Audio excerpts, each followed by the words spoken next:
Hello, everyone, and welcome to another day of Nosebleed Poker at the Triton Poker Super High Roller Series. Ali Najad alongside Randy Liu, and the nosebleeds are being issued not with 2 cards, but with 4. Yesterday, we did crown a champion in our 50K. Today, we're going to do the same thing in the $100,000 main event, which did break a record, as tends to be the case in these Jeju festivals, Randy. And with today's main and then also a turbo, we're actually going to wind down 4-card action, and then we're going to turn our attention to short deck. That'll be how we round things out here. But in terms of what we've seen thus far, I just want to get your take, you know, not just in the long deck, but in the 4-card as well. This has been every bit, you know, a fan dream, and even for us here in the booth, a dream, and it's not over yet.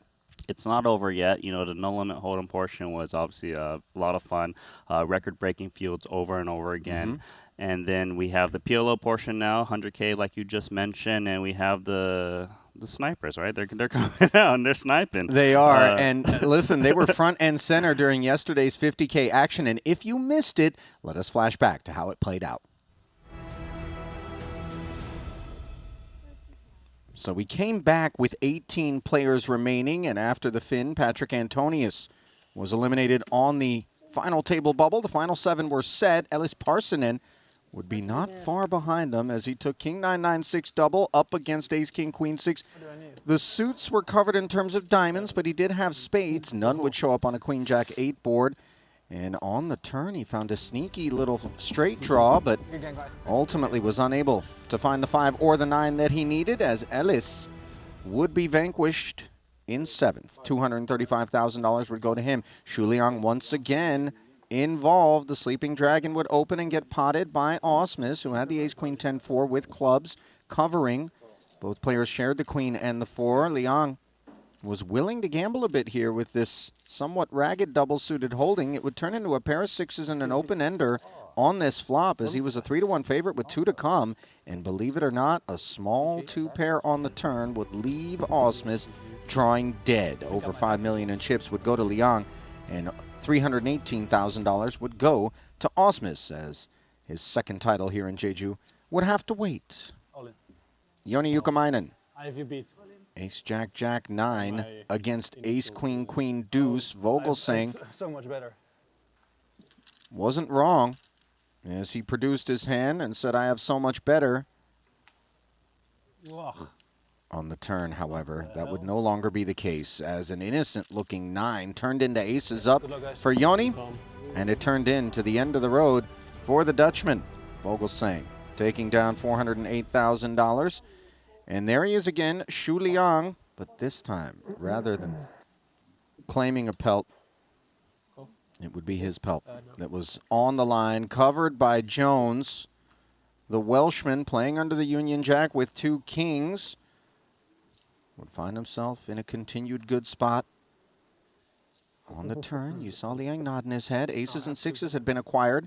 In addition to the 10s that he had prior to that, none of the above would come home, however. Trip queens ultimately for Jones. Queens full, I believe it was. Cool. Heads up would be a very familiar sight from the vantage points of both I have a monster. Yeah. Joni Jukamainen and ultimately Gergo Nagy, but they would have to wait for their appointment as Griffith Jones took his final 100,000. Got it in there. King, King, Jack 7 was a set on the flop. Couldn't find the board pair that he needed, as the turn would provide Broadway and see him out in 3rd. $611,000 would go his way. Now, the aforementioned showdown between Gergo Nagy and Jukamainen, who had been down this road before. We'd find a 3-bet pot. Aces responsible. And the all-in declaration, Gergo looked up and realized, oh boy, kings and 10s top 2 for Joni. He was smiling. On the turn, things seemed all right, but you saw the nut flush draw acquisition, and then Naj does it the hard way with a board pairing 3, counterfeiting the kings up, as he would come back from a fairly steep chip deficit at one point, Randy, to emerge victorious. Yoni would take home $930,000, ultimately $1.36 million, and a little bit of vengeance for Naj, who had fallen to Yukomainen in a high roller PLO event at the EPT. This time he settles the score, as they're going to be at 1 win, 1 loss against one another each time. Oh, it was a super high roller bowl. Forgive me, producer James, always on hand to correct such things. We don't bother so much with the details outside the borders of Triton, if I'm being honest. We focus more on what happens here, and what happened here was an impressive run put together by the Hungarian Randy, who didn't seem to put a foot wrong and was patient and made his move when it was time. Yeah, and he actually made a lot of well-timed moves. You know, there was a really sick hand where he checked raised all with just a gut shot 8-6 against Shu Liang, and, you know, he was correct and got it through. You know, he when we think about Hungarian PLO players, who comes to mind for me is Laszlo Bojtás. Of course. Right? And then we got Andrus Nemeth, also another superior player. And now we're going to throw Gergo Naj here, cinching his title. And if you look at what he's done in Jeju so far, he's got a 100% cash rate in PLO. I mean, listen, that's a batting average that's going to put you onto the black side of the ledger and do so in a hurry. He did have a 30K PLO cash third when we were in Cyprus in 2023. And, of course, he did cash the 25K here. That's part of that 1,000% batting average. Let's not overlook Yoni. He, Antonius, Parsonen were right there deep when the final 10 came around to have 3 banners being flown. This was very impressive and continues to support this theory that we have that Nordic part of the world is where somehow PLO has been trickled into the curriculum from elementary school and beyond. Otherwise, how does one explain the performances that are turned in? A career high score for him in spite of the fact that he fell in second. Yeah, a career high score, you know, like the Finns, I don't really know how they do it. Like you said, maybe they do study it when they're at a very young age. I don't know. But, you know, it seemed like he was going to win this title. He went into heads up 3-1 chip lead. Unfortunately, you know, Gergo just kind of got him. Listen, heads up PLO, of course, we know things can get very, very swingy. But having already defeated him in that super high roller bowl, one would have thought that maybe he has the advantage. He understands whatever it is that he needs to come with against this particular opponent to get it done, and ultimately different ideas for Gergo. Griff Jones rounding out as a sniper, you know, 1, 2, 3. I mean, this is a solid performance being turned in by him, and I suspect that we're going to see a little bit more of him as time goes on, especially now that he's got his legs under him with a really nice deep cash. Yeah, and what I really liked about Jones is that I believe there was a potential discussion of a deal 3-handed, and he basically just said, I kind of want to keep playing, and played it. All right, so Ellis in 7th, the one Finn that didn't manage to get into that top 2 spot, the one that maybe we would have expected.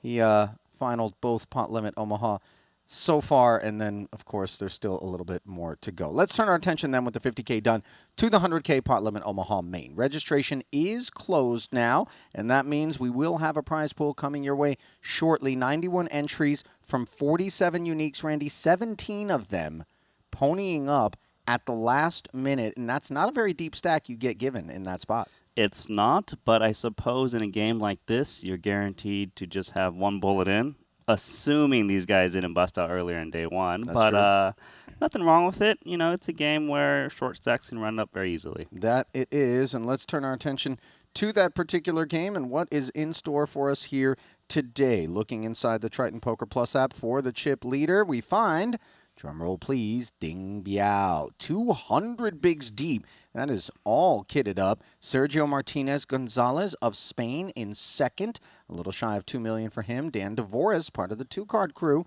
He's out there doing his thing. And, pardon me, Ding Biao, of course, also played a heavy 2-card docket. Dirk Geritze, the famous Veni Vidi, despite the massive gap between himself and the chip leader, he sits in 5th with just over $1 million. And we're not going to tease or spoil the 2 featured tables that are coming your way. You're going to see them in just a little bit. Storylines, by the way, Gonzalez, second in chips. He did bubble the 25K final table. He is one of the snipers. And Devoris, one of his titles in his Triton career came in a PLO, that being the 50K in Monaco in 2023. 6 for 8 was Ding Biao, by the way, coming into this one, Randy.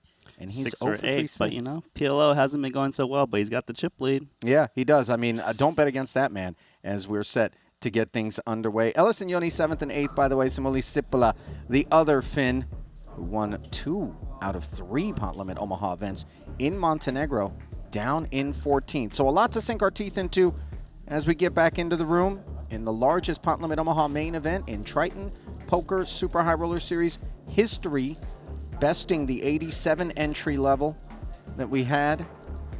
As you see there, the 91 in total. Outer table glimpses, including Chance Corneth, prolific 4-card player, Ben Tollerine. Danger lurks. There's Jones. He showed us how dangerous he can be. Tollerine, 62 bigs. Randy, he's not worried. The original PLO end boss. He would sit the table and no one would play him. Wonder why. Corneth has boss vibes as well. 688,000. Yeah, Corneth, known for his no limit hold'em, will be able to apply ICM techniques further down this tournament. There's Tom Vogelsang, who made the final table yesterday, along with Santosh Suvarna. Suvarna's been very on form, just 21 bigs though, 250K. Man, he lost quad jacks versus the Royal Flush the other day. Yeah, in fact, when I woke up to our commentator group chat, I believe it was you, Randy, that captured the screenshot in the Triton Poker Plus app and sent it out there. Carnage, as he fell to the Royal Flush. Greenwood, a fresh stack, along with Santosh. 175 for Phil. Not exactly heaps, 15 bigs. But you know how it works in PLO. Spin, spin. Chidwick, 35 bigs, a little more comfortable than the two boys to his right. There's Clemens Reuter getting involved. Is that our winner from yesterday, Yergo Naj?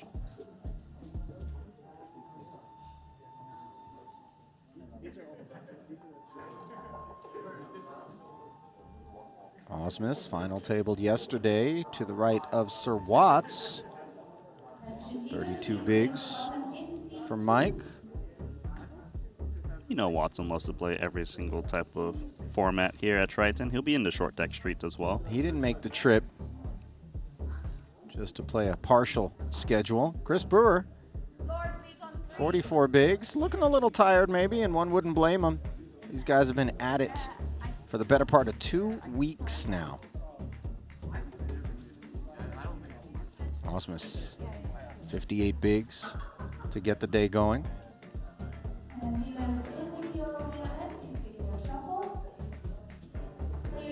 Nachito, ¿cómo estás, carnal? Stacko Fresco, Randy? Go Fresco. 250K. That Benny Vidi under the lid to his right? Never mind that. Look at Ding Biao. My goodness. That is an absurd amount of chips. 10x a starting stack, in fact. He did win the 50K Pot Limit Omaha here last year, so of course we know that it isn't a fluke that puts him where he is. Unfortunately, he isn't here at one of our feature tables, but plenty of talent. Very much is. Ellis Parsonen. Eyes on him as the chip leader in Redville. Jason Kuhn, of course, 10-time Triton title winner. Has had a difficult series thus far here in Jeju. Joni Jukamainen falling in second yesterday. Finds himself second in chips here today behind the mighty Dan DeVoris. This might change your trip from winning to losing. No. No, still winning? You came. Wait. You were, oh, he was fourth in the main, right? 3. Third. Oh, okay. How much is that? 1 point. 2.66. Oh, okay. No wonder you can fire away. I'm just losing and losing more. Come on.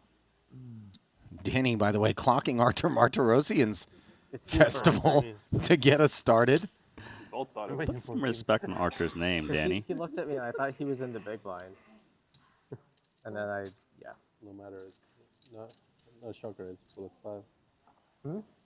No shocker. It's bullet 5 if he doesn't know who actually. Yeah, he doesn't know what order we go in. Devoris, hijack limping the ace-king-6 tray. Foxen comes along.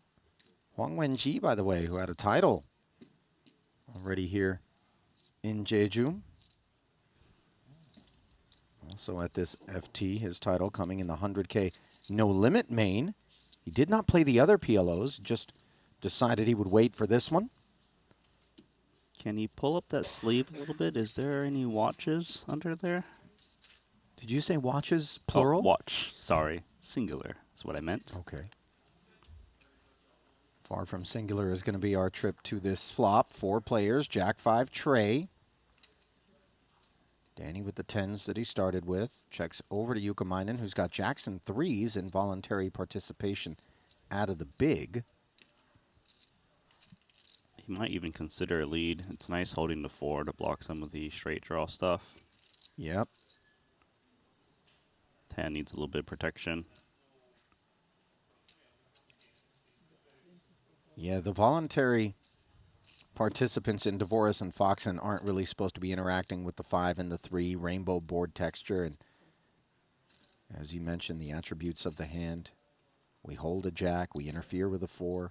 We've got 2 pair. All very nice for him to choose. To swing. Take it, sir. Hmm? Oh. What's new, LA? I thought you were so sweet. Give me a hug. Actually, she's asking for the room key. Fuck. I thought that was a heart too. I thought that was a hut too. Yeah, you're supposed to do this. Even I know that. True story. See you later, mate. See you later, friend. Later, buddy.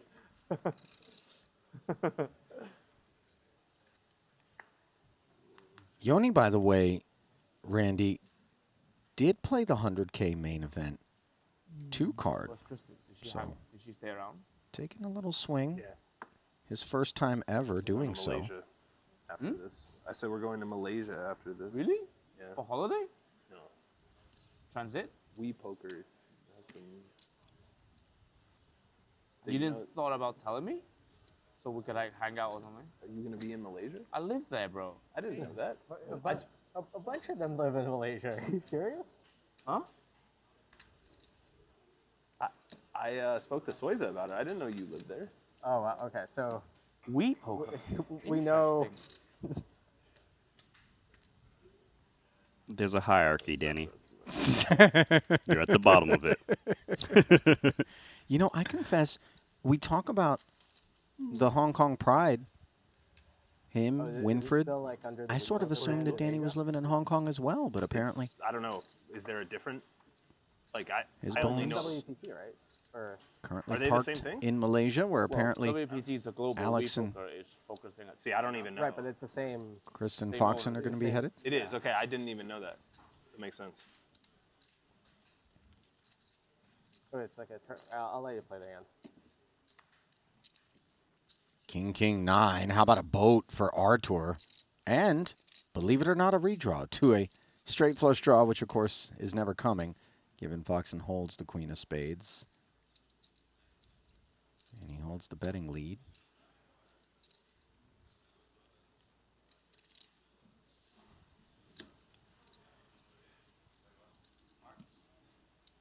Little small bet from Foxen.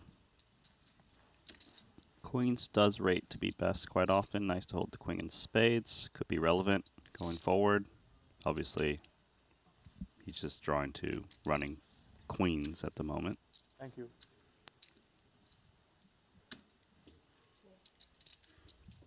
I like this call from Archer. He blocks a lot of the hands that would be able to call check raise, like combo draw spades.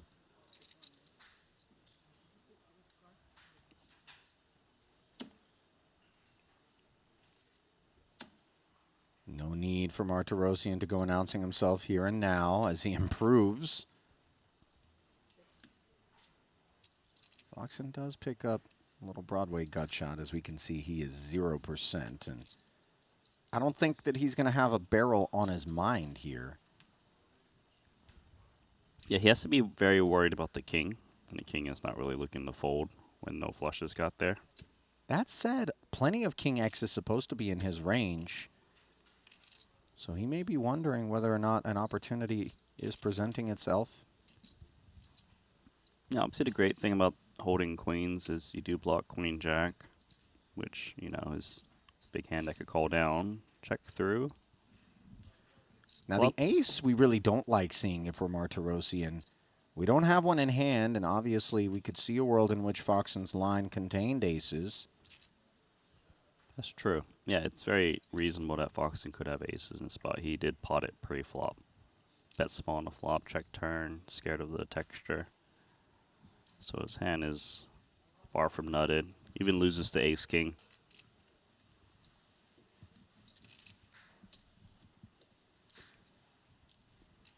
And even loses to queen jack of clubs if you have an imagination. Listen, if you're going to produce a straight flush, sir, take the money, I think would be the sentiments. And so Artur is, He has it would about seem, pot remaining. So he's not that deep. covered by Foxen, sub 1 SPR, plunks 55 out there. And this is interesting in terms of his choice, Randy, and you wonder what Foxen's going to make of this sizing. Not insignificant in terms of his remaining stack, not exactly what we expect on the river in PLO. Yeah, I believe it's just that Archer has so much of this board. You know, he's got the 10, the 9, the king. He's got a jack that blocks straights. He's hoping that Foxen backed into like some kind of flush that can pay off, but can't really call a pot-sized bet. Maybe a very curious queen jack might come along. Pretty brutal for you guys to fly so far just to force one of five. Like the no limit man. Yeah. But yeah, it is. I mean, we have a direct flight to Seoul, so we have a direct flight from Helsinki to Seoul, so it could be worse. Like some of the guys have to do like more flights. Yeah, right now it's like almost 12. Multi-time because you bank have to go spot. around Russia.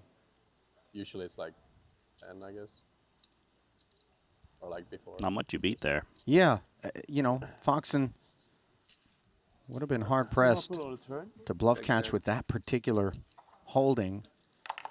Maybe he was wondering whether or not he could turn his hand into a bluff. Where, by the way, aces full was the third nuts on that board. I'm Malaysian. This shirt looks familiar, Randy, although I confess that the last time we talked about it on our tour, and you long you can gonna be kind there of for? see what appears to be some surgical repairs, we were gonna be quite there? critical of the morbid nature of what was a When will you be there? decapitated teddy bear. Tomorrow. Oh, then no. It I'll appears be here that the for sure bear's then. head has been sewn back yeah, on. okay, yeah. That's the sequel. That's why I didn't Season 2 drop. I bet. Yeah. Yeah, The headless bear talk was to some people about your schedule before he would even was- waste your time by asking. exactly. an uncomfortable visual. Yeah, I would say Paddington Bear does not like that shirt. No. Mr. Paul, could you give me Danny's itinerary? He knows.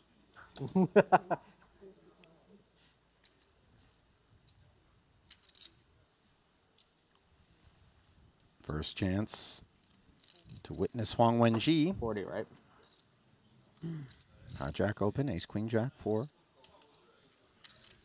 Spades. His hand doesn't look too great for divorce.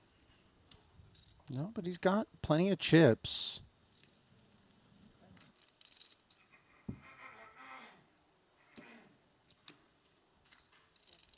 That said, it would seem even all those chips no better than to venture out into a limited upside spot. like that one. What are you doing after this, Danny? I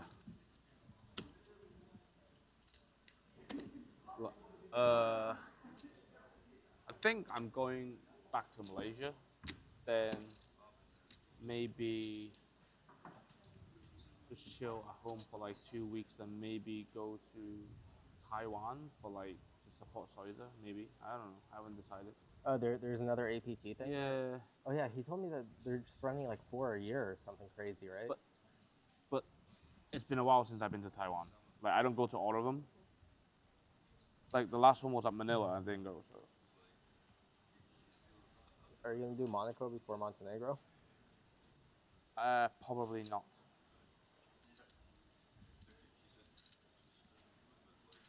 Hot. Well, for those that were wondering what Danny's next couple of months look like, Divorce has served as the inquiring mind, and Ace-Jack 10-6 serves as the pot size open motivator. Didn't realize we had so many personal assistants at the table. King 10-9 deuce. Divorce double suited. 3 cards working with each other. The deuce is, of course, an inconvenient dangler.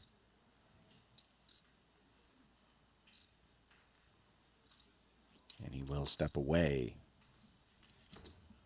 as does Foxen. So a raise and take there. Probably not. Should Still I? just getting our feet wet here. I see you In guys this go every year. It's good. I mean, it's the $100,000 biggest PLO CPT main. stuff. I don't know if I'll go this Better year. than Barcelona.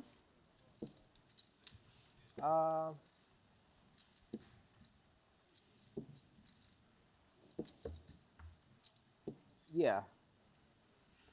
Like, I'd say the poker is comparable, but like better experience. Maybe slightly higher average buy-in. But the thing is, Yeah, a little bit better than Barcelona. There's like a really big 25K at the end. right. But yeah, it's just so much poker. But what's it like? Is it like Triton, where you just go there and you have like rooms, you have food, you have everything? No. Right. I don't think so, right? No. Nothing. No rooms, no food, no nothing.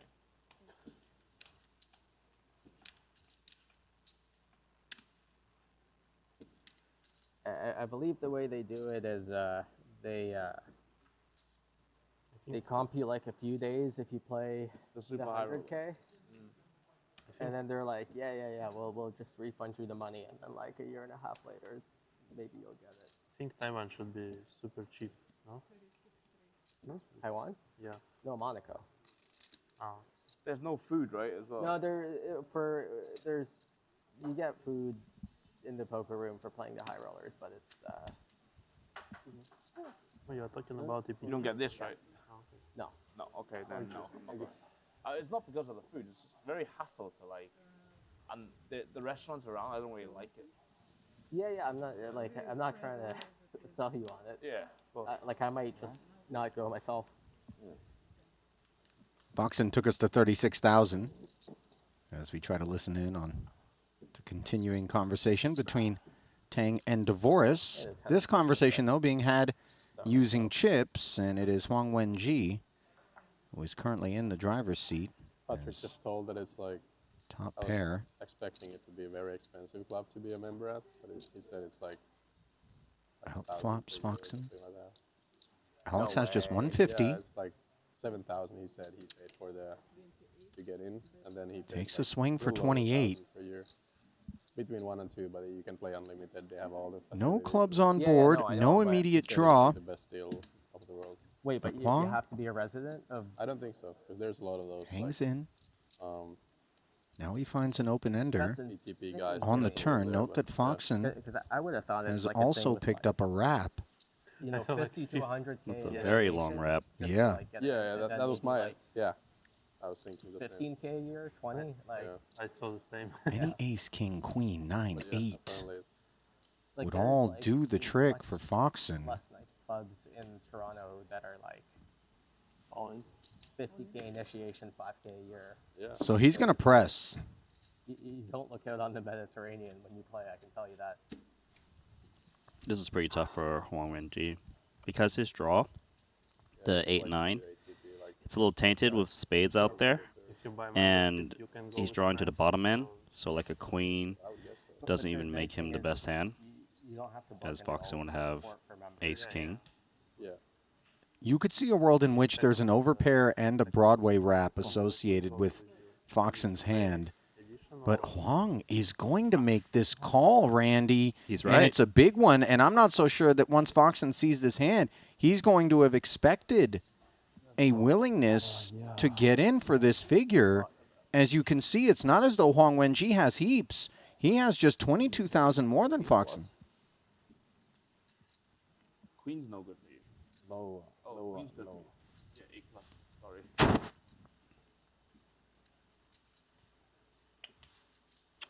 And a board pairing 10 on the end means an early exit. Here on day 2 of this 100K main for Alex Foxen. And I can see the smile beneath the mask, Randy, as you look at the eyes of Huang Wenji. And I don't think it's going to be a similar expression on Alex Foxen's face. As that was not exactly a straightforward call on the turn, even though he did have top pair and that bottom open-ender. Extremely tough call. He did I have mean, it's insane. the I probably majority like equity for Huang Wenji. It was really 500 nice. And you euros, saw Foxen like when he for stood the up 2 was weeks like, a year that I'm there, just like Yeah. Yeah. interesting. no, maybe more if I lose some flips. Like when you go with a friend and you just like flip for who. Yeah. Yeah. Is that like really expensive for guests to play there, or? I only mean, been there once. objectively you yes, tell but I think it's actually like kind of like you get a discount if you stay at the Monte Carlo Bay. Mhm. If you don't, it's like 120 per port, but they let you stay for like an hour and a half.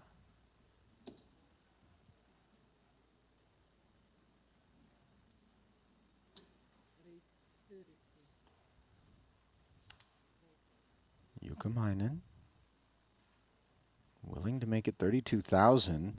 The luxury of having a big stack perhaps on display, just given King 10, 9, 6 with spades isn't exactly top shelf. King Jack, Jack 5, single.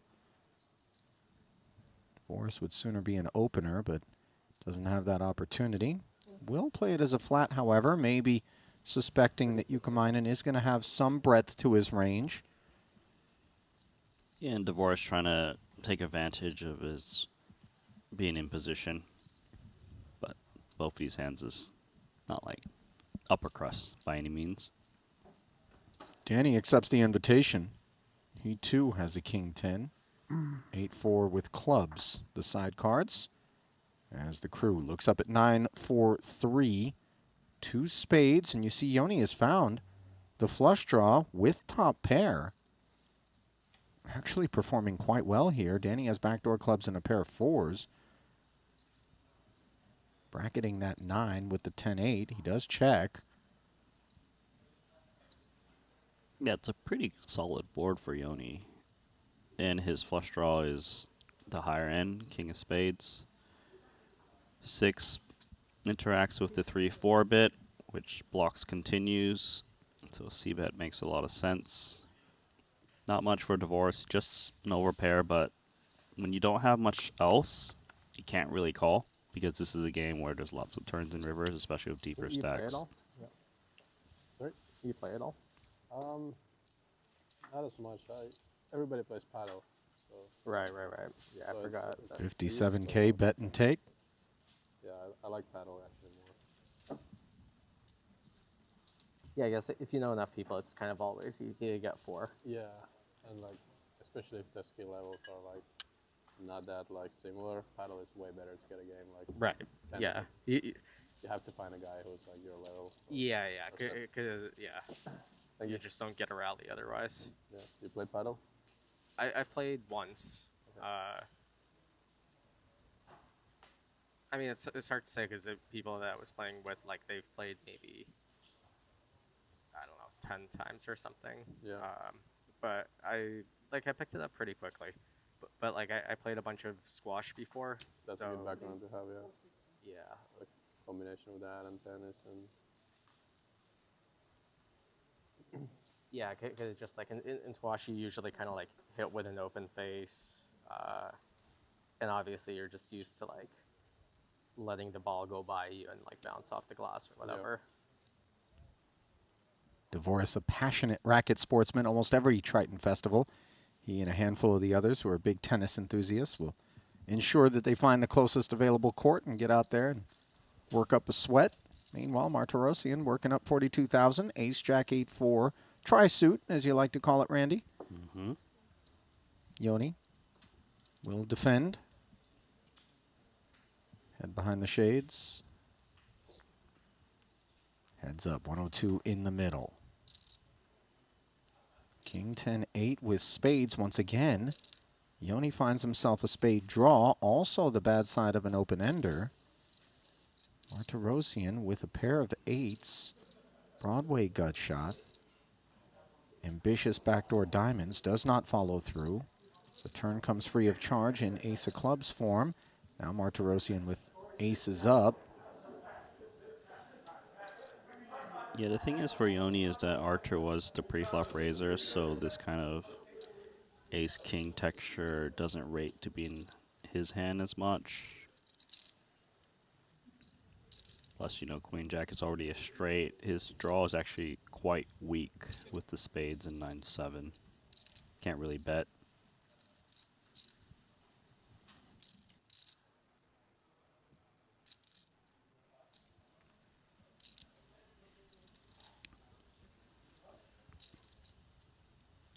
Another street of checking. And the deuce is hyper dry. Yeah, same texture as the turn. Archer took one off. Didn't want to get blown off his aces and eights. Now Yoni has basically no showdown, just a pair of fives. And often, when we see a patron under such circumstances, we'll see a barrel, but not here. And as we can see, I think as played, Archer was very much ready to click call, but protecting the precious 284 back. Now value feels very available to us. Yeah, with aces and eights, you can certainly consider it. He checks it back. That's the Yoni factor. For a second. You never know. 4-4-3-3 double. I He's confess, just like, I would love to have been inside Artur's mind for the river check back with aces and eights. Nevertheless, we pay a visit to Adam Hendricks and company. As you see, Richard Greiko, also a part of this one. Parsonen. You decide yet? Tough assignment here. To be determined on horses. I did recently learn some pretty relevant information that moved the needle.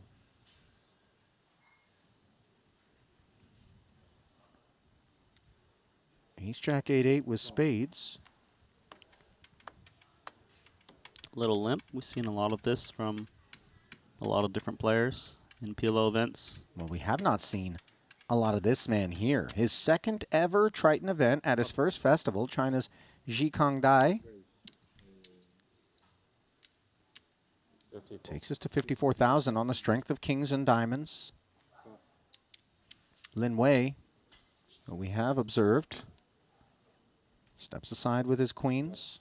Saw a 10 of diamonds or something. Fellow countryman. Yeah, very easy for Shi Kongdai to play his hand, given how shallow he is. He can just pot, bet most flops, and just take it down pre. Something. Red 10 for sure.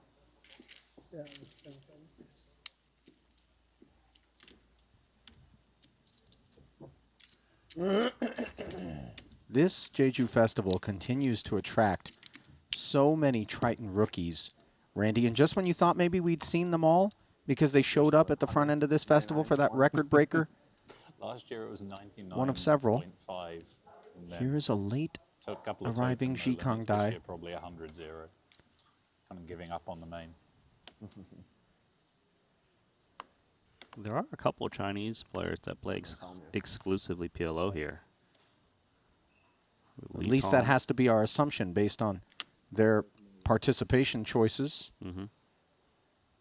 Unclear what they do beyond our borders, but I think the assumptions are relatively safe. And the Kings repaying Dai a visit. This time they look a little prettier than they did a hand ago. Once more, we go to 42. That's a pot size open. With the blinds at 6, 12, and 12. Could see this one be defended by Hendricks. He's double suited. A little bit of connectivity with the queen and 10-9. So flop incoming.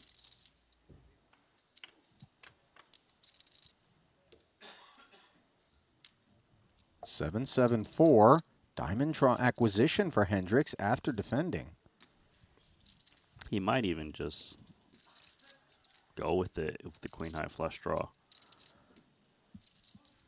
Even the Kings, like, it's only north of 1 SPR remaining. This pot is hyper inflated. If he bets his flop, he pretty much has to commit a lot of times with 2 kings. Backdoor clubs as well for additional backup.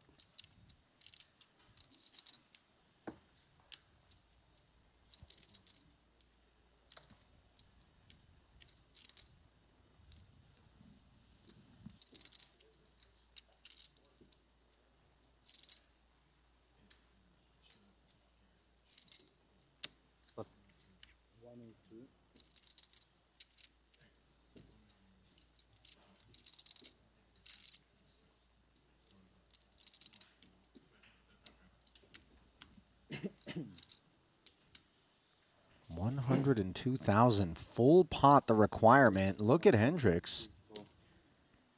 He decides to ask for the remaining $25,000 with no hand beyond the 4 for the time being. The club coverage is inconvenient for him, but he is placing his faith in the front door flush draw as a covering stack, not by heaps.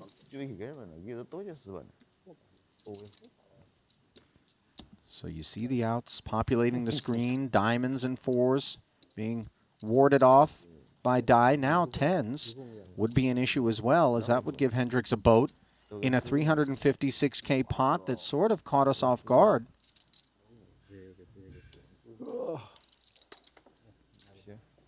Safe. Clean run out.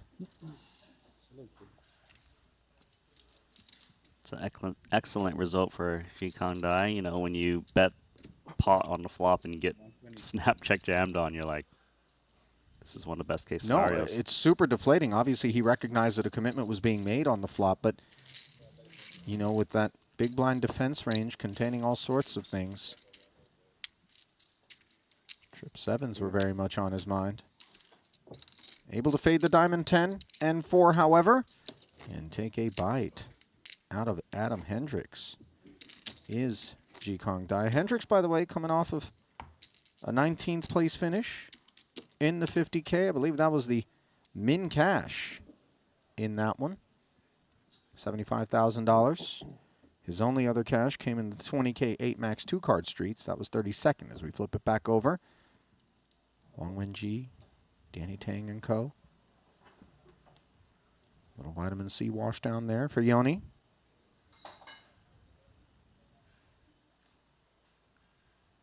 You know what my favorite is? When you're in the casino and they have like a nice selection of beverages. Watermelon juice. You ever get that? I would definitely like some watermelon juice now. Is it available? I don't believe that they have. I think they have carrot, orange. I don't know that I've gone down any other juice streets. You know, up at breakfast they have a little smoothie station on the low at the barista counter. Oh. You know, get your nice little vitamin boost. There Top we of the day. And as you see Martirosyan boosting to 42 and taking it. No wheatgrass, right? That stuff's just dirt.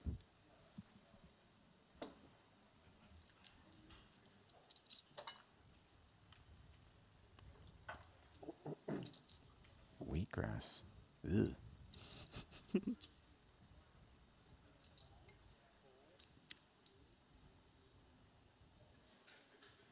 First of all, players, thank you. Another record has been broken here in Jeju. We have the biggest 6-digit pot limit Omaha in the history of poker. 91 entries, 9.1 million in the prize pool. We will pay 15 spots and the 15-player finisher receiving $160,000. And the winner will take home $2,340,000. Best of luck.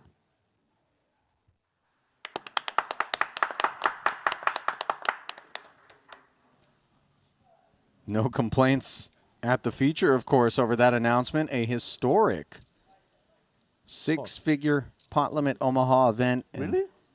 Jeju just continues to smash records one way or another, even this deep into the festival. After 285 entries in Hold'em, yeah, it looks weird. This record-breaking event. Maybe soon they close down Operation Omaha. I mean, they're making massive revenue difference in Hold'em and Omaha, right? So I hope. Yoni digs in, finds himself an ace. Far worse one than Huang Wenji's top 2 here. As the button pot size open. Now decides what to do. Of course, the deuce 3 of clubs. Randy staring us right in the face for the steel wheel draw. Yeah, quite a lot of firepower for both players. Huang Wenji, top 2 pair with straight draws to go along with it. Shoots out 2/3 pot. Probably see Yoni coming with check call. Sure, he has a steel wheel draw, but his clubs are on the low end, of course.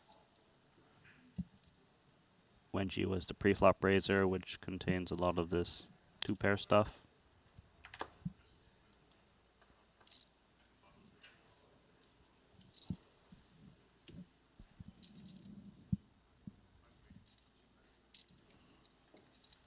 Yuka thinking this one over. A lot of these decisions aren't so much, am I going to proceed or not, but how do I want to proceed? He does pot it, doesn't he? Yeah, he's looking at that 243 back, and he's trying to determine, well, do I have some fold equity maybe if I come with this play?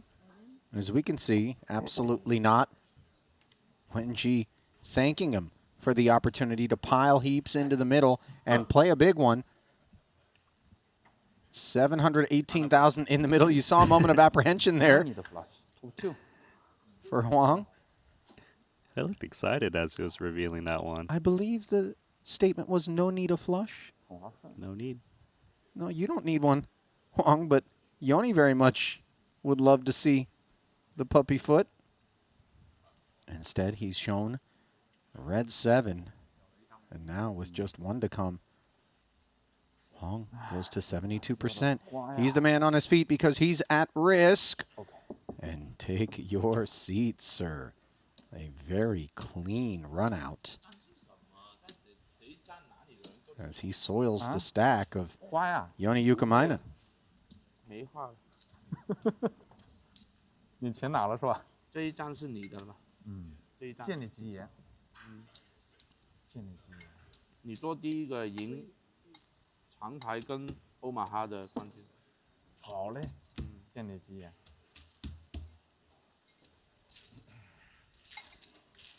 He just said would be cool if you win both main events. I made that up, by the way.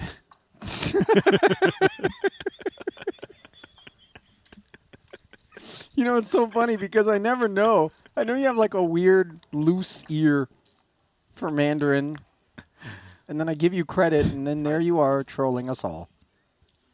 You know, the smiling eyes of Huang Wenji, by the way, are so emblematic of the festival that he's had thus far. Obviously, the win in the main was absolutely massive. And he's out here playing 4-card, and, you know, he's like, hey, this is fun. You know, riding the high. And it is a little bit infectious, truth be told.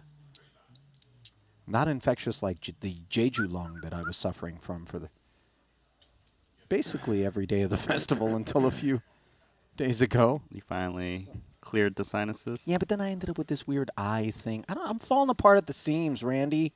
We're going to need duct tape and bubble gum to MacGyver me back to life. It's been rough out here. Frank and Ollie. Yeah, put some corks in my neck. Greico. Don't have 100K chips yet. Putting 42 out there. That would be a Double good suited. trick, though, if that works. Sneak it in. Let's try and get a discount. I'm going to try that shit.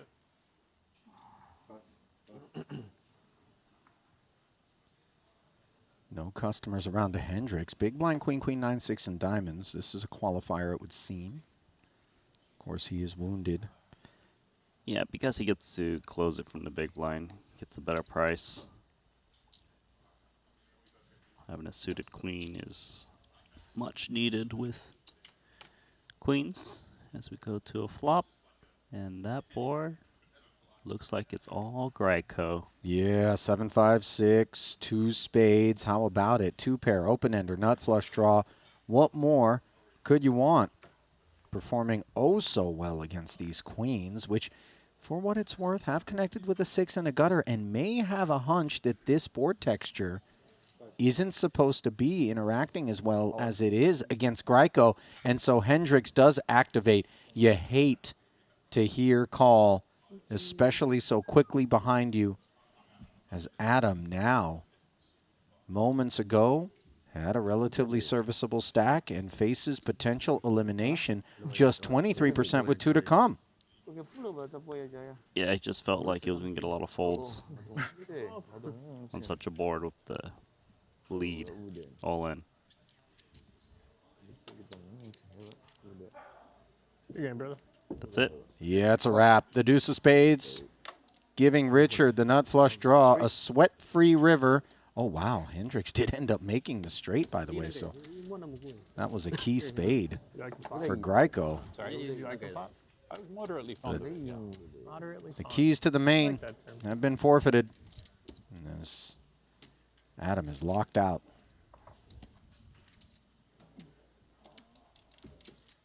What table numbers is 5? How many time banks you get if you late rich? Max late rich? That many, really? I'm sorry? You get 5, it's the minimum. The 5 is when you close the rest, so it would be 10. So I just That's need an correct. ace 5 deuce. Or ace 2-2. What have we here? One in progress. Looks as though we've got Ace not five. just one, but 2 all-in parties here. 4-6. Yuka involved with the 10, 9, 8, 6, which turns into an What is open-ender this? and a pair. Oh, Head my of 5 God. first. I don't know how. Says but head of 5 Danny. first.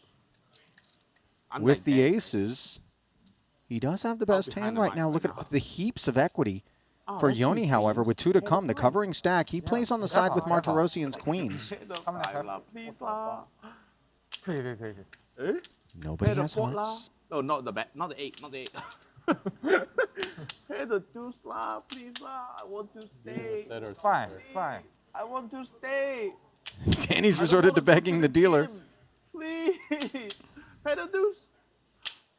Did I win? No. Me, right? 6-8. Oh my God. Did I win? Nah. Well, it took a moment.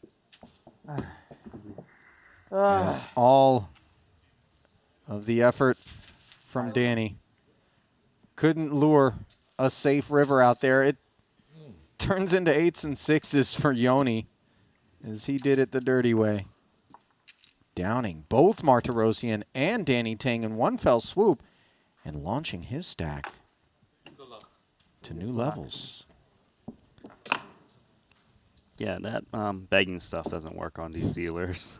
Was it DeVoris that quickly said no when Danny asked, did I win?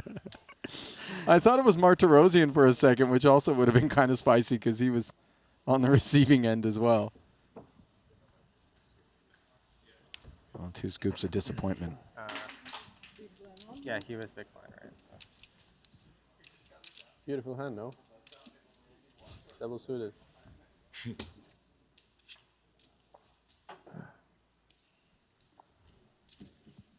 I mean, it sucks because, like, it sucks because he's just always all in, but, like,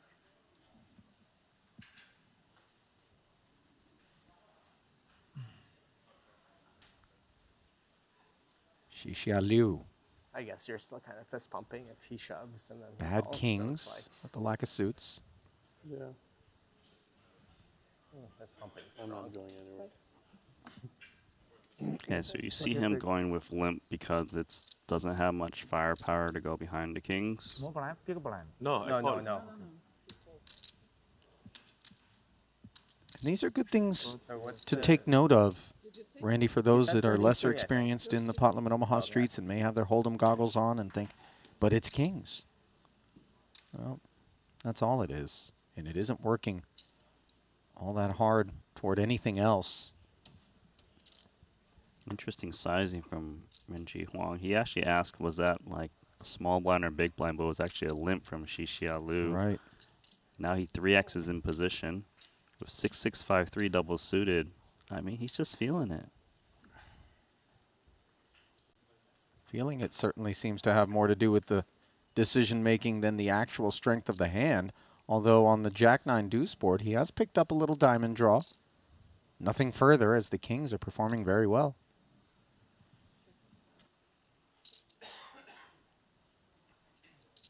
A very weak diamond draw, too.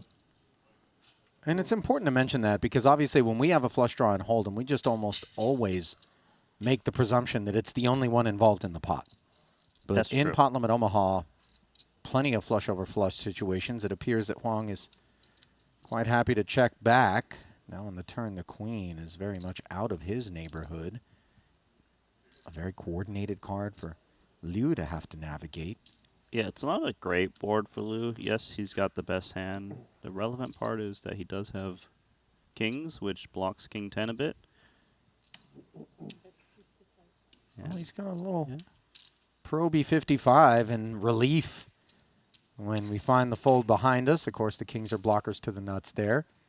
Xixia playing his third PLO event of the festival.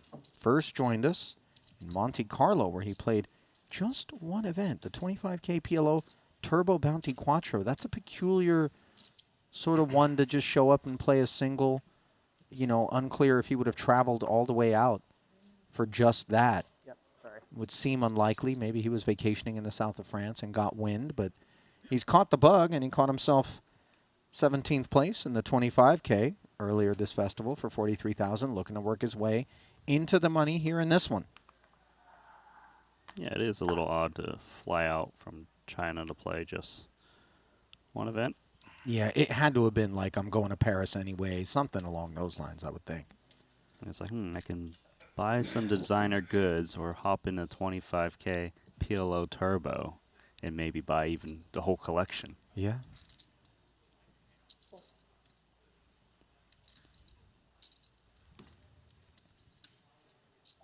Devoris trying to sneak in and being allowed to do so despite Xixia finding aces on a slightly deeper stack than he had moments ago. Surprising. Regarding these chips as precious, given that the registration period and rebuy period is closed. And this is a record-breaking six-figure pot limit Omaha event that he doesn't want to be shut out of in terms of a cash. Caution continues to rule the day as he checks back with the Broadway Gutty, the 9. Aces still what he plays. More than we can say for Devoris. As a pair of 3s and a gutter. Might see him stab here. No, he checks it through. Does make top set. Backdoor spades arrive.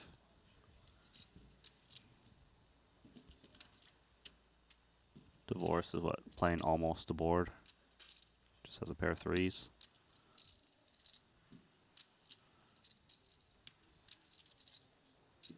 These chips are not coming home tonight.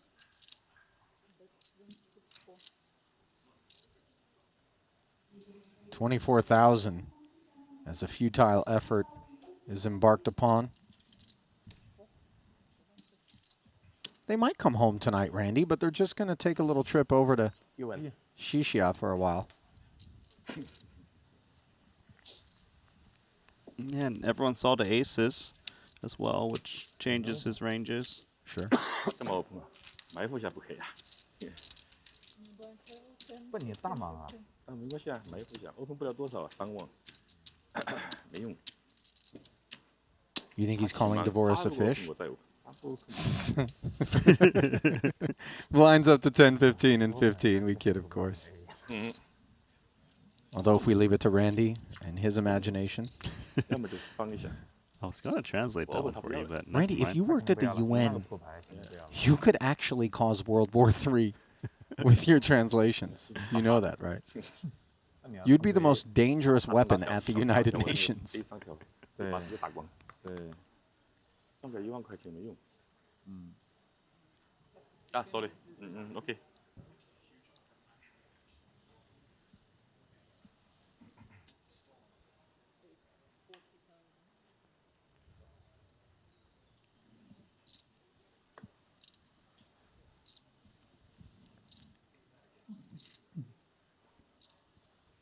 10 呢？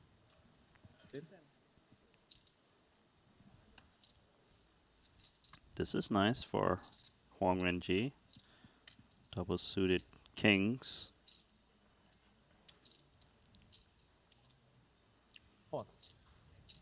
Pot declared, understandably. This is a very pretty one. And note the coverage of both of Yoni's suits. If he were to get ambitious for the extra 90. Yeah, even better for Huang Renji is that he's got the ace of spades blocking aces. The one hand he would fear. You know, one of the interesting things that I've observed, Randy, is that hands that I think deep down we recognize aren't going to be performing well in situations like this, the high aptitude PLO specialists that look across and think, I'm going to be able to outplay my opponent more often than they're going to be able to outplay me. They'll be a little bit more willing to get in there with that stuff, you know, just suspecting more decision points favors me as the perceived superior player. But even the talented Yuka conceding on that occasion, understandably. Yeah, that makes sense. I guess you probably would see a little bit less in the playing looser ranges in 3-bet pots because stack to pot ratio is drastically reduced, and you know there's not much room to press your post-flop edge. 32 remaining. 15 will get paid, and Yoni wants to be among them. This is a good hand This with is which top to shelf. do that. Yeah. Ace, ace, king, queen. One ace is suited. Like, send in the chips, anyone. He'd be willing to get all of it in.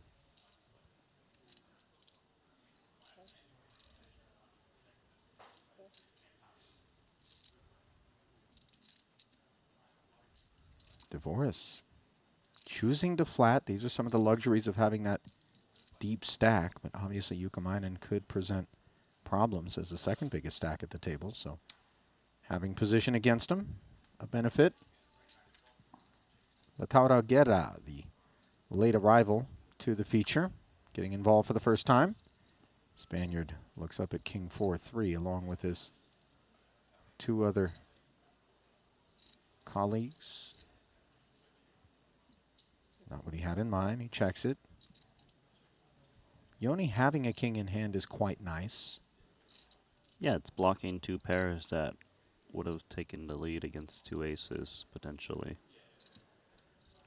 And 4 and 3 doesn't rate to interact with Devoris' flatting range too much. Very comfortable c-bet with 55,000. It's going to shut out both of these hands.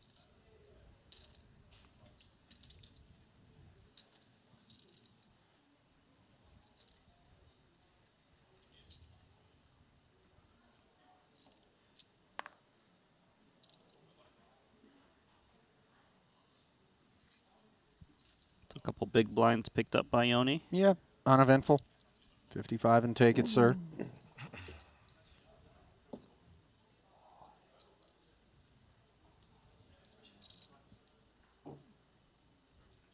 Randy, have you done anything here in Jeju since we arrived other than eat at the restaurant, go to your room, and then do commentary? Because I confess, I have not. What is there to do? People tell me, you know, there's a Marianella had sent us some photos from the tea fields out here.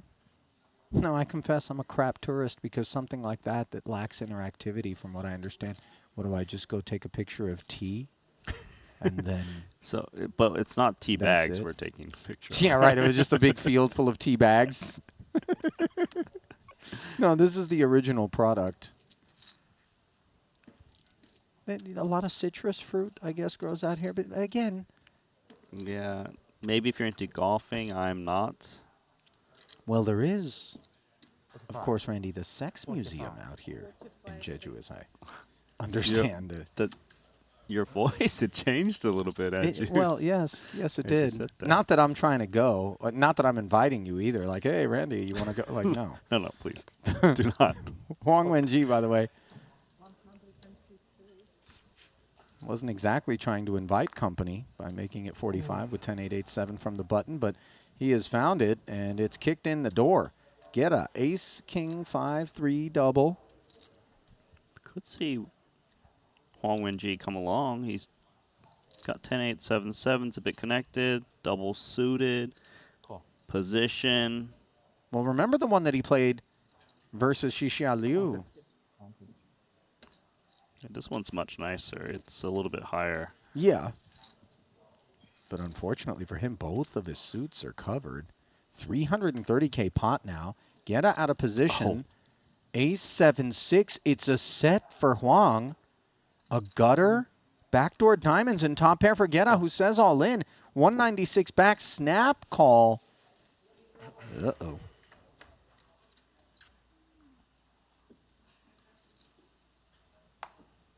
Boy, you know, when the sun's shining down, not to get ahead of ourselves, given that Geta can catch a 4. If he makes 2 pair, he could potentially produce a larger full house, but that card there means it's 4 outs 1 time, and that is all for the Spaniard, who's trying to keep his seat here in the main. Lucky. But will be unable to do so. Thank you. Ace is up. Not going to be enough against the set of 7s as the field whittles down to 29. Several departures on the day as they are dropping like flies. Suvarna and Ivy out of there. We saw Foxen. There's Geta, Pascal Lefrancois, Patrick Antonius out of there. Wai Liang Chan of Malaysia. We saw Hendricks and Tang along with Martirosian in the double. Samuli Sipila of Finland also out of there along with Sam Greenwood, Sean Raphael, and that was your most recent casualty. As Sonny comes by to collect the personal effects. Maybe those would be impersonal effects. You know, I mean, it's just time banks or whatever. Okay. Seat card. There's not like a lot of sentimental value to that stuff. It's not like she's chasing Get out the door. Sir, you forgot your time banks. Your time banks. Yeah, you know, you could have used these before you busted. Yeah, right? I mean, maybe Sonny's last day at work, she would do that. But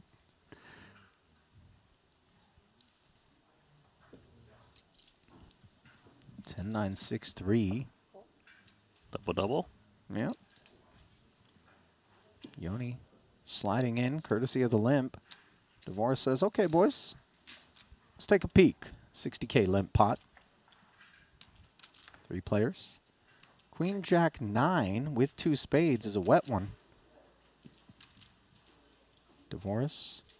9's an open-ender. Jackson the same open-ender for Yukumainen. Is the best hand.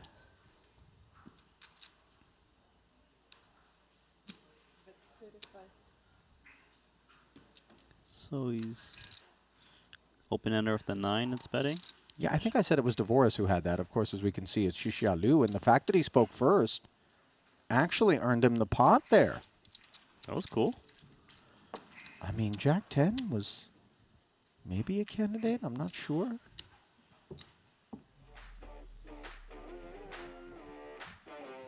Well, all of you out there watching right now, you're candidates. For what, you might ask?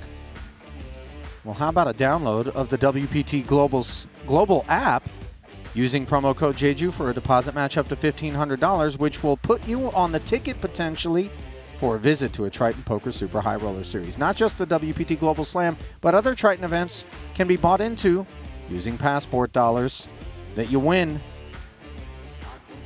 Download it today. WPT Global, your ticket to the Triton Poker Super High Roller Series. Oh, yeah.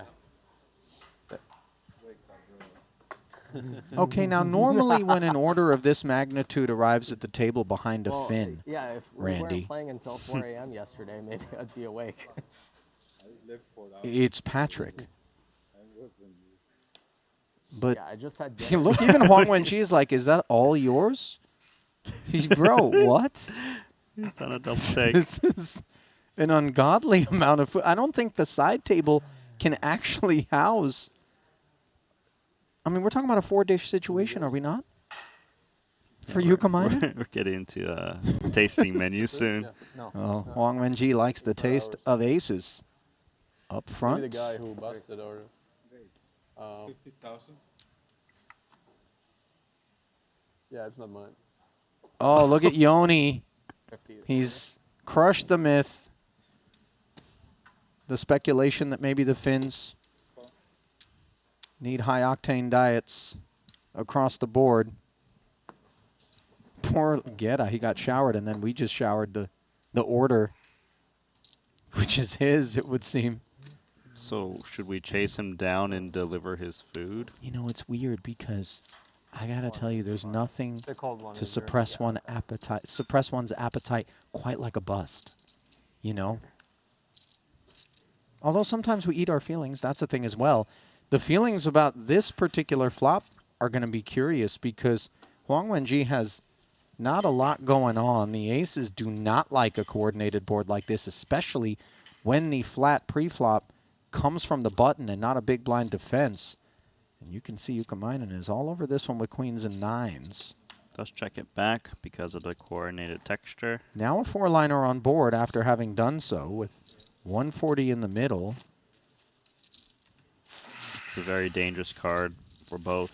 Not much for Huang Wenji, of course.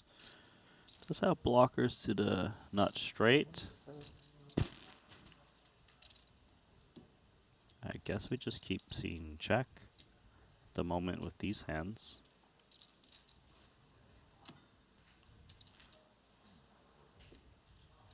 Unless Yoni's going to read Wenji Huang to always want to bet a straight. Does check through, as expected, though. 8 on the river of no consequence, and it really doesn't feel a whole lot like one pair is going to be a winner at Showdown, and it may have a tough time trying to turn itself into a bluff, which I don't really foresee. It's hard to sell the story that you have the nut straight out of position when you didn't bet the turn. He's going to try. 75,000. And it might actually work against this hand.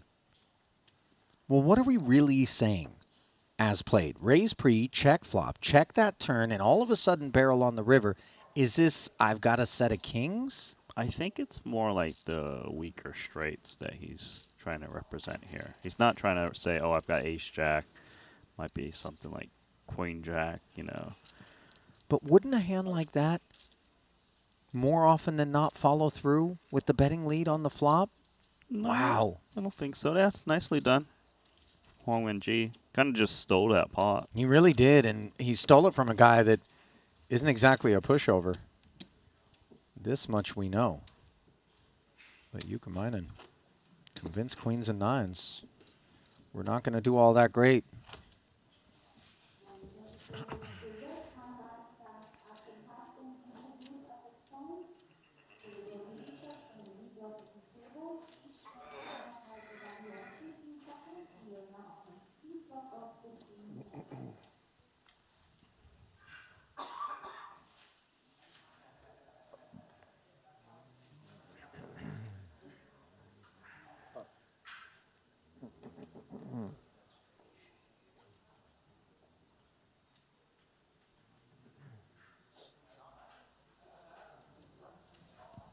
Sean Winter going to announce his presence as he quietly snuck in between Yoni and Dvoris.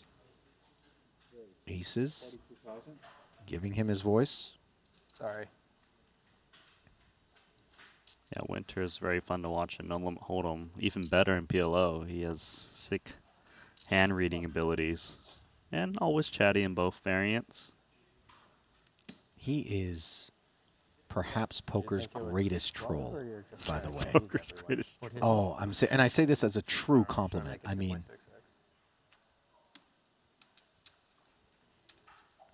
some of the things that Sean says. And the thing is, it's not even 100% intentional. You know, it's just Sean Shawning out there. Meanwhile, he's picked up company in the form of the deep stacked Huang Wenji's second biggest at the table, behind Dvoris. Got himself a gutter and nothing else. Candidate to potentially lead, which is what he's going to go for. The 7-6-5 freezes action quite a bit. He's got the 8 blocker, the 8-9, plus he has clean outs if he can find a 9. And even these aces might just stay away here on the flop. It doesn't really have backup. It does have the backdoor diamonds though, but if his opponent is leading strong, he's drawing very slim. But this is a good call from Winter. Nice sense. Yeah, he recognizes that the invitation is open for something such as this out of a big blind defender who's just trying to get us off our hands. So to the turn we've gone. Two-tone texture now after the king rolls off. Yeah, this is the backup Winter was looking for. It gives him the opportunity to mandatory continue if another bet comes in, given he has a nut flush draw now. And Winter's going to love to see Huang lead flop and check turn because it's most certainly not a straight at this point. A straight would just continue to bet with two-tone texture.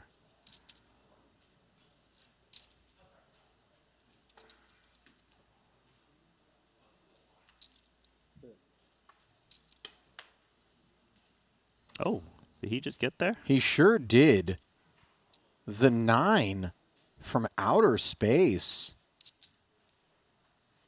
After the check back, understandably, from Sean, wanting to ensure that he realizes his equity with just the aces. I mean, have you ever seen an 8-card straight? Yes, I have. Not before that river, but yeah. Okay. 5 through king. I gotta ask, which game is it? Yeah. Isn't there like a progressive bonus in Pai for something like this? You might be right. It's not my casino game of choice. And this is not Sean Winter's river of choice.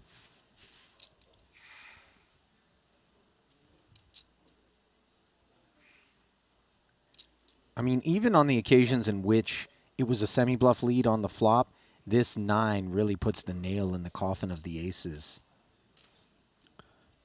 Yeah, and you know, there's some odd chances opponents actually bluffing with better. Some very weak 2-pair, potentially. To be quite an insane hero call of 2 aces.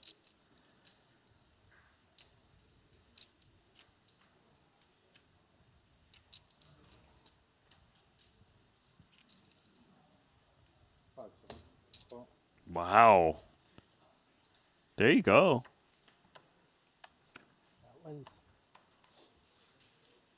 Winter with a heroic call. And here we go. This, you know, he's going to get his money's worth, is he? Wrap. Did he look up and say wrap? Yeah, that's not quite.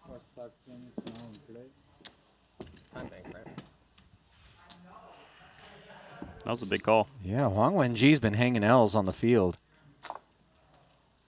Anytime his chips head toward the middle, they come back with new friends. Everybody knows about Flashback. Randy, earlier we were talking about things to do in Jeju, you know, of which we've done none. Okay. And apparently, some time ago, Ben in the YouTube chat said the cabbage field is underrated. Check it out when you get a chance. Now, story checks out given that the incredible amount Or if of someone kimchi limps too, like, consumed if- in only South if there's no Korea money in the pot. as truly like a national dish No, then it's just normal Re- time. requires an insane amount of cabbage. Only unopened But- like this. Only for the You know, pickup. I don't care on TripAdvisor or, you know, wherever, #1 in things to do in cabbage field, Ben? I'm not flying, 12, 14 hours to look at some cabbage and maybe see some pests have a little bite here and there, you know? The cabbage field? Like, Like this can't be. Cabbage Patch Kids, or they just randomly show up there or something? Yeah, Like, right. Now that could be, if you have a kid or something, you're like, look, this is where they're born, and there's just nothing but dolls. But, yeah, cabbage field. Meanwhile, Go Jeju. Yeah, King 1087. He's going to take a tour for 35,000 from the button against Yuka who has found the nut flush draw on an ace-queen 4 board here. Slow playing the turn. Just a gutter for Shisha. My plan was to always call the river. And then the worst river in the deck came. He's going to try and rep that board. Yoni's got the nut flush draw. Sean, by the way, is still engaged in a post-mortem with Devoris about that last pot At least against didn't raise the river with nothing. Wong. Like, nothing.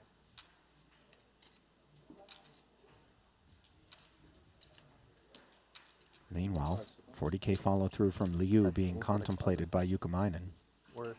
No club.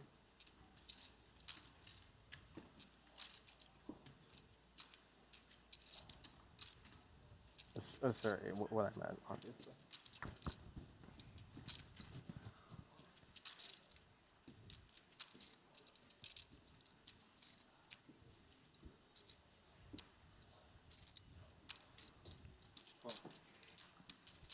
Club hunting. Another 80 into the middle and no waiting. The flush arrives, and that leaves Liu drawing dead.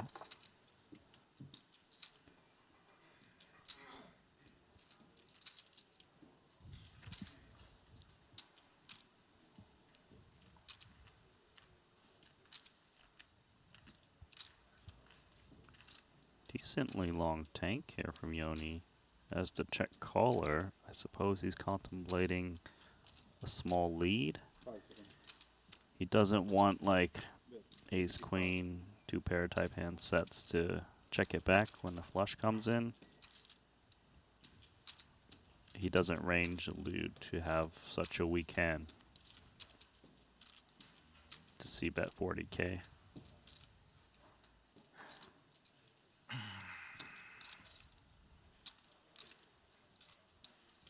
I mean, this is really not even worth the time taken, if we're being honest. Shisha does eventually find the expected fold after Yoni decided to break protocol and lead out into him. Now, you spoke about watermelon juice earlier. You ever I had did. the watermelon soju? I know you're not into the alcohol, but have you tried it? Okay, I've not tried it, Randy. But in college, there was one of these little soju bongs called Cocoa House. You know, they have like tteokbokki, little, you know, some dishes that they serve. But really, it's kids going there to get a cheap buzz.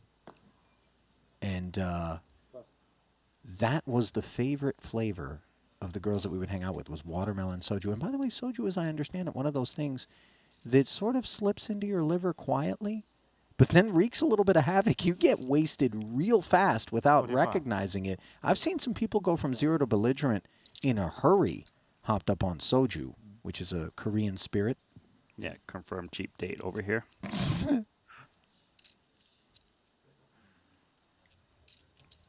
Queen, queen, 9-8 double.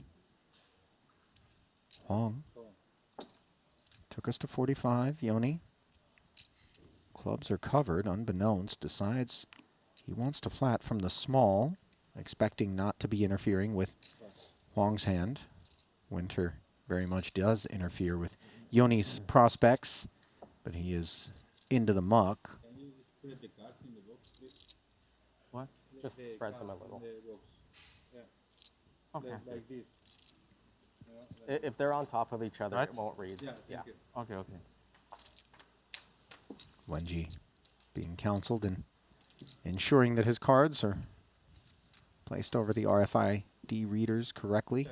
And I would say that in terms of what he was hoping for in a flop, this is quite correct. Finds the nuts. Blocks a bonus queen. Yoni, of course, with just the dust diamonds and a bad gutter. Not sure how big a fan he's going to be. And yeah, sure enough, snap, fold. I mean, he just keeps raking in pot after pot. He really does. And the YouTube chat is green with envy, by the way, saying that they wish just one time they would run like this in a main event. Still early, by the way, and a good bit of runway between now and the 15 who will be paid, as 28 are active and 13 must meet their end before we breach the money bubble.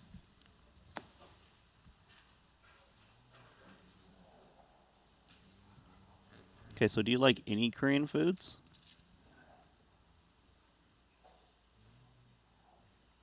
Do I like any Korean foods? Yeah, I'm just asking. I mean, galbi is delicious. This is the famous short rib. And gochujang I use in cooking, by the way, the red pepper paste. Delicious. The bulgogi, you know, if I'm being fair, and I've got a bit of a tumultuous relationship with the dining establishment here, known as the Shanghai Bund. The meat that they use, you know, I'm not going to call it grade A, you know. But it's definitely above the grade that McDonald's would use. No, okay, sure. But I don't typically compare McDonald's to like a restaurant. The beef to gristle ratio is what I'm taking most umbrage with, as Dvorak takes umbrage with this limp. King, King, Jack 10 double suited. We sail up to 60,000 as he wants to find out whether he's dealing with mice or men out here. In terms of the holdings. First hand out, as is the second. Yeah. Pressure application. Successful. It's my card. Kings. What about you, Randy? You a big Korean food fan? Yeah, I like the galbi as well. I like it in the soup form, galbi tong. What about suntopu? You know, the heck is the that? bubbling soup, the super hot one? Probably not. Do you like japchae? Super spicy. Japchae's not bad. The glass noodles. Yeah. I know what you like. What? In fact, I'm convinced that you probably would have died of starvation in college were it not for these. The instant Shin Ramyun ramen buckets. Still eat that today. Yeah. Look it up if you don't know what we're talking about, by the way. As we're giving you a look up at our next two feature tables. Boy, these are going to be a couple of treats. Ding Biao still chip leading. Off his high water mark, just a little north of 2 million. I was That's trolling the your table troll I'd want to watch. I just want you to feel good. Like, if you said yes, I would have done it. But I was trolling the troll, just to be clear. Ellis makes it 40. We've seen this look before from Weissman, by the way.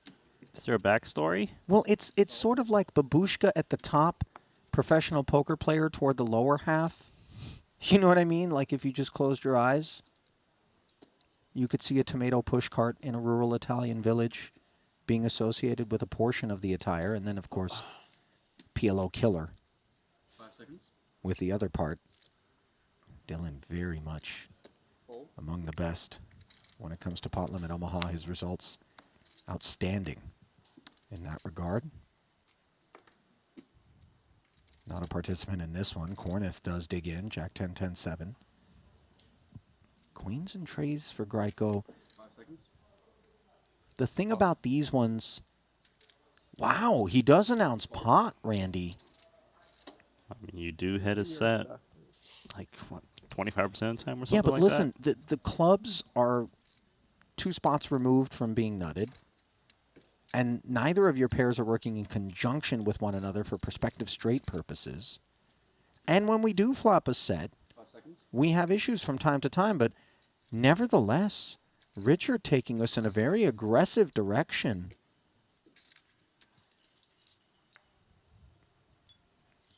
So single-suited kings for Parsonen. And he is going to do the repop. And this is absolutely what we did not want to see. Nevertheless, Greiko has made his commitment, 124 back, and as requested by Parsonen, he does stick it in there and realizes he is not doing well at all. A 2-to-1 dog in a 668K pot. Korneth's contribution limited to 40K as he bows out. And might Richard Grieco be on his way to doing the same? Ace, Queen, 5. He makes the set. Just a king for Parsonen. And, you know, a pouty lower lip is something one can relate to. And quads is actually a little difficult to relate to. Performing far better than one might have expected. Richard Grieco with fantastic timing. And that's the cruelty of PLO in a nutshell right there, Randy. Send Nelis some watermelon soju. Do you think that's going to make him feel better? Probably make it worse. He's going to need a sauna.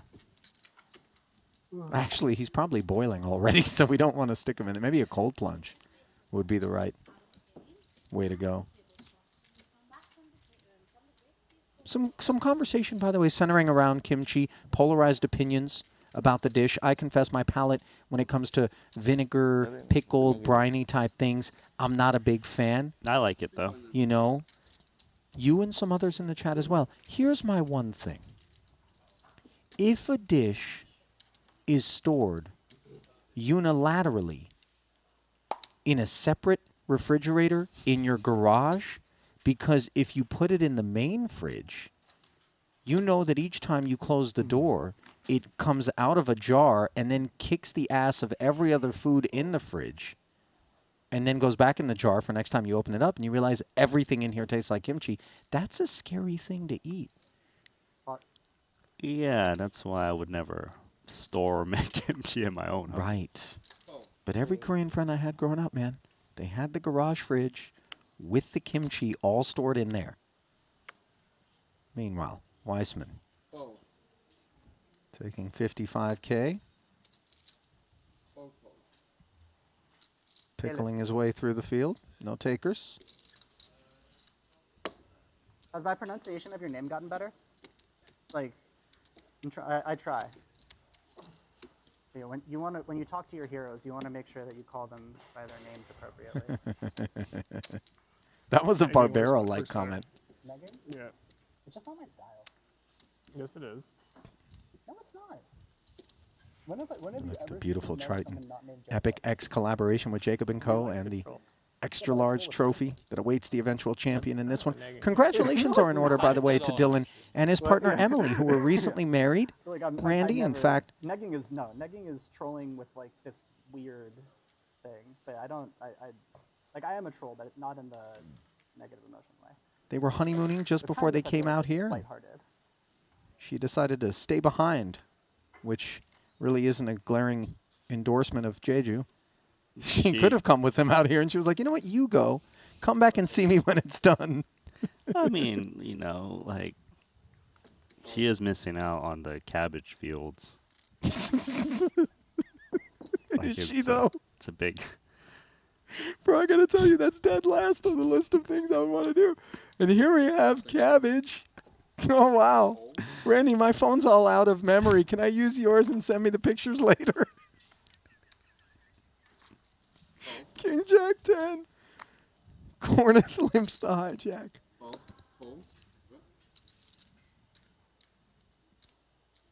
Linway. Jack 10-3.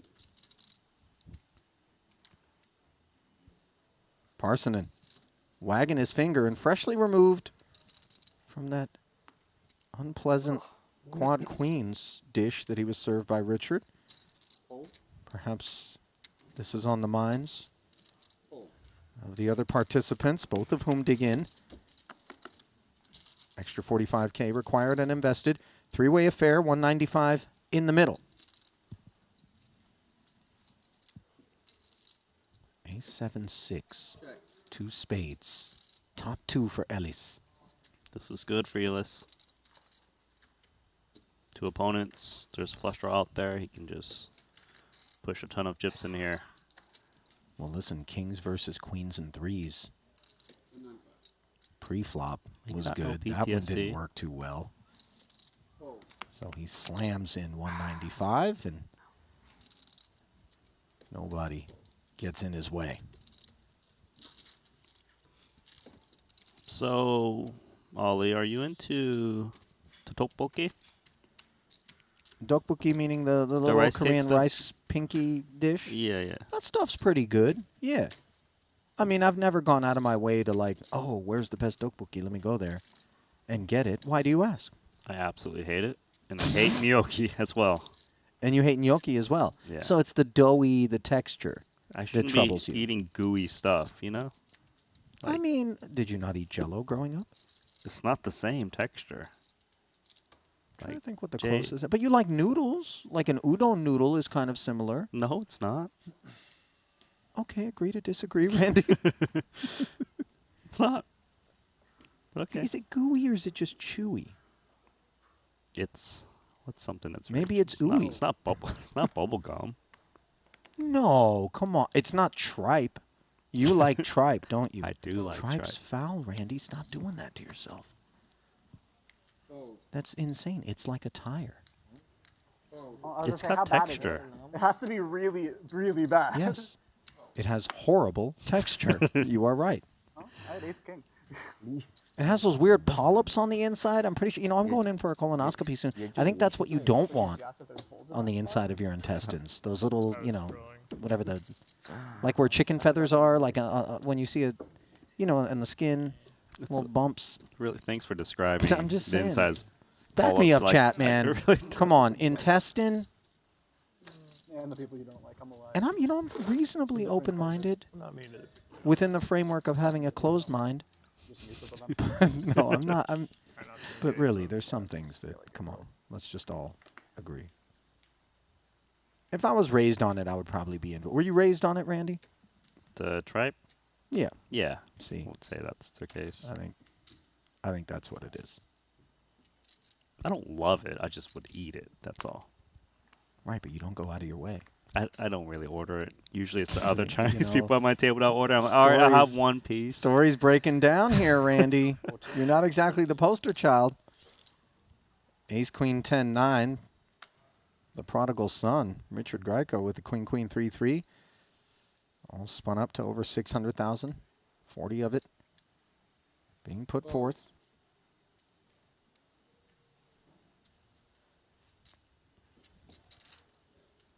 Linway. Suited ace, 3 to a wheel, 2 to Broadway. Gonna put 40 of his remaining 113 out there. Are you surprised that he wouldn't simply rip it? Or it's just too precious? I think his logic is I'm so short anyways. He's never folding. Maybe I have a path to victory or a path to save the remaining 73K post-flop. Now, however, the problem with flatting is you do let another player come in, which is usually the big blind. Reduces your equity quite a bit. So Chance Corneth comes along. 3 players to the ace-9 deuce rainbow board. This is very dry texture. Corneth nowhere near it. And now Grieco has got ace-queen notched by the ace-king, which also has the wheel draw and backdoor nut clubs. Backdoor nut spades for Richard, as the remaining 73,000 is in there. He promptly makes the call, and he has aces and nines. Forgive me, I completely slept on the top two. It's a good flop, though, for Lin Wei. Like, he couldn't expect his opponent to have top two too often. He had top pair, top kicker with a gut shot and backdoor clubs.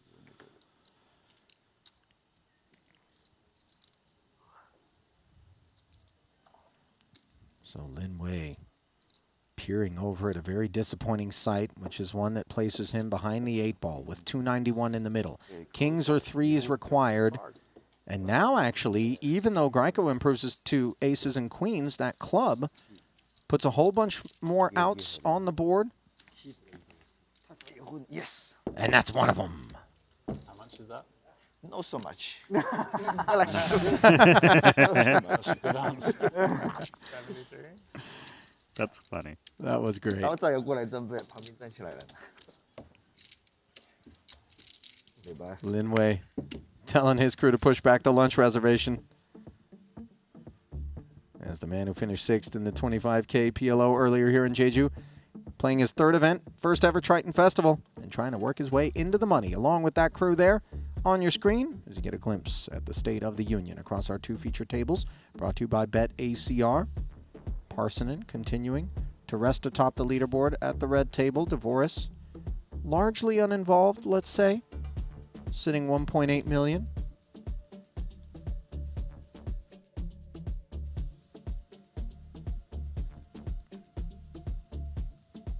Xixia 12 bigs. Shortest across the 2 tables. Lin Wei's double, putting him up to 19 bigs. But of course, those blinds do go up in a relative hurry. So you do got to play pots here and there, and you do got to hope to drag them in when you're down toward the bottom part of the leaderboard, just to keep your head above water, not end up playing roulette on a 000 wheel. What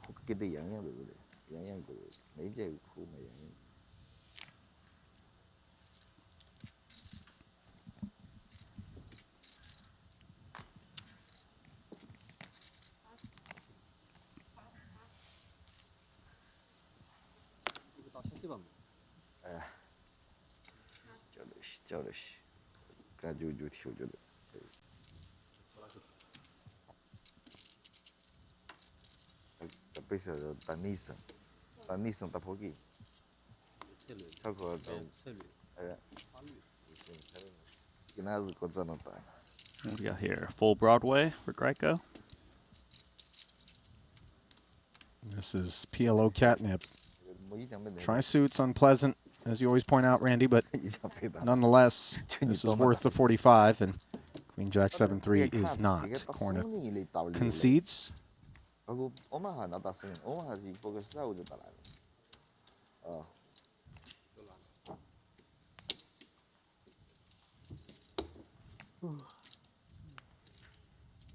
Greiko placed 3rd in the 25K PLO here in Jeju for 320. That cash actually his 2nd PLO final table in a row if you go back to Monte Carlo, where he finished 7th in the 25K PLO Turbo Bounty Quattro. That was his only other cash ever at Triton. Look at this hand. Powerhouse. Ace, King, Queen, Jack, double suited. Maximum requested.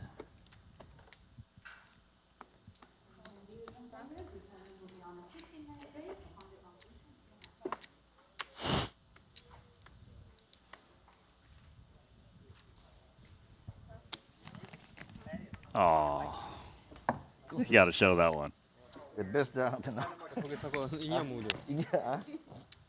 Yeah, die. Getting a front row seat as Lin Wei says, get a load of this. You might never see a hand this good. Of course, you hope that's not the case, as you're among the remaining combatants here in a PLO main, of which there are only 27 left. Ding Biao continues to be the overall chip leader. Sergio Martinez Gonzalez in second, with Daniel Dvoris, who we watched there at the feature table, currently sitting in third. We are still 12 places away from bursting the money bubble here in Jeju. Ali Najad and Randy back with you at the desk. The quad queens, perhaps the dirtiest way someone was done during that frame. I'm just trying to figure out what the lowlights were, not really the highlights. I mean, for Richard Grieco, it was definitely a highlight, but that had to be the one in the frame that raised the eyebrows highest, It was right? very cool to see quad queens in that spot where he had queens threes versus the two kings. You know, so there's a lot of good action here. Sean Winter's decision to call with the aces, however, against Huang Wenji when he hit that gutter on the river, that was one that the chat was divided on, and most people, I feel like, were very much against Sean Winter's call. But as you can see, he kind of had the right read. He did lean over to Divorce and say, the worst card in the deck rolled off, and yet I still called, which was my plan on the end. That one felt a little bit thin. Yeah, it felt a bit forced, calling with two aces on that texture, but then you can see him kind of bantering with Divorce, like, man, I called this guy, like, really light, and then Divorce can't really figure out what the hand is. If nothing else, he did get to see it, which will, of course, be logged into the databanks as he moves forward. So we're going to log Rabbit Chow into your seat, Randy, give you a little breather, and then we're going to come back and continue with coverage of the $100,000 Pot Limit Omaha main event from here in Jeju in about 10 minutes. The $25,000 buy-in WPT Global Slam is back. Join the action on March 2nd at Triton in Jeju. This time, for the first time ever, our players could buy into the WPT Global Slam with Passport dollars. Don't miss your opportunity to qualify for future Triton and World Poker Tour events. Download WPT Global with code JEJU and get a 100% deposit match up to $1,500. Sign up today and join the action. I've played against the best, I've won on the biggest stage. But what if I told you, it's not just about luck or talent. It's about using the right tools. GTO Wizard is the fastest and most efficient way to study any spot in poker. This is how you level up your game. This is how you unlock your potential. Don't get left behind. Get GTO Wizard today. Beat the best, crush the rest. Looking for the ultimate platform to place your bets on the biggest sporting events? Look no further, because BetACR.eu, Triton Poker's official betting partner, is here. Whether it's the thrill of soccer, the intensity of football, or the fast-paced action of basketball, BetACR.eu covers it all. With real-time updates and competitive odds, you're always ahead of the game. BetACR.eu also offers exclusive poker events that you won't find anywhere else. Test your skills and make every hand count. Trusted online poker is back in the U.S. with the launch of Club WPT Gold. Play sweepstakes poker in daily ring games and tournaments against your favorite WPT ambassadors. At Club WPT Gold, you play with two virtual currencies, gold coins for fun and sweeps coins, which can be redeemed for real prizes. Get sweeps coins for free with gold coin purchases, daily login rewards, and giveaways. Join now and get in on the action.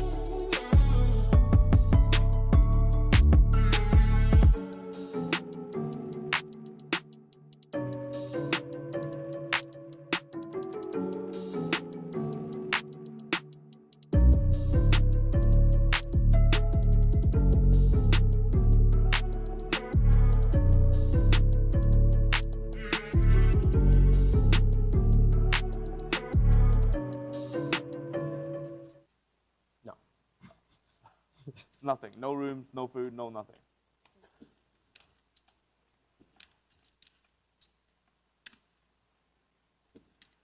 I believe the way they do it is they comp you like a few days if you play the super 100K. And then they're like, yeah, we'll just refund you the money, and then like a year and a half later, maybe you'll get it. I think Taiwan should be super cheap, no? Taiwan? Yeah. No, Monaco. Oh. There's no food, right? As well. No, you get food in the poker room for playing the high rollers, but it's Oh, you're talking about it. You don't get this, right? no. No. Okay, then no.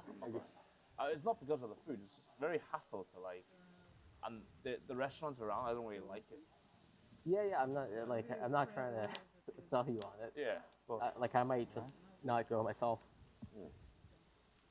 Foxen took us to 36,000 as we try to listen in on the continuing conversation between Tang and DeVoris. This conversation, though, being had using chips, and it is Huang Wenji, who is currently in the driver's seat.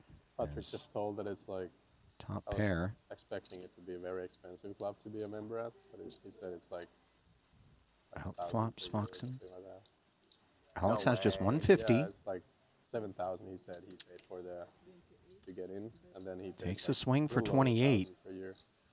Between 1 and 2, but you can play unlimited. They have all the No facilities. clubs on board, no immediate draw. The best deal of the world. Wait, but you Huang have to be a resident of. I don't think so, because there's a lot of those. hangs like, in. Now he finds an open ender ETP guys on the that turn. there, Note but that Foxen Because I would have thought it has was like also a thing with picked up a wrap. You know, 50 to 100K. That's a very long wrap. Yeah. Yeah, that was my I was thinking the same. 15K a year, 20. Like I saw the same. Any ace, king, queen, 9, 8 like would there's, all like, do the trick for Foxen. less nice clubs in Toronto that are like All in. 50K initiation, 5K a year. Yeah. So he's going to press. You don't look out on the Mediterranean when you play. I can tell you that.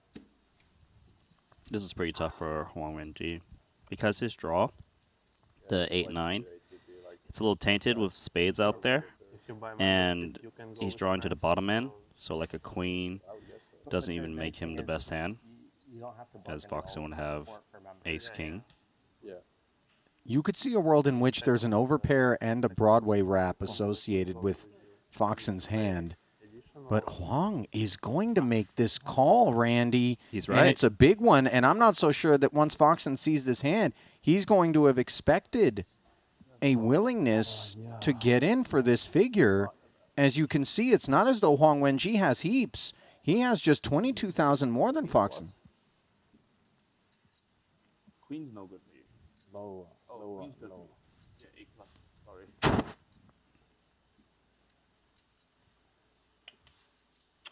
And a board pairing 10 on the end means an early exit. Here on day 2 of this 100K main for Alex Foxen. And I can see the smile beneath the mask, Randy, as you look at the eyes of Huang Wenji. And I don't think it's going to be a similar expression on Alex Foxen's face. As that was not exactly a straightforward call on the... Zero. Kind of giving up on the main. There are a couple of Chinese players that play exclusively PLO here. At least that has to be our assumption based on their participation choices. Unclear what they do beyond our borders, but I think the assumptions are relatively safe. And the Kings repaying Dai a visit. This time they look a little prettier than they did a hand ago. Once more, we go to 42. That's a pot size open. With the blinds at 6, 12, and 12. Could see this one be defended by Hendricks. He's double suited. A little bit of connectivity of the queen and 10-9. So flop incoming.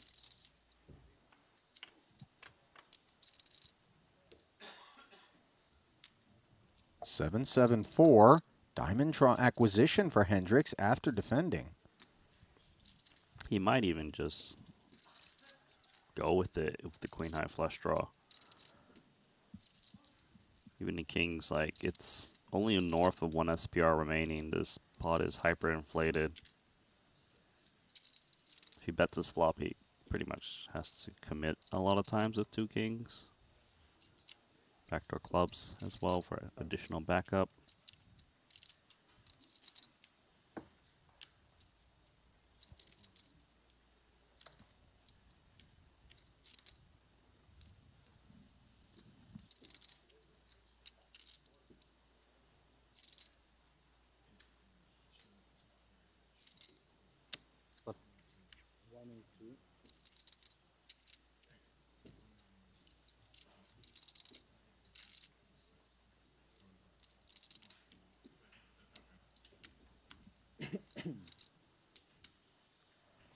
102,000. Full pot the requirement. Look at Hendricks. He decides to ask for the remaining 25,000 with no hand beyond the 4 for the time being. The club coverage is inconvenient for him, but he is placing his faith in the front door flush draw as a covering stack, not by heaps.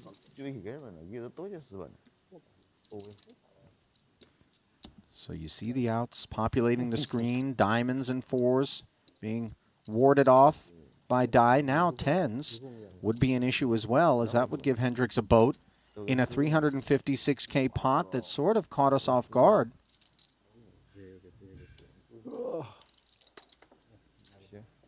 Safe. Clean run out.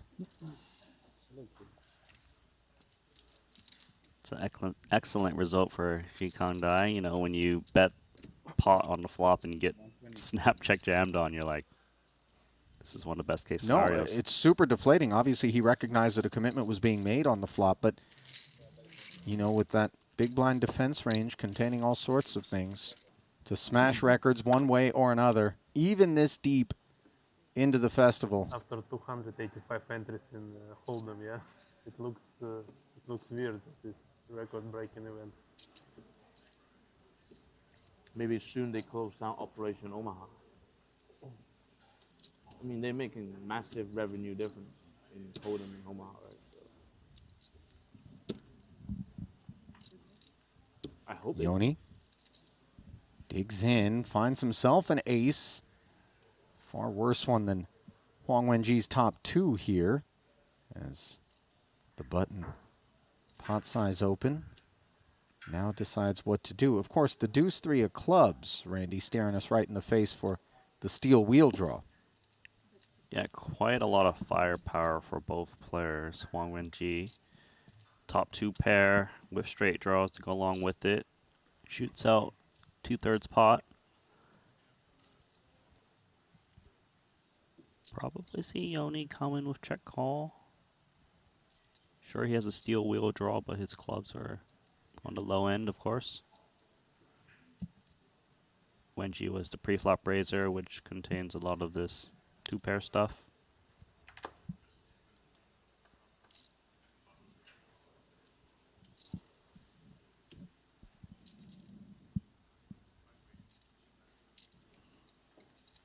Yuka thinking this one over. A lot of these decisions aren't so much, am I going to proceed or not, but how do I want to proceed? He does pot it, doesn't he? Yeah, he's looking at that 243 back, and he's trying to determine, well, do I have some fold equity maybe if I come with this play? As we can see, absolutely not. Wenji thanking him for the opportunity to pile heaps into the middle and play a big one. 718,000 in the middle. You saw a moment of apprehension there for Huang. I looked excited as he was revealing that one. I believe the statement was no need a flush. No need. No, you don't need one, Huang, but Yoni very much would love to see the puppy foot. Instead, he's shown red 7, and now with just 1 to come, Huang goes to 72%. He's the man on his feet because he's at risk. And take your seat, sir. A very clean run out.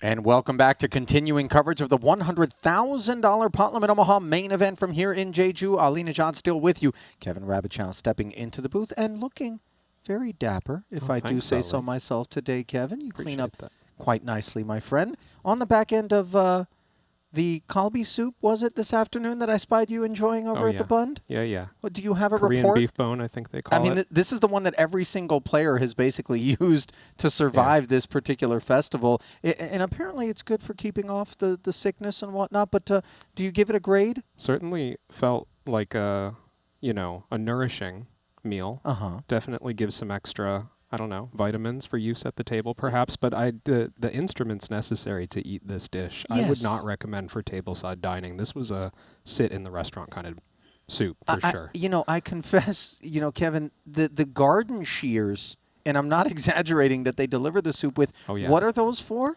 Well, the meat is attached to the bone pretty firmly. Yes, you know, I'm familiar. there's some collagen in there, and you want that stuff. So you gotta like two-hand tongs, scissors, like cut this thing apart. It's this is wild. Yeah, You it's know, great though. It's sort of like you go to those places where you got to crack your own seafood. You know what I mean? They got the wax bib and all of that. I don't think this is the sort of main event pregame that you guys were expecting on the back end of this break, but I confess I've taken us in a different direction. Ding Biao, however, still in the same direction that he was in coming into the day's play. Chip leading right now, 2.4 million in front of him. Sergio Martinez-Gonzalez and Dan DeVoris, the top three. You see the two new featured tables, and as you glimpse at them ever so briefly, Rabbit Chow, something that catches your attention, perhaps? I mean, this is just such a ridiculous lineup of PLO talent. Always a treat for me to get to learn from the players that we're watching, and this blue table in particular, not to overshadow the talent and the chip stacks at the red, but Watson, Brewer, Tollerine, Haxton, Andrenov, Osmus, who can I not learn from in that lineup? Yeah, a North American heavy blue table, and then, of course, a heavy dose of PLO aptitude at the red table. We begin, however, with our former feature, having been placed elsewhere in the room as this PLO main gets back underway. The walkthrough brought to you by WPT Global. Here's the other feature. 27 remaining, 15 paid up top. A whopping $2.34 million. The min cash, $160K. This, of course, is apropos of the $100,000 buy-in level. There is the man who is second in chips, not bringing too much attention to himself quietly there. Yergo Nach still involved after winning the 50K yesterday against Joni Jukamainen, who's just left the feature.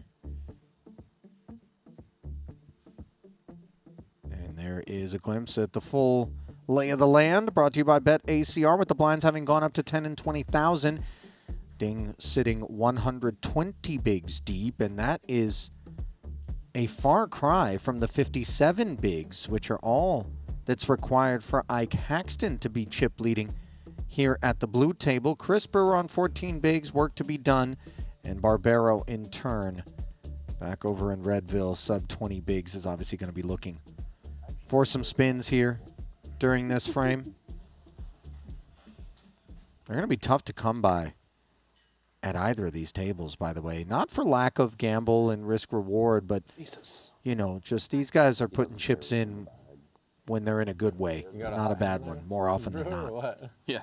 You have 10 bigs, roughly, maybe a little more. Okay, more.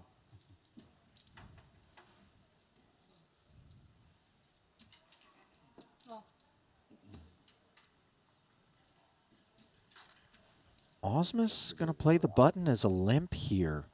Kevin, lesser seen things? Yeah, playing shorter effective than his stack suggests. 26 blinds for Watson, 12 for Brewer. Maybe some ideas in this late position spot of expanding the hands we can play without committing. A side of syrup.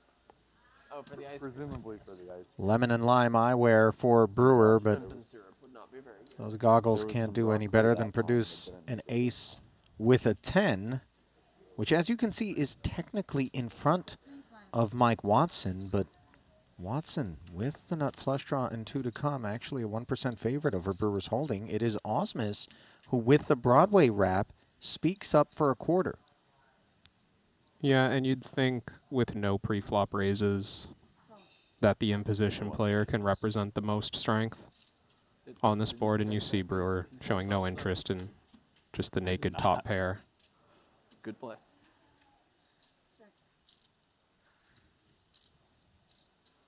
So his departure leaves Watson to do battle. 9 of diamonds turn, and Osmus finds an added path to a straight. Yeah, a few additional outs on the 9, but now we worry about the strong parts of Watson's range that might check jam turn, facing a large bet. Do we come with some kind of medium-sized bet, or maybe just check behind? Yeah. I'm trying to think of what's And there's the flush that Watson needed, in spite of the fact that Osmus was a very big favorite on the turn. It's true. Mike gets there, and now 130 in the middle, holding the nuts.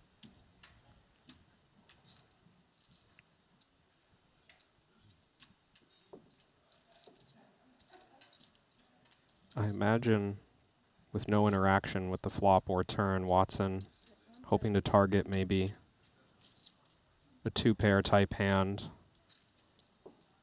And of course he can just get max against a weaker flush whenever it gets here. Just goes for full pot.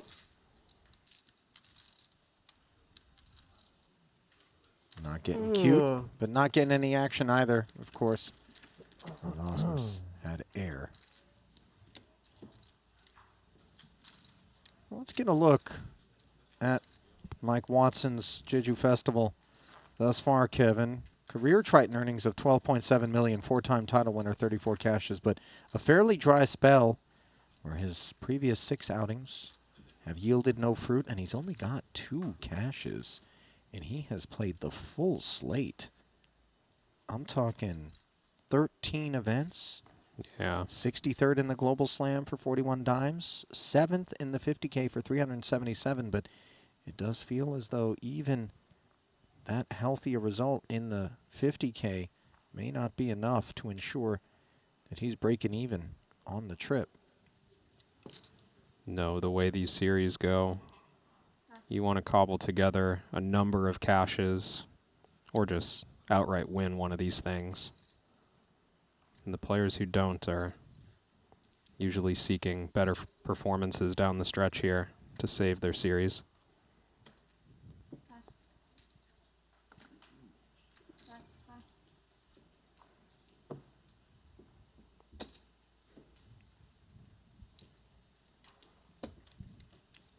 Not to suggest the ultimate goal is to have a winning series. I mean, this could be a dangerous mindset to come into these things with. Of course, even the best are going to lose. You know, would you say more often than not? I think I would say more often than not. Tournament poker in general, we have to accept that by a wide margin, there is a vastly disproportionate number of days in which you simply depart the arena quietly and unceremoniously with fewer bucks in your account than you had at the onset of it, and perhaps multiple bullets invested. And you had better be really tough emotionally to weather these stormy seas, because even the best in the world, as Jason Kuhn will often remind people, and you know, I love that he's the man that really kind of carries this torch, because he has run so well and he's very humble about it. Even though he's a terrific player, he is very braced for and cognizant of that all of these guys, the world beaters, are going to experience some insanely brutal downswings that you would be tempted to think are a reflection of some issue that you have with your game, something that you're doing wrong, and yet it is little more than basic tournament variance. Jeremy Osmus tried to slip in there with King, Jack, Jack 5. Chris Brewer having none of it from the button. Rainbow Ace Queen Jack 8, the hand that he's using, by the way. 90 of 220 committed. Yeah, very short to start this hand. You surprised that with a lack of suits he would be willing to do this, or do you think he felt like there was some fold equity? From what I've observed, this just gets less important when we're this short, because of course fewer decisions down the road to be making in general. It's kind of just, well, do I have enough equity to spin it for 10 big blinds on basically every board that comes, and these 4 high cards, I suppose, qualify in that way. Well, the 4 high cards have turned into nothing more than a pair of 8s as Osmus asks for the remains. King high flush draw over pair. He's in a great spot. He is fortunate not to just run into, I mean, there are much worse cases that could exist. For Brewer. For Brewer, that is, yes. In this case. But the spades for Osmus, certainly. Yeah, he's not flatlining, but he definitely has a faint pulse here. Good game. And now it's code red for Brewer as he's showered by the spade on the turn. That'll do it for him here in the main. That man there, Osmus, inheriting Chris's remaining stack. Currently, Jeremy just north of the average stack. And of course, players starting to think about the money at this stage. 15 places, pay. Now 26 remaining. But with 10 big blinds, that's too much distance from the cash to try to sneak your way in without a couple of all-ins and win.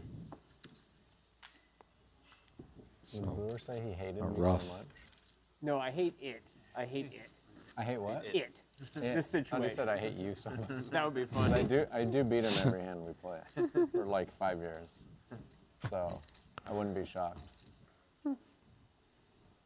Speaking to that variance. Yeah. We were discussing just a moment before that pot. And also 5 years, that's a... I was just going to say, the phenomenon of a nemesis out there in poker. Everybody, I feel like, has that one guy that they're like, no matter how good I get it in against you, even when I get it in bad, I never... Like, it just doesn't matter. Yeah.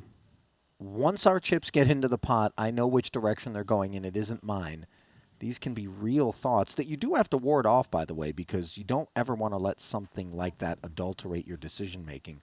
And I'm not suggesting it does, but Osmus thought he may have heard, I hate you so much. Of course, the crew advising it was, I hate it so much. And, you know, for Brewer, it actually hasn't been a bad Jeju Festival, I think, on the whole. Fourth in the 125K for north of $1 million, almost 1.1, in fact, was his bright, shining moment. Could have been a series saver there. Yeah. 5 cashes so far here. Part of the 8-figure winners club is Brewer in career earnings, as you saw Gavin Andrianov taking a walk there. That's a name that we've not called, and we'll familiarize you with Mr. Andrianov right after we familiarize you with the return of online poker to the United States. Club WPT Gold have opened their doors to eligible players in America. Back with non-stop action from ring games to MTTs and massive guarantees. Sign up today at Club WPT Gold. No purchase necessary. Void where prohibited.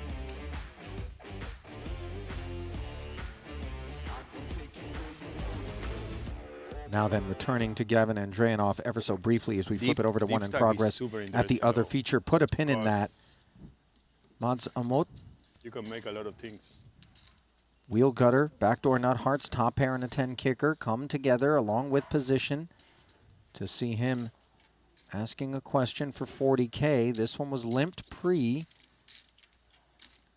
Gut shot and the queen high club jaw for Mr. Jones. You ever played? Showdown? No. He makes the call, and guess Hold who's him? got the better clubs? Yeah, hold him a little bit, yeah. Your chip leader, along with a pair of But to come fives. here and play for 4 weeks, it seems like not something I would like to enjoy. When did we arrive? You play full schedule, hold him or no? Yeah. I skipped some when I wasn't feeling well. Okay. I skipped 2. Like for me to stay for short deck, maybe like be here a week is fine, but a month here in Jeju is really pushing up. If you like it. If you're buried. Everybody stays intact, and how about that turn? Mods finds the wheel along with nut hearts.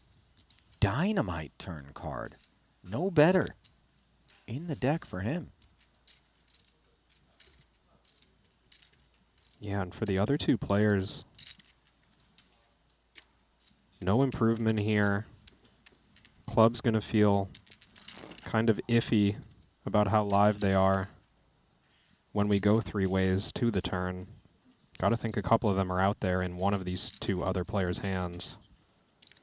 And I was waiting for the bet size to see how excited these holdings will be. This is 3/4 pot into 2 players. Yeah, for one day, you surely have enough to do. The island is beautiful, but Not surprised to see Jones get out of the way, but now able to close the action, still with nut clubs. There's not much to do in Bahamas. How does Ding Biao rate this draw? Well, this is just a math equation, is it not, Kevin? For the most part? Certainly. I mean, the upfront equation, somewhat easy to put together. The river implied equation, a little bit more complicated. Some of these clubs pair the board, some of these clubs, maybe we can't get paid. Do we lead for what size? How often does it get paid off? It's clear that Ding Biao thought that the price was right. And even though Mods has just improved to the nut flush, he doesn't like seeing this card. Just given the improbability that he's up against hearts, he's got 3 in his hand, and of course he's got the nut hearts, whereas something else in the deck might have left the perception that our opponent would be more of a customer versus a wheel than they would be. This is a very wet river. And for Ding Biao, kings and 5s. I don't know how proud of that particular holding he's going to be. With 500 in the middle, is there even a number that gets paid? From this exact hand, it really just feels like no. Mods has shown so much strength in this pot. To continue betting on a flush completer river will continue to add to that perceived strength if we're playing the hand as Ding Biao. So, gotta think we get away from this hand with no blockers, pretty dusty bluff catcher.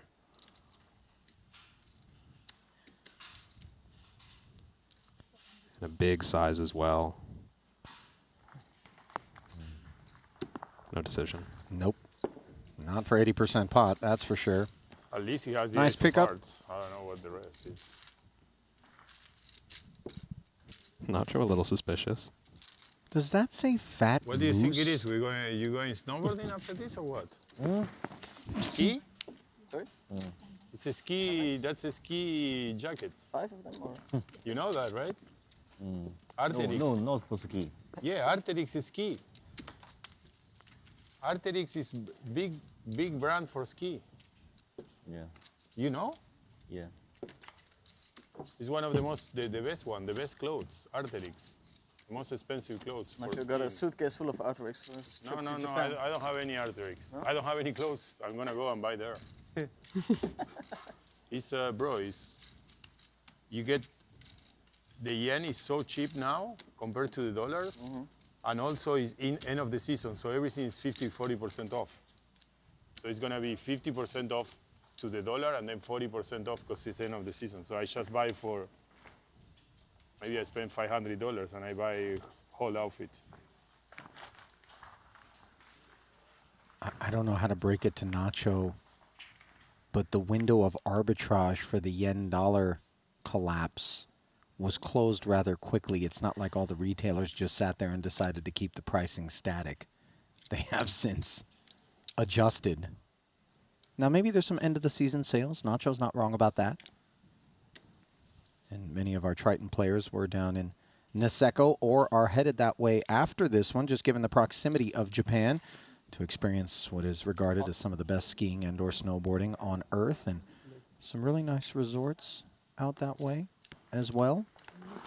Sounded like that wasn't Ding Biao's plan, though. I think he just thought this jacket looked sick. No, bro. Ding Biao just walked through the mall and was like, oh. And he's like, yeah, I want that. That's fly. It fits my vibe. Yeah. Nacho's like, skiing? No. Nacho's out here looking for a lift ticket. Like, it's not happening. Meanwhile, what is happening is Nacho's limp with the double-suited 4-card rundown has been shot up by the double-suited King 10-7-5 of Jones. Veni Vidi, Dirk Geritze. Flatting, Barbero closes the action and hops aboard. Pretty significant pot for all parties involved. 300 out there. Effective stack of Jones, 500K. Shockingly enough, given the pre-flop action, nobody has an ace on this dry board. Dirk's queens, the best hand at present. And Jones certainly in the best position to represent the top of the range here. Do we just get this through against both players with a small bet? It's tricky for Dirk to do anything with Nacho behind.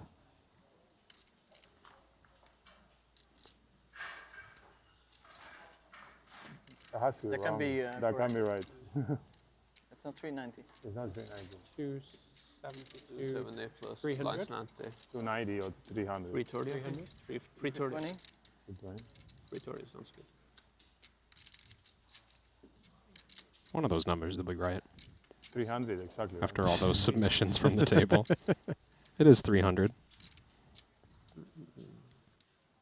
What it isn't, however, is clear whether or not Jones wants to continue telling a story. 75.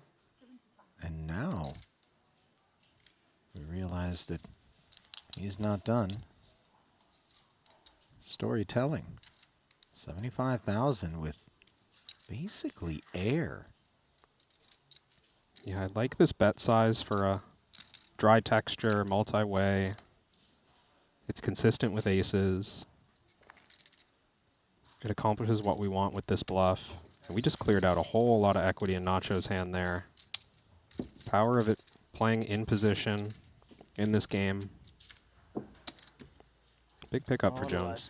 What a fucking life. Unbelievable. Fucking 9 on the window. Beautiful flop.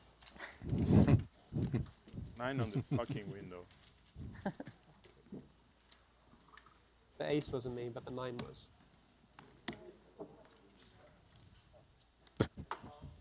It's a funny lie to Yeah, tell. what, that was like, I don't remember there being a 9 in there. When Nacho just made it so clear the 9 was the good card for him. I'm not scared.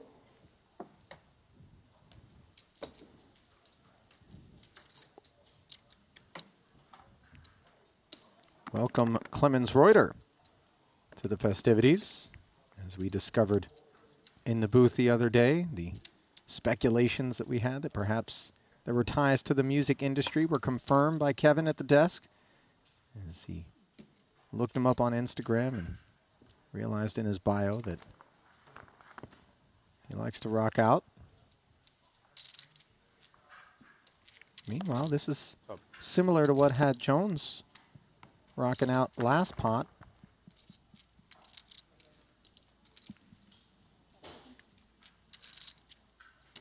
Still waiting for confirmation on Reuter's instrument of choice. I'll try to catch him on the next break. Well, currently, he's playing the 28 big blind flute.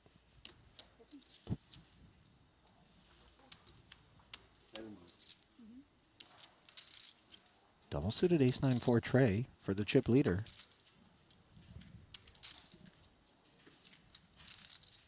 That ace not working in conjunction with any other Broadway stuff is a little bit troublesome. But of course, when you have a 3 and a 4, you're in a different direction.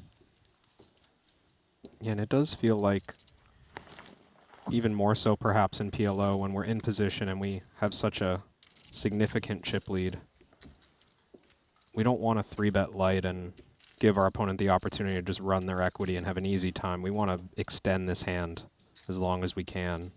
Peel, see turns, put them in tough spots. Maybe when it's clear their range is a little bit weaker. Well, this hand is going to get extended as a result of the 2-club 10-10 tray board, where Ding Biao's hit the 3 and the nut flush draw. Of course, as we can see, Jones, with the second nut flush draw and the betting lead, isn't done. Following up on the 70 pre, he now delivers a C-bet. 80,000.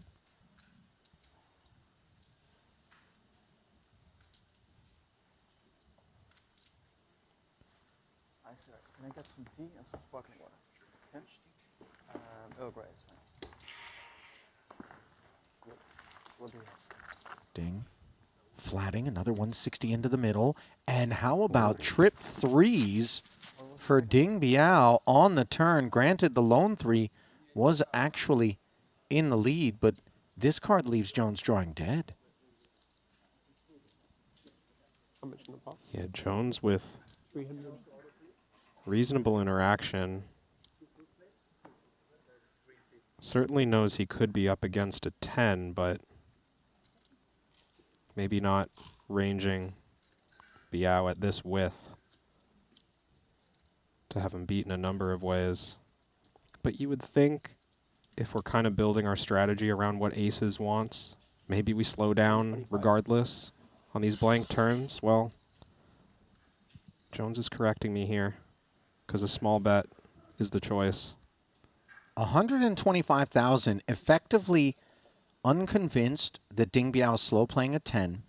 Interfering with the clubs, though, one would imagine that we skew our opposition more toward that sort of holding. Yeah.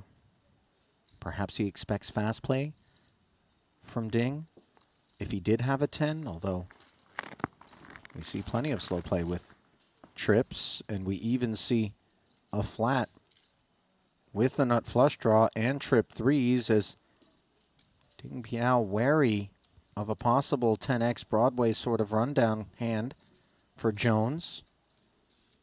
King on the river. I don't know if Jones thinks that this is any sort of real showdown. Yeah, and with the couple of clubs at this stage in the hand, it's not clear to me if Jones sees this King. King, as queen. interaction. Two Oh, yeah, king. check, check. King, queen.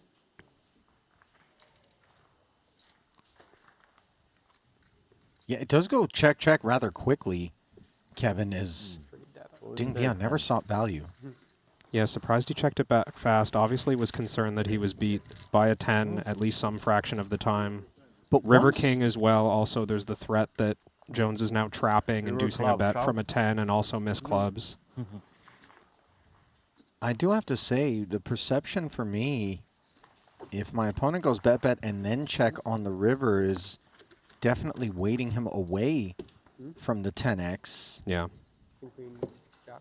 And maybe King's Full recognizing that the 3-barrel line could inherently have some polarity to it that would leave somebody bluff catching against us if we did have King's Full, and in that sense more preferred than trying to trap and potentially missing a street of value versus perhaps a slow played 10, or for that matter, as we could see, the 3. So I think you can understand, like, when you see the immediate check behind from Ding Biao, you get the sense that on the turn right away he was already worried about the ways that he's beat, kind of reading it as a hand better than a 3 or a pure bluff. So on the end, there's just this relief, like, oh, good, I didn't have to face the 3rd barrel. Okay, let's see if I won. Yeah. Not really getting to the point where we break down, could I get called by a rivered king or something like that. Or for that matter, maybe aces. Yeah. Which are exactly what Ding Biao's been gifted here. Very good ones, mind you, given the 2 Broadway side cards and double suits. Cutoff open to 70. Now Dirk with King, Queen, 10, 7, and hearts. Playing over 40 big blinds deep in position versus, you would think, the wide range. Much wider than double suited aces, that's for sure.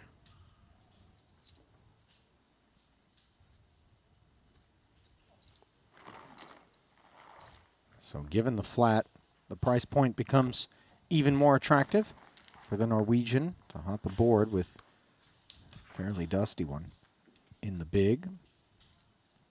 Flop brings focus. Ace trade deuce, 2 hearts. Dirk, nut flush draw, top set for Ding Biao. Mods with a skosh in the form of a gutter and a 3. He has checked it over. And in general, I'd like to just see straightforward aggression from Biao in spots like this. Even though we're 3 ways and we're out of position versus 1 player, we have such a healthy chip lead, an ace came on board. Everyone's going to proceed so cautiously against you in this spot. He does just come out firing with a big size as well. How much is in there? Now Dirk inquiring as to how much is in there.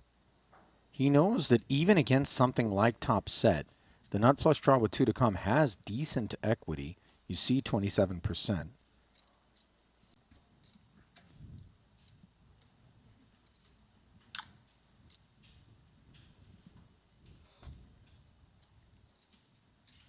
Gonna take his time. See him looking over at Mods' stack. Something that needs to be considered. Yeah, and maybe even just observing how engaged Mods is with this hand. I mean, of all players to have 4-5 right now, or even stronger with redraw equity, he's the one who would have it. Just gets away. Flush. Wow. Flush draw. King high flush draw. Not flush draw. You full? Yeah, nothing else. Shove. Shove UV. I think. Really? If a heart comes. Oh, shove you GG. GG, yeah? What did you have? Strong hand.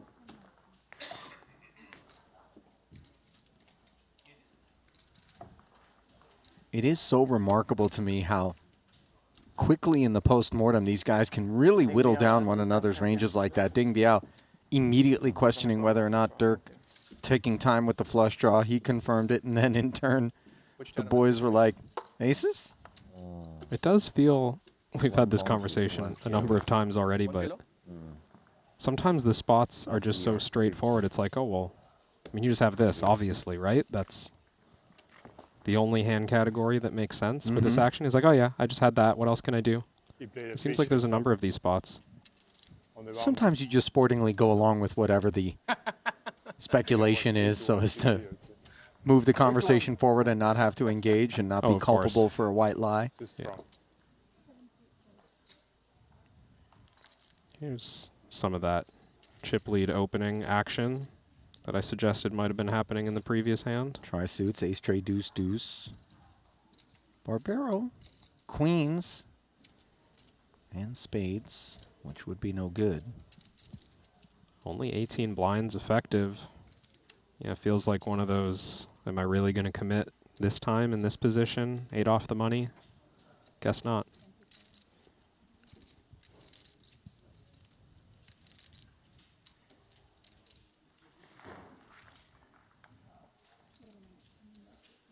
You know, we had a chance to watch Barbaro get down fairly deep earlier at this festival, and I confess that he really approached it with great care.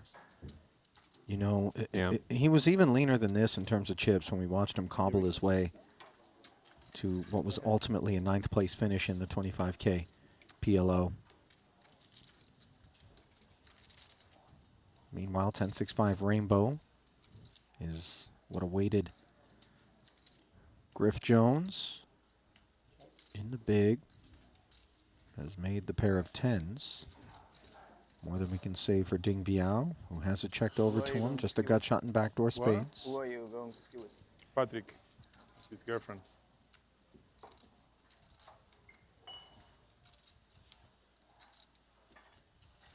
Pretty dusty draw for Biao. Not spades relevant. Does make sense to me to start firing. Easy. You go to Portugal? Oh, actually, I go back to Bali. To where? Bali. That's where I do my winters. Where? Bali. Bali? You go to Bali now? Jones here for it. And how about this card from outer space? Ding Biao making the 6-high straight. I was just imagining all the different ways he could bluff at this pot, and here he is just turning Jones dead. Do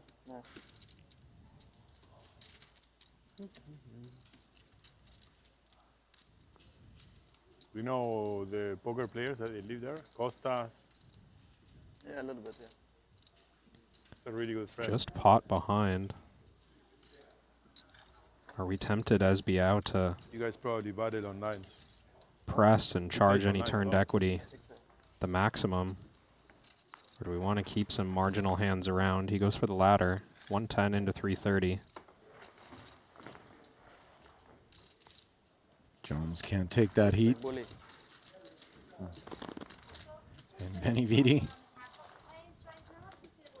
alleging that Ding Biao is the schoolyard bully, but as we could see, that's just raw firepower courtesy of the 4 on the turn. that brought forward the turn bet. We will step away from Ding Biao and company to find Sergio Martinez Gonzalez. Activating with 9-7-7-6. He, too, has the luxury of a big stack. At present, he is third behind Jikang Dai of China in the overall leaderboard. Has picked up Ike for a ride. 10-9-4-4, by the way. Slightly ambitious from Haxton. Now he has flopped a 9 with a better kicker, but as you can see, Martinez's remaining cards forming the open-ender and giving him the better equity. Yeah, Haxton not one to shy away from close and sometimes confusing to navigate scenarios. Happy to take his price in the big blind, deep enough that he's unlikely to be put at risk in most post-flop hands. Check back from Gonzalez, by the way, with a hand that felt as though it could be a candidate in reality, but maybe recognizing the context whereby that flop is not supposed to be interacting with him as a pre-flop raiser, so he doesn't really want to create a situation that would allow for Ike to maybe check and punish. Yeah, and I think one sort of sharp thing that these players will do when they see a board is in favor of their opponent's range, they'll check behind hands that stand to improve when the board gets even worse for their perceived range and even better for their opponent's perceived range. So this is a hand that, you know, the 5 comes, the 7 comes, the 6 comes. We've gone even higher in value, and it looks like we should have gotten worse. Second check back from Gonzalez. And now, shockingly enough, given that the king and the queen are both bad cards for Haxton, his hand is best if he can get to a showdown.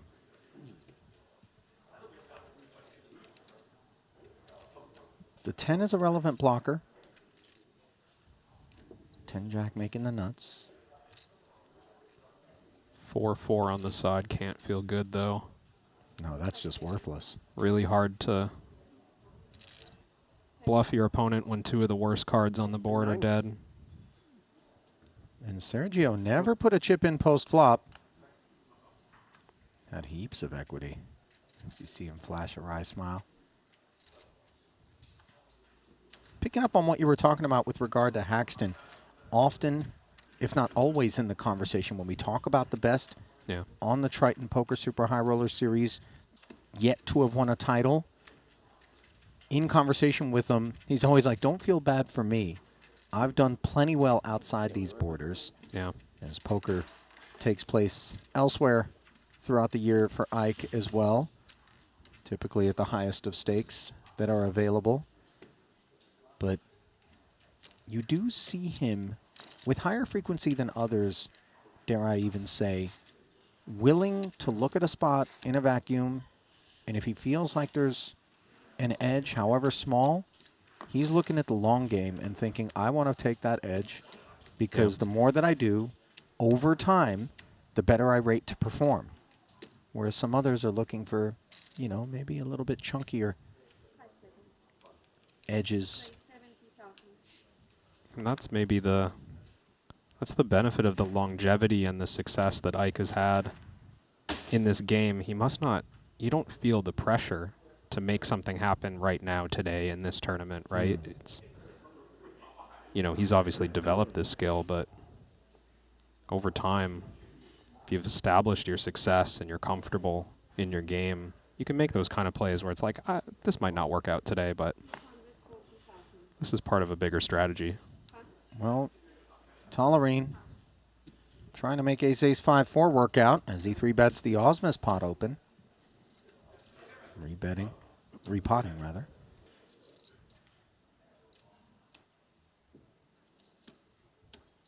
No, forgive me, this isn't a full repot. Is it? No, it is. It is. 3x plus the inside.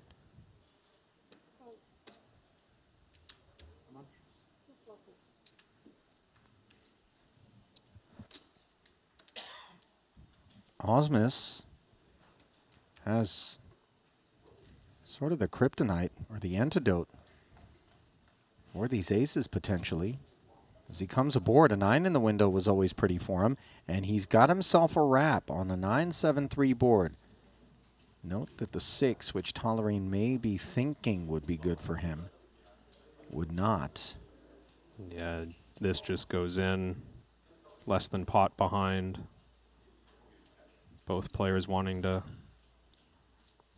see 5 cards on a board like this. Yep. Writing was on the wall here. Osmus leads out for pot, just in case Tollerene had fold on his mind. Just given that Jeremy knows that he's always going to get the rest of his chips into the middle with a holding such as this, which has so much equity. 49% against these aces, just 2% shy of Tollerene, who's got the better hand. And this is PLO in a nutshell right here.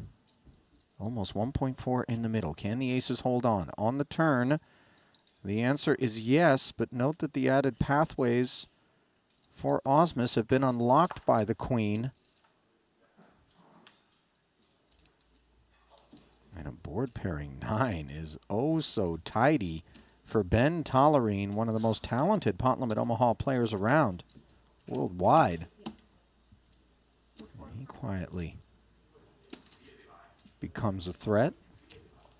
Didn't see him wearing a mask at the onset of the festival, Kevin. I'm no MD, but this strikes me as perhaps a mindful Tollerene suffering through something that he's not trying to disperse. Yeah. And aerosolize throughout the field.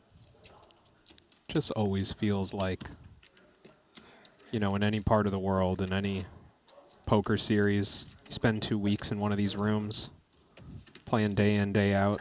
Oh, yeah. Maybe getting 40 minutes of fresh air a day and 16 hours of recirculated air. You know, the CDC would do well to just kind of have a representative at any given live MTT, because it's just a big science experiment. What do you guys need? You know? Throw the guys out there in the lab coats. They're out there testing the water for take your samples. Different levels. They could just, swab a few of these guys. Do you remember when there was Legionnaire's disease at the Rio? Yeah.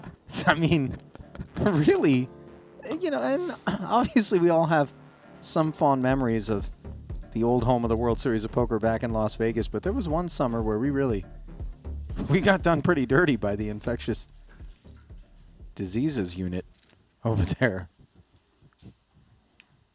Now, of course, it has since moved on strip to the Horseshoe, newly rechristened, previously Bally's. Some of it going down inside the Paris Convention Center as well, right? Mm-hmm. A little bit of a disjointed affair in order to accommodate. It's my preferred half of the series, if I have to say, as a player, if I have to choose which direction I'm walking. And that story does sort of check out, you know. I mean, just if I give you a choice between going to a place called the Horseshoe and one called Paris. Yeah. Holds water. Meanwhile, Gonzalez holding ace, king, jack 4 with hearts. Picks up Watson from the big blind. Pretty one for Mike, by the way. Doesn't realize his hearts are covered. Shares the king and jack, and mutual interference brings a 4-4-3 board. The dangler turns into gin for Sergio. Trip force. It'll be tough to get any value from Sir Watts here.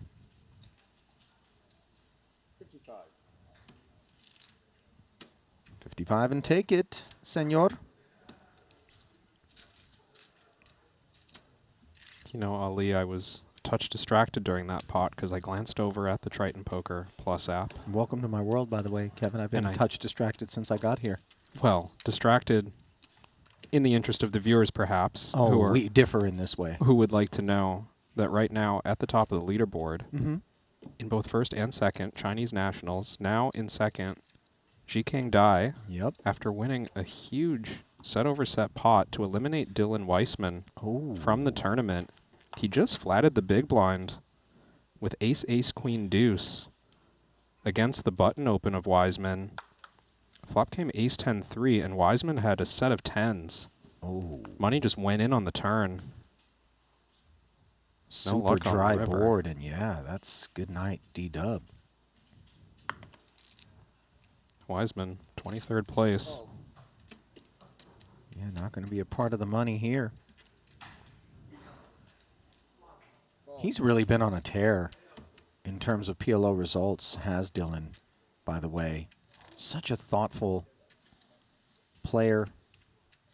In fact, when he expressed an interest in getting involved in my mixed games back in Vegas, as much as I like Dylan, I was like, hey, listen, bud, we're looking for some softer spots out here, you know. I need somebody that isn't going to be going so hard. And it was very much a compliment and a respectful exchange. You were saying though? He's sharp in all the games, is he? Or is this more of a big bet? I think mix? he's trying on some of the other games. Yeah. You know, he's just got great card sense. PLO is a pretty good foundation with which to get yourself in. We don't play a lot of big bet though. Meanwhile, bigger than 20K is 60K. That's what Martinez asked for in the big after Watson tried to slide in cheap. 665. Neither holding, interacting.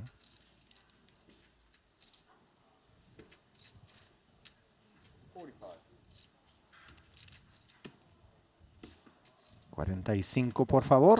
No, gracias. Dice Miguel. Y seguimos, Kevin. I followed like 60% of the way through, and then... ¿Tú puedes hablar español?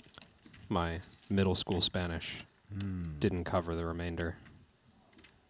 But, you know, growing up in Chicago, I was exposed to a fair bit of spoken Spanish, so I catch a few words here and there. Pero realmente eres gringo, ¿no? Why do I feel offended right now? Well, you should I shouldn't, catch 'cause enough of that? It's not like I'm, you know, a native speaker.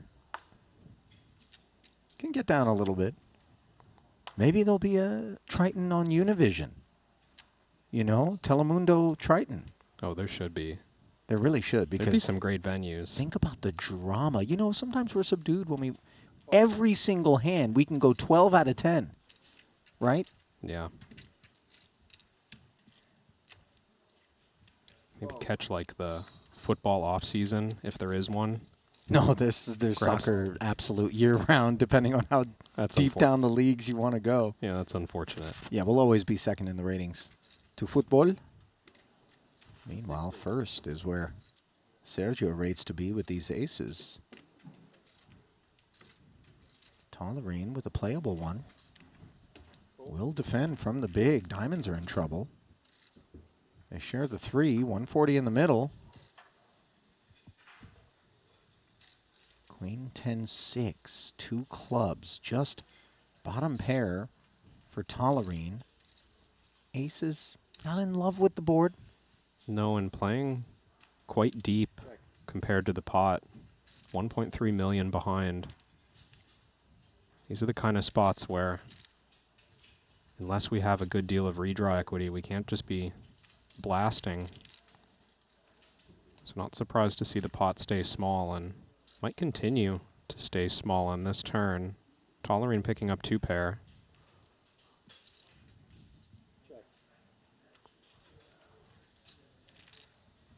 Allowed to do so courtesy of Martinez not following through. And let's see how valuable he thinks 7s and 6s are on this board. Not very as he checks back. Now a 4-liner on board. Note that in pot limit Omaha, you do have to use 2 cards, so that 9 does not give Gonzalez a straight for those that are newer to the game. Just plays the 1 pair of aces, and those are going to be no good at showdown, although Sergio wasn't particularly optimistic about it and did give Ben a glimpse free of charge.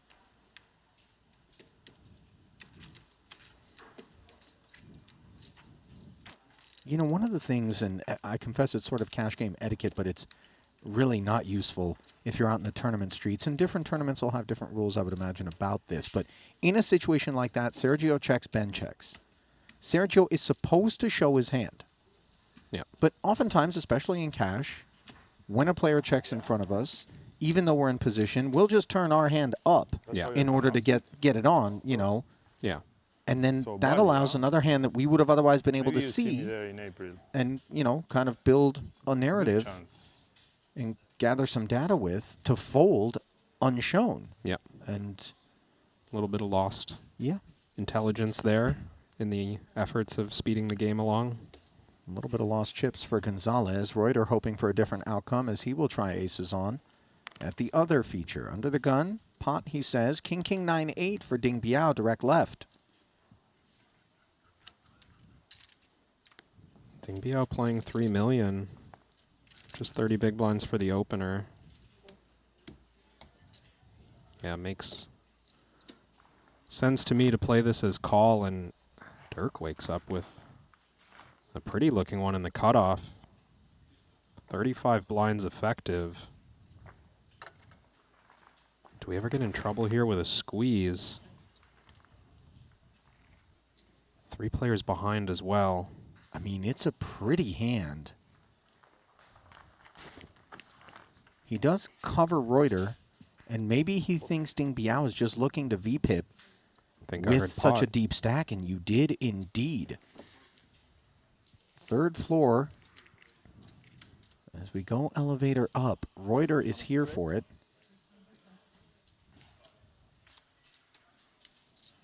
All in. No nonsense from the aces. And by the way, the kings now kind of recognizing where they're at. Yeah, Biao can't feel good about being sandwiched between this much action, but he's got a little bit of a math problem to do. Knows that Dirk only has 400,000 behind. Reuter 600 total. You can see even against these two exact hands, he's got 30% equity. Don't want to leave value on the table by just assuming, oh, I've got the worst hand right now, I guess I should just fold. I'm going to think this one through. Do think he folded, though, in the end. How much more is this bet? 595. Well, this was always an accepted I think I know what you have, sir. possibility. And Dirk says, I think I know what you have, sir, but he also understands he's got 39% equity even against something like this. Everybody gives you coaching. I'm gonna coach, right? Wow, everybody gives you coaching. Wow. I saw you were the one giving coaching. Yeah, I thought so. Ding Biao telling Dirk, just call. What do you have? I could have gotten in there. Very good hand. What do you have? Tell me. I'm going to see it on TV. Maybe the flush. Or a 10 is good. Easy. Hello, trip 10s and a nut flush draw for good measure. Look at Clemens Reuter. Wow. He's now got just one out. You want him to call now? Make it 0. Quality works. Flash. Quad 10s for Dirk. GG, Huh? man. That's why it's a 10. It's got to be coming. It's unblocking the 10. What can you do, Kevin? Just Just call accept this your one fate. For your student. Yeah, I mean, as it plays out, even if Dirk just flats the open as Ding Biao was asking. Ding Biao, excuse me, just gonna go in anyways. Aces on a 3-10 board. Meanwhile, Tollerine and Haxton got in for 60 ahead on the flop. Tollerine fired 95,000.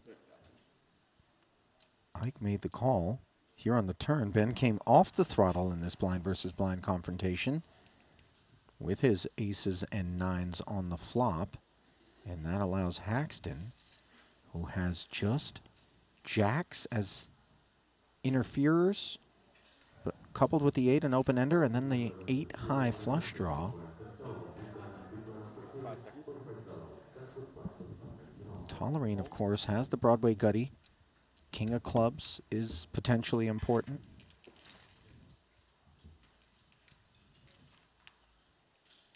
That 3 of hearts is not important at all, however. After the call from Tollerine, Haxton now has it checked over. Is he going to try to blast his way out of this one, which is 790,000 in the middle, 625 back? It would take all of it, I would think. Yeah, in these spots, I mean, this is what I'm here to learn from in the booth, watching 2 of the best go at it. Ike with certainly a lot of Queen Jack just in his overall range.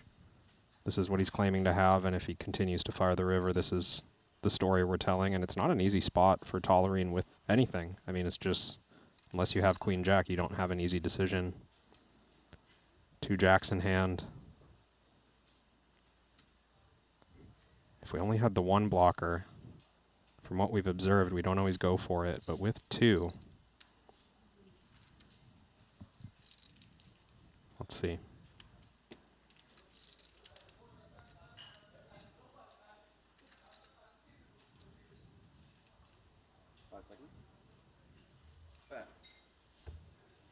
There it is.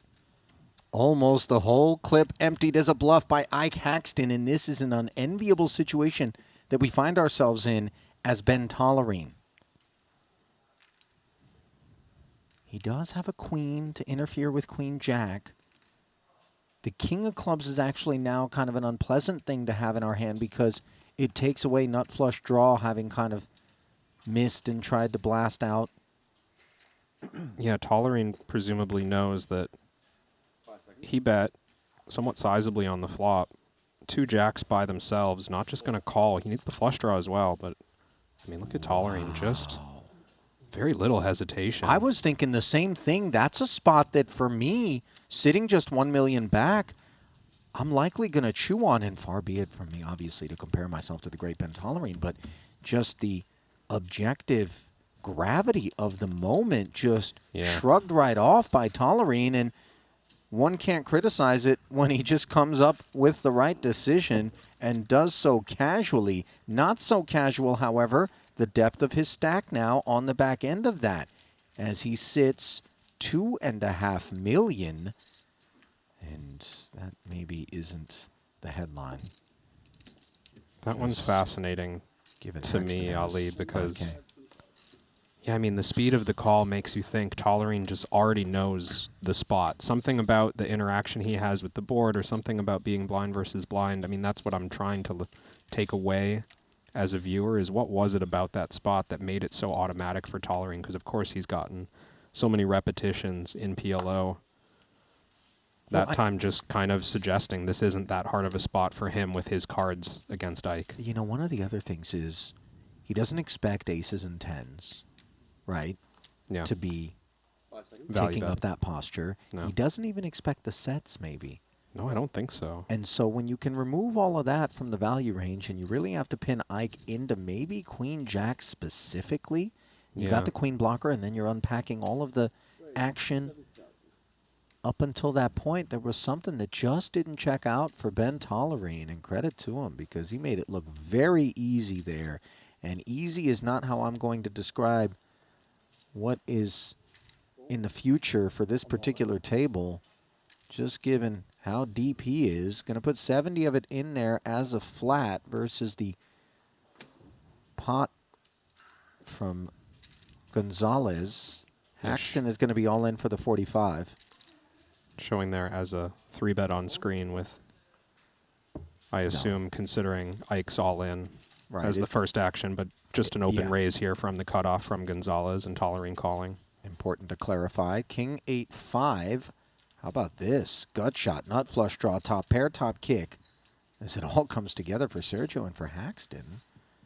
Unfortunately, he's only drawing to the 7 as a gutter because the hearts would be no good.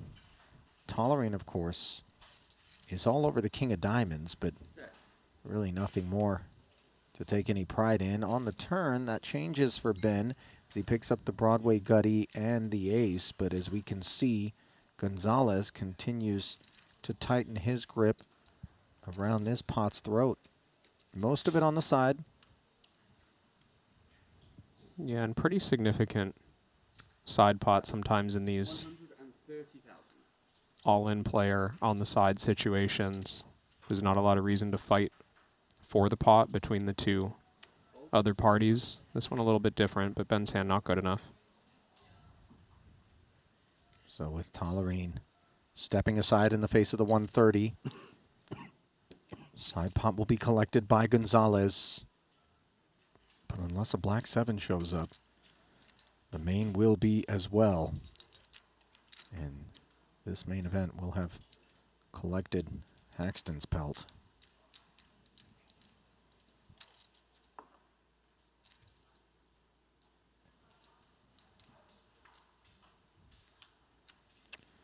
Good night, Ike. GG, Ike. GG's. As you see, promptly offered a fist bump over there to Tallerine, who made that big call against him. And, you know, listen, it takes moxie and it takes a lot of gumption to put your life on the line, closing in on the money bubble in a 100K main, as Ike did with the 2 jacks, but just ran in Counted them wrong. You must have. to a stubborn Tallerine. Are we 18? Are we 18? Yeah, but you have to be on the same hand before Okay. Trip to the lockers for Ike. And we spoke not long ago about his willingness to invest in plays that may not work out today in the interest of the long run. I mean, that's a play that your opponents see, the audience sees, anyone paying attention is going to see. And I mean, you give Haxton some good hands in the future, and you're talking about a dangerous player. Well, he finished 15th in the 50K PLO, but he will not make the money here in the main. 4 cashes under his belt in Jeju for Haxton. 70,000.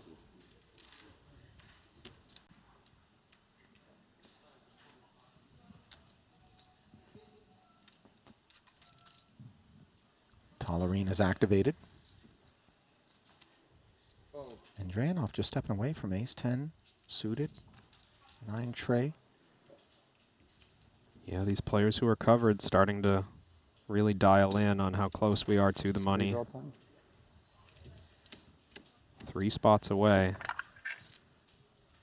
And with the field having been whittled to 18, Gonzalez was the first to take note of the fact that it's redraw time. So if you didn't like the table that you were at, well, maybe there's a chance to get down to a better one.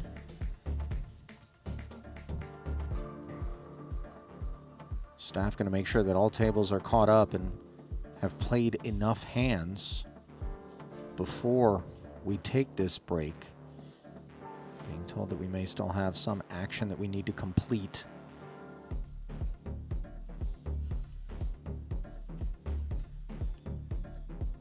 Barbero and Jones hoping that their run here in the main is far from complete, as we are 3 away from the money.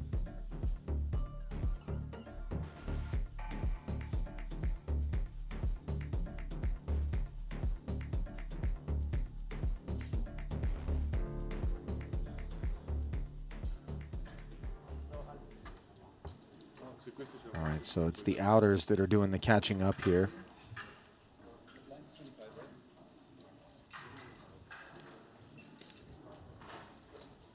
Tom Vogelsang. Looks like he's got a few chips. 1.6 in front of him. Wang Wenji squaring off. He made it 70. Kuhn involved as well as a flat on the button. Tom defending the big. 10-5 deuce with 2 spades. The board here. Pre-flop opener does not barrel at it. Note the stack. Tom? Sorry to interrupt. Note the stack of Kuhn there. Just 13 big blinds behind. And that looks like a sizable bet. That's a statement of commitment for Kuhn. And he gets it through against both players. That's a nice note on which to end the frame for Jason Kuhn, who has a few chips, but not enough to feel like making it into the money is a foregone conclusion. As you get one more glimpse at the stacks, this reflected as of the blinds going up to 10 and 25,000 in terms of the bigs. So things getting a little tougher for Jones and Barbero. We're going to step aside ever so briefly while we redraw down to 3 tables. We'll be back to unpack it all in just about 3.5 minutes. Keep it close. 100K PLO main comes your way in a few.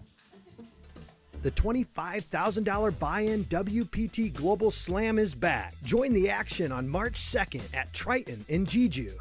This time, for the first time ever, our players could buy into the WPT Global Slam with passport dollars. Don't miss your opportunity to qualify for future Triton and World Poker Tour events. Download WPT Global with code Jeju and get a 100% deposit match up to $1,500. Sign up today and join the action.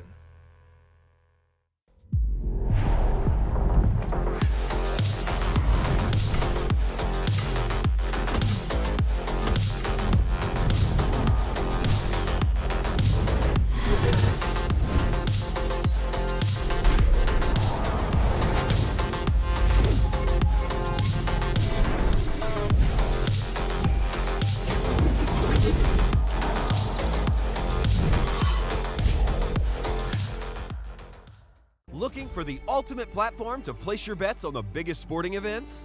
Look no further, because BetACR.eu, Triton Poker's official betting partner, is here. Whether it's the thrill of soccer, the intensity of football, or the fast-paced action of basketball, BetACR.eu covers it all. With real-time updates and competitive odds, you're always ahead of the game. BetACR.eu also offers exclusive poker events that you won't find anywhere else. Test your skills and make every hand count. Trusted online poker is back in the U.S. with the launch of Club WPT Gold. Play sweepstakes poker in daily ring games and tournaments against your favorite WPT ambassadors. At Club WPT Gold, you play with 2 virtual currencies, gold coins for fun and sweeps coins, which can be redeemed for real prizes. Get sweeps coins for free with gold coin purchases, daily login rewards, and giveaways. Join now and get in on the action.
And welcome back to the desk. Ali Najad alongside Kevin Rabichow for continuing coverage of this $100,000 Pot Limit Omaha main event from here in Jeju, where we have just 3 tables remaining. 4 have been consolidated as we got down to 18. Ike Haxton, unfortunately, taking a spot that impressed us and running into Ben Tollerine, who many in conversation have always said, look out for this man. When you put 4 cards in his hand, he is as big a threat as any. At present, Ben Tollerine is 3rd in chips overall. As you get a glimpse inside the Triton Poker Plus app, Kevin, you see Ding Biao still at the top as China occupies the top 2 slots. You pointed this out. Ji Kong Dai there in 2nd. And you see Huang Wenji already a winner in the 2-card main event. Still in the hunt in 9th right now overall in chips, and we are getting that redraw populated. Why don't we take a quick glimpse here first and foremost at the blue table, where we find Jason Kuhn won a little pot just before the break, but work to do. Yeah, and this is a challenging setup when you're playing a spot 3 off the money. We know a very capable Gonzalez playing at this table with 91 big blinds, really going to be unencumbered by the stacks around, and Kuhn among Watson, who has to deal with the pressure of the table chip leader. All right, with that glimpsed upon, let's go to the red table, if you will, and talk us through this one. Yeah, I mean, a number of difficult spots. Again, the only advantage here for the likes of Jones and Gryko, who are sitting under 20 bigs, is that Tollerine has to deal with Ji Kang Dai. Both big stacks, not necessarily looking to get involved against each other in a big one shortly before the bubble. And because they're across the table from each other, basically every pot an opportunity for that collision to happen. So maybe the short stacks benefit a little bit from caution. Yeah, that's actually a really good point, because oftentimes if you'll see those 2 stacks seated directly beside one another, it's a matter of who wants to speak first. If you fold, I'll do the work. If you get in there first, I'll let you get after it. Yeah. Not going to be one of those luxuries afforded to Tollerine and, for that matter, Dai, neither of whom are thrilled to be at the same table. So then, looking down at the bottom of the chip counts, we find Nacho Barbero. He has 9 bigs. We pointed it out just before the break. A lot of work there to be done. And, of course, Griff Jones, fresh off of that 3rd place in the 50K, down there 17th of the 18 runners. He's hoping to spin it up and work his way into the money. 15 places will be paid. Min cash is going to be $160,000. My apologies. As you get a look at the entire field on a single screen. Can see out that at that outer table there, Ding Biao overwhelming lead on the table. couple of shorter stacks in Yergo, Naj, and Nacho Barbero. Gonna have to deal with a difficult customer there.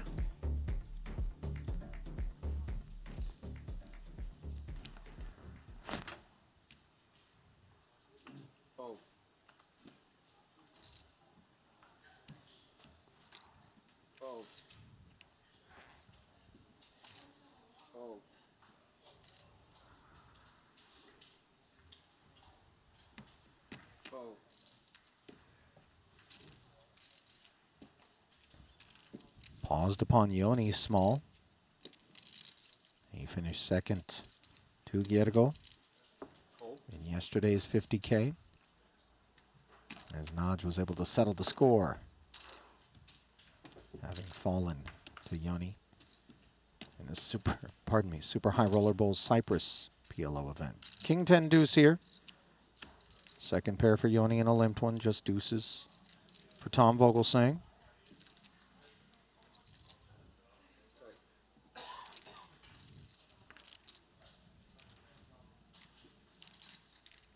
Checked over to Tom. Not much interaction here with the deuce, but maybe some live 2-pair outs, no longer on the jack.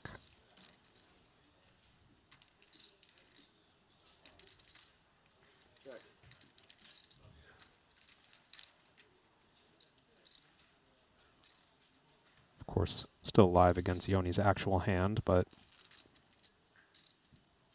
range is so wide in these spots. Limp check pre-flop. Board development continues to be grotesque for both holdings. Yeah, it's tempting to take a stab at these spots. Also feels like neither player has a relevant card in their entire hand.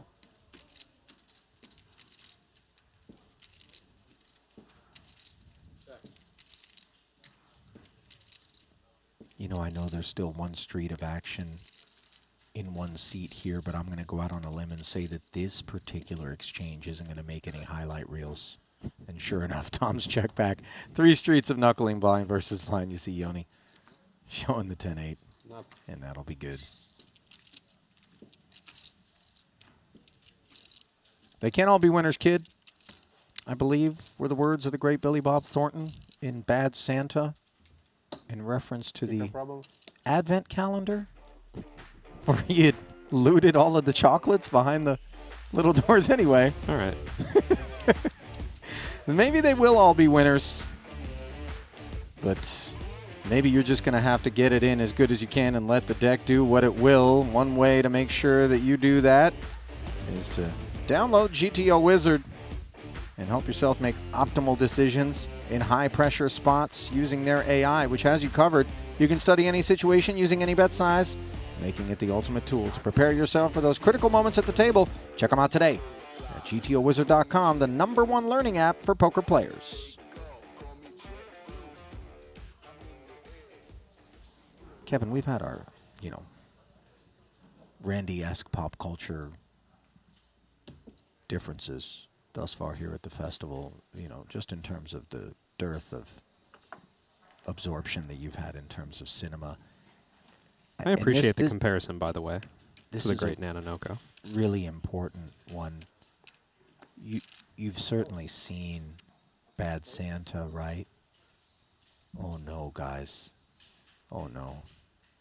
In the live tell realm, I don't consider myself a genius, but the look on Kevin's face certainly suggests that somehow this man has not seen Bad Santa. Kevin. There's not a movie you put on every single year in December that, everybody gather around, we're going to watch Christmas Story or Bad Santa or Home Alone or something. That's a big candidate. There's a couple, just not any of the ones you just named. Something claymation? Like what? Oh, man. This is tough. King, Queen, 5. 5-way affair here. As, unlike me, who just missed with my movie reference, Jason Kuhn has found kings and 5s. He's got the best hand. Watson with the open ender and a 5 of his own actually has second best equity here. full round of knuckles. Everybody remains intact. 6 on the turn. Kuhn has hit that card as well. Rainbow board is quite nice in a multi-way affair for kings up. And he does have a 7 to interfere with some straightiness. Yeah, it's so interesting to me balancing the competing incentives in a moment like this. Jason knows that if he puts out a sizable bet, which he does, that immediately stacks are at risk, and the tournament downside of running into something big here is so large, but you also just want to protect your hand so badly. There's 5 players in this pot.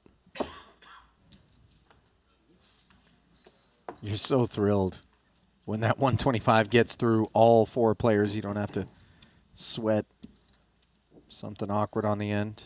And some big hands were cleared.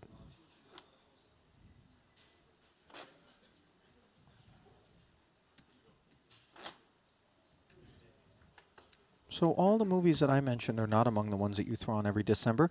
Pray tell, Rabbit Chow, what is it that comes on at Casa Kevin around Christmas? One of 2, if not both, would be Elf. Elf is terrific. A classic. I applaud the selection. A modern classic. Farrellana's finest. And then a true classic. Mm-hmm. It's a Wonderful Life. Yeah. Not a fan? I'm a fan, but every year, you know. Oh, yeah. Just every year. Just to remind us. I see that. You know, it's a positive household you're running there, Kevin. With some humor. It's Christmas time, you know. That. 2 You're excellent picks. Looking for a wholesome experience. Right. What you should be looking for is Bad Santa this December, if I'm being honest. And perhaps if your wife is listening, she will heed the call. Maybe I'll watch it like in the summer as a test to see if it deserves to make its way into the Christmas rotation. I don't want to just commit to the holiday time slot right away. That's fair. Coveted space, you know. Well, let's see whether or not Jason wants to commit some more chips to this 10-9-8-5, as Linway, understandably, with ace-ace king jack, has gone up. Every decision fairly critical, even though Jason is trending in the right direction. He's still sub 30 bigs. Knows how precious those chips are going to be, especially as we close in on the money bubble. So he's going to take a pass here. Yeah. Really telling fold in how we're going to navigate sub 30 big blinds at this stage. So we've seen significantly dustier hands, not specifically from Kuhn, but, you know, players of a high caliber defending very speculative hands. No longer with 18 left, 15 paid.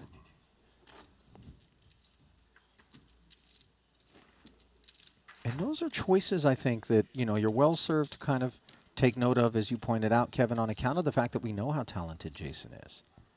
He's not afraid to play a pot, heads up, even out of position, for just a few more chips. But even he just takes note of the situation, the overall landscape, and says, not now. Yeah. The cards are the cards. Sometimes we can't control more than what they allow us to. Yeah, but beyond just the cards, you know, I think Jason taking stock of coming up on the money bubble right now, and yeah, you know, the mission is certainly to make sure we get on the inside of that thing before maybe we grease our chips up. Sergio greasing up 85,000 for good reason. Linway not going to be loving this.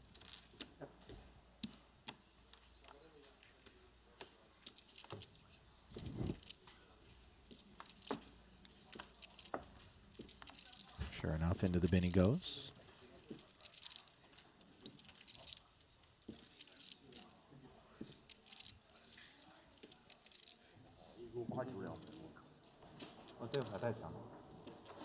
Nacho's on his feet here, and he's collecting his belongings.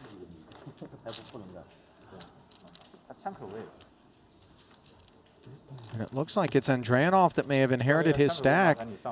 This was 85K pre from Nacho, and Dranov made the call. King 7-3, 10-6. 2 hearts on the flop. That's the complete run out. And Dranov bet in to Nacho. And ultimately, Barbera was unable to produce a winner. Do you have the actual holdings there, Kev? Yeah, it looked like Andranov ended with a 10 high straight, ace jack 9-8, rivering that 10 high straight. Nacho had kings and 10s, top 2. Oh, heartbreaker there. The 6. As Gavin went runner to do it.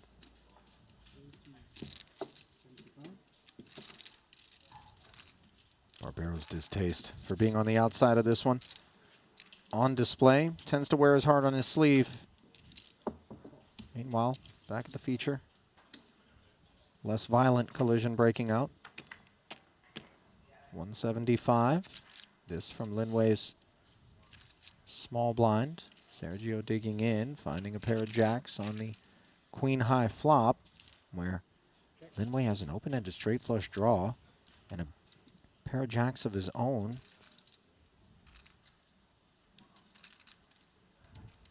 We don't like being paired when we have the wrap because all we're doing is reducing one of our paths in terms of outs. Does go check, check.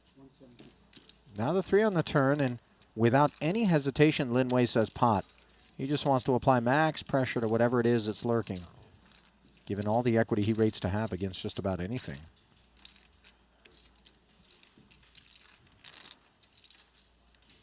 Yeah, and dangerous kind of bluff catcher Gonzalez is considering here. The 9 would give Linway the straight. Ace would also give Linway the straight.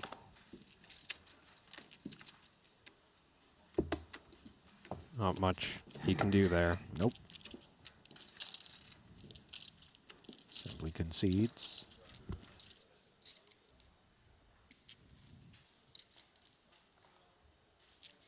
You know, Mods has slight Unabomber vibes right now. Do you remember the image?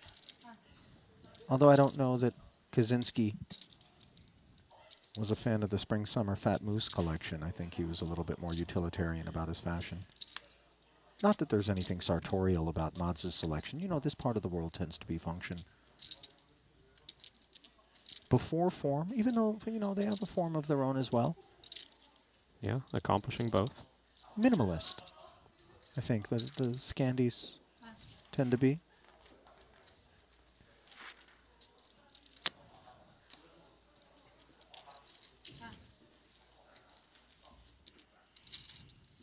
The world is, of course, choking on their flat pack furniture, even if it is affordable and, you know, on a budget.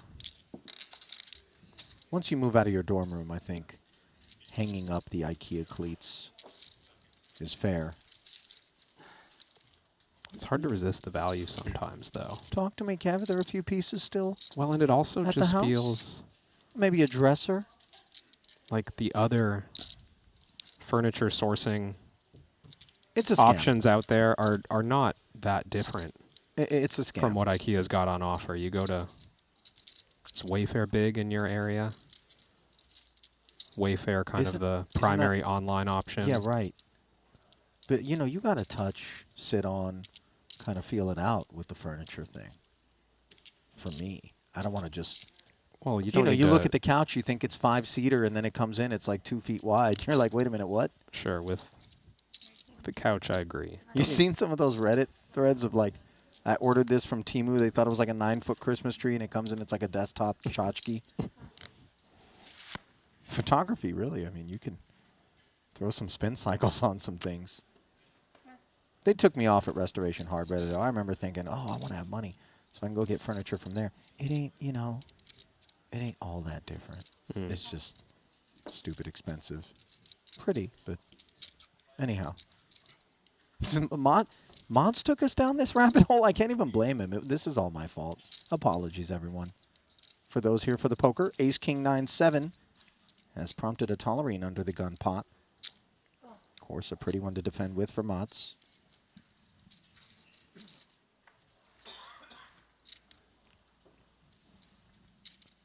Jack 9-4 overpair for Amot.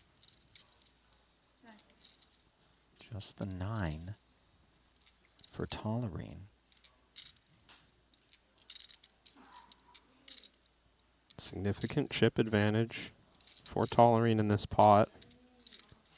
Can't imagine there's a lot of hands for 40 big blinds that mods will be excited to check raise.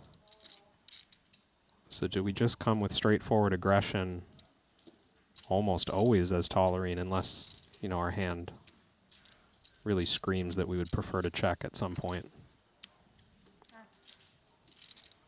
Just get the fold out of the overpair and backdoor spades. Interesting. I'm actually a bit surprised. Do you think that this is the first, beyond Jason's fold in the big blind, maybe to a lesser extent, example of creeping toward this money bubble, interfering with some choices? Yeah, definitely. I think without a front door draw, without an immediate way to improve to the nuts on any card, Mads just kind of saying up front there, well, I'm going to need to be able to make the nuts in this hand to see river, so let's just save the 75K.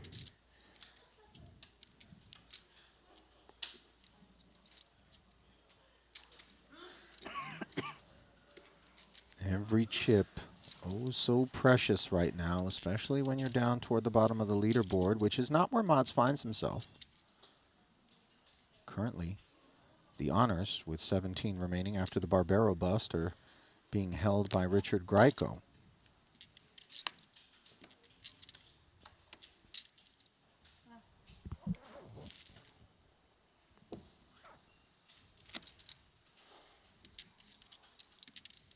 Aces for Jiking Dai.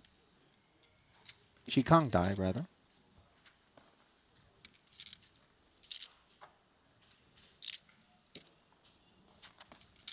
Dai, by the way, we watched near the end of day one, really struggling and kind of barely surviving to bag for day two. Just on a huge upswing throughout today to now be among the chip leaders.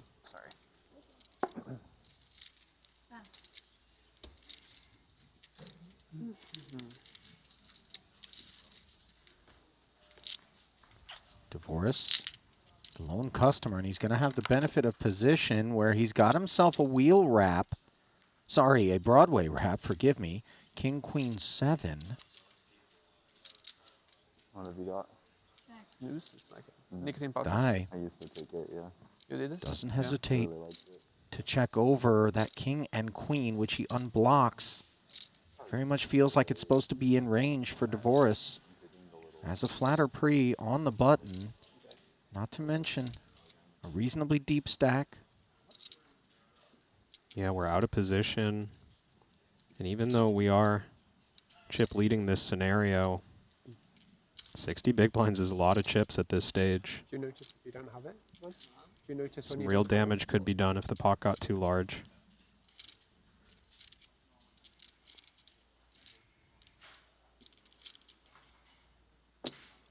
$75 check called. DeVoris with 41% equity, 2 to come. 360 in the middle now. That's not the card he had in mind, but look at Dai. He's found the nut flush draw and plenty of excuses to continue. Checks once more. Fork in the road for Daniel. Yeah, with no spades working in his favor, I am curious to see how DeVoris proceeds in this spot. We don't necessarily expect to get check raised hardly ever, but it's always possible, maybe in the back of our mind. We've got a pretty huge draw here, and we do just decide to see the river for free.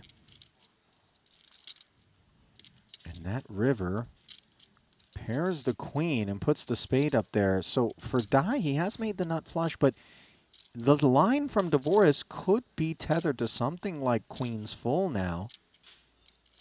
If he had king, queen. Not sure whether or not he would have sought protection maybe on the turn with a hand such as that. So are there hands that we're worried about, or as played, you think Dai's quite cozy?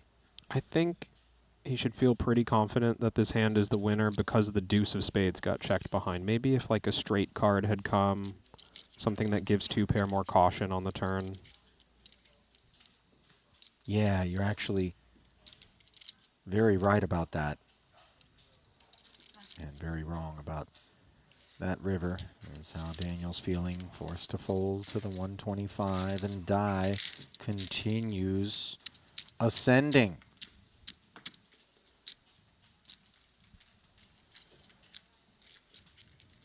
Tidy approach to that particular pot, by the way. Not a blaster. Yeah, Dai's been navigating well. That difficult end to day one that I was referring to earlier was really just marked by a number of total whiffs on flops after playing premium hands. He showed good patience to survive to the end of the night. Put himself in a position to get this huge stack today.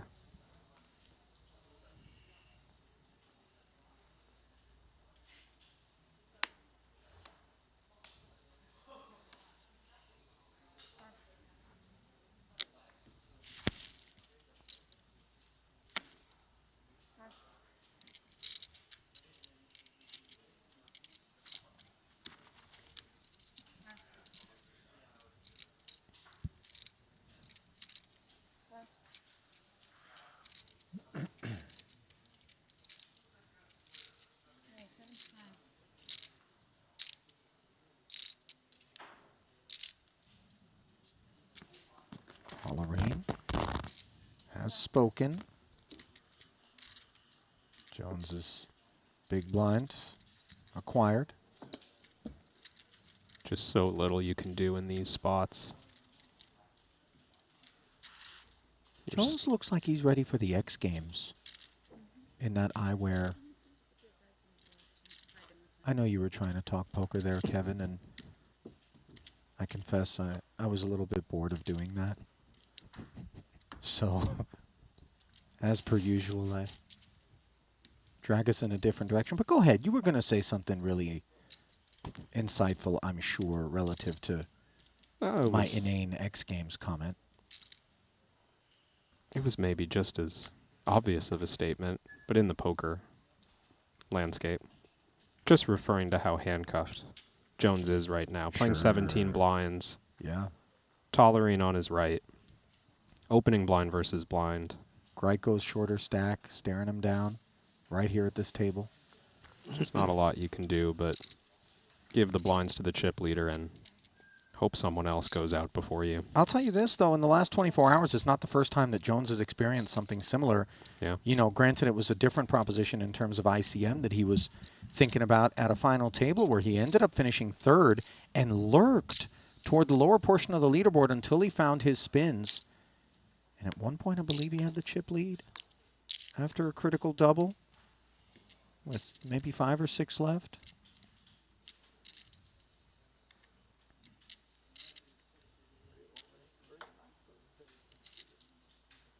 Divorce allowed to limp.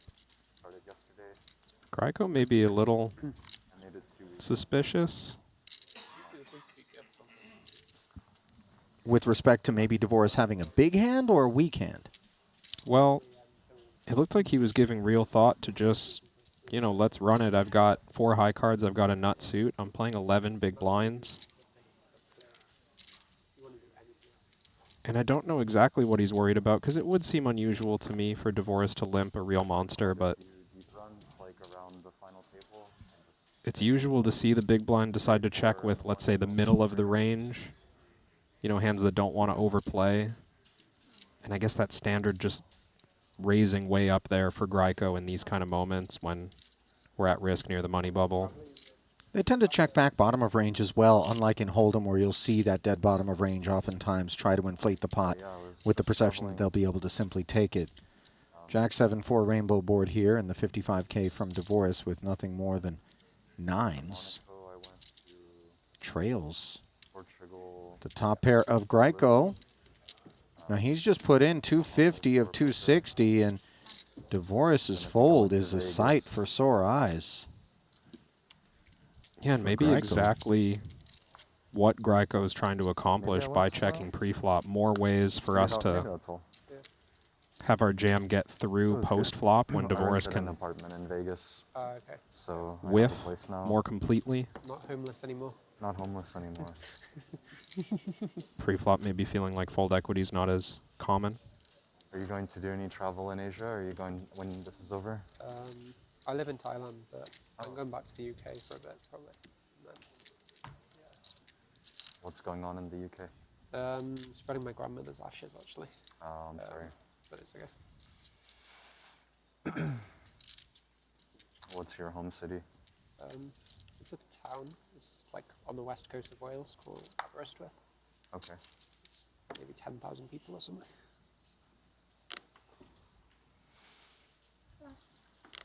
Dialogue between Tollerine and Jones, where Griff shared that while he's staying in Thailand at present, which seems to be quite a hotbed for poker players in terms of the weather, the food, the cost of living, maybe even some of the geography for the tournaments that they would seek to be frequenting. He is going back to the UK, and when asked why, he said he's going to be spreading his grandmother's ashes. So our thoughts, obviously, with Jones and his family. Wonder if Grandma played PLO. Maybe Griff learned from Grams. I confess, when you walk by a PLO table, though, you don't see a lot of grandmas. It's not really a game that's good. Just the cardiac challenges are there. You know, you got to be pretty healthy to fade PLO. Is it a younger game in general? I want to say like it the no cuts limit a hold'em, couple I of mean? ways. Yeah. Right. The young professors of the world have come in, and they're mathematicians have taken all forms of poker down. But there's also some old school backroom gambolero types that like to play PLO. And famously, one of my favorite lines ever delivered at a table, I confess I wasn't there for it, but third hand I heard was somebody getting in with top set or something of this nature on the turn, and the huge pot cracks out. Games in Norway? Like The live? old school gambler guy looks at the young kid and says, "Son, I got no pair, and you can't win." Just in consideration of the tidal wave of outs that he apparently had, flush draw, super wrap, all of that. And it's true. I mean, there's nothing that'll make you pucker where you got a winner on the turn like PLO. That's a great line. Great line. You just played online, always played online? Yeah.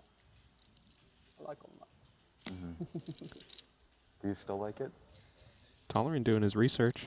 Sometimes it's boring, but for most of the time I like it. Yeah, I think it's fun. I like to play. Play and study. Play and study? Yeah.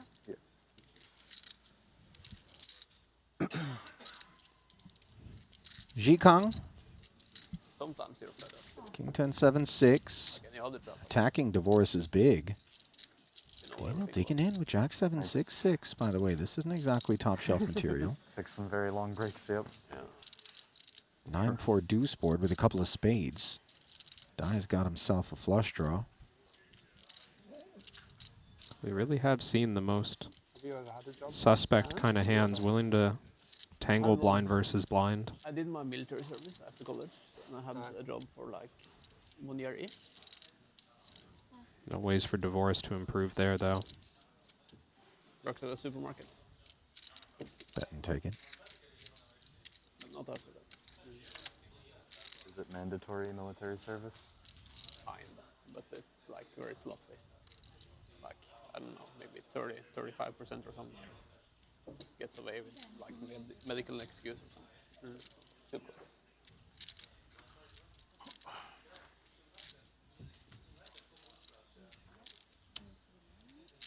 Mott's shedding light on what is apparently a loosely enforced mandatory civic service over in Norway. Said he actually was in the military briefly and had one job, bagging groceries briefly. And nothing like grinding that job to make you have some perspective when you're out here in these PLO streets in a super high roller. Yeah. Life is good, regardless. Serious contrast. Tollerine, double suited. waking up. Jones let go of the ace-8, 5-4, tries suit. The clubs, again, we see 2 away from the money. Some of the adulteration of the decision-making. Jack, 9-5 double for Greiko. He's the shorty. Yeah, probably a little uncomfortable from the cutoff with a few players behind who could wake up. But we know we've got a loose chip leader open. We know we've got raw equity if we get in and have to run it. Still not good enough.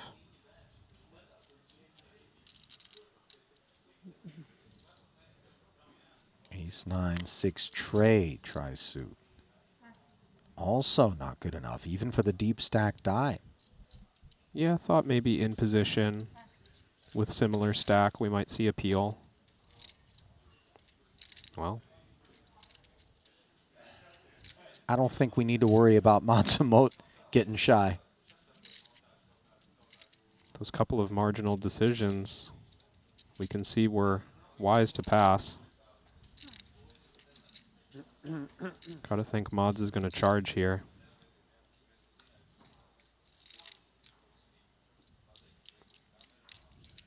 Yeah, cue the troubadours.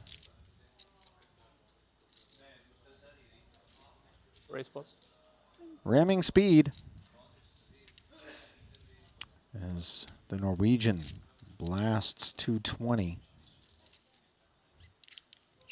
Another 150 required of Tollerine. No hesitation. He puts it in there. So Mods is going to have to play this one out of position against a man that has him covered in a very delicate ICM situation. 2 away from the money bubble here in 100K. 7-3 deuce. He has connected with the 7. He unblocks the clubs, but this is far better than average board texture for his hand. Yeah, and I would think anytime we connect well, when we're covered in this kind of spot, it's just no nonsense. Tollerine knows we have aces. If our hand's good enough, we just stick the money in and hope to clear equity, which is exactly what we do. Yeah, this sight of a prompt fold out of Ben is precisely what we're hoping for. No further complications for Mods. It's such a funny dynamic to me, especially in heavy ICM spots, to basically have number 1, Thank you. put out a huge bet, and pray for a fold from your opponent. That's what short stacks are doing in this game. Absolutely. Count Jones, Greiko, and Watson among those, as you see. Mods midfield with Dvoris at 48 bigs. Really just 3 bands of stack depth at that red table. The distribution a little bit more leveled out over at that blue table. As we fight on here. 17 remaining with 15 making the money. 160K min cash. That's what is being pursued. And unclear whether or not 160 gets you 60K into the black or 40K into the red. Or maybe worse than that.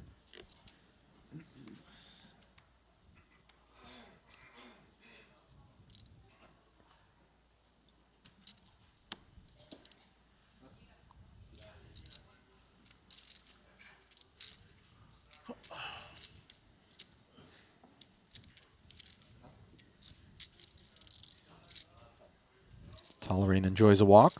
What was your first job, Kevin? Do you remember? I don't remember my exact responsibilities, but I spent a summer. Like it's gonna be good. No, like a summer at an H&R Block or one of those kind of tax, you know, tax agencies. Just, doing what? I don't know, like stuffing. I was like 12, like stuffing envelopes or something. I had no real understanding of what was happening and what impact my work had on the procedure. For those that are unfamiliar with H&R Block, allow me to explain. It's sort of like if Chipotle was a tax preparation sort of operation, that's what it would be in terms of just cookie cut or whatever. And oftentimes I've been told by people, don't ever go that route. And when I find out that 12-year-old Rabbit Chow was, I know you're saying you were stuffing envelopes, maybe you were filling out some paperwork out there as well, unclear, but I don't think I'm getting my best return if 12-year-olds are in the building. I mean, you didn't even remember what your responsibilities were, Kevin. Maybe they were just like, sign here, and it was going to be on you if all of a sudden somebody's preparation was off a little bit. Smart on them. I had no idea. By the way, I thought you had to be 15 to work in the U.S. And child labor laws perhaps being liberally explored there by H&R. It's quite possible I was a volunteer, let's say. You were practically a Joseph Kony child soldier. I doubt I was on payroll. You worked for free? For King Jack. How about quads for Lin Wei? He's going to be taxing the field here. Note that Jason has a little wrap here with tens as a path to a potential boat. Lin Wei wants to allow a card to come off. Nobody's picked up this backdoor diamond draw. This one was limped pre with Jason starting the party. Well, let's not miss Vogelsang's hand here. Couple of fives connecting for bottom full house. Oh, hang on. It could be Good Night, Sweet Prince. 0% on the screen, but he's got to think he's got a pretty big hand here, looking for value maybe from a naked king. Especially, don't we expect that, given how multi-way this was, King X would be more apt to bet, unless maybe it were King Jack specifically? Yeah. I mean, Jason agrees. He's sticking around with the wrap. Lin Wei is like, what do you two have?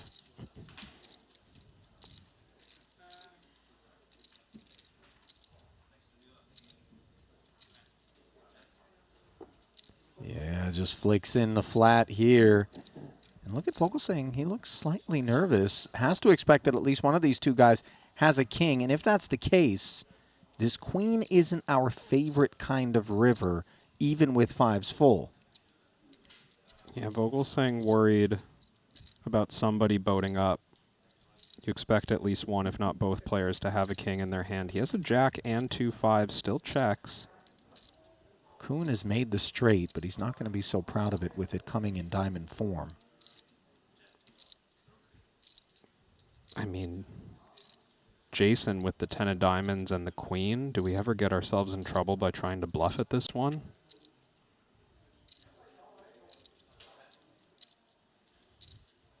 Visions of a couple of players having just a king, or maybe a rivered flush of some kind that's not thrilled to pay off a bet.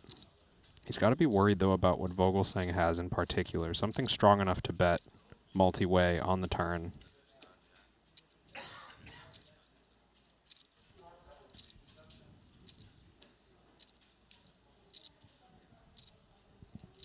If we think Lin Wei is the type to stick around with hands that are a bit too marginal, given this action, he does say pot. Jason thinking if I can get through Lin Wei here, maybe just have to shake Vogelsang off of a marginal flush or 3 of a kind. Oh, and that's just deflating for Jason as the 275 of his remaining 515 feels like it's smoked. This is not a man with a flush. 275. That's what I said the word pot. So I owe that. All right, dude. Guess you just have kings. Correct. I should have fucking noticed too. He was like looking over to the left. So stupid. Nice hand.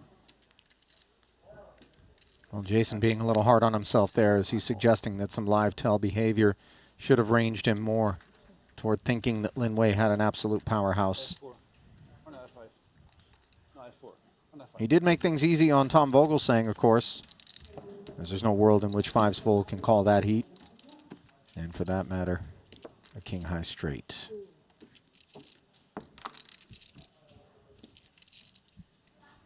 Those are particularly frustrating, Kevin, when you see Jason has been kind of fighting, cobbling, and then losses come in big chunks like that one. Yeah. But it isn't for lack of fight, which we know that Jason has in spades. Both. You had both? Both. Pocket jack. The smaller one, maybe. I had the jack and pocket fives. Jack 5-5. Guess that's quads. Yeah, once Jason hears that from Tom, There's a possibility. he can even more safely put Lin Wei on the kings. PLO is always a possibility. Yeah. Lin hops in here with the Jack-Jack 10 tray from under the gun. Yoni, double suited, happy to limp as well. Vogelsang drops his quarter in the machine. Here's Watson in the small, half price. He'll take it. Kuhn will have a free crack at 9-6-5 deuce, ruining someone's day.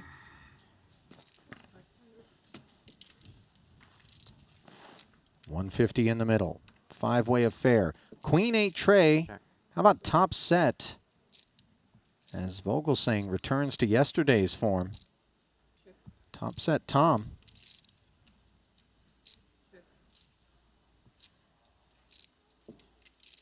Just ace queen here for Yoni.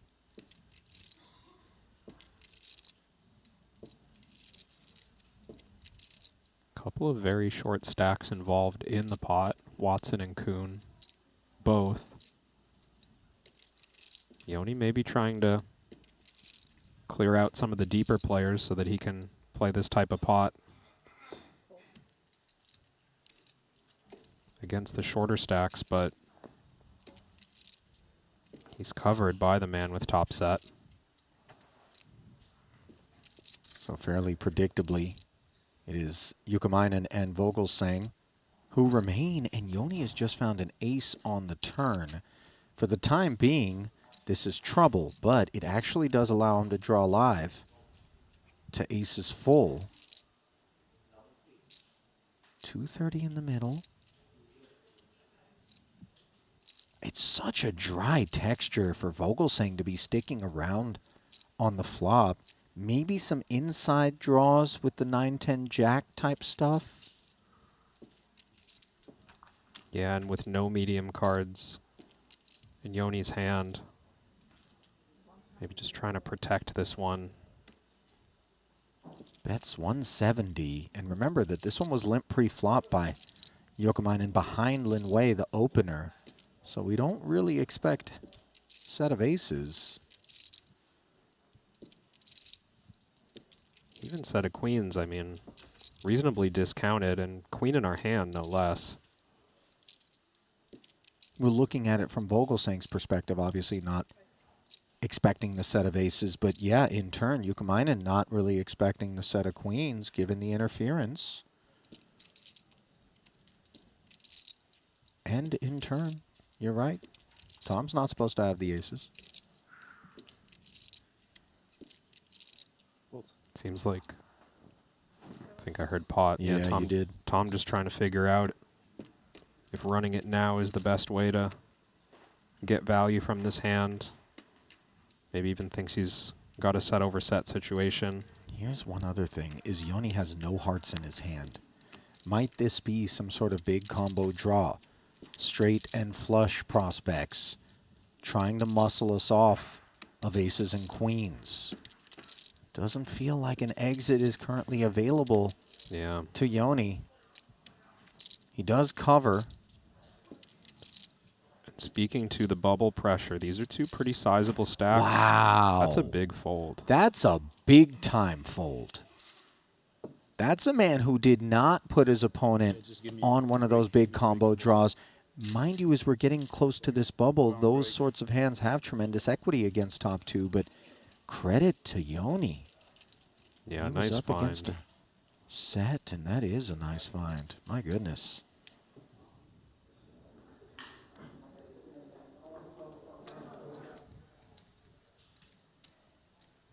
This one's already in progress, involving Jikong Dai at the other feature, 10-7 tray board. He's got himself a pair in the nut flush draw. He was the racer to 75,000 pre from the hijack. Griff defended and has found the gutter and a 10 of his own. No diamonds in hand.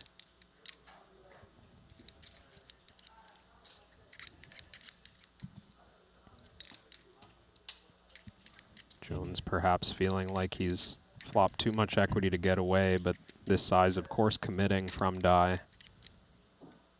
Knows there's no fold equity.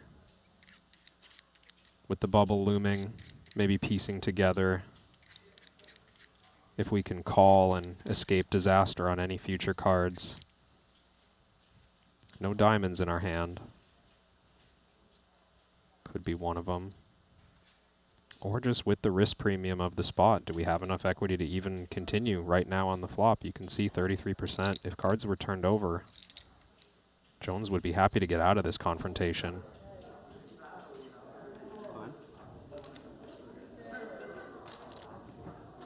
Well, on the topic of confrontation, we've got one brewing between Huang Wenji, your two-card main event winner who made it 70,000 pre, countryman Ding Biao, has potted it from the small blind. Huang made the call, Jack-Jack 5. Two club flop, Ding Biao check folding to 300,000. So we'll never know what the holdings were, as we don't have the RFID there, so cards have to be revealed as we return to Jones, who's chewing on this particular spot.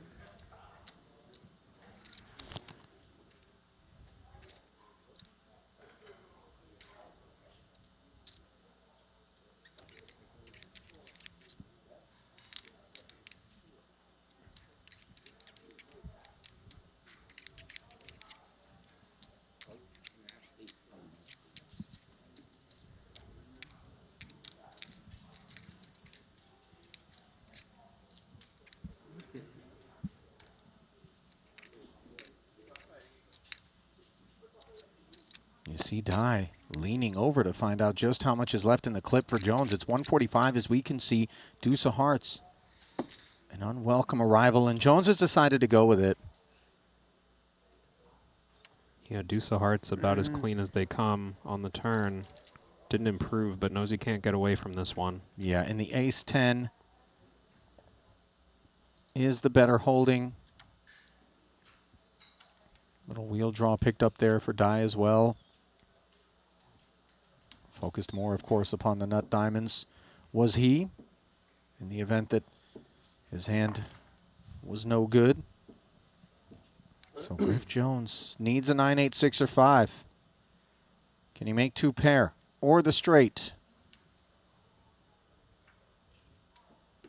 No.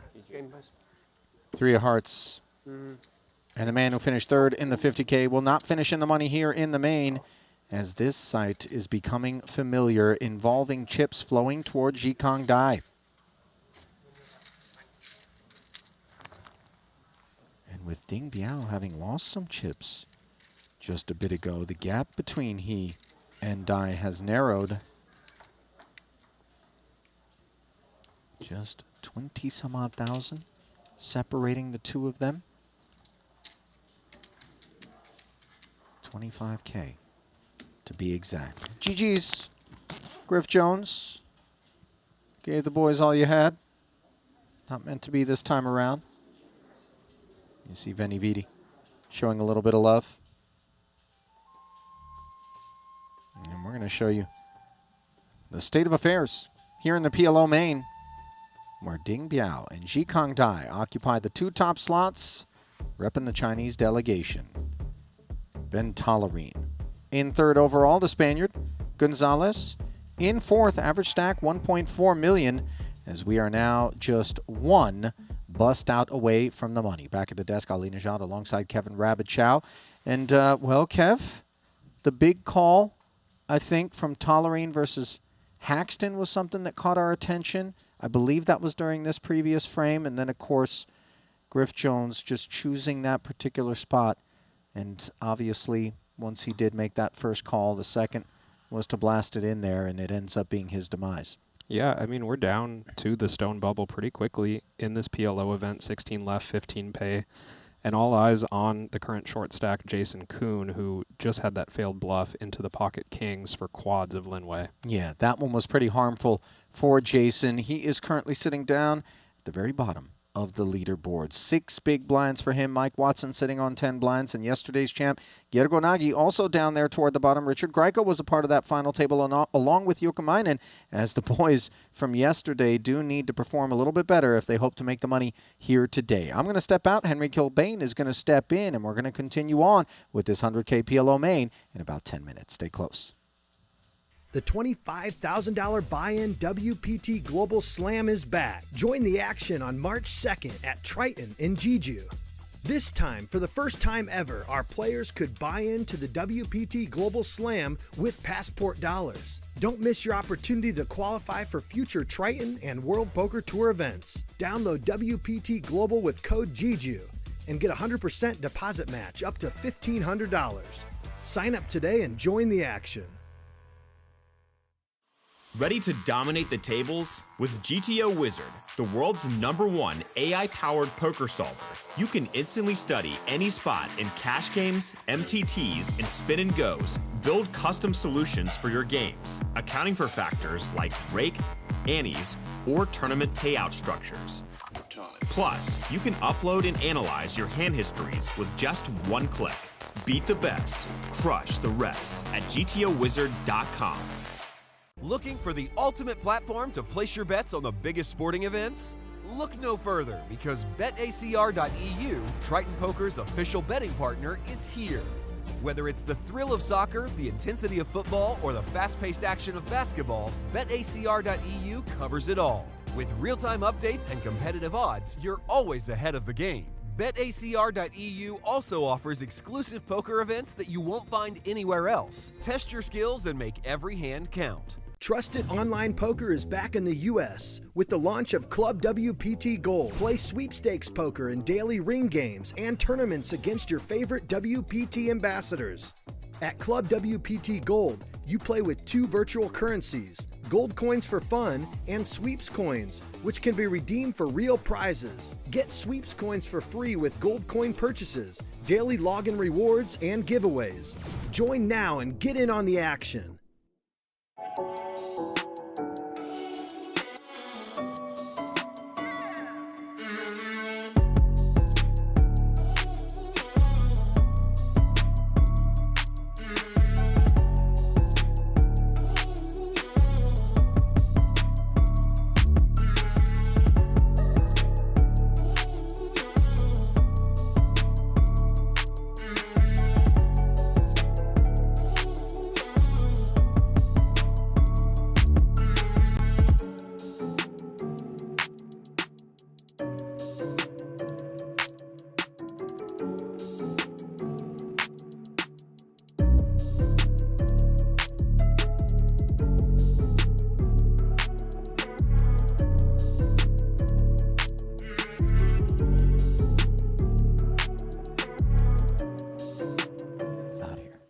Franken Ollie. Yeah, put some corks in my neck.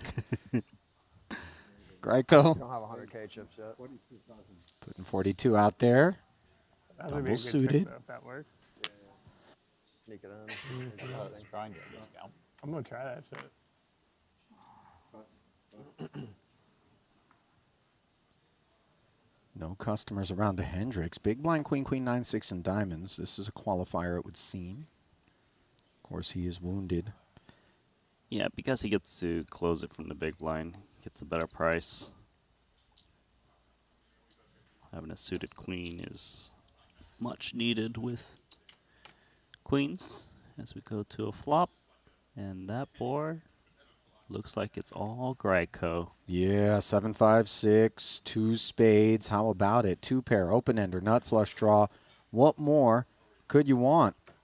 Performing oh so well against these queens, which for what it's worth, have connected with a 6 and a gutter and may have a hunch that this board texture isn't supposed to be interacting as well as it is against Greiko. And so Hendricks does activate. You hate to hear call, especially so quickly behind you, as Adam now, moments ago, had a relatively serviceable stack and faces potential elimination. Just 23% with 2 to come. Yeah, it just felt like he was going to get a lot of folds on such a board with the lead all in. Good game, brother. That's it. Yeah, it's a wrap. The deuce of spades giving Richard the nut flush draw, a sweat-free river. Oh, wow. Hendricks did end up making the straight, by the way, so that was a key spade for Greiko. Sorry, did you like the pot? I was moderately fond. Moderately The keys to the main have been forfeited. And this Adam is locked out.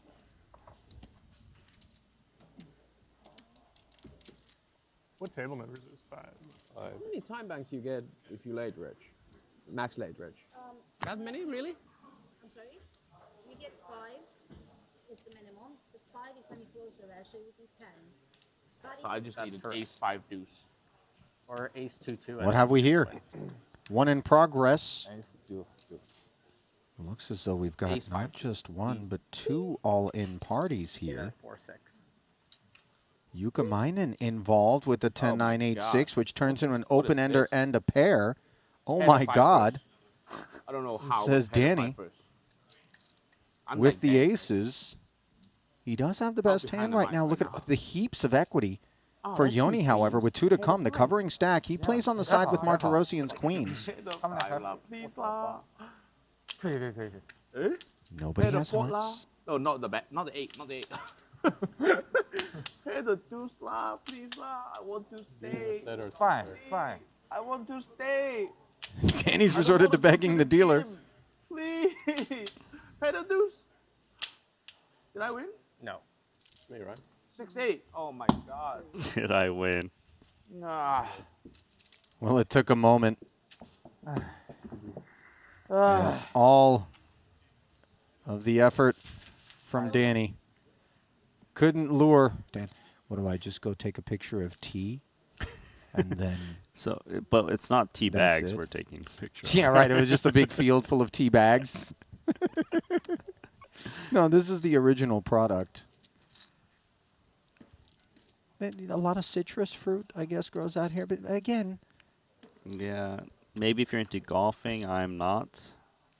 Well, there is, of course, Randy, the sex museum out here in Jeju, as I understand it. Your voice, it changed a little bit. Well, yes, it did. Not that I'm trying to go. Not that I'm inviting you either. Like, hey, Randy, you want to go? Like, no. No, please. Do not. Huang Wenji, by the way.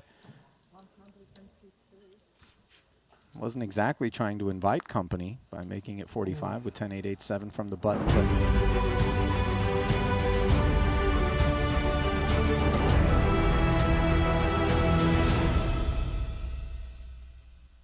Well, China found success in the No Limit Hold'em main event here at the Triton Super High Roller Series in Jeju. And looking at the Triton Poker Plus app, it is likely that they're going to find success here again, as Biao Ding and Zhikang Dai are neck to neck at top of the chip counts with 16 players left. And I can only assume, Kevin, that the upcoming frame on the stone bubble, they're going to just lean into the rest of the field, leverage the fact that they're super deep, and the fact that we're on a huge money bubble. Yeah, absolutely. I mean, we get 2 players from the top 5 at our feature tables coming into the next frame, and you talked about China having success in the No Limit main event, specifically Huang Wenji winning the No Limit main event for 5.5 million, still in here 8th in chips with 40 big blinds. Yeah, I mean, if he goes back to back, main Hold'em, main PLO, I mean, maybe we have to name the Jeju stop after him or something. Like, he needs to get some kind of special award. The money bubble that we've spoken about, $160,000 min cash, very flat all the way up to, you know, the final table where you start seeing, you know, the larger of the 6-figure scores, but of course, all eyes going to be on that top prize of $2,340,000 that will be going to the eventual champion. And I see a few names in the field who have had a rough trip. We mentioned Jason Kuhn yesterday, who's been pretty much over apart from the beginning where he cashed the 15K.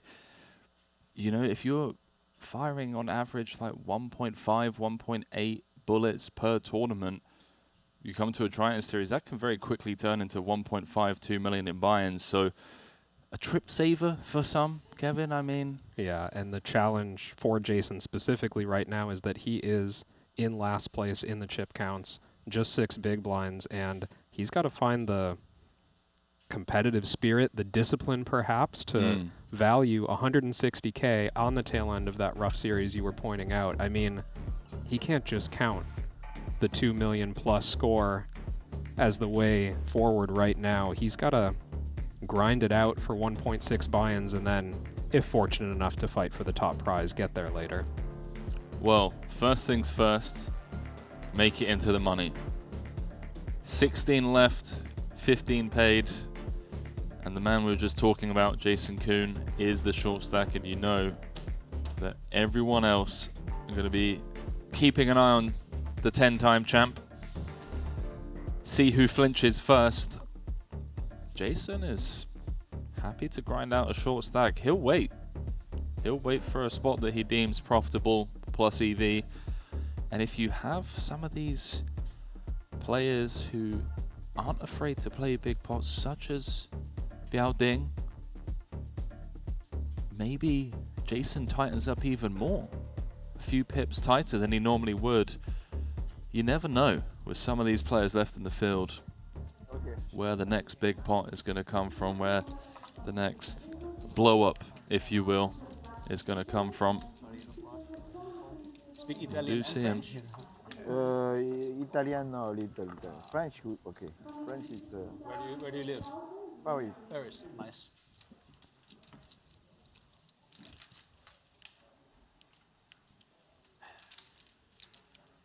Who have you been impressed with so far in your last frame with Ali? Yeah. Well, we saw a pretty incredible hand between Ben Tollerine and Ike Haxton that all but sent Ike to the rail before his 19th place finish in this event. Deep stacked blind versus blind confrontation between the two of them. Tollerine with a big hero call on the river correctly. Yeah, just watching that one back now over on the Triton Poker Plus app.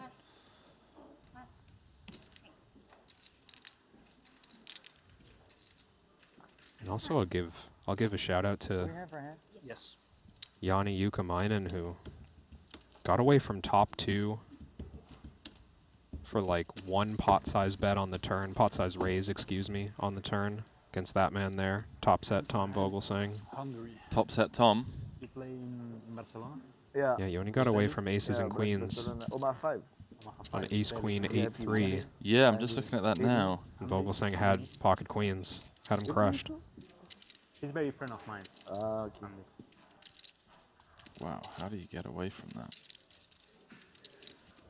What if Tom just has ace queen Christian, as well? Des fois, même Neymar comme. Fair play. Play. This is a fun table. You got Christian. Lin, Martinez, Tony, Yeah. Vogelsang, Sawatz, Kuhn. I know. Sergio. You know Sergio? Nagy's still in as well after The winning best that defender, 50K. Christian.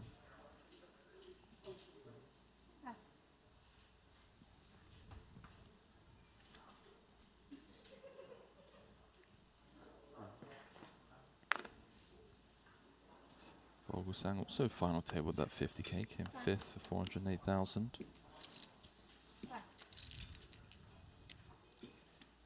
Wish me luck, Mikey.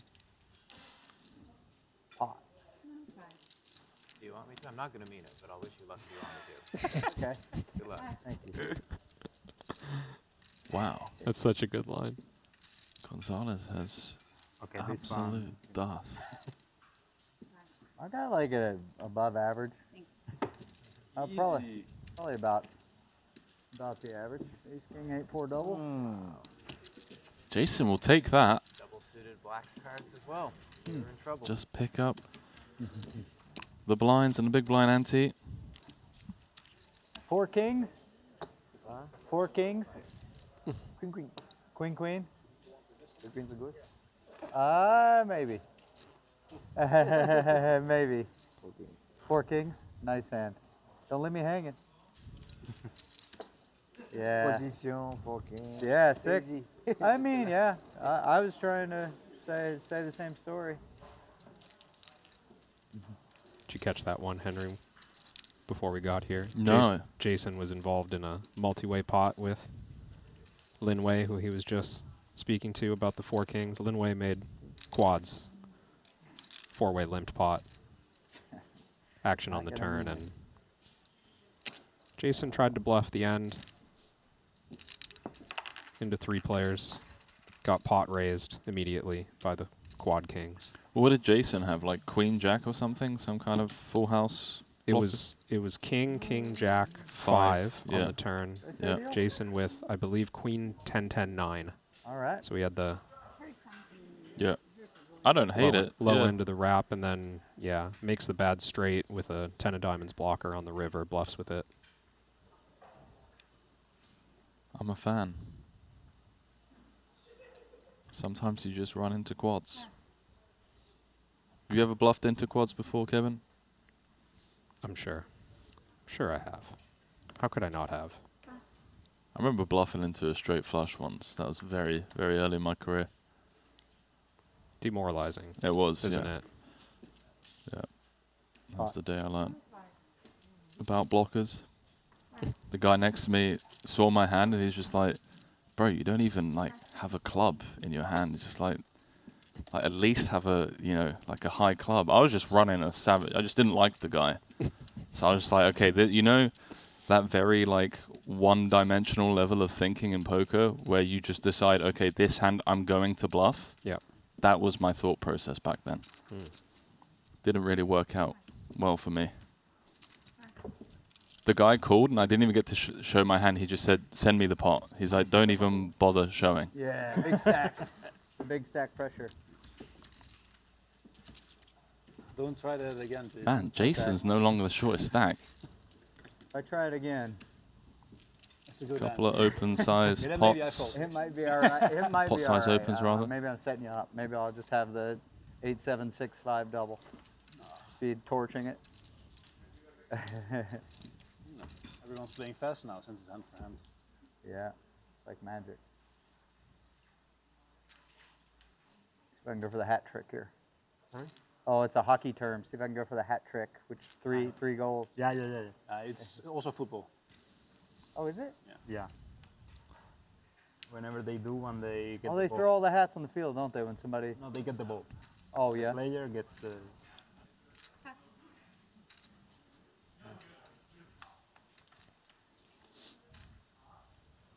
Jason just showing everyone that he's American. It's okay. I don't know much about hockey or baseball. Yeah, the first 2 were ace-king. I was like, here we go. Sick. I mean, when half the tournament field is from Finland, Yeah. you'd think hockey references land pretty well. I was going to see a flop. I'm glad I didn't see a flop with that hand, but just hilarious. I was like, holy shit. You already doubled, right, or not? Yeah, close enough. I still want to hear about this Magic Lake. What we got going on over here? Alpha table action.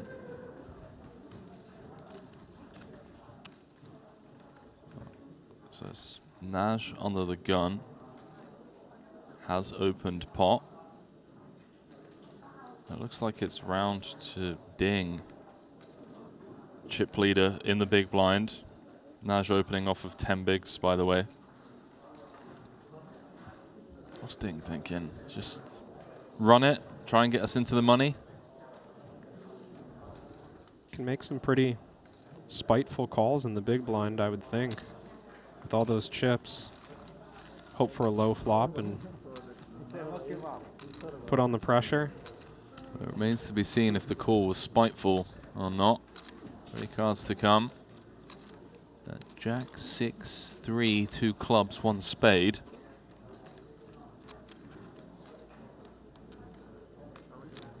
$255,000 in the middle. Naj with 195 back. So SPR less than 1. Bing's actually checked it on over, snap checked, and Gergo seems happy to run it. All in on the stone bubble.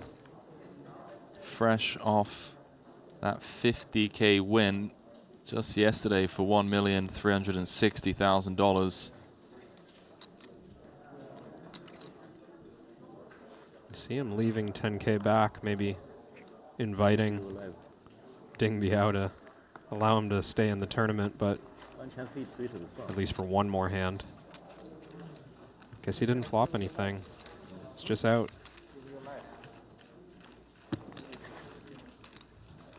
Ding just showing the ace-king, kind of showing that he wasn't messing around pre-flop. Ace-king not as big a hand in PLO as it is in Hold'em.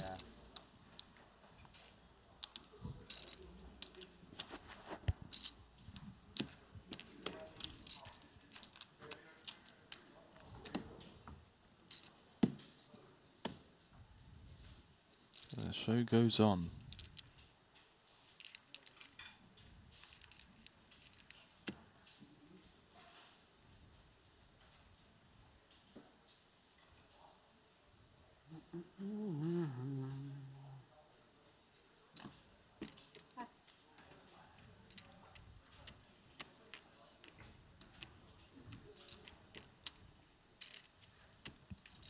Lynn is opening into Sir Watts. Opting to limp. Gonzalez. Very beautiful looking king, king, queen, jack. Is triple suited. Versus limp. Deep enough to raise this one up. And he does cover. Covers everyone. He's going to get rid of the blinds. Action on way. Man that calls Paris home. Just lets it go. Yeah, I felt like that limp was kind of an effort to not play the big one against the man on his left, Gonzalez. No interest in tangling with him. Just hoping to get in there against the short-stacked Watson and outflop him.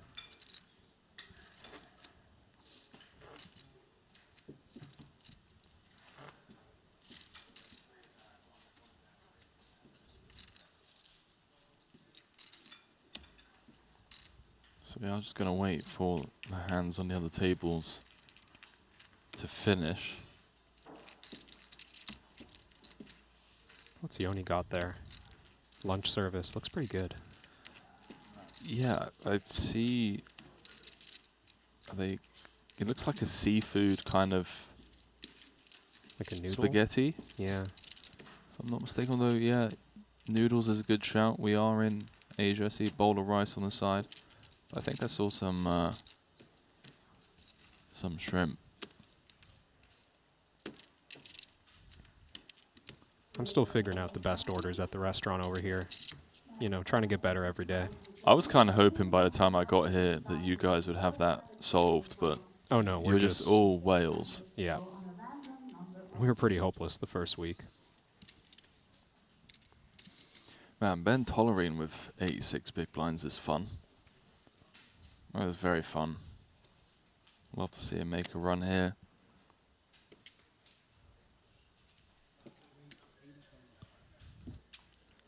Oh, hold on. Oh, G-King die. Chip leading this table. Just getting after it with anything. He's got the short stack Greico in the big blind right now. Maybe just thinks he's going to get insane amount of folds against the player under pressure, but I mean, we've got 3 other players to get through before we get to that point, and One of them, Dvoris, has a couple of aces and a suit. Yeah, Zhikeng Dai starting the hand as tournament chip leader. Wow, Greiko. Yeah, it wouldn't have worked heads up, but ace, king, queen, 8 double hitting the mark. We know we're in bad shape once Dvoris announces pot in the cutoff. The solvers hate having cards below a 5 in this game. Kind of a crazy spot, because had Dai not opened this pot, Greiko might just be all in at risk right now against the aces of Dvoris. 6, 4, 5 in the middle. Dvoris just north of pot behind on the stone cold bubble. And Dai's flopped bottom 2 and an open ender. Dvoris with the aces. The man from China with 70% of the equity. Does he just lead pot? He's definitely thinking about it. These are the kind of boards that Dvoris might play cautiously on, try to survive. He's just leading out and asking if Dvoris is ready to play. 350 into 645 is disgusting. That is a sizable bet, more than half pot. Basically asking Dvoris, hey pal, do you want to go home empty-handed in 16th? Of course, the small risk of 5-6 would be a disaster. He announced all in? He did indeed. Dvoris says run it. He's faded the snap, but I think that's just more a byproduct of Dai just asking for a count, going to get confirmation before making the call.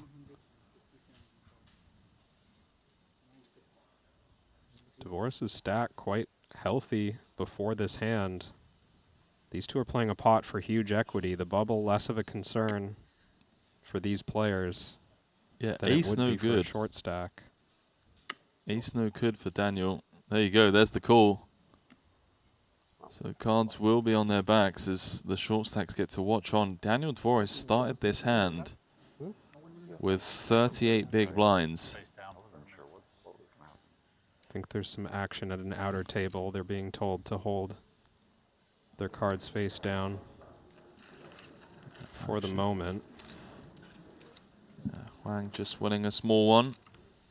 So, back on over here. Showdown, please, gents. You can see Dvoris looking for a 10 or a 7. Ace wouldn't do it. 4 wouldn't do it. 2 massive cards to come as Sawat's on 7 bigs. Jason Kuhn on 9. Just get to watch on. See these two play a 78 big blind pot on the stone bubble of the 100K Triton PLO main. There's Jason. He's invested in this one.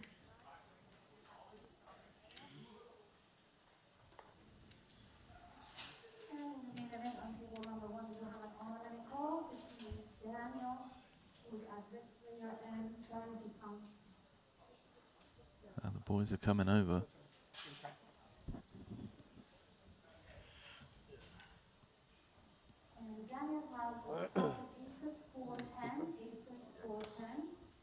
Jesus.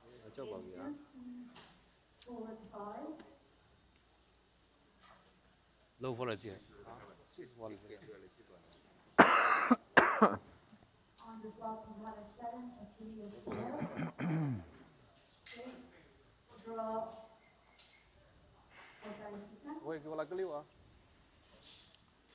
So to get us in the money, $160,000 min cash.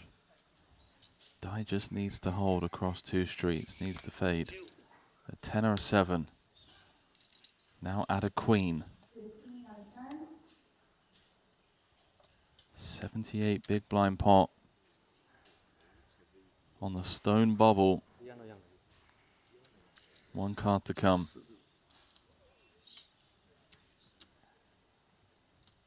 Can Forrest find one of his 9 remaining outs? Stay alive. No, he can't. Die with the celebration. Exchanges a handshake with his fellow countryman Lin. Forrest did everything he could. Found the 3-bet pre-flop, knew that die was opening wide on the stone bubble. Much stronger though. Even on the 7-4-3, was willing to just put all the chips in the middle. Unfortunately for him, just running into the 5-4-3 deuce. I mean, yeah. And it's always, nobody likes to go home one spot shy of the money. But if you're going to go after it, I mean, take your chances at a 2.3 million chip pot. That's not a bad way to go down. 160K at least going to the players remaining. But, I mean, the equity in that pot, 10 starting stacks basically. Yeah. That's, you know, you could round that off to being $1 million equity pot. Yeah, Forrest would have been basically tied for 3rd had he won that all in there. Actually going home empty-handed. And with that, the short bubble. There's been a theme here in Jeju, unlike Monte Carlo, where we had the longest bubble in Triton poker history, I believe. 47 hands. We were kind of having flashbacks here in Jeju. Monsters under the bed. Scared that we were going to have a similar kind of story, but the 25K, boom, in the money. 50K, boom, in the money. 100K, boom, in the money. So with that, we can expect the likes of Sir Watts, Jason, Richard, Gergo to spin the wheel sooner rather than later, now that there is less pressure. Yeah. He has to fold every hand, especially on the final table. But if he starts going 3-bets, I mean, he still has like 40% every time. Yeah, sick. Especially if you pay any 4. I had it. And the 10K in January, I had the situation. One beef steak and 1 rice, is that clear? Yes. It can be double this steak. That's not the one. Can be 2? One. Okay, let's start with 1. Better eat at least one of these before it gets cold. I'm gonna jump like 15 to 14, right? Okay, I'm gonna raise to 90,000. Well, you mentioned a willingness 200. to spin the wheel. These are a lot better than the shrimp dumplings. Holy shit. Folds to Jason here in the small blind. He's got a few high cards. 9 big blinds to start the hand. Pot, raise, and call. Yeah, now that he's in the money, blind v blind, immediately putting his chips to work. This is a man that will always go for the win, and if that means going out in 15th by taking a plus EV spot, so be it. We can see here, he's going to take this one down. 50 instead? You call 50? Still too much. 3 tables of 5. Let's go, man. 2.34 million up top. Some big names from the PLO world still in.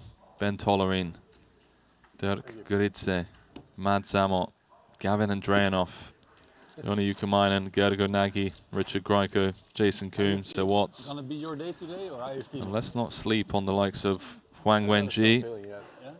Took down the Hold'em main for 5.5 million. Do you really feel like you can overcome that? Do you really think?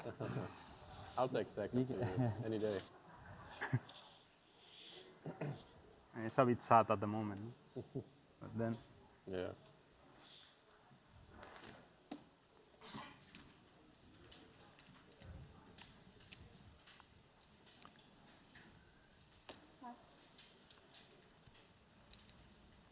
Watts' turn to spin the wheel. That's the one announced. I'm not Just sure. so casual when you're on 7 big blinds. It could be such a wide range of hands, though. That's the funny thing, because it doesn't need to be aces in order for it to be the one, obviously. It's a good line to say with aces, because it comes across as if you've got, you know, like ace, jack, Sure. 6 deuce, 1 suit or something. Gonzalez happy to 3-bet, get it in against Sir Watts. That gets rid of Yone.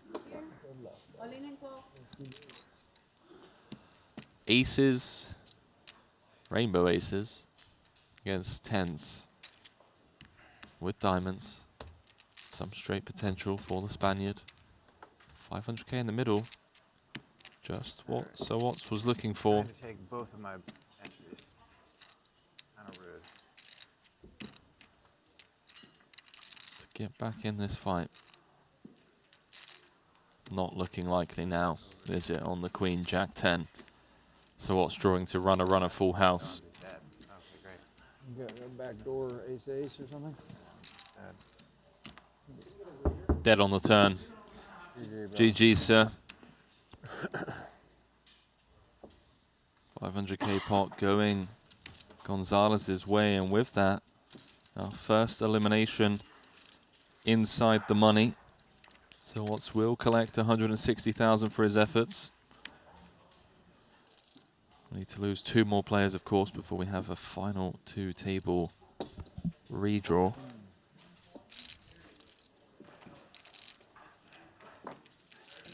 Players always relieved to see a man of that caliber heading to the exit.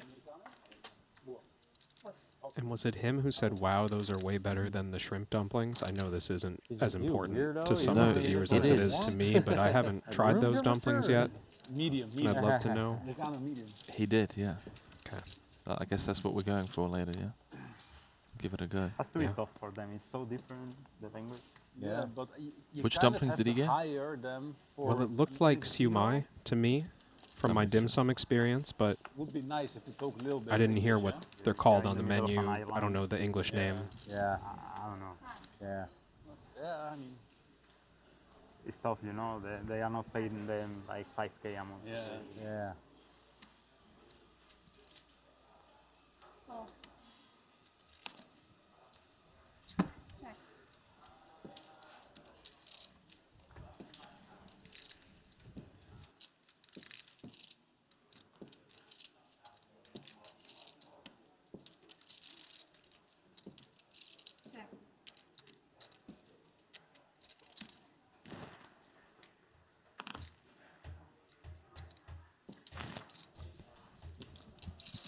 Volsang popping a little open-ender here, 90k in the middle. Blind v blind. Only limping in with the ace, king, jack 4. Checks through. Allows Yoni to turn top pair, top kicker, and that removes the 10 as an out for Vogelsang, as it would give Yoni Broadway. Tom drawing to a 5 and a 5 only.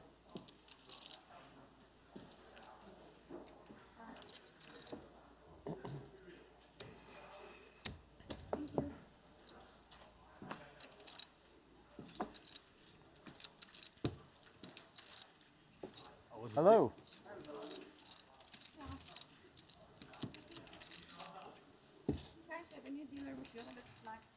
Thank you.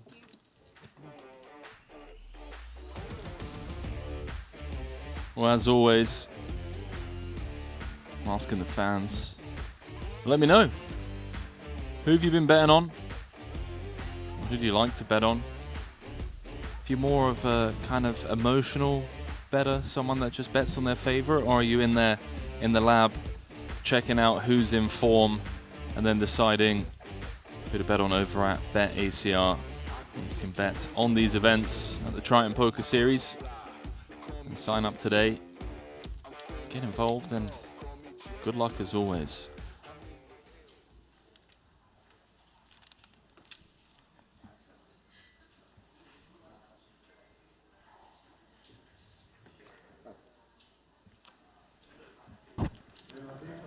Is this in play again? Yes.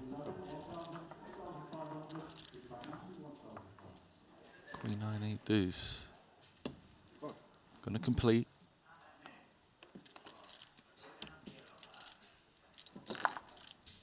Jason with a very dominating ace queen 7-6 has diamonds covered.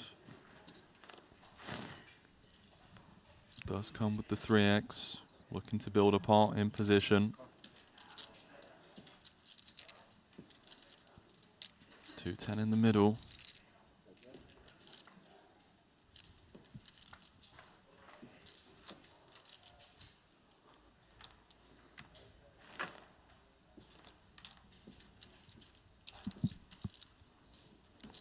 Ace 10-9, top pair, queen kicker with a gut shot. Oh, Tom just wants to run it. Yeah, I was just about to say, not a lot there, but something for Vogelsang. But certainly playing this short in a blind versus blind spot. We're going to put the chips in lighter than usual. Yeah, you can just hear Jason saying there's no folding, and I tend to agree. He's in fantastic shape. Blocking Vogelsang's 2 pair outs. Queen wouldn't do it, 8 wouldn't do it. Vogel's looking for a jack, a 9, or a deuce. Do believe there's a pay jump at 13, albeit a small one relative to the stakes. 9,000 more for the 13th place finisher. So even if Jason's already deduced that he's not folding, he might spend a little bit of time before putting the chips in. 9% of a buy-in is 9% of a buy-in, my man. It's all relative. Leaves 55k back, burns a time bank in the process. 630 out there.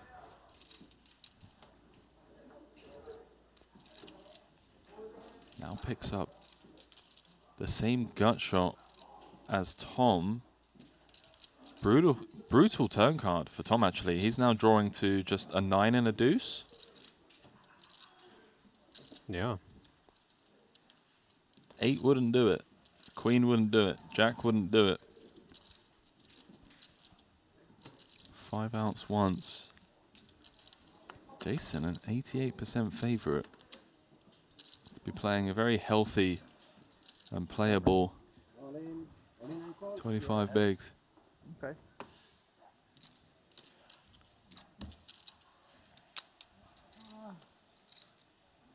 Quite that.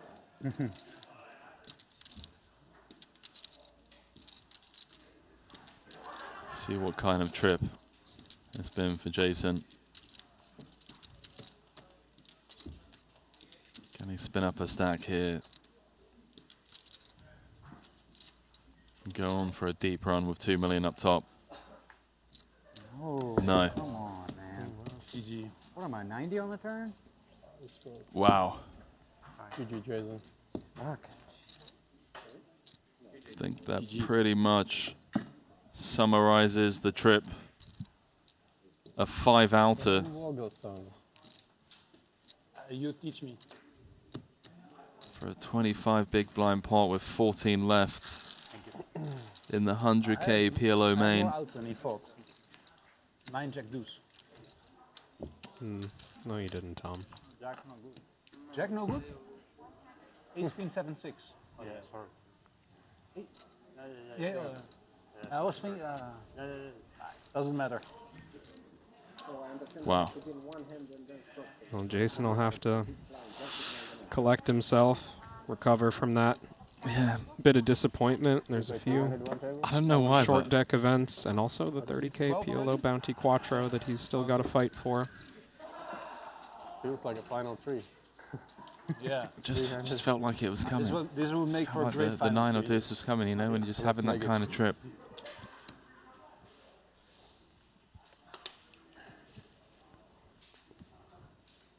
That is a painful one, although, of course, with 16 left, Jason was the shortest stack.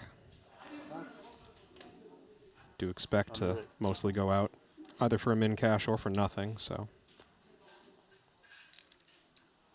160K to the account.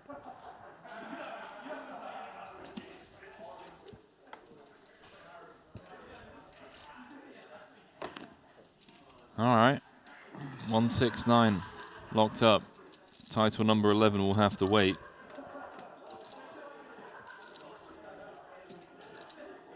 Tolerane just played a big one against Dai.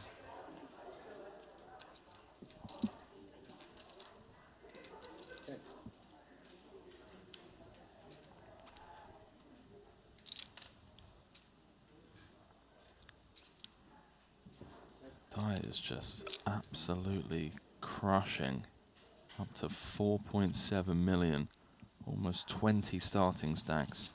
I think 4.7 was before that hand against Tolerine. I'm seeing 5.9 after he picks up over $1 million from Tolerine with the nuts straight. Don't have the cards for Tolerine. He did muck. I stand corrected. Yeah, you are right.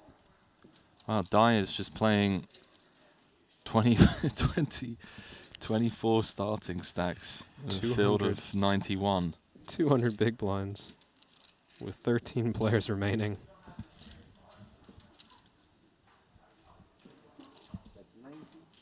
Wow, this is a sick find from Gonzalez. Unlucky. Good effort, sir. Full pot in position. Yeah, with bottom 3. It wasn't in position though. Volksang was on the bottom. Oh, excuse me. Thought it was a blind versus blind. Now we wait, yeah? Man, let's do some math here real quick. Average stack is 1.8, so Dai just has average stack for 4 left. Yeah, he's got over a quarter of the chips in play. That's absurd. That's going to make this one really cagey, you know. I think that kind of chip distribution, and correct me if I'm wrong, but I feel like it might become a bit grindy. Oh, for sure. I mean, if you're Lin or Tolerine at that, well, at this red table, how do you play pots against this guy right now? And we saw what he'll do with it. The 5-4-3 deuce that sent Divorce to the rail. Yeah, I agree. He's going to get after it. Especially when the average stack is 58 bigs. You know, Tom sat there on 62, Tolerine sat there on 48. They're very comfortable in the middle of the pack. Mads rivers are straight.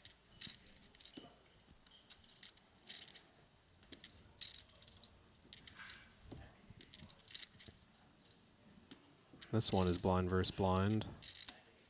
Tolerine having raised in position against the limp. Check down to the river.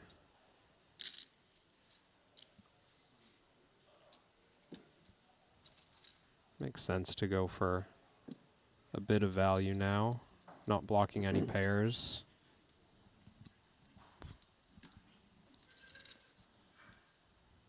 Pretty small bet. 1/3. This was limped from Mads. Tolerine made it 90 to go. Mads made the call. Check through on flop and turn. Now Mads looking to extract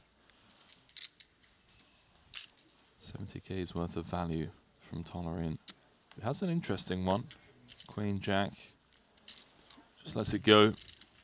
Man from Norway who shows up for the PLO stuff here at the Triton Super High Roller Series. Finding his way into the money. Mads Amott, this being his 4th cash. Looking for his 4th final table. Made the final table of the 100K PLO main in Monte Carlo 2024. Also final table the 50K in Monte Carlo. Came 6th, 244,000. One of the PLO OGs.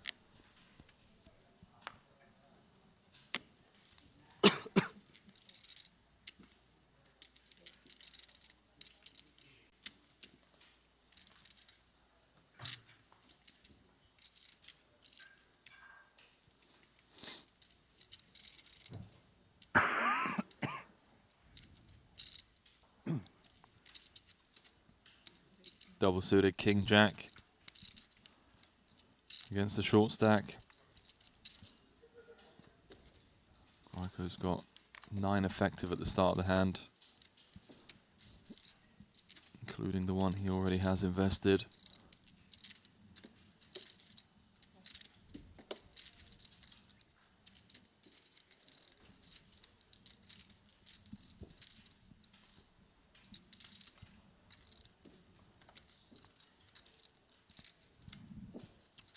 I think the money's going in, Kevin.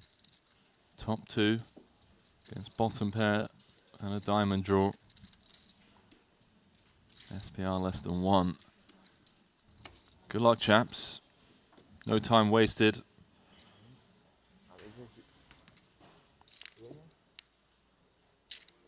And a pure flip between these two hands.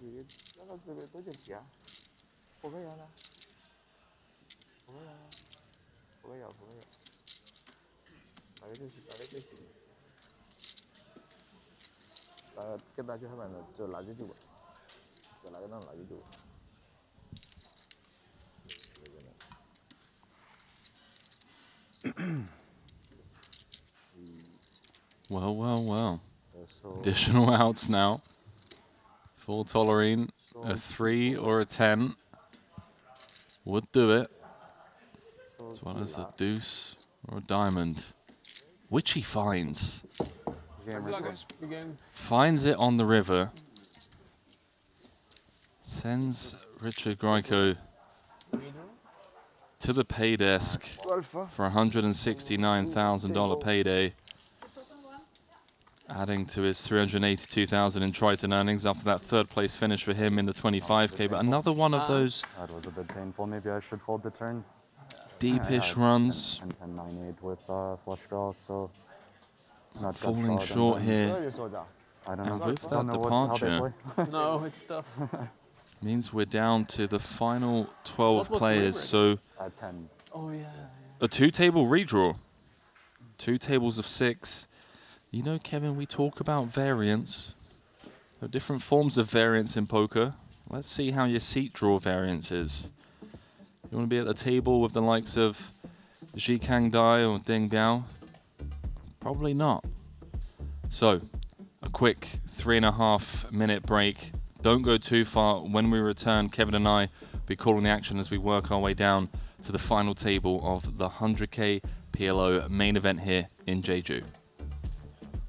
The $25,000 buy-in WPT Global Slam is back. Join the action on March 2nd at Triton in Jeju. This time, for the first time ever, our players could buy into the WPT Global Slam with passport dollars. Don't miss your opportunity to qualify for future Triton and World Poker Tour events. Download WPT Global with code Jeju and get a 100% deposit match up to $1,500. Sign up today and join the action.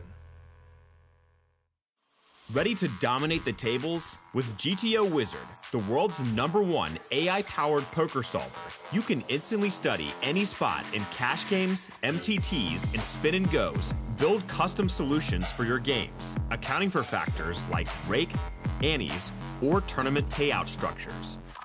Plus, you can upload and analyze your hand histories with just one click. Beat the best, crush the rest at GTOWizard.com. Looking for the ultimate platform to place your bets on the biggest sporting events? Look no further, because BetACR.eu, Triton Poker's official betting partner, is here. Whether it's the thrill of soccer, the intensity of football, or the fast-paced action of basketball, BetACR.eu covers it all. With real-time updates and competitive odds, you're always ahead of the game. BetACR.eu also offers exclusive poker events that you won't find anywhere else. Test your skills and make every hand count. Trusted online poker is back in the U.S. with the launch of Club WPT Gold. Play sweepstakes poker in daily ring games and tournaments against your favorite WPT ambassadors.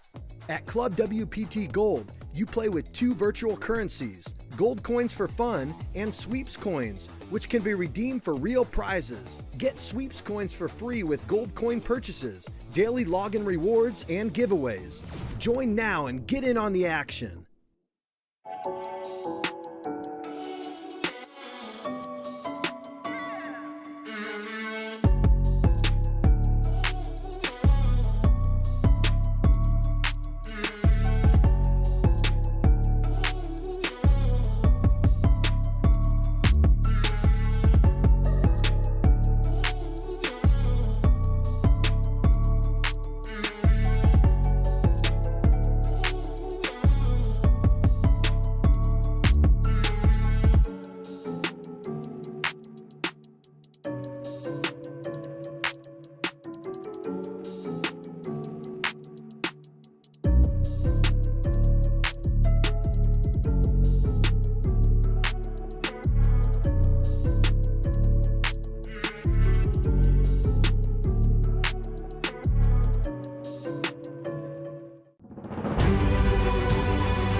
then there were 12. Down to the final 2 tables here of the 100K Pot Limit Omaha main event. Largest ever 6-figure buy-in PLO event in the history of the game. Just another record being smashed here in Jeju. So once again, massive congratulations to Luca Vivaldi and Andy Wong, the entire Triton team, for accommodating such events.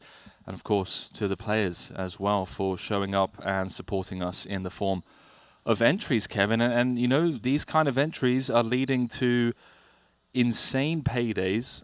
It's interesting because for such a long time we've been looking at the Hendon mob, and now we've started turning our attention to the Triton track records, you know, to see who's performing at the highest level. And I do wonder how in the next, 5 years or so, those kind of scoreboards are going to shift when we're just handing out millions of dollars of prize pools every series. Yeah, and in PLO, nonetheless, I mean, we were speculating before this portion of the series kicked off about who's got PLO experience, especially at big stakes. You know, we have players coming in from China and other locations where we haven't seen a lot of PLO action on streams before. So not sure, how many 5- and 6-figure buy-ins are happening in other locations, but obviously these players are interested and excited to continue to play for big stakes. Dude, talking about the Chinese representation here, we have 4 of them left in this 100K. Looking at the top of the chip counts, it's China, 1 and 2. Jikang Dai with 24 starting stacks. He has average for final 4. Biaoding in second, Lin Wei in 4th, rounding out the top 4 there.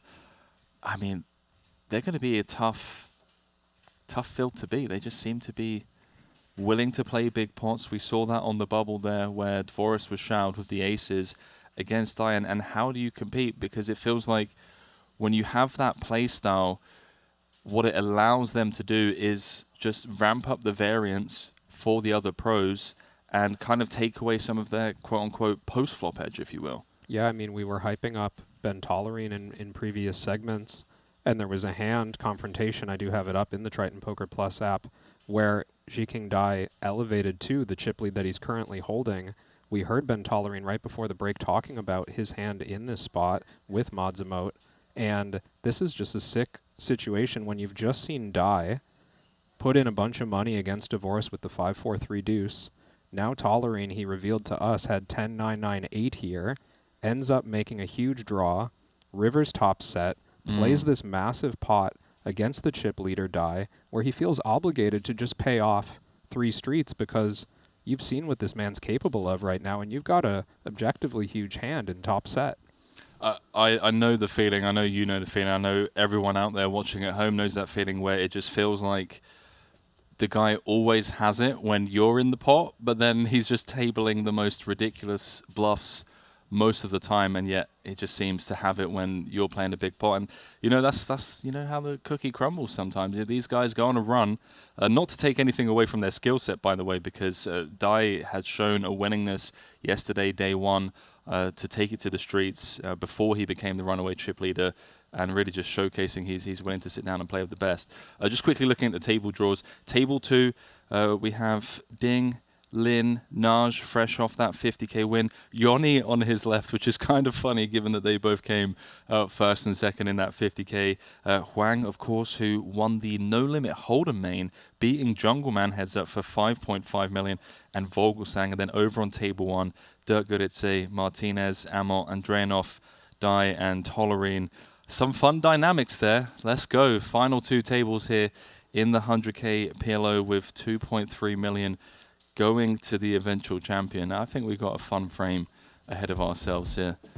As, I think the boys are going to be under a lot of pressure from an ICM point of view. You're sat there like Dirk Goritze, for example, with 41 big blinds, and Dai starts 3-betting you pre-flop. Just say, hey, pal, do you want to play an all-in right now? Not really. No, exactly. If I was in that seat, not exactly. I'd love to just make the final table in a comfortable way, but maybe not going to be an option for some of these players. I think it's going to get incredibly uncomfortable for those middling stacks, especially given again, the average stack is 63 bigs, but it is so skewed because you just have Ji Kang Dai on 197 big blinds.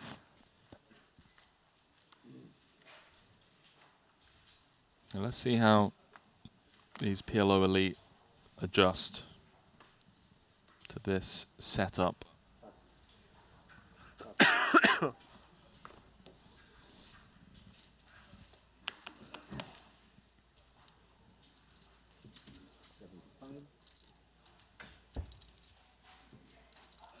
Wang Wenji coming in with the open.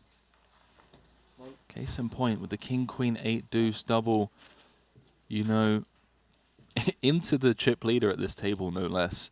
A spot that one would assume others would perhaps pass up on. Volsang interested in peeling on the button. Wants to see 3 in position. Yeah, I definitely got the sense from watching that outer table action with 3 tables left that Huang Wenji has not shied away from going after the chip leaders. Was Ding Biao in a few confrontations post-flop with the no-limit main event winner. 2-2-5 out there. Huang checking it on over. Just middle pair, no backup. Tom, understandably, checking behind, wants to realize his equity, does not want to reopen the action, he just turns to nuts. Unfortunately for him, Wenji with complete air. But stranger things have happened. Wang may perceive the check back as weakness, doesn't take the bait. Yeah, wise not to just assume that the check back is automatic weakness on any turn card. I disagree, Kevin. You know, if you want to get all of my money, all you got to do is check back on the flop. That gives me the green light to start blasting. You're just going to go after it with totally empty King Queen 8 deuce. I'm just like, okay, well he checked back flop, so pot. POT. King high is good. Pocket 9.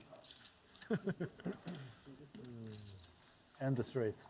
Tom revealing half of his hand at a time there.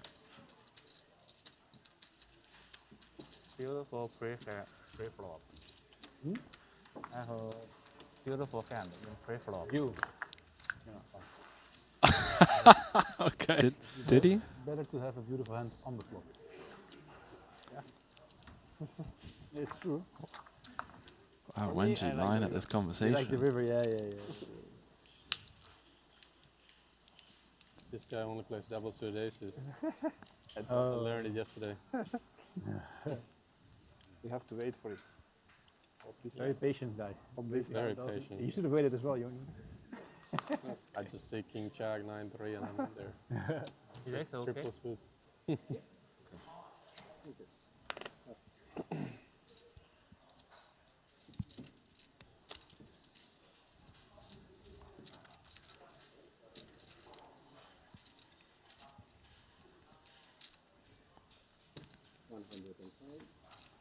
Vogelsang looking at the big blind of Naj. Short stacked, 300K.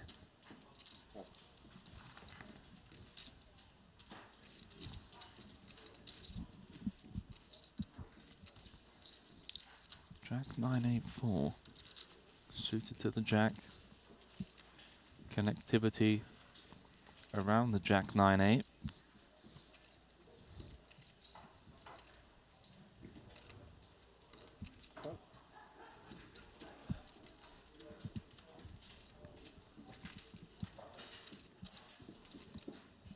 Crucial pot for the 50K champ.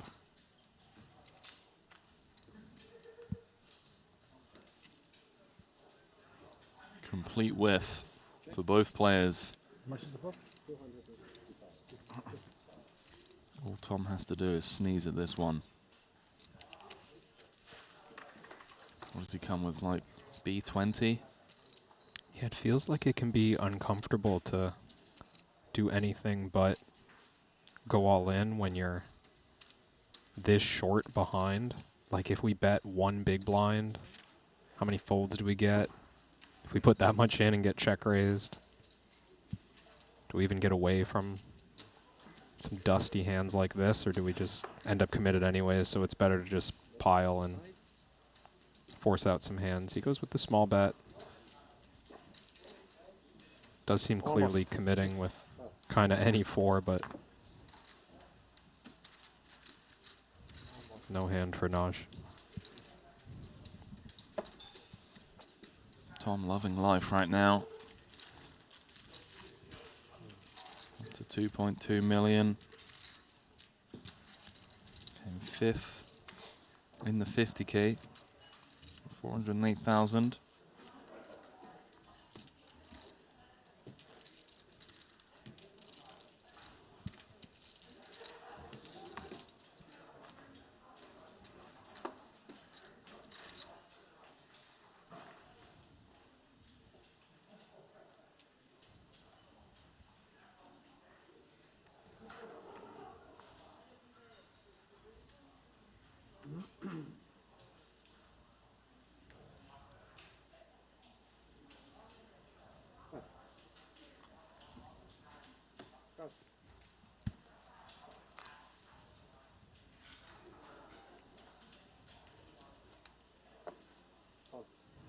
Lin Wei with a playable 1 in the cutoff. He's going to continue his strategy of open limping primarily. Makes a lot of sense when you have that man on your direct left. A man that has shown a willingness to play big pots, gamble it up.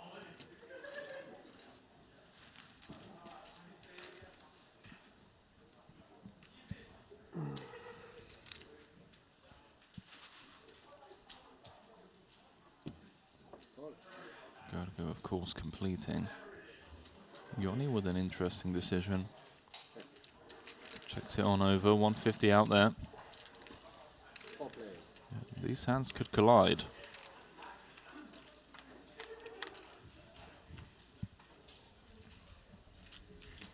Not on that board. Top 2 and a gut shot for Lin. Nobody with clubs. Second best hand is a very dusty King 9. So gotta go.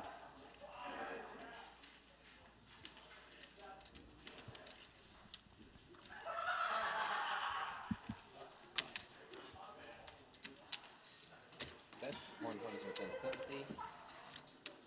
Us 150.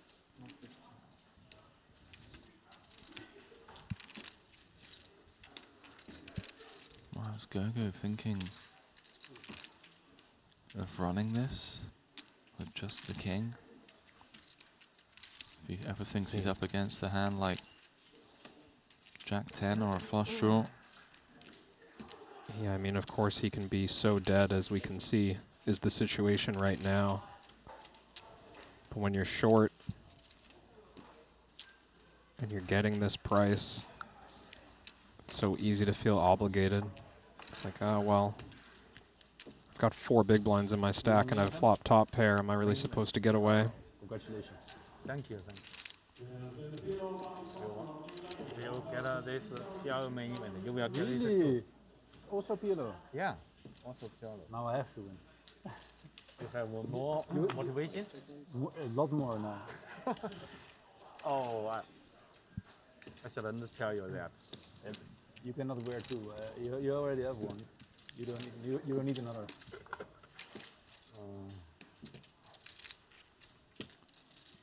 Sounds like Huang is flexing his new Jacob & Co. and Triton collaborative timepiece that he picked up in the No Limit Hold'em main. And just letting Volgasang know that there's one up for grabs in this one as well. Extra motivation. His final 12.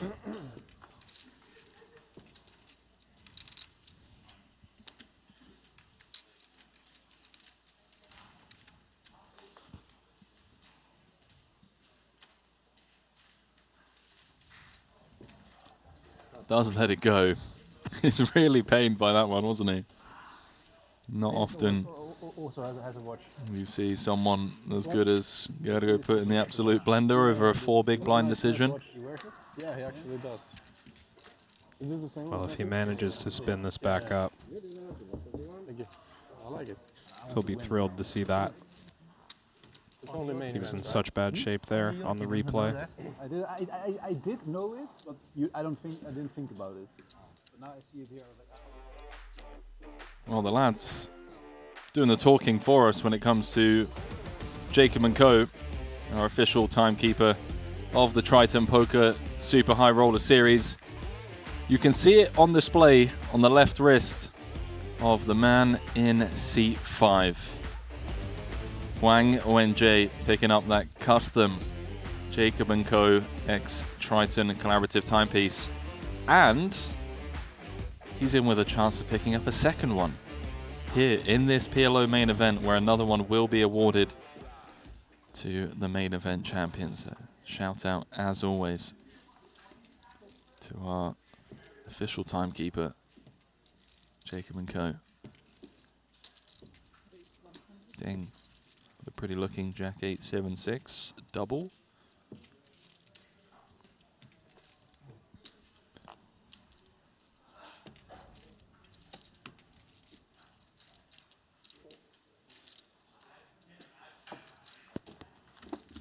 Half of a starting stone. Things could be worse. Exactly. I didn't want to stay, but.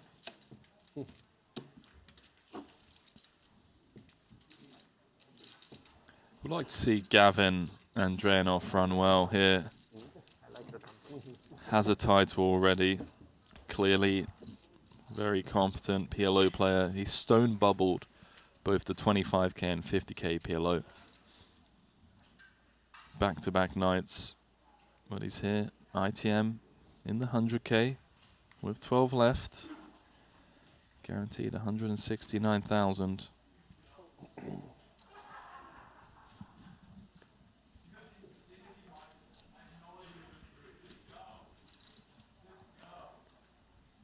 Sounds like that 30k PLO Bounty Quattro is running in the background. You can hear Chris Brewer. Ike Haxton is currently chip leading that one. 43 runners already.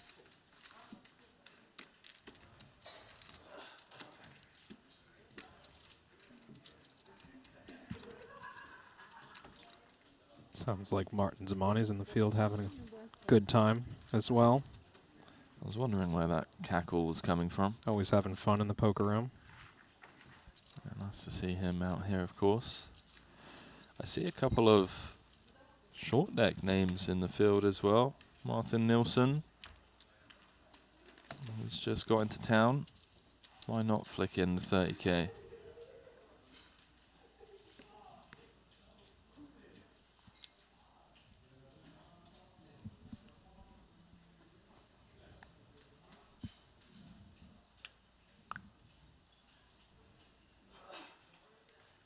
Blinds going up, 20k, 40k.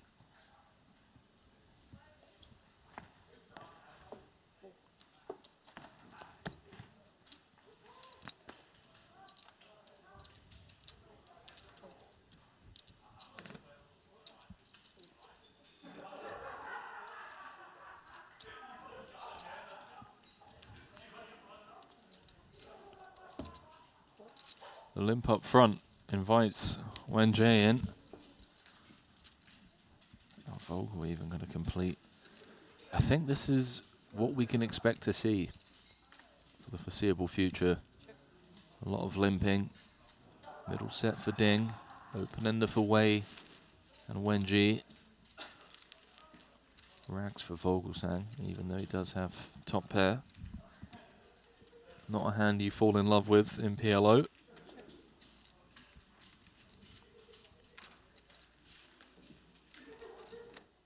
Yeah, until some of these shorter stacks decide they're going to spin the wheel. 30 plus big blinds, for everyone in this hand, they're trying to hang on to those for at least a few more spots. Yeah, it's going to take a while. Even the short stacks, other than Gergo, but like the likes of Yoni with 14 bigs, we're not just going to get 14 bigs in lightly. I do think that's true, but I also think at this stage of the tournament, some people take that idea a little too far. Start locking it up when the risk premiums are on the low side with 12 left. You know, if you extend your way from 12 to 9, yes, you've increased your cash by about 50% from 169K to 235. But there's so much on top. Just 2.3 million for first. Triton Trophy, Jacob & Co. watch. If those 20 big blind stacks do let the likes of Shikang Dai do whatever they want for the next hour, they're just going to lock up 9th place and he's going to win the tournament half the time. This is not what you want as a shorter stack. Naj with a tough spot, has to put in half of his stack in the next hand. More than half of his stack. He's got 135 back, and he would have to put in the big blind ante as well. 8-7-5-4, triple suited. Is it enough? Yeah, these spots are interesting. It's not like you have to go in dark, and I don't know, just exactly how dusty this 8-7-5-4 is, but I know in Hold'em some players get attached to this idea. It's like, oh, I just have to put it in with anything because I'm going to post the blind next hand. And it's like, well, if you win and you stay in the chair, you're going to post that blind next hand anyways. It's not like you've saved yourself the money. If you want to stay in the tournament, you got to post those blinds, so still need a reasonable hand to want to put in your stack. Well, let's see if Wei wants to post 4-3-5. Tom's ISO'd, bit of protection for the Hungarian Gergo Naj. Yeah, and kind of a risky proposition to have gone full pot when the original Razor only has 10K behind. Maybe there was an option available to us to isolate in a less expensive way, although maybe this is what we want, to potentially force out a hand like this, not invite in action unless someone behind picks up aces.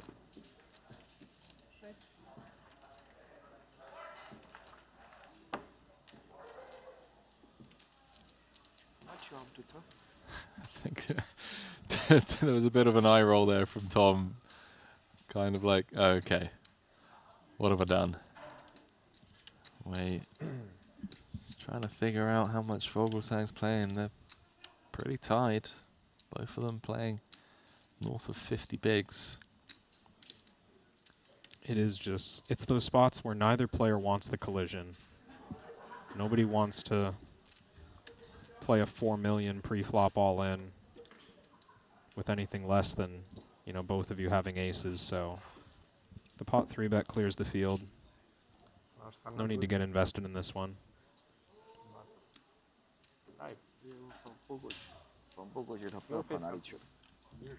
Gergo will take it, 43%. He has my cards. Yeah, he might have. I like your chance. Let's get back in this fight. Wow. 6 of clubs. Why? Does flop a piece. I like Currently behind to the pair of tens. I wish for chop. I like Gergo. 8-7-5-4. Not anymore. Now just the 4. One out once for Gergo. GG, bro. Good luck, guys. GG's to the 50K PLO champion. One of the most respected PLO players of the modern game. Gotta go Naj from Hungary, picking up another cash here. The Triton Series in Jeju. He's going to be collecting a modest 169,000 for his efforts. And with that, we do get a pay jump. Everyone now guaranteed 190,000. Sorry? Oh, they're behind. Oh, we were playing slow as well. We've got a few questions over on YouTube. World Class saying, are there tourney stats somewhere here that I'm not seeing? There are indeed. You can download the Triton Poker Plus app. Now, trust me, I get it. Normally when I hear prompts from the commentators, I just roll my eyes.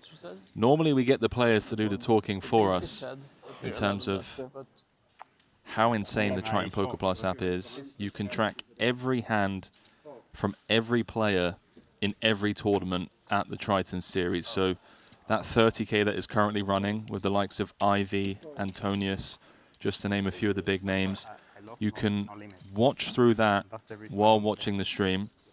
So I do recommend, if you are new to the Triton Poker Series, check that out. It's free to download. Always has been, always will be.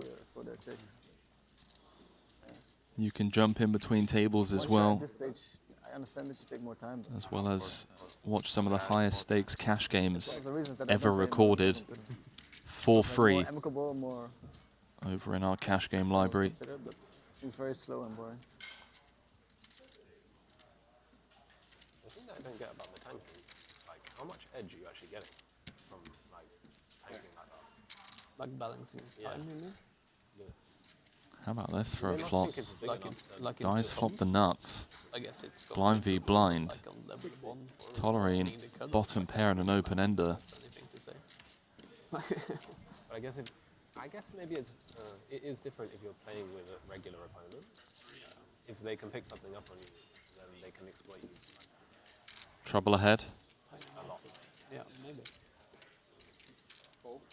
Just comes with check call. Yeah, no. Oh my word. Wow. No backup for dice flop straight. Plays it just as a check call. The deuce of clubs on the turn gives Tolerine the nut straight. Disastrous turn of events for the chip leader, who was looking likely to win a healthy pot, just trapping on the flop with the check call. Like when I have a range check fast. And you know, I was peeking at the app right before we went over to this table. Dai lost a chunky one to Gonzalez, which is why he's down to only 5 million chips, let's call it, in this pot. But on the heels of that, how do we get away from a flop straight?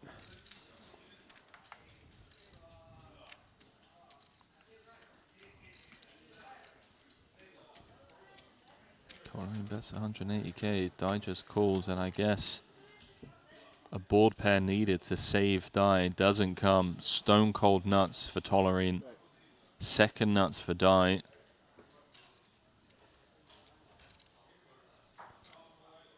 Tolerine also having squared off with Dai in a big pot not long ago. Just so hard for me to imagine with that dynamic that we can get away in some heroic fashion.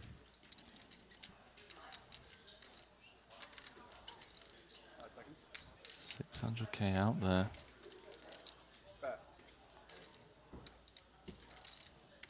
Tolerine going close to 80%. 500 into 600. And it's disgusting for Dai because he knows he's calling for a chop, basically. He has to call 500k to get half the pot back. That's what he's hoping for anyways. Idea here being Dai, having played this pot passively, so unlikely to have 6-4. So if Ben has the wheel, he's kind of feels like a free roll. You just put max pressure. Nuts for Tolerine.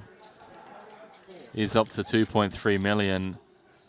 And in back-to-back hands, Dai has played big pots against his fellow table mates, and he's gone from 5.9 million down to 4.2 million.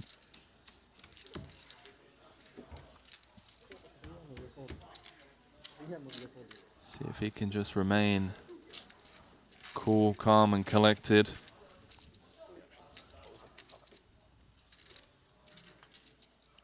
Understand that he's still in an incredible spot, still chip leader, but Yeah. only just. Feels different though, doesn't it? You know how being up stuck works? I do. Heavily down from peak. Yeah. I mean, we're crying over Bitcoin being 80K. That's a good case in point. That's a good example. We're crying over the S&P 500 being up 10%. Still being up 10% over the last 12 months. But we're down 7% in the last 30 days, Kevin. What are we going to do? So you're saying we can all relate to high stakes PLO player, current chip leader of the 100K main, King Dai. We can.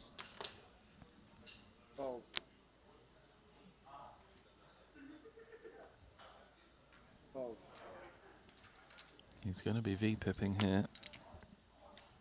Yeah, back to work on the button. 5 seconds.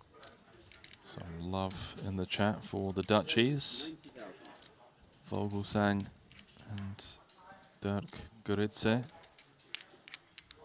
Isn't that a type of donut? Goritze? No, a Dutchie. What? That's not what you. That's not what you call people from Holland. Yes, it is, dude. What? No, it's like a. I think it's like a deep fried. Or is it a jelly donut? Hang on, man. I feel like you're ready. Someone will know. You're getting us in trouble. Hang on. Urban Dictionary. You might be getting us in trouble.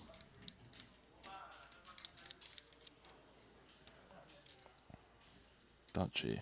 Yeah, I had this right. Oh, maybe it's Canadian. It's like a little fritter with. But, you know, past the Dutchie to the left raisins. side. What is that in regards to? Yeah, you see, you're getting us in trouble. You just had to go there, didn't you? I just want to be respectful to the players at the table, hailing from the Netherlands. It's a pretty delicious donut, though. I've never tried one, but now I am curious. I'm a fan of donuts. There's a Dunkin' Donuts here. There is. Dirk says, run it against Dai. Things really not going the chip leader's way. Last few hands.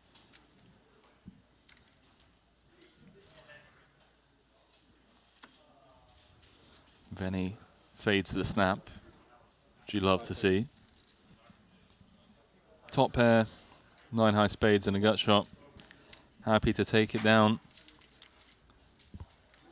Dirk Diggler, baby. To 1.1 million. Was just with Venny in Melbourne a few weeks back for the Australian Open. Oh, you went? Oh, that's sick. Who'd you watch? We watched Djokovic against Zverev. Unfortunately, lasted only one set.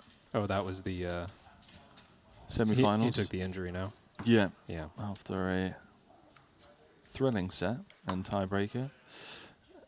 We watched Sinner against Zverev in the finals and Sinner against Ben Shelton in the other semis. Very jealous. We watched the women's finals as well. And then we spent the rest of our time playing Ultimate Texas Hold'em. That is literally all we did.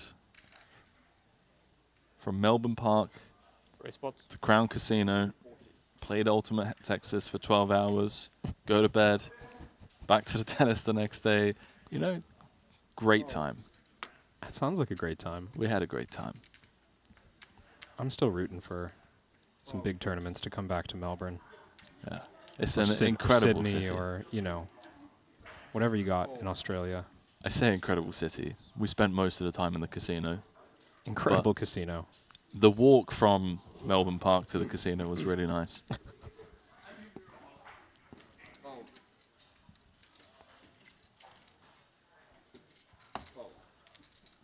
Tollering gonna flat against the under the gun open.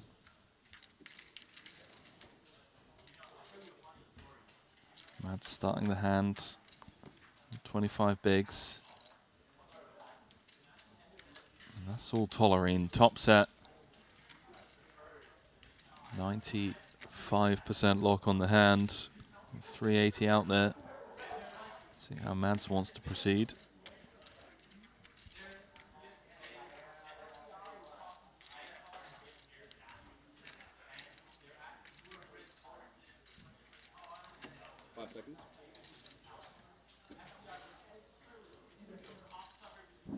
No diamond. Oh, sorry, queen of diamonds in hand.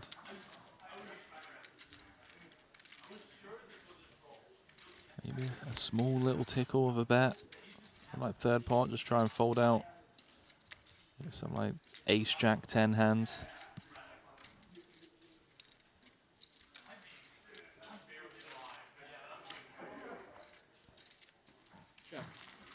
No, just correctly recognizing that this is a hand he wants to wave the white flag with.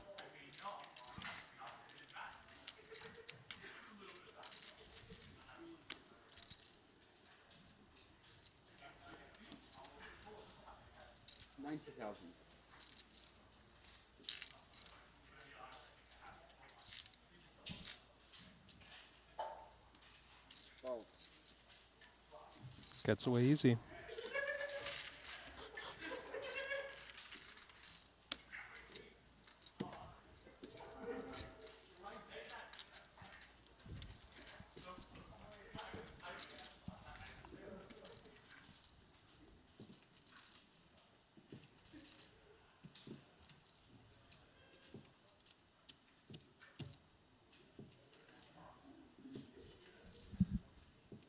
Yoni with a spot here does make the call.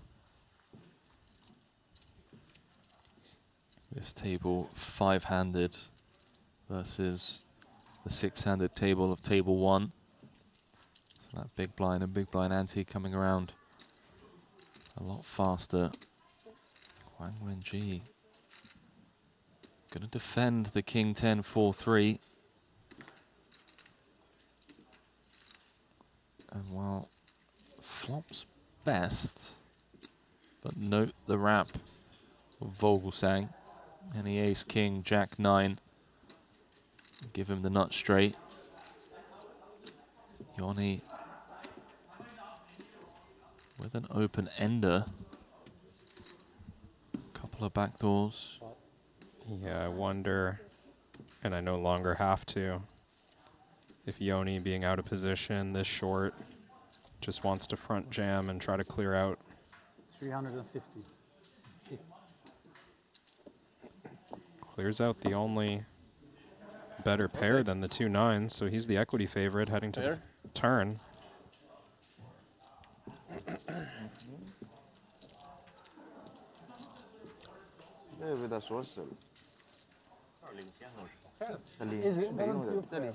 What's the equity? I don't know. Yeah, it feels like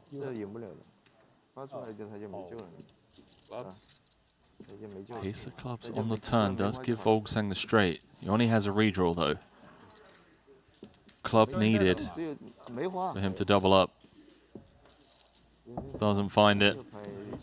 So we lose a runner-up from the 50K. Part of the Finnish Armada.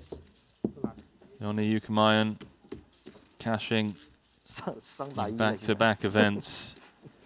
Will head to collect 190,000 for his efforts, and with that we're down to 10. 2 tables of 5, so we're going to have a player from table 1 come over here. Tom Vogelsang chipping up nicely. He's now playing 69 bigs.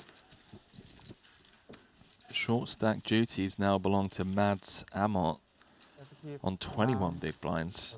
So again, assuming 7 person FT. that it's going to be a bit cagey I know for sure. down to the final table. I know for sure. Okay.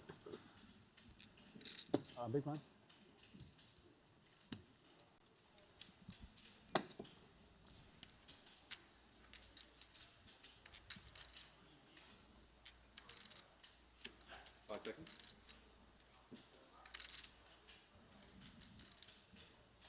Fine.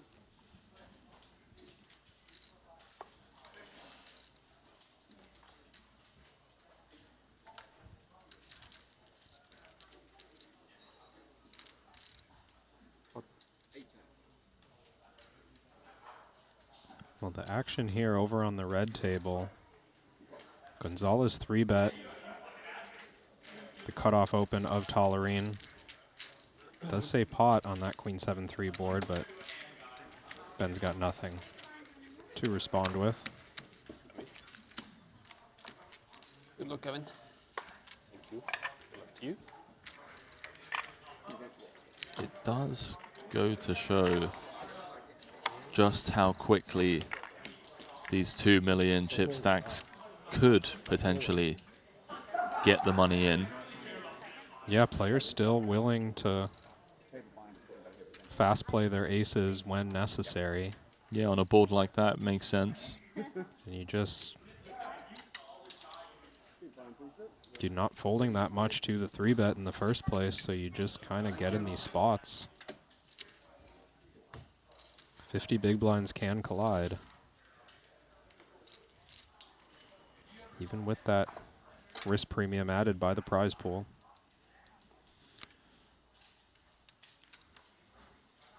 There's currently a conversation going on over on YouTube regarding where the players pay taxes. My advice would be to DM Kevin. He's got a very handy tax consultant that's familiar with the intricacies of poker tax. But no, a joke. It does depend on where the player is a tax resident, of course. If you are fortunate enough to be from a generous poker tax haven such as Austria or the UK, then the number is 0. I was worried I was going to have to switch my Instagram back to private for a second there. When you're telling everyone to ask me for tax advice, but you know. I've toggled through that before, yeah. I know what you mean. I've just now muted incoming DMs. People can't DM me if I don't follow them. I think that's the way to do it. Unlucky for the fans. I mean, let's be honest, no one's DMing me anyway, but...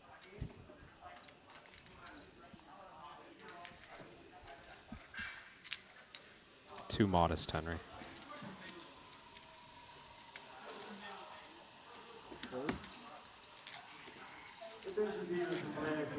Martinez with the limp call. He's done a fantastic job at working his way up to the top of the chip counts. Complete whiff, though, on the 10-5-5.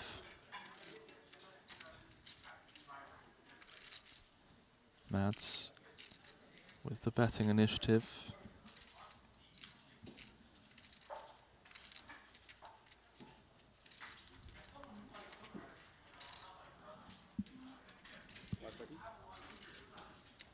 There, 100,000.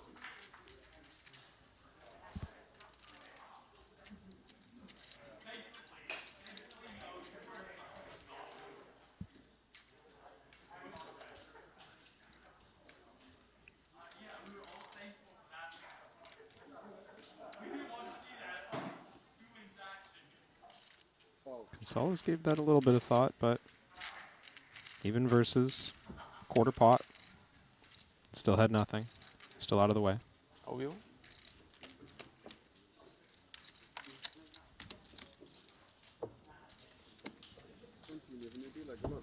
Cheers, thank you. Thank you. Nice. sir. Toomgoot saying, is Henry a poker player too? Question mark. I mean, poker player would be a strong way to describe what I am. More like a slot machine. You know, I'm like the payout desk for everyone else that's playing with me. Ultimate Texas Hold'em, still a poker game. That's true. Depending on who you're asking. It's a great game. You know, we were talking about prop bets yesterday.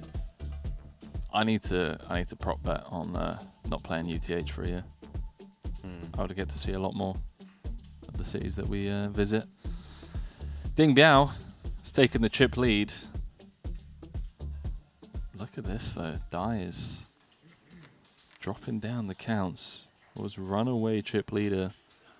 It's up to 5.9 million at one point. Now he's down to third.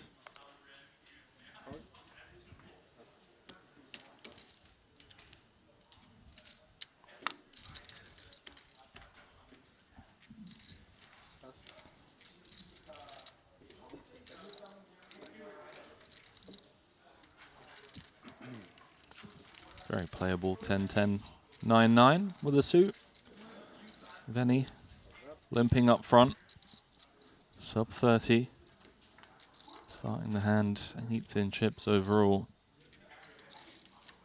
And the dealer has somehow found a way for these two hands to enter a mini collision on the Jack 7-5.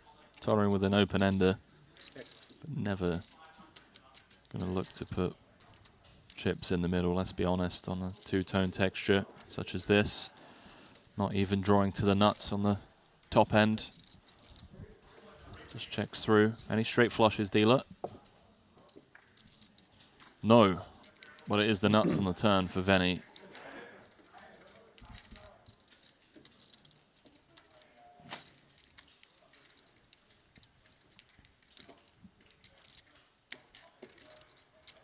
And might Tollering get himself in a little bit of trouble?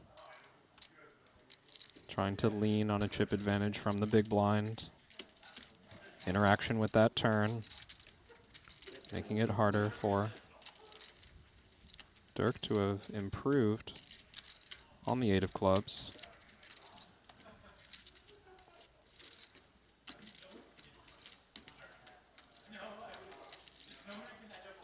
I wonder if with the free roll, Benny wants to kind of announce himself right here, right now. Unblocking all sets as well is nice.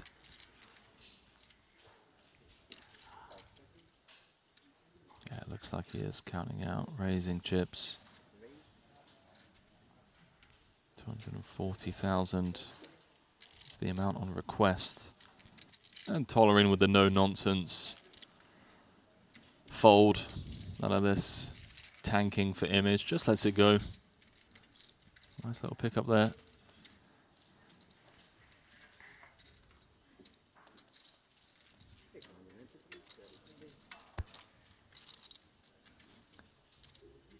We've got about 17 minutes left on the clock.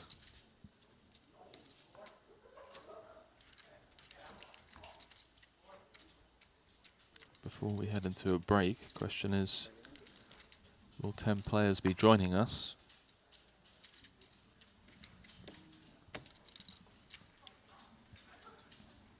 Short stack duties belonging to the one-time Triton champion, Gavin Andreanoff, PLO expert, who calls the UK home. He's got 23 bigs though.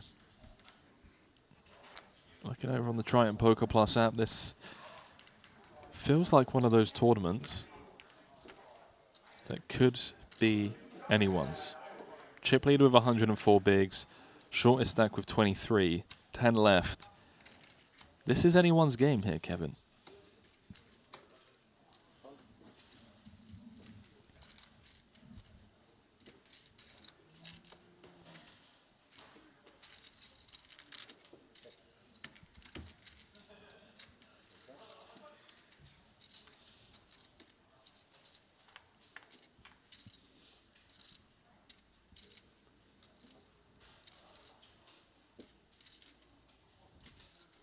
Rags for both.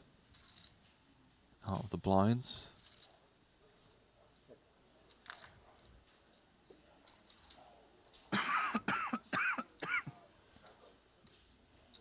Yeah, no real interaction for either player, but not gut shot for Goritze.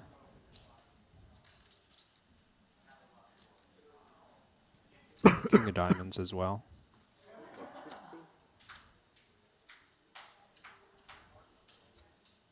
Yeah, just gets to bet half pot and take it down. Veni chipping up nicely. Currently 7th in chips. 30 big blinds and a dream. Looking for his first Triton title. Joined us for the first time in Monte Carlo last year, back in November. Cashed the 50K. Cashed the 25K here as well. Would love nothing more than to go home with the Triton trophy. Had an incredible year last year, if I recall correctly. Posted his results over on Twitter. I want to say ended up winning 2.7 or something like that. Yeah, he was streaming and had a bankroll challenge, like the whole thing, right? And he did. You know, you talked about Veni making a name for himself, losing that challenge to Phil Galfond a few years ago, but you know, had we never heard about that, certainly the amount of money he won playing high stakes online PLO games while streaming would have put him on the map this past year.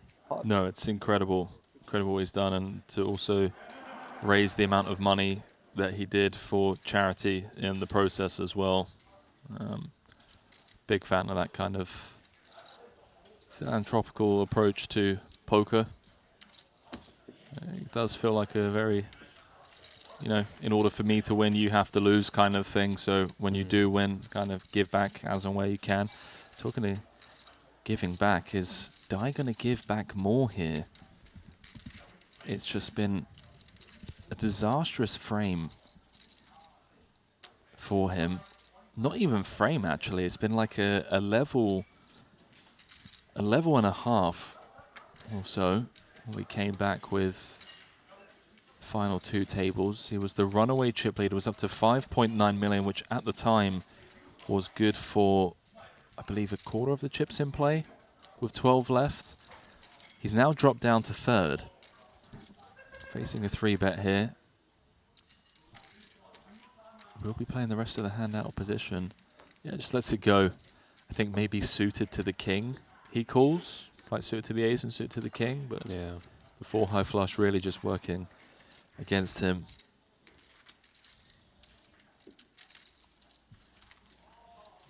And nice to see the, you know, still a high level of execution happening in the midst of that downward trend. You said before, Henry, Dai just still in a excellent spot to make a run in this tournament. Yeah, fantastic spot, and it is very easy to fall into the trap of being up stuck, as you so correctly put it earlier on. You ever had that in cash games where, you know, first couple of hours, jump in a cash game, you're absolutely cruising along, you're up, you know, 3, 4, 5, 6 buy-ins. Then you drop down to only being up 2 buy-ins. It's like, God damn it. Yeah. It's like, well, hang on. If you had asked me at the start of the session, you know, would you be happy with an up 2 buy-ins result? Of course, you'd be thrilled. Yeah. Not me. I give it all back. It's hard. It's hard in cash too. Sometimes I'll just leave. I'll just be like, no, I can't. I can't handle losing it all back. I'll just get up and walk. And that's, I mean, maybe that sounds like a good outcome. Oh, you won 2 buy-ins for the day, but it's like, no, now I'm just not putting in volume because I'm too, I don't know what the word is. Too afraid to give it back. We just Yeah, I'm glad you chose lock the it up, word you know? afraid. I was going to come with a bit of a slur, but afraid is a good way to put it. Note the 3-bet from Venny again, just a few factors that we can kind of take away from the last hour or so. We've seen Ji Kang Dai fold to quite a few 3-bets now after opening pre-flop. We've also seen a willingness from him to call 3-bets out of position with marginal holdings. Case in point, on the stone bubble, the 5-4-3 deuce open. Yeah. And Dirk making the adjustment, opting to 3-bet the ace queen 9-8. 760 out there. Yeah, if you know your opponent. Well, what if you know that? And I'm just going to pause that thought as we appreciate how well Venny Vidi has flopped here. The timing. But when you're playing, you know, let's say relatively short, starting 30 big blinds effective this hand, and you know you've got someone who's trying to press a chip lead stack, opening a ton of pots, this is exactly the way to fight back. It's like, well, I've got high cards, I've got one suit. You're so wide, let's just reduce the SPR and play for stacks. Continues small and wide. 3-bet pot.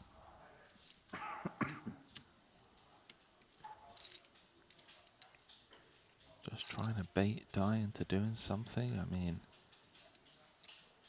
we have seen Dai, you know, while getting after it before the flop, opening loose. Seen him exercise a lot of patience in these spots as well. When it's not our flop, we just get away, and there it is again.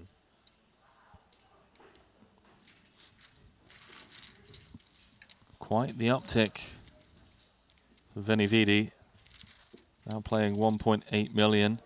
Still finds himself in 7th, but trending in the right direction. And given how close it is there in the middle of the pack, you know, average stack of 2.3 million. Heading towards the top. Now, see quite a few questions about cash games from previous series, cash games from here. Best place for any Triton Poker cash game content is quite simply the Triton Poker Plus app. Have the most extensive catalog of the highest stakes poker played in the world, televised. Me, Ali, Randy, doing voiceovers when we're not at the series for different types of content. Randy's normally in there for the cash game stuff. So I do recommend, if you have only just discovered Triton Poker on YouTube or Twitch, check out our app. It's honestly the only poker content you'll ever need. Literally hundreds of hours of $1 million pots, basically. Like people buying in for insane amounts of money.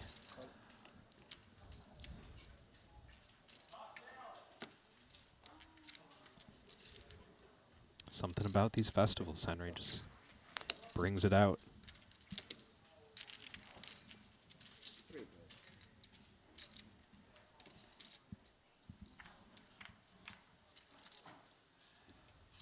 Any collisions? Well, perhaps. Mads flopping trips. Gonzalez with the overpair. Queen high hearts.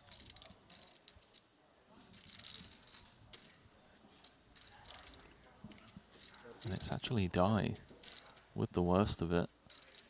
That's leading out. Yeah, this one a limped pot. Dai checked in the big blind. Stands to reason that some dusty hand that made trips is more him than the others. But you can see Mads here actually has it, completing the small with almost anything as well.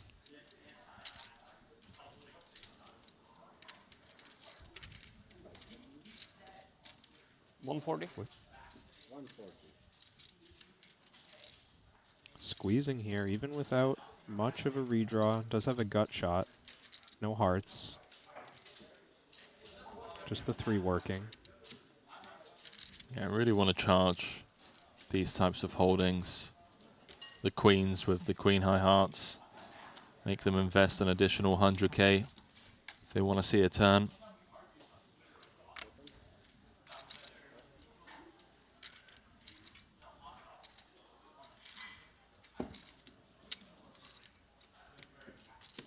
Awkward for Gonzalez, unblocking all of the hands that could potentially be wrapped around the 5-3, 6-7-4, these types of holdings.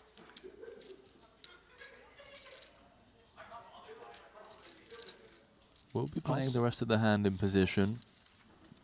Also maybe worth noting, well, he does still get away.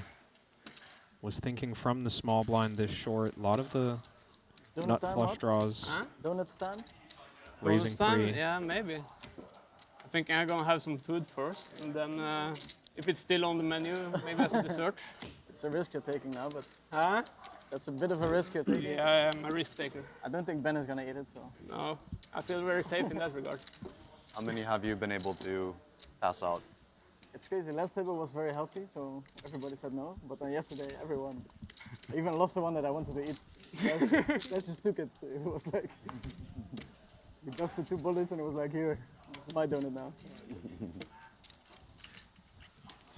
Sounds like the lads are going to go and grab some donuts on break. Break coming up in just 4 minutes' time.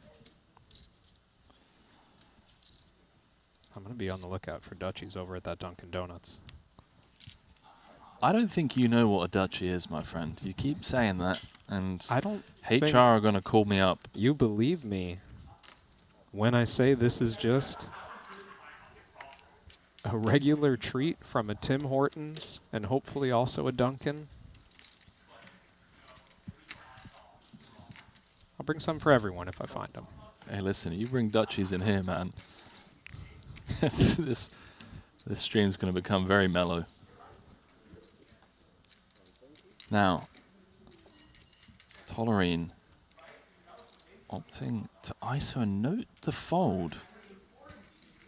Wow. Dai just not interested in playing a pot out of position, even with a hand like that. Tolerine's done a fantastic job, by the way, of just chipping away. He's up to 4th in chips. See a question from Nathi asking about Laszlo Bojtas. Haven't seen him around for quite a while. Jeju, Montenegro 24. 15? Okay. I agree, I haven't seen him. I tried not to read into poker player hiatuses all too much. I myself wasn't at Jeju, Montenegro last year. We're getting to that age now, you know, where people are having kids and getting married and not traveling the full circuit, or perhaps just have, you know, action elsewhere.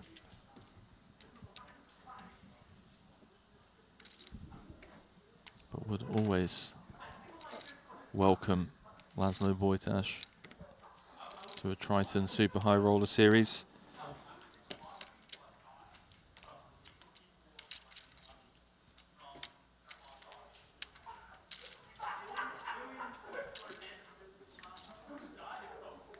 Kevin, I do hope you use the break wisely and you head on over to Dunkin'.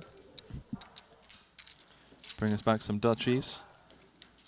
Oh, now you're into it. Well, okay. you know, I understand. I'm curious. I'm a curious cat.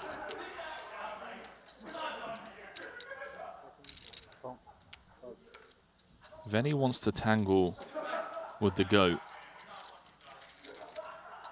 arguably one of the most winningest PLO players of all time, Ben Tolerine. Ben still has best on the 7-7-6.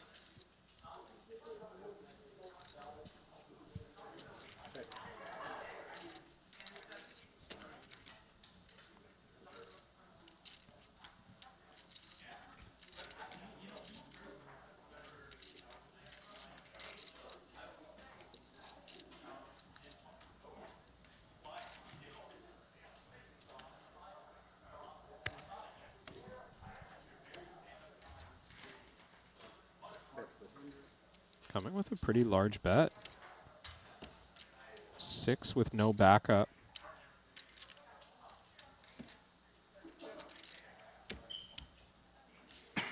And I wonder if this is, by design, the type of hand we don't want to have to navigate future streets with, just blocking some top range and saying, let's try to get this one over with quickly. Clears out the better 6. One of the newer generation goats getting one through against the old guard, the end boss, the man that used to open sit lobbies, Ben Tollerine, who still has 41 bigs. Take a look at the chip counts. Biao Ding has been getting it done over on table 2. He's up to 4.7 million, created a bit of a gap between himself and the rest of the field as we welcome you back to the break desk. Tough frame for Ji Kang Dai. He would have come into that runaway chip leader with 5.9 million. He's down to 3.3 now, and one can only hope that he takes this 10-minute break kind of wisely. Perhaps, you know, goes and has a chat with a friend or two, but just comes back and remembers that he's still in third. He still has 83 bigs, and he's still in with a great shot at taking down this title on the 2.3 million. Yeah, definitely. I mean, we did see a snug fold just in the last few minutes, and maybe wanting to get out onto that break and you know, refresh a little bit and recover. There's a lot of chips left in play in this tournament. Average stack, 57 big blinds at the moment. Blinds, I assume, going up a little bit from that, but it's gonna be difficult to knock anyone out of this thing quickly. It is. We've got ourselves some deep stacked, high stakes PLO main event time here in Jeju.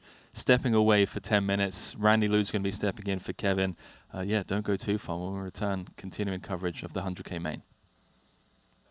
The $25,000 buy-in WPT Global Slam is back. Join the action on March 2nd at Triton in Jeju. This time, for the first time ever, our players could buy into the WPT Global Slam with Passport dollars. Don't miss your opportunity to qualify for future Triton and World Poker Tour events. Download WPT Global with code Jeju and get a 100% deposit match up to $1,500. Sign up today and join the action. I've played against the best, I've won on the biggest stage. But what if I told you, it's not just about luck or talent. It's about using the right tools. GTO Wizard is the fastest and most efficient way to study any spot in poker. This is how you level up your game. This is how you unlock your potential. Don't get left behind. Get GTO Wizard today. Beat the best, crush the rest. Looking for the ultimate platform to place your bets on the biggest sporting events? Look no further, because BetACR.eu, Triton Poker's official betting partner, is here. Whether it's the thrill of soccer, the intensity of football, or the fast-paced action of basketball, BetACR.eu covers it all. With real-time updates and competitive odds, you're always ahead of the game. BetACR.eu also offers exclusive poker events that you won't find anywhere else. Test your skills and make every hand count. Trusted online poker is back in the U.S. with the launch of Club WPT Gold. Play sweepstakes poker in daily ring games and tournaments against your favorite WPT ambassadors. At Club WPT Gold, you play with 2 virtual currencies, gold coins for fun and sweeps coins, which can be redeemed for real prizes. Get sweeps coins for free with gold coin purchases, daily login rewards, and giveaways. Join now and get in on the action.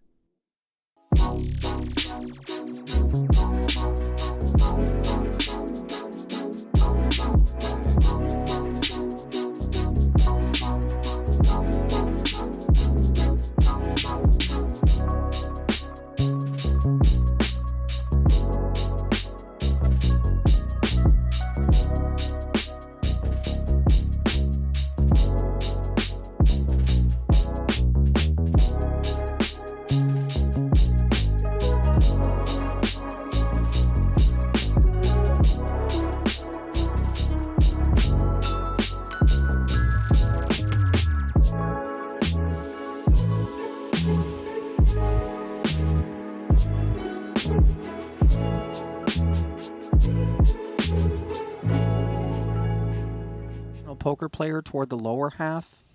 You know what I mean? Like if you just closed your eyes, you could see a tomato pushcart in a rural Italian village being associated with a portion of the attire. And then, of course, PLO killer 5 seconds. with the other part. Dylan very much among the best when it comes to pot limit Omaha. His results outstanding in that regard. Not a participant in this one. Korneth does dig in. Jack 10, 10, 7. Queens and trays for Greiko. 5 seconds. The thing about these ones, wow, he does announce pot, Randy. I mean, you do hit a set like what, 25% of the time or something Yeah, but like listen, that? the clubs are 2 spots removed from being nutted. And neither of your pairs are working in conjunction with one another for prospective straight purposes. And when we do flop a set, 5 seconds. we have issues from time to time. But nevertheless, Richard taking us in a very aggressive direction.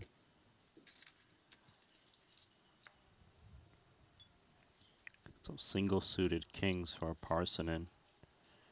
And he is going to do the repop. And this is absolutely what we did not want to see. Nevertheless, Greiko has made his commitment. 124 back. And as requested by Parsonen, he does stick it in there and realizes he is not doing well at all. A 2-to-1 dog in a 668K pot. Korneth's contribution limited to 40K as he bows out. And might Richard Grieco be on his way to doing the same? Ace, Queen, 5. He makes the set. Just a king for Parsonen. And, you know, a pouty lower lip is something one can relate to. And quads is actually a little difficult to relate to. Performing far better than one might have expected. Richard Grieco with fantastic timing. And that's the cruelty of PLO in a nutshell right there, Randy. Send Neelis some watermelon soju. Do you think that's going to make him feel better? Probably make it worse. And you had better be really tough emotionally to weather these stormy seas, because even the best in the world, as Jason Kuhn will often remind people, and, you know, I love that he's the man that really kind of carries this torch because he has run so well and he's very humble about it. Even though he's a terrific player, he is very braced for and cognizant of that all of these guys, the world beaters, are going to experience some insanely brutal downswings that you would be tempted to think are a reflection of some issue that you have with your game, something that you're doing wrong, and yet it is little more than basic tournament variance. Jeremy Osmus tried to slip in there with King, Jack, Jack 5. Chris Brewer having none of it from the button. Rainbow Ace, Queen, Jack 8, the hand that he's using, by the way. 90 of 220 committed. Yeah, very short to start this hand. You surprised that with a lack of suits he would be willing to do this, or do you think he felt like there was some fold equity? From what I've observed, this just gets less important when we're this short, because of course fewer decisions down the road to be making in general. It's kind of just, well, do I have enough equity to spin it for 10 big blinds on basically every board that comes, and these 4 high cards, I suppose, qualify in that way. Well, the 4 high cards have turned into nothing more than a pair of 8s as Osmus asks for the remains. King high flush draw over pair. He's in a great spot. He is fortunate not to just run into, I mean, there are much worse cases that could exist. For Brewer. For Brewer, that is, yes. In this case, but the spades for Osmus, certainly. Yeah, he's not flatlining, but he definitely has a faint pulse here. Good game. And now it's code red for Brewer as he's showered by the spade on the turn. That'll do it for him here in the main. That man there, Osmus, inheriting Chris's remaining stack. Currently, Jeremy just north of the average stack. And of course, players starting to think about the money at this stage. 15 places. Pay. Now 26 remaining. But with 10 big blinds, that's too much distance from the cash to try to sneak your way in without a couple of all-ins and win. Did Brewer say he hated me rough. so much? No, I hate it. I hate it. I hate what? It.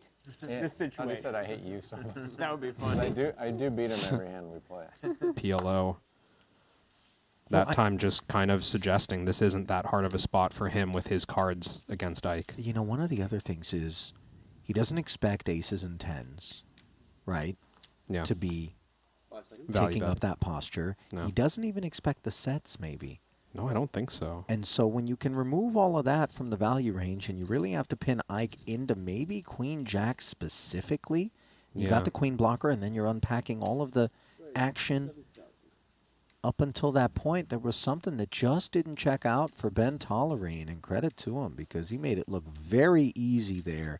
And easy is not how I'm going to describe what is in the future for this particular table, just given how deep he is. Going to put 70 of it in there as a flat versus the pot from Gonzalez. Haxton is going to be all in for the 45. Showing there as a 3-bet on screen with, I assume, considering Ike's all in as the first action, but just an open raise here from the cutoff from Gonzalez and Tollerene calling. Important to clarify. King 8-5. How about this? Gut shot, nut flush draw, top pair, top kick. As it all comes together for Sergio and for Haxton. Unfortunately, he's only drawing to the 7 as a gutter because the hearts would be no good. Tollerene, of course, is all over the king of diamonds, but really nothing more to take any pride in. On the turn, that changes for Ben as he picks up the Broadway gutty and the ace, but as we can see, Gonzalez continues to tighten his grip around this pot's throat. Most of it on the side. Yeah, and pretty significant side pot sometimes in these all-in player on the side situations. There's not a lot of reason to fight for the pot between the two other parties. This one a little bit different, but Ben's hand not good enough. So with Tollerene stepping aside in the face of the 130, side pot will be collected by Gonzalez. But unless a black 7 shows up, the main will be as well. And this main event will have collected Haxton's pelt.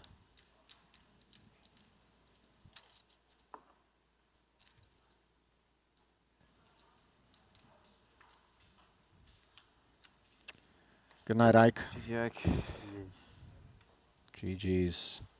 As you see, promptly offered a fist bump over there to Tollerene, who made that big call against him. And, you know, listen, it takes moxie, and it takes a lot of gumption to put your life on the line, closing in on the money bubble in a 100K main, as Ike did with the 2 jacks, but just ran in them wrong. You must have. to a stubborn Tollerene. Are we 18?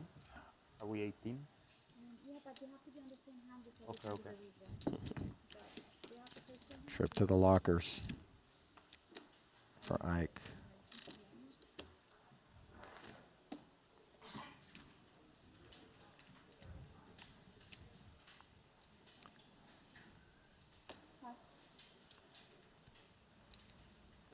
Watts' turn to spin the wheel. That's the one out.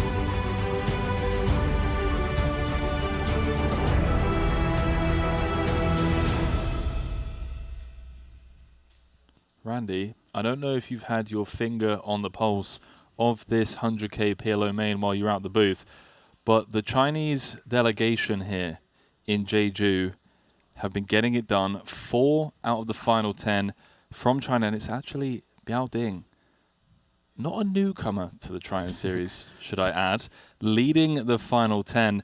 And perhaps even more impressively, you have Huang Wenji still in, looking to win both the No Limit Hold'em main and the PLO main. He beat Jungle Man just a few days ago in the Hold'em main event for 5.5 million. What's going on over there? Have they just got like some new PLO solver? I don't know, because when we think of the Chinese crew, we normally think of them for playing short deck, for playing no limit hold'em. But clearly they're showing a lot of dominance in this 100K PLO main, which had a lot of heavy hitters. Yeah, and it's not just in this 100K PLO main. I think, if I'm not mistaken, we had 2 representations in the 50K, or it might have been the 25K. I do apologize if I'm getting it slightly wrong, but yeah, really strong showing from them here, and it does have to leave the Americans and the Europeans kind of wondering, well, hey, look, we can't come in underestimating these guys anymore, because they're getting big results here in Jeju. Yeah, that's very true. And, you know, just looking at the remaining 10, you know, the biggest name out there is still in there, Benjamin Tollering from America. Do have Sergio Gonzalez from Spain, Vogelsang, Dirk Goritze, like Venividi. He could make the final table here. Yeah, some huge names, of course. Gavin Andreanoff, Triton champion, took down the 30K. He actually stone bubbled the 25K and the 50K here in Jeju. So I'm glad he's managed to make his way into the money. It would have been brutal to see him bubble 3 events in a row. So we look to throw it down once more, live from the Landing Casino on Jeju Island. $100,000 PLO main with 2,340,000 going to the eventual champion. Still have a long old ways to go. 190K locked up. Average stack of 46 big blinds. So we've got ourselves some deep stacked poker for the 4-card fanatics out there. Hope you have been enjoying this coverage. And the fun doesn't stop tonight. Wednesday, 12th of March. We still have 3 more days after this. The short deck masters of the world are flying in from all corners of the globe.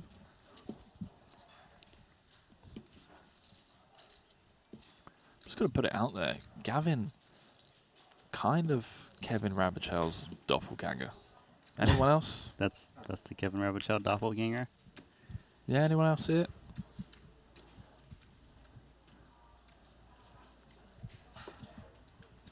Producer James Dempsey sees it. That's 2.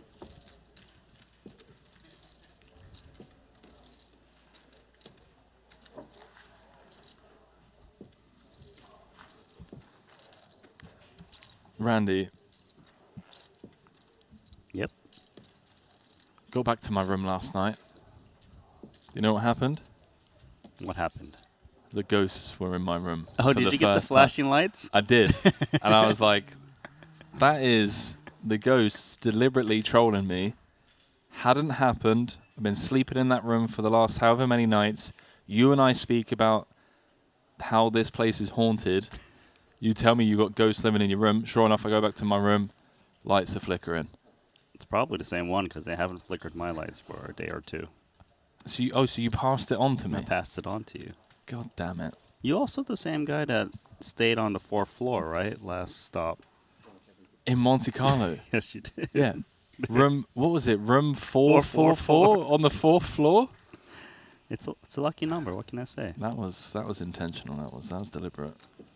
I don't know who was in charge of the room placement, but I'll have to have a word with Kate. Oh, look at this for Huang Renji. It's kind of on the shorter stack. Easy hand to play. Just pot and get the rest in on flops. Yeah, it might take a little bit of time here, given that we are on a $45,000 pay jump. But of course, we'll be spinning the wheel.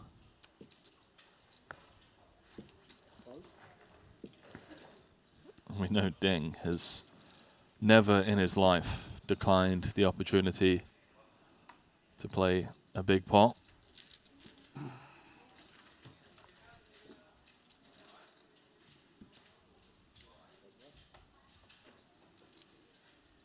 1.175. In the middle. That's quite good for Ding Biao against 2 aces. It's got a pair with the open-ended. Wow. That's pretty insane.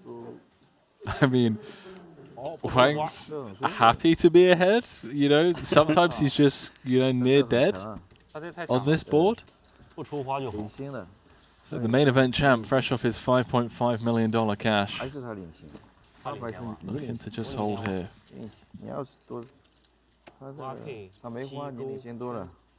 Two cards to come. Can Biao get there? Not on the turn.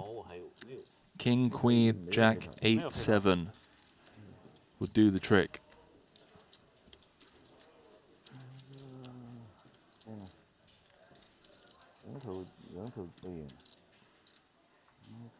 Wow. Wow. There we How go. has he found the hold there, Randy? That's insane. Took down the No Limit Hold'em main. Huge hold here with 10 left in the PLO main. Lucky, lucky, lucky. You don't like that flop? Yeah, what a flop. Wow. Too difficult. 这牌都能顶住。 You know, there's a chance he could take 买花也 down 没买住。 2 pieces of wrist hardware 你买花吗？ and 不买啊。 extra large 买花也 trophies. 赢不了。 This is his first ever Triton series. 上头了。 Already a main event champ. As you correctly mentioned, he's got that Jacob & Co. on his left wrist right now. And Vogelsang was joking with him earlier on. He said, look, you come second, mate. I'll come first because you don't need 2 watches. You've already got one. Yeah. And Huang was like, no, listen, I'll put 1 on each wrist, dude. Exactly. The right hand feels a little bit naked. Okay. After that double, he moves up to 7th in chips. Randy, you've been here from the start. I know we haven't streamed all of the Triton series from the beginning, but can you recall someone winning 2 main events in a series, a Hold'em and a short deck? Is there anyone that comes to mind? I don't think so. If there was a player who did it, it would have been Jason Kuhn. But even then, that would be such a amazing feat. I can look into it. Yeah, because, I mean, in Madrid 2022, post-COVID, when we kind of came back, Gavin flops the nuts, unfortunately for him. Vogelsang with nothing. Jason was sat on 3 titles, Makita was sat on 3 titles, so they were the 2 that kind of came to mind. Producer James just letting me know that Wykin got 1st and 2nd in London 2019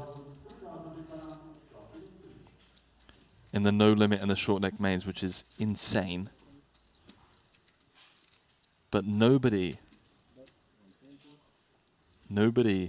has ever done the back-to-back main event champ at the same stop in different formats.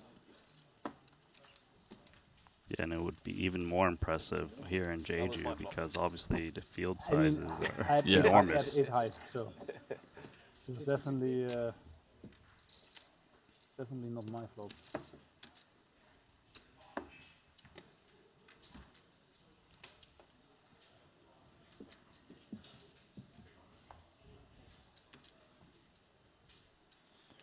Got Ben Zhu over on YouTube saying how many players will be at the final table.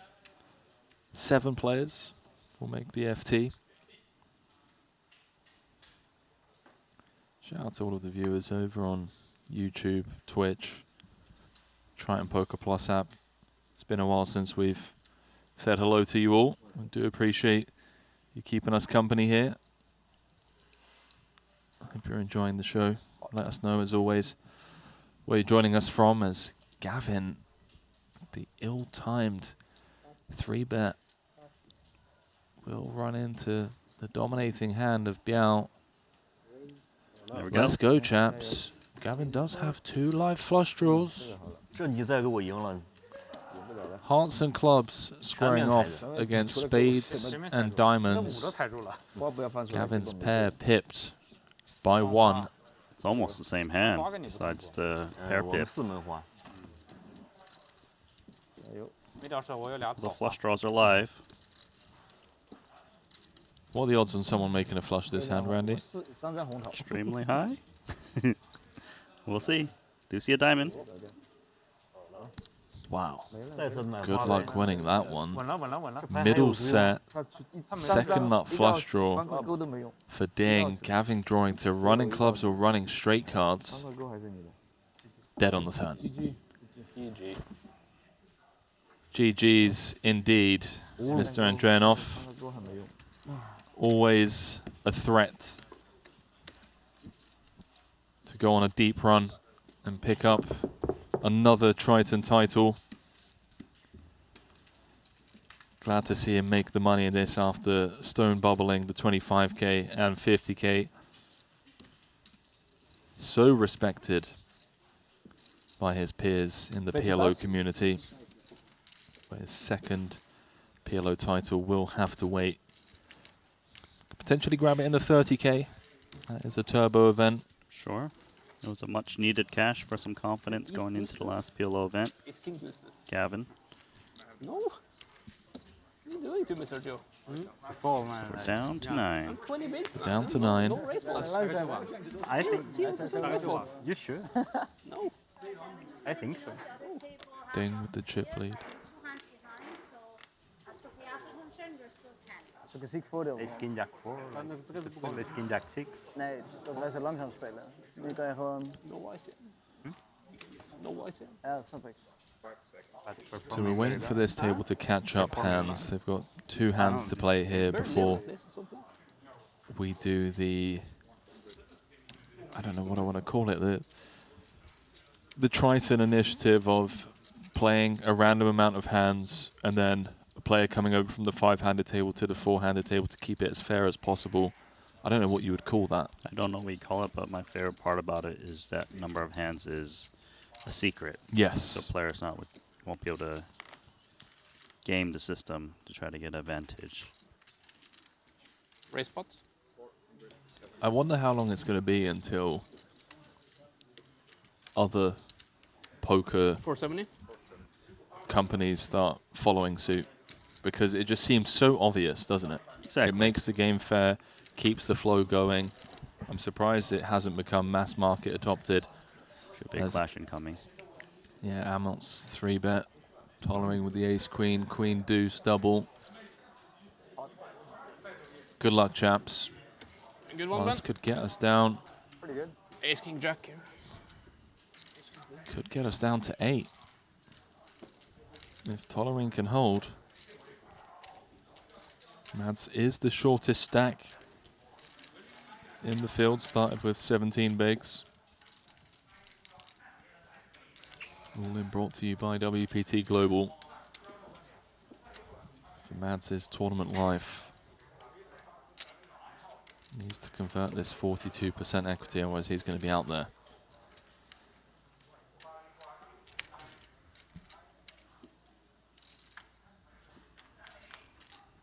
I love how Zhikang dies sweating this one. Whole lot of nothing. On the 10-10-5. No diamond in sight. Ben blocking some of Mads' outs. Tolerant only one with the backdoor flush draws too. Oh, okay. Wow, he just hit it. Just like that. Ace from space. Mads spiking the 5 outer. Now Tolerant looking for a queen or a 10. With 1 card to come. Does not find it. And Mads Amot vaulting up the leaderboard to 6th in chips. Perfect time to call it in. 9 left in the 100K main. He's another one of those who's been knocking on the door of a big score at Triton Series. Has 3 final tables under his belt. I'm sorry, Gabs. Came 7th in the 100K PLO at the last stop You had in Monte Carlo. cover though, I think. How does that work? I don't know. Probably I think pretty, we split. probably or pretty something when important. it's yeah.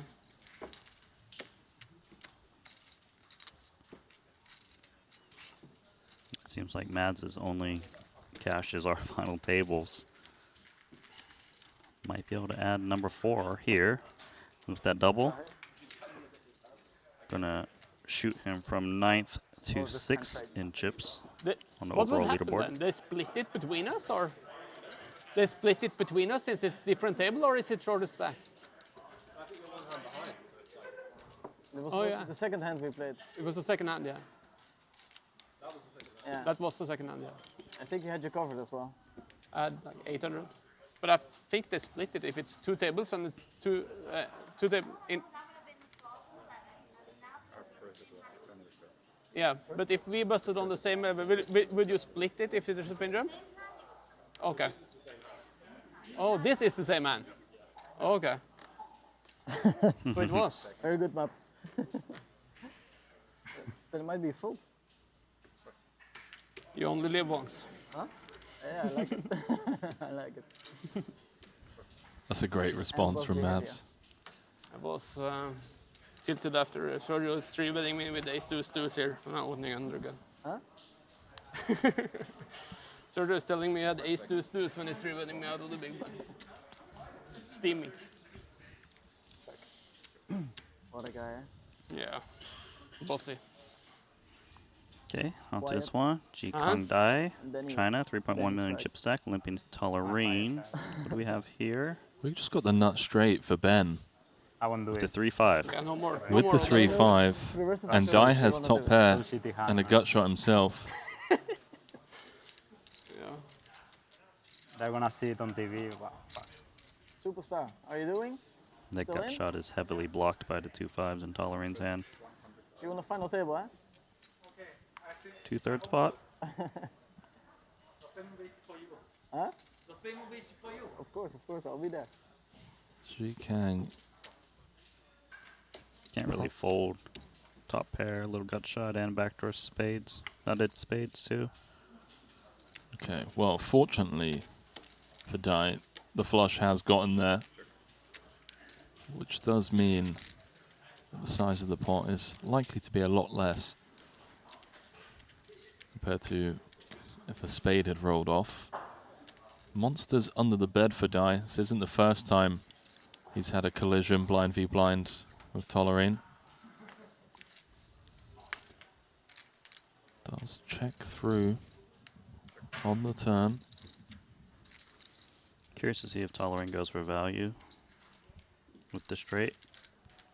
Does have one club blocking some flushes, which would help him. I'm value bet a blocking little bit pairs more as thinly. well. And blocking pairs, that's a good point.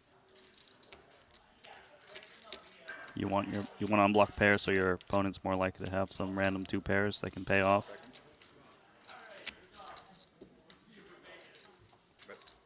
It's a nice value bet here. Though probably not going to get looked up by A763. But definitely worth trying from Tolerine's point of view.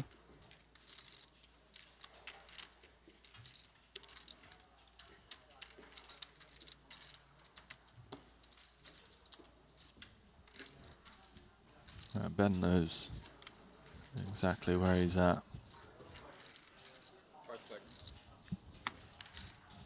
Dai lets it go. Little bounce back for Tolerine. 9 remain here. That's what they're playing for. A Triton main event trophy. The golden Trident. And of course, that exclusive Jacob & Co. timepiece that can only That was be kind of crazy, Mats. He got 2 outlets for 100K. Twice Bubble wrist Boy and of then a 2 main outlets for event 100K. champion. 2 out there? King was good as well. Huh? King 2. Oh, cool. Yeah. I guess. That's crazy.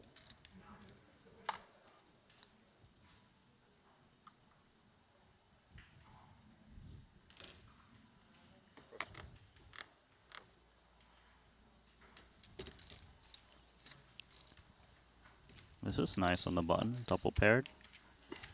Obviously no flush draws to go with it, but certainly worthy of a play. Gonna toss in limping chips.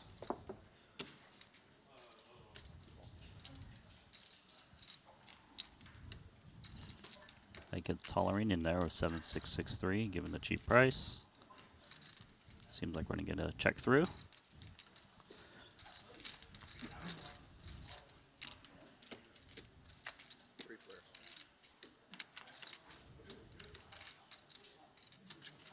Oh, set of sixes for Tolerine. This is the bounce back, and he has a flush draw to go with it.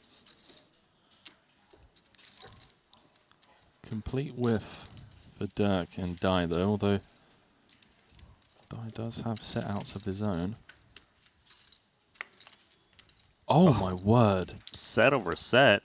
Spikes it on the turn. Super clean run out so far. I was about to say, hang on, Randy. It's a I mean, like, two-tone texture. just saying there's no straights yet, you know? A 5 through king makes a straight, and half the deck makes a flush. Note the check from Tolerine. Now, the question is this check because he's looking to check raise, get it in?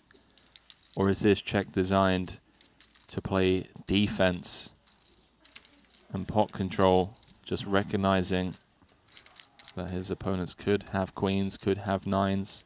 I think it's more for check raise, trying to get a bet out of someone with a big draw or some two pair. Then he can just mash it in there for a ton of chips with like a check raise pot. It just seems like Tolerine is done in this spot. And he has hearts to go with the set of sixes, just in case he is somehow against pocket queens. Raise pot. There's the raise pot. I mean, this is practically the nuts right now for two queens. Aces you would have heard from Tolerine. Here we go. Good luck, boys.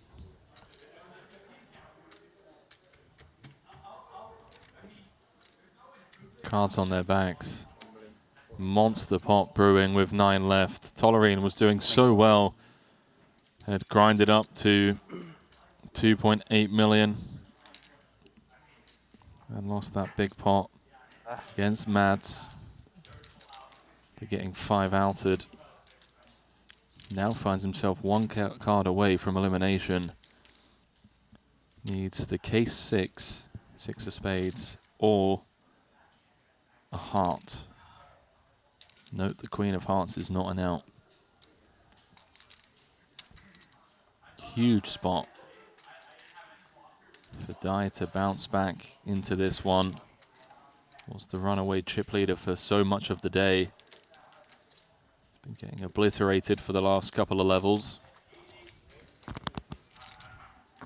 Is this the setup he needed? It is. Good game, Dan. He holds. Very miserable orbit for Ben Tolerine. Goes from middle of the pack to out in 9th in back-to-back hands. Just showcasing the variance in this game. That's a fallen end boss. Field's going to be happy that he's gone. Absolutely no fault of his own. Button limped. He completed the small. Set over set on the turn. And he is out of there. So with that departure, everyone now guaranteed an additional 88,000. 323 guaranteed. We're on the final table bubble, Randy. You know what that means too. Big pay jumps. Does indeed. The biggest of which will come in the heads-up match. Runner-up going to be going home with 1,610,000. Champion going to be going home with 2,340,000. So we're going to have a little $730,000 heads-up match on our hands. Hope you are all enjoying the show. Who are you rooting for? That's what I want to know. Who are you guys rooting for out of this field? from the European representation. We've got Dirk Venividi Goritze in 7th, also known as Venividi. Online N-Boss. You got another online N-Boss, Mads Amort from Norway. You got Tom Vogelsang in 4th, and the Spaniard Sergio Gonzalez currently chip leading.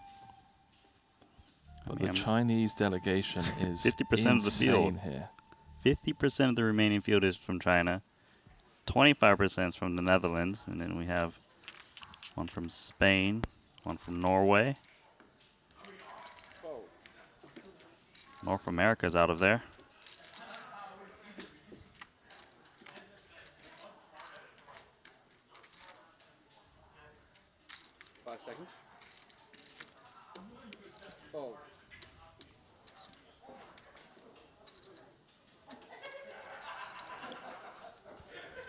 Venividi.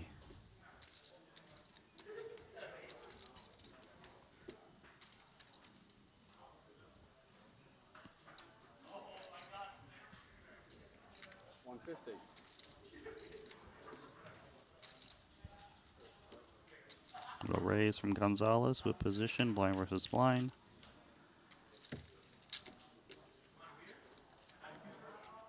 Ritze, he's in there.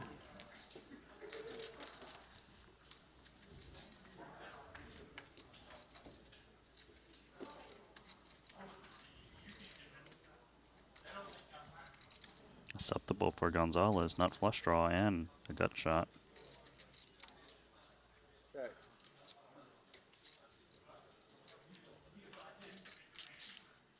Oh, not too many, not too many. Not too many. Does that work?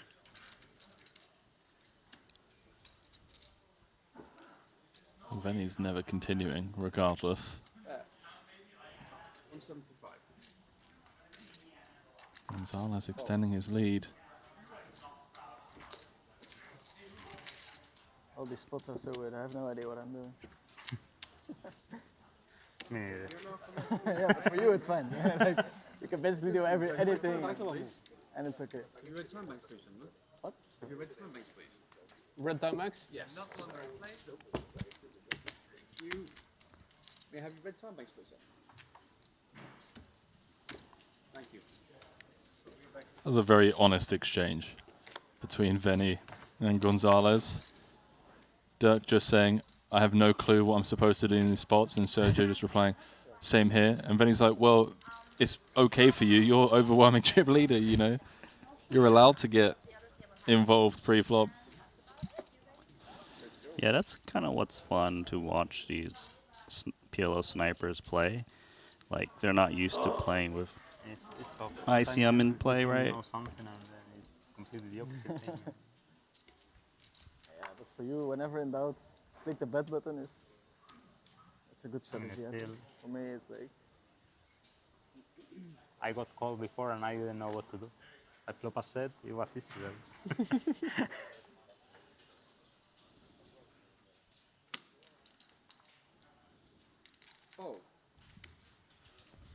Yeah, these PLO players are obviously very sharp, adjusting on the fly. The nuances to their regular games. Call. Check a bet. 57 big blind average on the final table bubble. It's deep. It could take a while. I reckon we're going to be here until 4 a.m. And I'll be honest with you, that's exactly how I wanted it. 100K main, over 2 million for first. I want this to drag out. It's not often we get these kind of events. Not a bad card for Gonzalez. Picks up a wrap.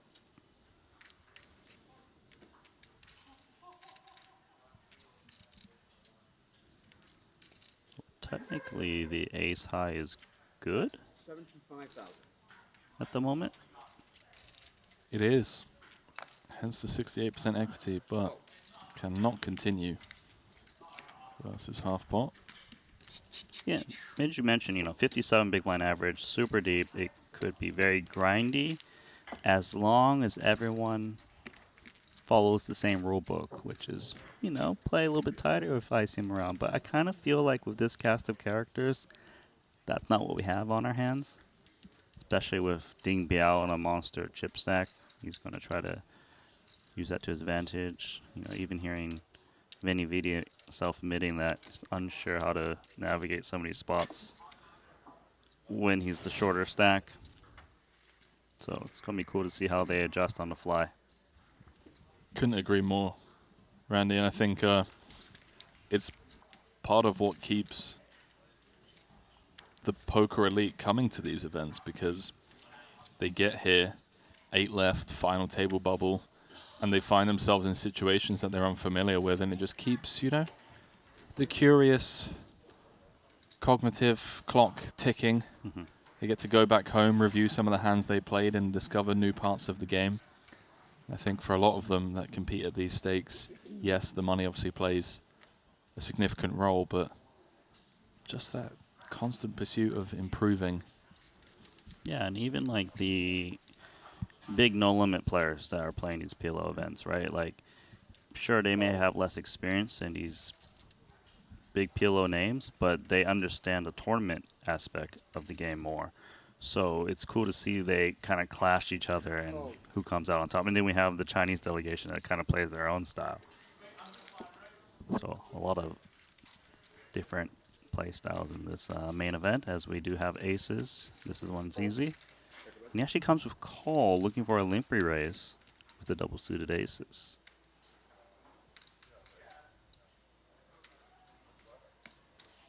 You never know with Dai. Checks it back this time round.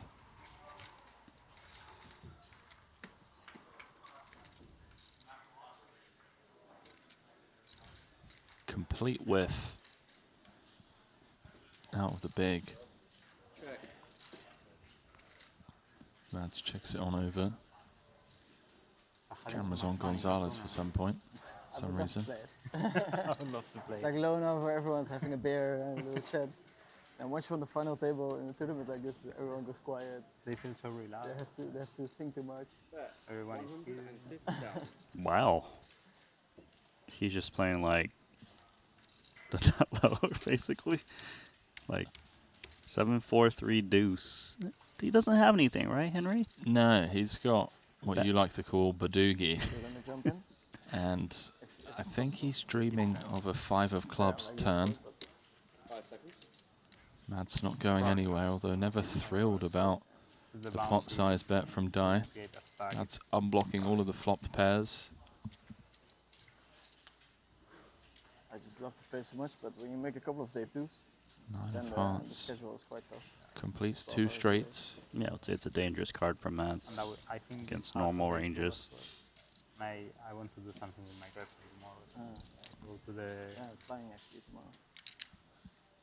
You leave tomorrow? Okay. So that you cannot play? I would play and then I get day two, I stay. Okay. I go to Seoul, so... You're going to Seoul. Yeah, seems like everyone's doing it. We went before. Coming here, we were there. Surely not. Oh my word. Sorry, what is does he have anything now on the turn? Because he had nothing on the flop. So how long do you stay there until He still has the pair of sevens draw. Right. He just has nothing. Right, yeah. You are right. He has a deuces draw. Deuces draw on the river. Crap draw. Jullie zijn lekker aan het klikken, hè? Jullie zijn lekker aan het klikken, snel. This doesn't feel great though for Mads. It's a smallish bet. Half pot. Does have a gut shot to Broadway, which is relatively clean. Besides the queen of spades, of course. This is the first time that I've really got to witness just how Dai has built a stack, and look at that. Mads lets it go. Jikang bouncing back up to 4.5 million. What a swingy few hours it's been for that man. Now practically tied for the chip lead with Gonzalez. Oh, yeah, I'm not surprised it's swinging if he's firing away with that hand on that board. Got the job done. If you got the big stack, man, just throw some bets out there. Your opponents really need to have the goods to continue on the final table bubble. Well, the money bubble hand involved Dai in a 3-bet pot with 5-4-3 deuce single suited against Daniel Dvoris's aces. Came 7-4-3, bottom 2 for Jikang, and he managed to hold across turn and river. That was for a monster pot as well. He does know it's not Omaha high low, right? It's just Omaha high. But he likes that bottom end of the deck, huh? Oh. Has someone told him? You need to go out there, Randy. But he's playing the low hands about the ace, too. Yeah, he's just really go, going just say, deep. hey, dude, this is Omaha high. We're not, you know. Chop in the pot. Top pair. Top kicker for Dai on the ace 9-5. Little sprinkle here just to clear out some random one pairs that have equity. Some gut shots.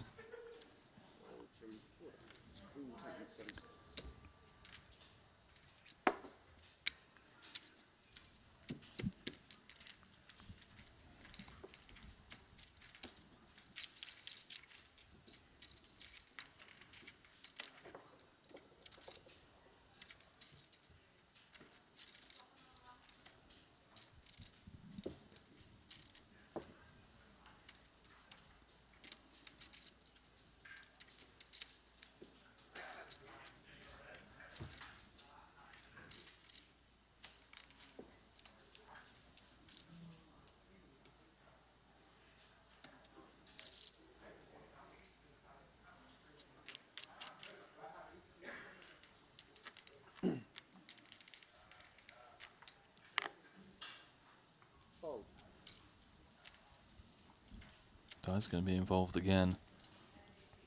Opening into Gonzalez's big blind. Pretty good spot on the button, though. Double suited with the ace. 150,000. Dirk's going to be out there. See what Gonzalez comes with.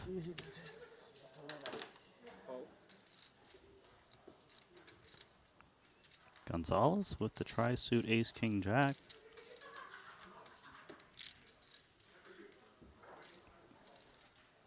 Gonna come along. This is number 1 versus number 2 on the overall leaderboard. Expecting a major collision between them at some point. Well, Gonzalez would not mind because he has trip forwards with the ace kicker. No flush draws present on the flop. However, it is a decent board for Dai to kind of attack. I guess it's pretty dry for Omaha. Checks it back for now. He turns a double gut shot. Both of which are no good. As the 9 would give Gonzalez the king high straight. And the king would boat Gonzalez up. So just drawing dead. Just drawing dead, my man. But he doesn't know it. 125,000. You mentioned yesterday, in fact, you phrased it in a beautiful way. Tainted outs, I believe, is the term you called. Yeah. And I think it really is a fantastic way to describe these kind of spots where you do have outs to a straight, but you're drawing dead. And you see people chasing draws in PLO and get themselves into trouble. Dai taking an aggressive line here. Like, I don't mind him being aggressive if he wants to continue. It's just not going to work against the trip fours with Broadway draws as well. 5 seconds. Let's see how both players proceed on Brick Rivers should one roll off. 1.2 million out there. 4 spades. 4 of a kind. On the river. Quad 4s for Gonzalez, and now he's just praying that Jikang has queens, has a hand like aces that wants to go for value. And let's see if Jikang, now unblocking spades, with there being 3 4s on board, tries to get Martinez to fold a hand like a flush or a weak full house. It's always so tough to bluff when the trips show up on the board.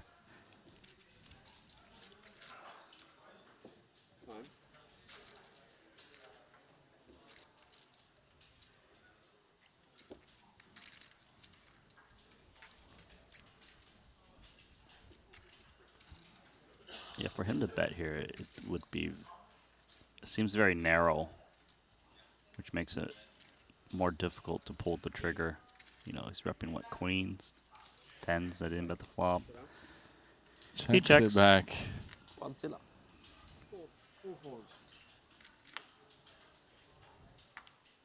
Hey, listen. Pretty good time to start making quads, Randy. Sergio extends.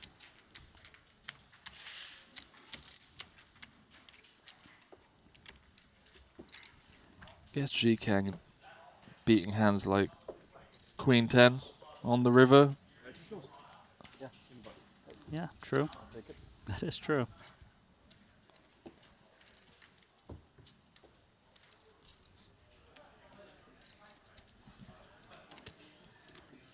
So nice little separation now for Gonzalez as the chip leader.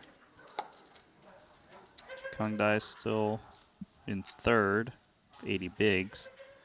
And the top 3 just has the lion's share of the chips. Because when you look at third, 4 million. You look at fourth, Vogelsang's on 2.3 million, so a very big gap.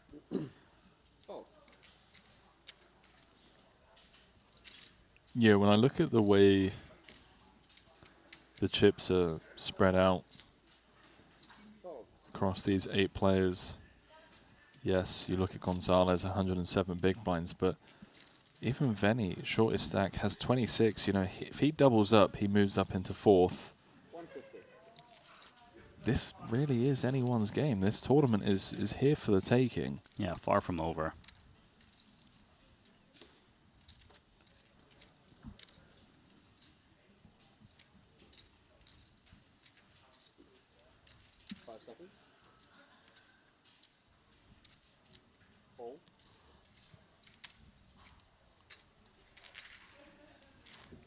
Blind v blind.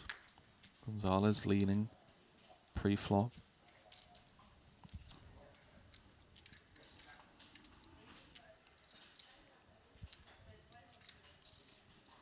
The deuces are currently the best hand.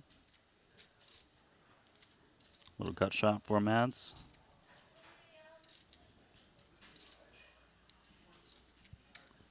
Gonzalez doesn't really block any of that straightiness, but it looks like he's still going to fire. Lots of ICM pressure on Mads, who can't mess around as much. I wonder if this equity just hits the mark. Yeah, it's not like a clean draw. 7's obviously the ideal card, although it is a paired board. I guess we are in position, and there is opportunities to outplay Gonzalez on future streets, hence Mads making the call and making the best hand on the turn, although Randy, you've got 8s and 5s, you're never fist bumping your mates about playing a big pot. Yeah, obviously Gonzalez can have a lot of the pocket pairs. He was the pre-flop raiser. And it wouldn't even surprise me if Gonzalez did have an overpair. He might even check this turn because of the 6-7 that shows up, 5x that they would lose to. So he's playing passively, and Mads can't be confident with his pair, even though it is the best hand at the moment.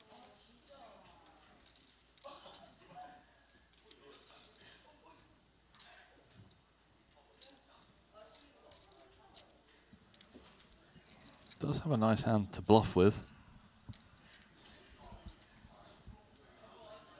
5 seconds.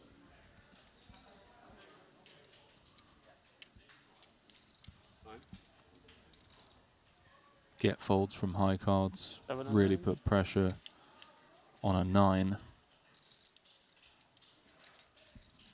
230.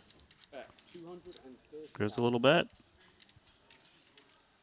I really like this from Mads. Even though we can see he had the best hand all along. Well, on the turn at least. Yeah. Just willing to play pots in position. That's why he's got 3 PLO final tables under his belt.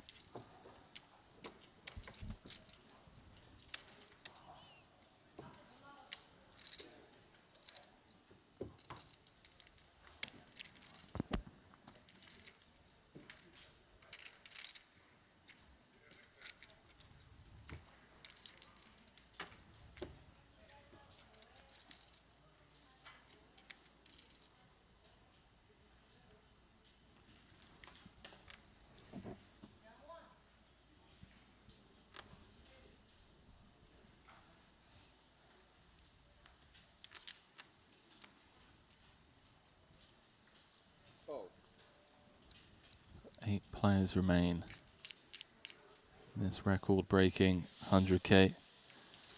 Those of you just joining us, we're on the final table bubble, 2 tables of 4. 323,000 guaranteed. We're on a $100,000 ladder. You know you've reached the good stage of the tournament where a ladder is worth a buy-in in 100K. That's the juicy part. That's where you want to start running good. All right. G Kong die. 3 deuce deuce deuce. Forces to see a flop.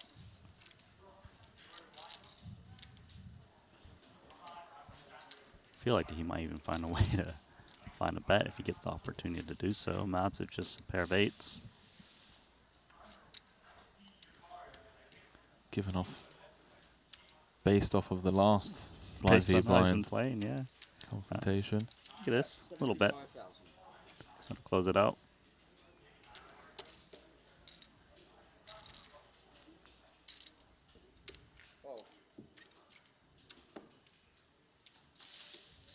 You really never know with that man. Out of nowhere, you can just play a 3 million chip pot. Really poses a threat to put some of these European regs in the blender. Oh my, what have we got here? 6-2-5 in the middle. Dings, flops, trips. Lin Wei is turn to flush. And Ding has boated up on the river. 6-2-5 in the middle. Wei just trying to get it to showdown. Yeah, he's snap checked. This Ace high flush. Yeah, raise 175 pre-flop. Wei defended his big. Then Ding continued for 100K into 4-2-5 on the king-king 5 board. 6. Turn went check-check. Now he's coming with close to pot. Wei's no stranger to PLO. Final table to 25K. Knows that this is a very polarizing bet. It's, you know, unblocking pairs. Has the Queen of Clubs as well, which is kind of an annoying card to have, as you'd want Ding Biao to potentially be value owning himself with a Queen high flush. Right, so it seems like flush is off the table in terms of value bet for Ding Biao, given you're holding the Ace and queen of clubs, of course. Correct. Need him to be turning some kind of like Jack X into a bluff. Beautiful run out for Ding. I think he's going to get paid here. You wouldn't fault him. I mean, he's got the ace high flush, and he's deep in the tank. Man, if he can find a fold, that would be amazing. Bet check bet line from Ding Biao.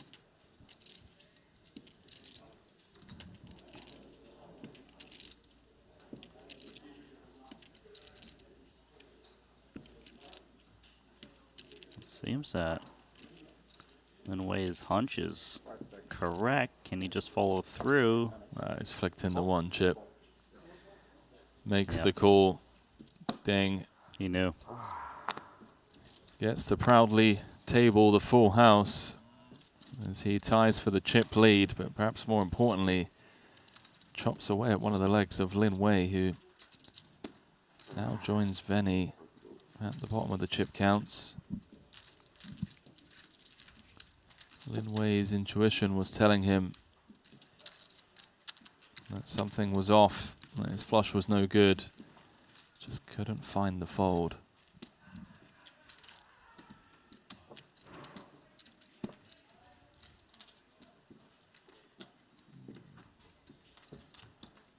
Yeah, it feels like Ding would have had to be getting really creative there.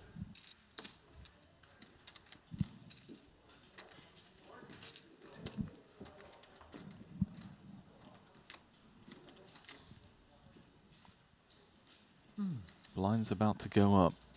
Price of poker about to get more expensive.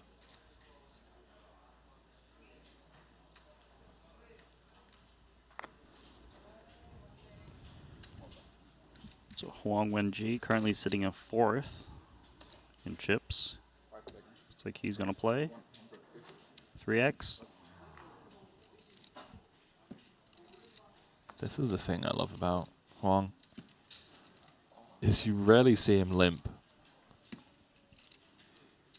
This is the type of hand that you would see a lot of players limp. He just comes in with the raise.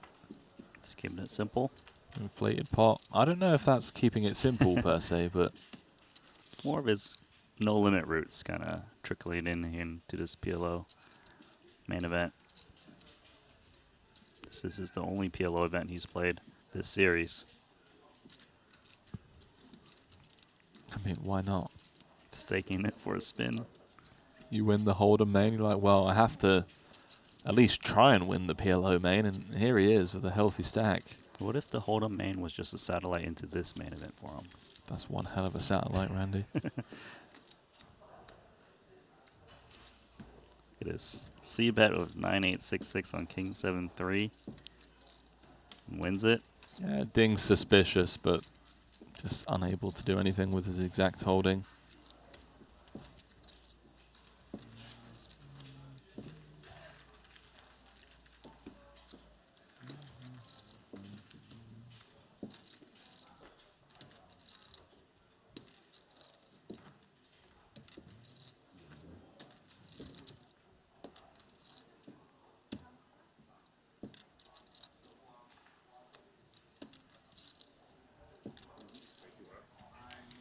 I'm curious if those glasses that Vogelsang's wearing are those red light therapy glasses that Huberman, I can't remember what they're called. I know YouTube always helps me out with this kind of stuff. Huberman red light glasses. The rocker glasses, I think they are, you know. Wouldn't know. I know, Randy, you're just going to live to 100, even though you eat junk food and barely sleep. I don't even know if have you ever slept? Never slept a day in my life, yeah. Who you think I'm that villain in one Yeah. of the Bond movies? Dude, we never see you. You just show up, do commentary, disappear. I don't think I've ever seen you eat food before. No, yeah, I'm just behind us. There, over here. Okay. Limpot. Venevidi versus Spain's Gonzalez. Yeah, complete dust for both. I mean, what are we even doing here?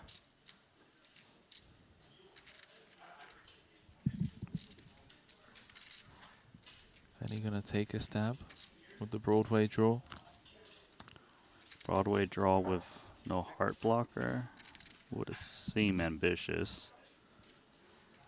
Stranger things have happened. These PLO events. Chip leader Gonzalez checks back.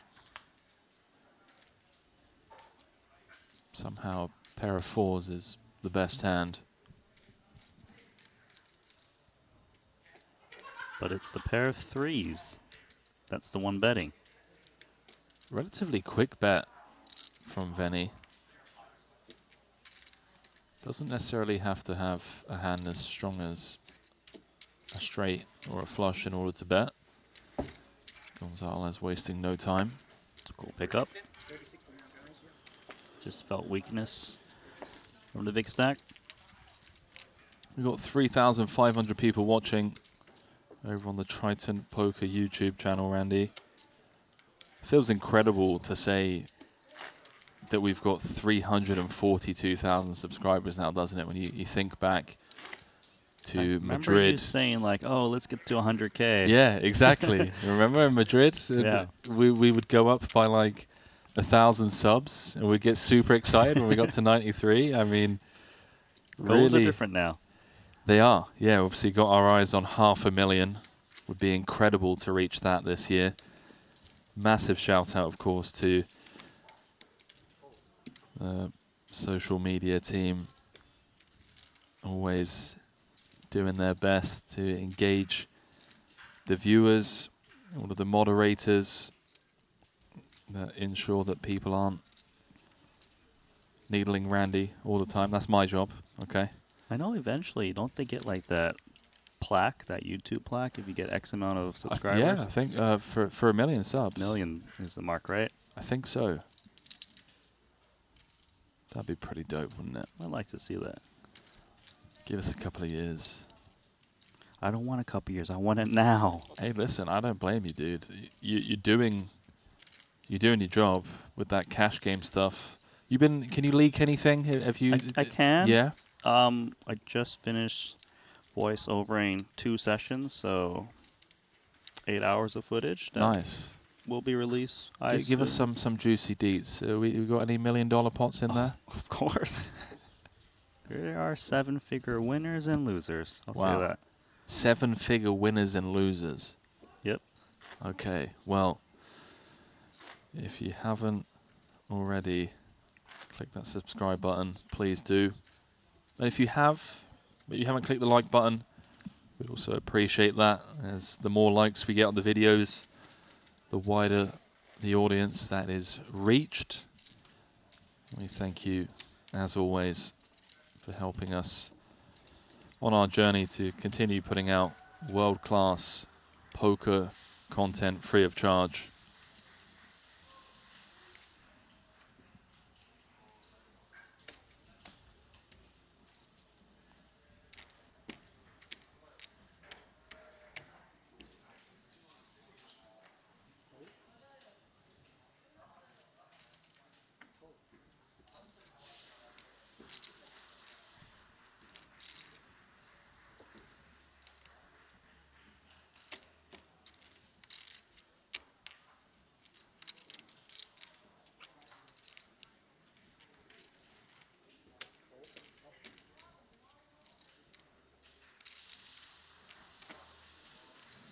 Oh boy.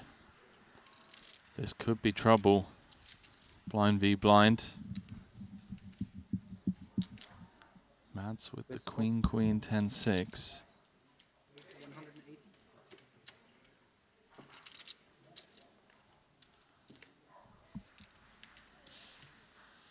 You should want to play it slow, because direct final table bubble, where there's a big pay jump looming.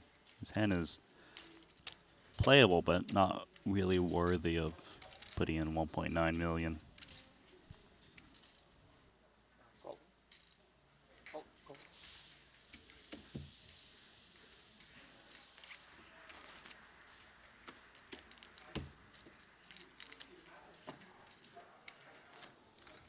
$420 out there.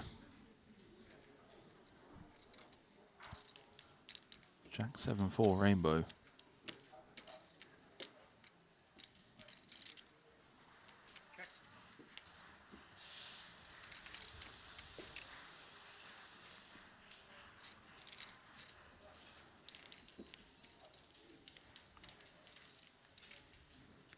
So G Kong die. It's gonna see bet his couple kings. Looking for clearance. I mean, these queens, they're just queens. They don't really have much else going for it. Bins it. Makes sense. It's a game where you need to look at more than the absolute hand strength, right? Like, sure, it is an overpair, but if you got nothing else to go with in the game that has lots of turns and rivers, you're just going to end up bleeding by check calling and check folding on later streets.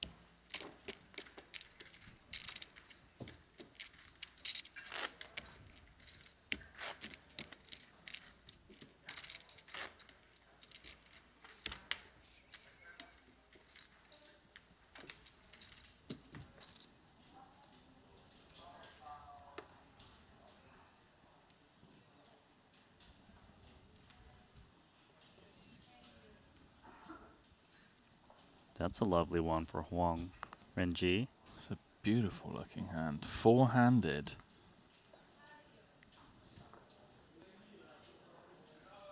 Putting all the chips in. Yeah, double suited kings with the ace. Blocks aces too, which is nice. Thing's got spade Badoogie. draw. Badoogie. It's a decent Badoogie. 9743. Wrong game though. 5 seconds.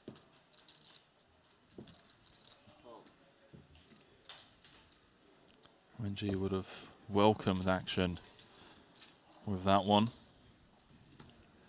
But action has slowed down, just as we anticipated, given that the average stack is 47 big blinds and we're on the final table bubble. I had a big spot like this, and I remember I had the chip leader on my left, and I was second in chips, and I was like, bugger.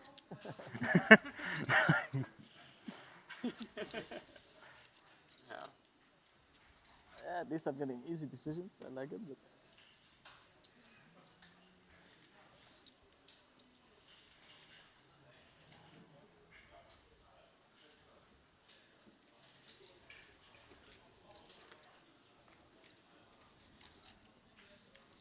It is nice having easy decisions as chip leader, especially in spots where you're expected to pip wide and be aggressive, and you can end up in some murky waters from time to time, but you know, if it's just easy, plain sailing, no tough decisions. As Gonzalez opens into Venny, started the hand with 22 bigs. King, Queen, 5-3. It's a pot size pre-flop raise from the cutoff. Venny's getting in there. Against the perceived widest range at the table.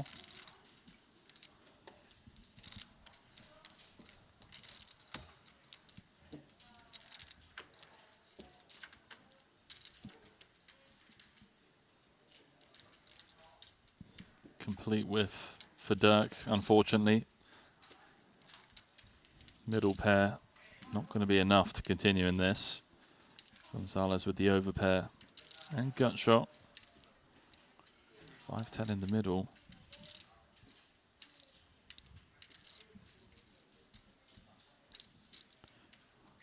Dirk gonna peek back at his hole cards. How much is in the middle? He seems very interested. He hasn't checked yet.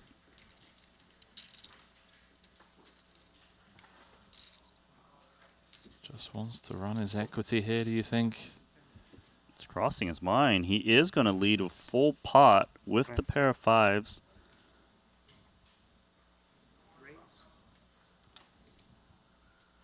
Yeah, you were not supposed to do that. You were not supposed to do that. Gonzalez raised, and we're playing a massive one right now. Me neither. I guess I'm doing... I'm at the very bottom of my range. You just heard Dirk saying you're not supposed to do that. Against the overpair. And both of them, Huh? both of them admitting that they're at bottom of range. My overpair is nines. Not what you usually hear when you say overpair. Well, that's good for Dirk, because if he run into a hand like kings or queens, he'd be in terrible shape. 2.5 million chips in the middle. The chip leader with 60% of the equity, with 2 cards to come. The immediate outs working for Veni, of course, so the king, queen, 5 or 3, but will have to fade the redraw on the river should he improve on the turn. Gonzalez just saying 8 of diamonds, please, dealer. Make it easy. Doesn't find it, but that turn card does remove a ton of outs for Dirk Venivide Goritze. He's out of here on the final table bubble.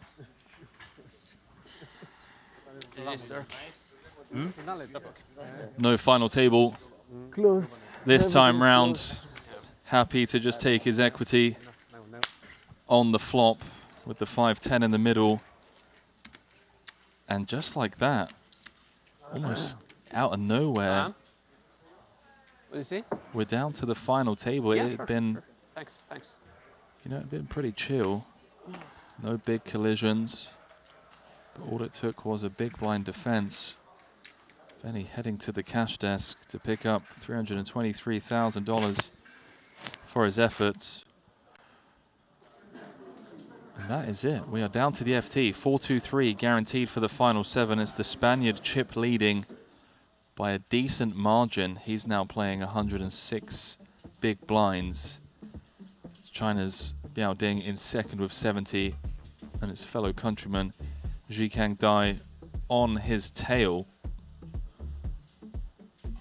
Kind of surprised. I didn't expect the chips to go in on the 7-5 deuce, but once Veni led out for pot, of course, the chip leader just had to run it, and Veni's never folding after committing.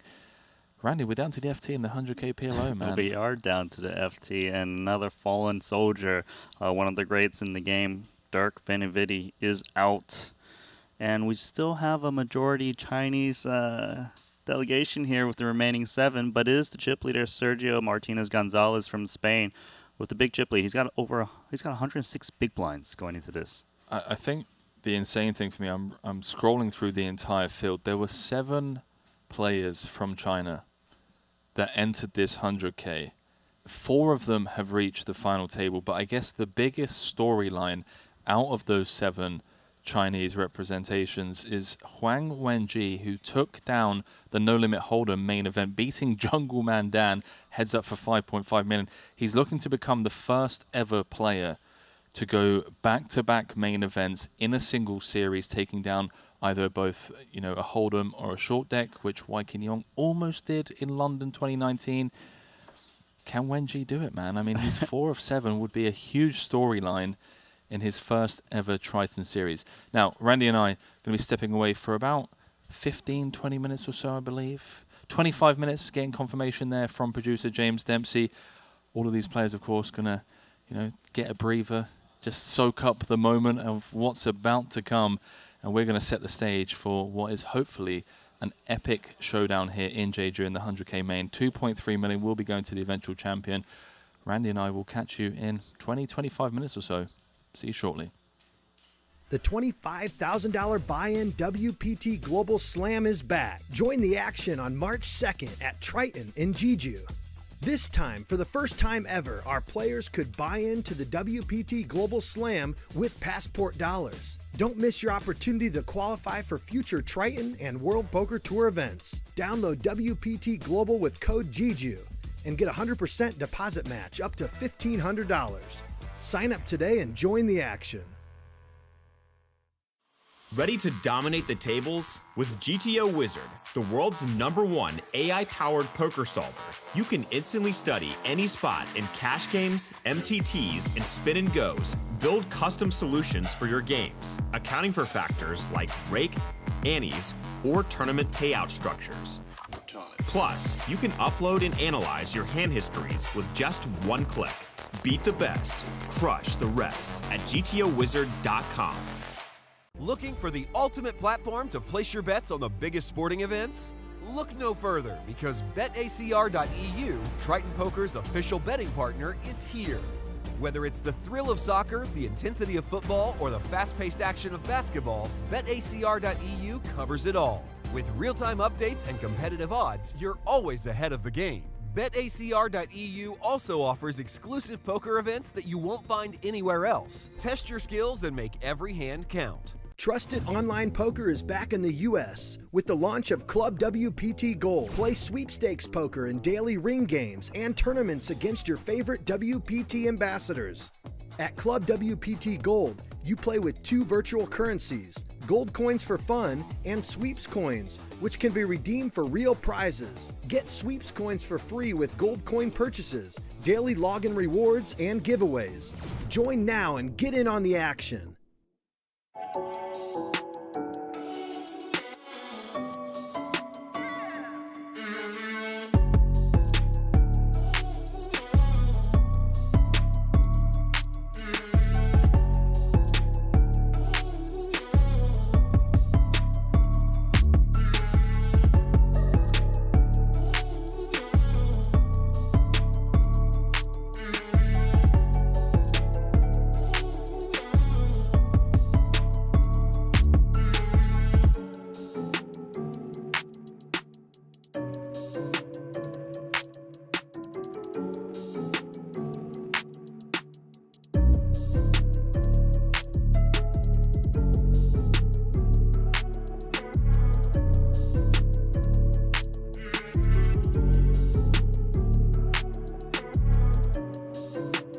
Bushka at the top, professional poker player toward the lower half.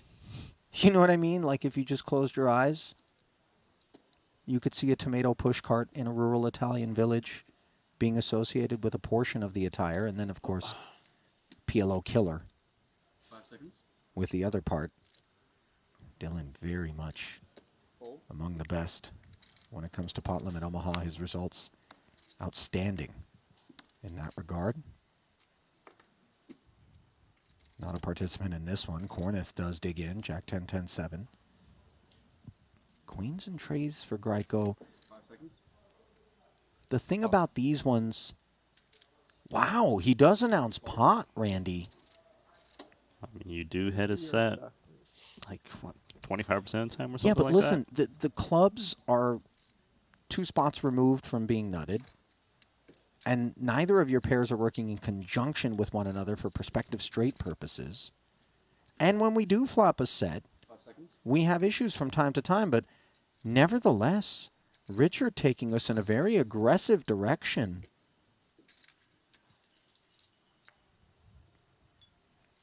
Some single-suited kings for Parsonen. And he is going to do the repop. And this is absolutely what we did not want to see. Nevertheless, Greiko has made his commitment. 124 back.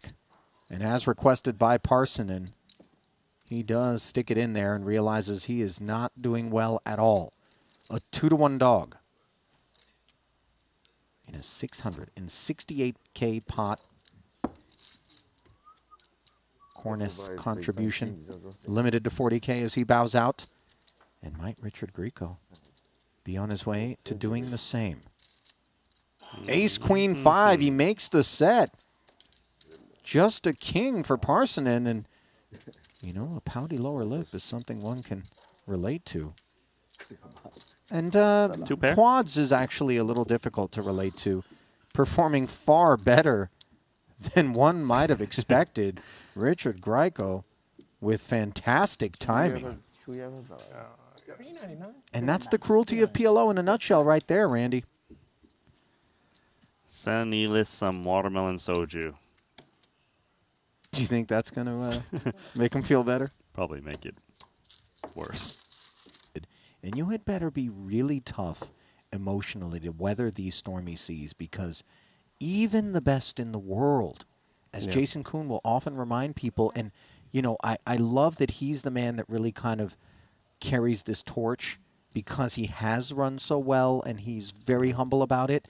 Even though he's a terrific player, he is very braced for and cognizant of that all of these guys, the world beaters, are going to experience some insanely brutal downswings that you would be tempted to think are a reflection of some issue that you have with your game, something that you're doing wrong, and yet it is little more than basic tournament variance.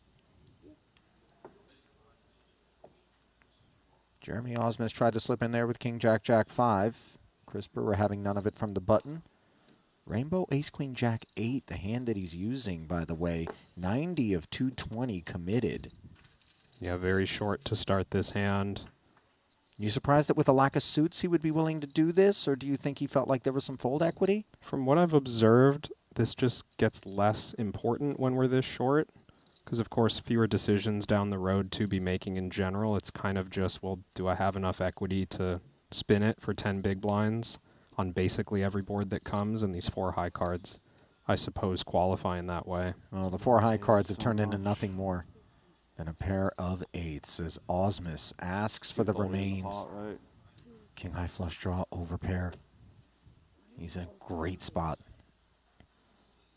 He is fortunate not to just run into, I mean, there are much worse cases that could exist. For Brewer. For Brewer, that is, yes. In this case. But the spades for Osmus, certainly. Yeah, he's not flatlining, but he definitely has a faint pulse here. Good game. And now it's code red for Brewer as he's showered by the spade on the turn. That'll do it for him here in the main. That man there, Osmus, inheriting Chris's remaining stack. Currently, Jeremy just north of the average stack. And of course, players starting to think about the money at this stage. 15 places, pay. Now 26 remaining. But with 10 big blinds, that's too much distance from the cash to try to sneak your way in without a couple of all-ins and win. Did Brewer say he hated me rough. so much? No, I hate it. I hate it. I hate what? It. This situation. I just said I hate you so much. That would be fun. I do beat him every hand we play. PLO. That time just kind of suggesting this isn't that hard of a spot for him with his cards against Ike. You know, one of the other things is he doesn't expect aces and 10s, right? Yeah. To be Value taking bet. up that posture. No. He doesn't even expect the sets, maybe. No, I don't think so. And so when you can remove all of that from the value range and you really have to pin Ike into maybe Queen Jack specifically, you got the Queen blocker and then you're unpacking all of the action. Up until that point, there was something that just didn't check out for Ben Tollerene, and credit to him because he made it look very easy there. And easy is not how I'm going to describe what is in the future for this particular table, just given how deep he is. Going to put 70 of it in there as a flat versus the pot from Gonzalez. Haxton is going to be all in for the 45. Showing there as a 3-bet on screen with, I assume, considering Ike's all in as the first action, but just an open raise here from the cutoff from Gonzalez and Tollerene calling. important to clarify. King 8-5. How about this? Gut shot, nut flush draw, top pair, top kick. As it all comes together for Sergio and for Haxton. Unfortunately, he's only drawing to the 7 as a gutter because the hearts would be no good. Tolerant, of course, is all over the king of diamonds, but really nothing more to take any pride in. On the turn, that changes for Ben as he picks up the Broadway gutty and the ace, but as we can see, Gonzalez continues to tighten his grip around this pot's throat. Most of it on the side. Yeah, and pretty significant side pot sometimes in these all-in player on the side situations. There's not a lot of reason to fight for the pot between the two other parties. This one a little bit different, but Ben's hand not good enough. So with Tolerine stepping aside in the face of the 130, side pot will be collected by Gonzalez. But unless a black 7 shows up, the main will be as well. And this main event will have collected Haxton's pelt.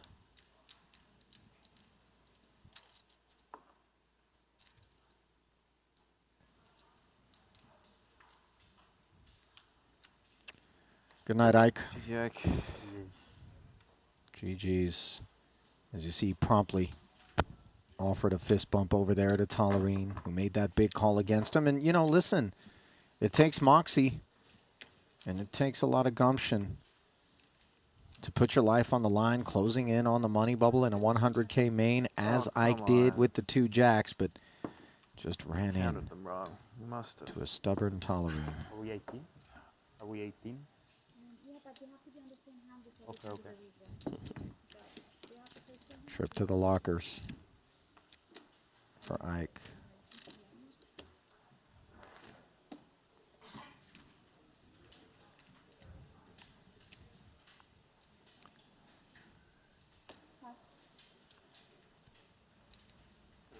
Watts' turn to spin the wheel. That's the one announced. I'm not Just sure. so casual when you're on 7 big blinds. It could be such a wide range of hands, though. That's the funny thing, because it doesn't need to be aces in order for it to be the one, obviously. It's a good line to say with aces, because it comes across as if you've got, you know, like ace jack, Sure. 6 deuce, 1 suit or something. Gonzalez happy to 3-bet, get it in against Sir Watts. That gets rid of Yone. Aces, rainbow aces against 10s with diamonds. Some straight potential for the Spaniard. 500K in the middle. Just what Sir Watts was looking for. To take both of my entries. Kind of rude. To get back in this fight. Not looking likely now, is it, on the Queen, Jack 10. So Watts drawing to run a full house.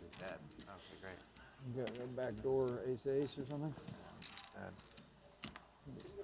Dead on the turn. GG, sir. 500K pot going Gonzalez's way, and with that, our first elimination inside the money. So Watts will collect 160,000 for his efforts. We need to lose 2 more players, of course, before we have a final 2-table redraw.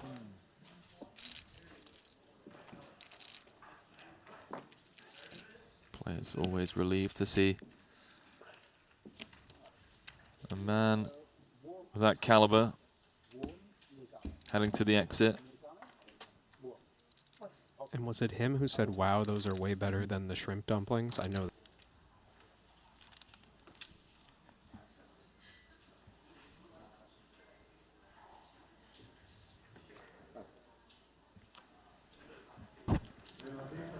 Is this in play again? Yes. Queen 9-8 deuce. Gonna complete.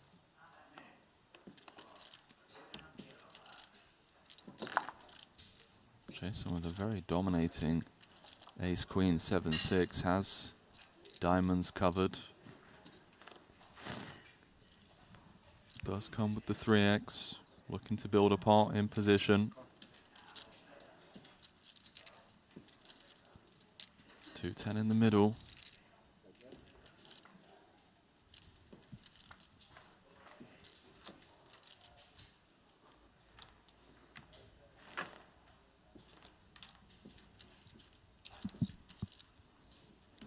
Ace 10-9, top pair, queen kicker with a gut shot. Oh, Tom just wants to run it. Yeah, I was just about to say, not a lot there, but something for Vogelsang. But certainly playing this short in a blind versus blind spot. We're going to put the chips in lighter than usual. Yeah, you can just hear Jason saying there's no folding, and I tend to agree. He's in fantastic shape. Blocking Vogelsang's 2 pair outs. Queen wouldn't do it, 8 wouldn't do it. Vogel's looking for a jack, a 9, or a deuce. Do believe there's a pay jump at 13, albeit a small one relative to the stakes. 9,000 more for the 13th place finisher. So even if Jason's already deduced that he's not folding, he might spend a little bit of time before putting the chips in. 9% of a buy-in is 9% of a buy-in, my man. It's all relative. Leaves 55k back, burns a time bank in the process. 630 out there.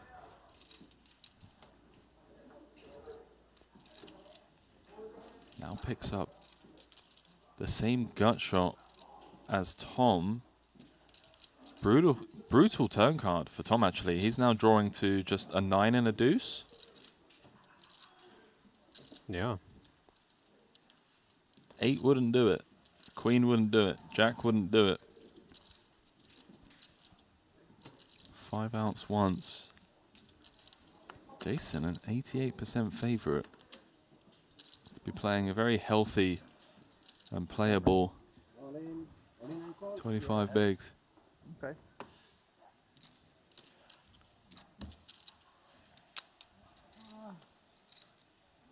Quite that.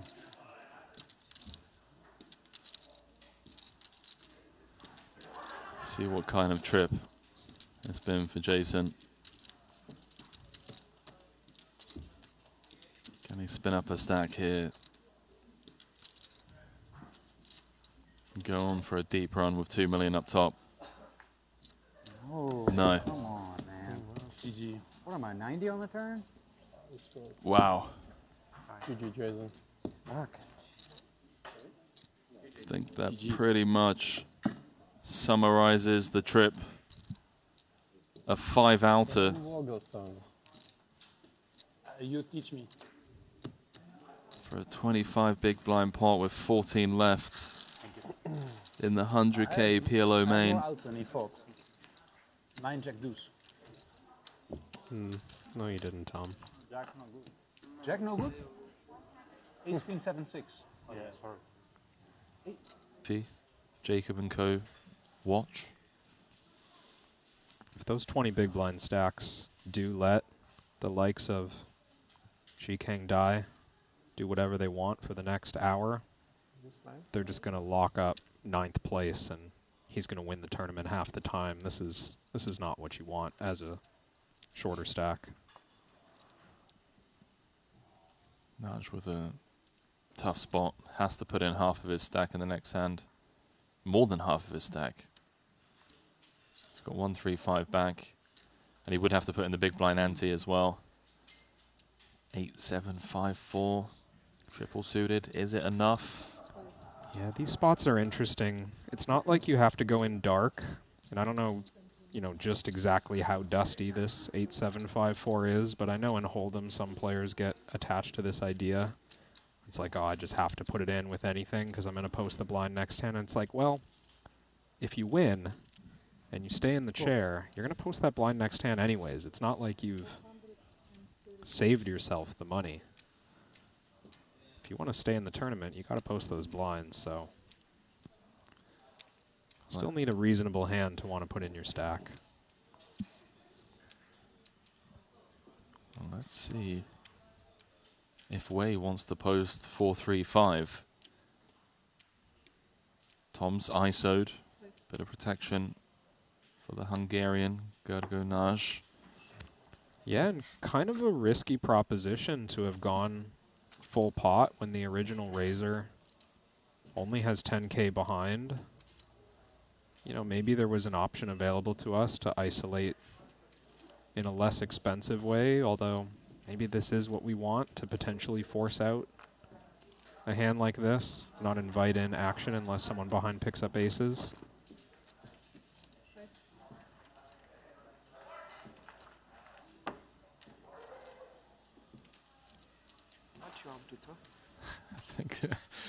I think there was a bit of an eye roll there from Tom. Kind of like, oh, okay, what have I done? Wait, just trying to figure out how much Vogelsang's playing. They're pretty tight. Both of them playing north of 50 bigs. It is just, it's those spots where neither player wants the collision. Nobody wants to play a 4 million pre-flop all in with anything less than, you know, both of you having aces. So the pot 3-bet clears the field.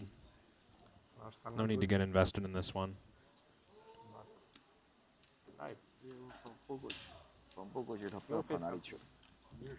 Gergo will take it, you know. 43%. He has my cards. Yeah, he might have. I like your chance. Let's get back in this fight. Six of clubs. Why? Does flop a piece. I like Currently behind to the pair of tens. I wish for chop. I like Gregor. 8, 7, 5, 4. Not anymore. Now just the 4. One out once for Gergo. GG. GG, bro. Good luck, guys. GG's to the 50K PLO champion. One of the most respected PLO players of the modern game. Gergo Naj from Hungary, picking up another cash here. The Triton series in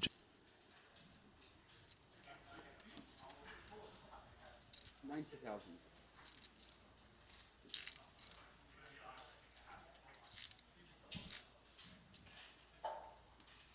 Wow. Gets away easy.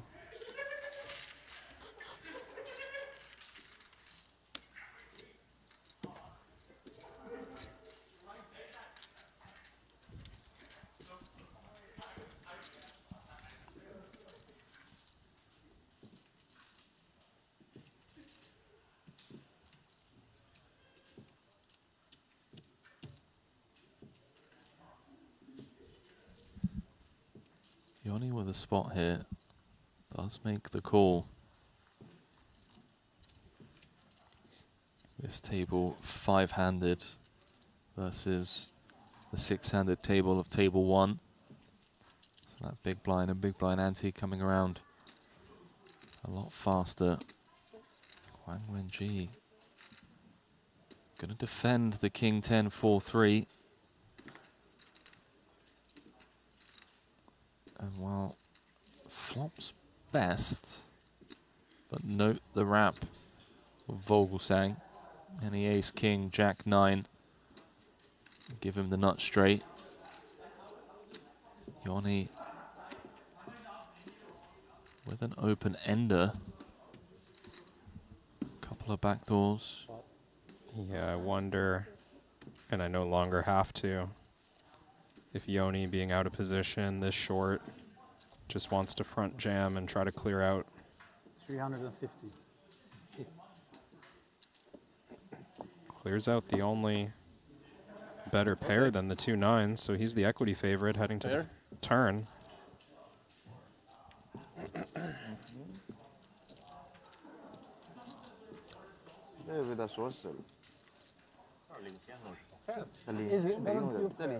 What's the equity? I don't know. Yeah, it feels like you. Clubs. Ace of clubs on the turn does give Volksang the straight. He only has a redraw though. Club needed for him to double up. Doesn't find it. So we lose a runner-up from the 50K.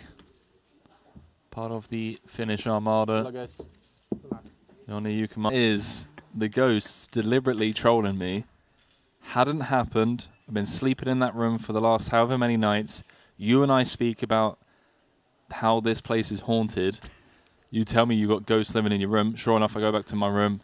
Lights are flickering. It's probably the same one because they haven't flickered my lights for a day or two. So you passed it on to me? I passed it on to you. God damn it. You also the same guy that stayed on the 4th floor, right? Last stop. In Monte Carlo? Yes, you did. Yeah. Room, what was it? Room 444 on the 4th floor?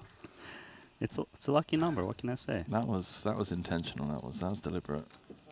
I don't know who was in charge of the room placement, but I'll have to have a word with Kate. Oh, look at this for Huang Renji.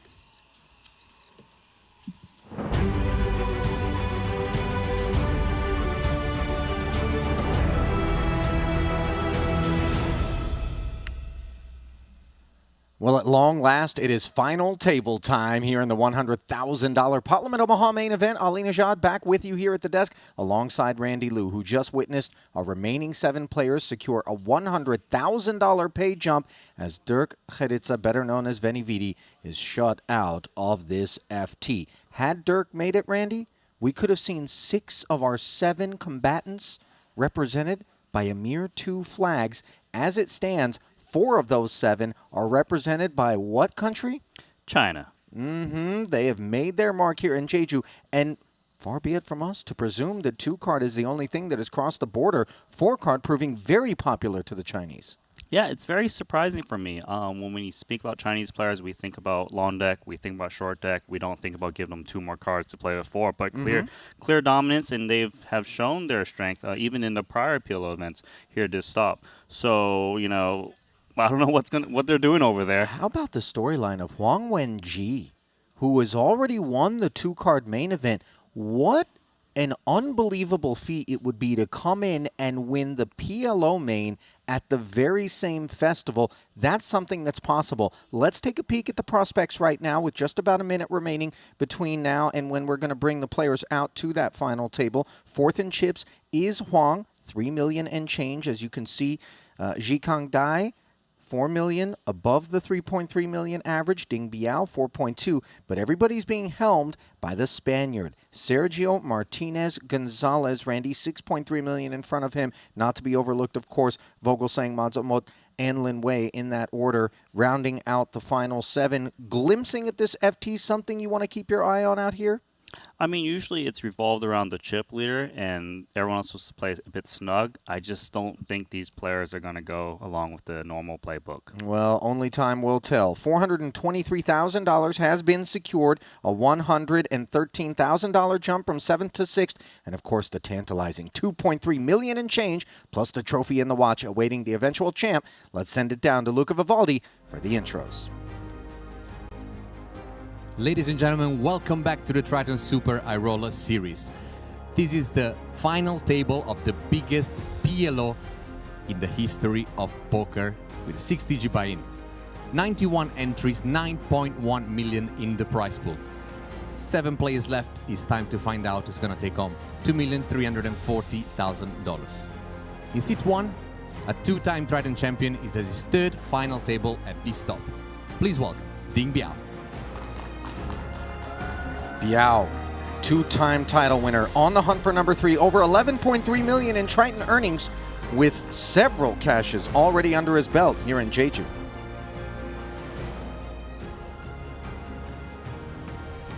He's a 31-year-old pro from Amsterdam in the Netherlands who finished runner-up in the first Triton event he ever played. Time to go one better. In seat 2, Tom Vogelsang. Top set Tom finished 5th in the 50K PLO just prior to this. 2.6 million in career earnings coming in. He's going to clear 3 million total regardless.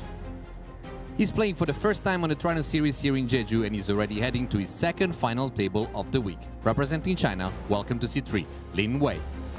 And welcome to your second cash, already $166,000 richer from a 6th place finish in the 25K PLO.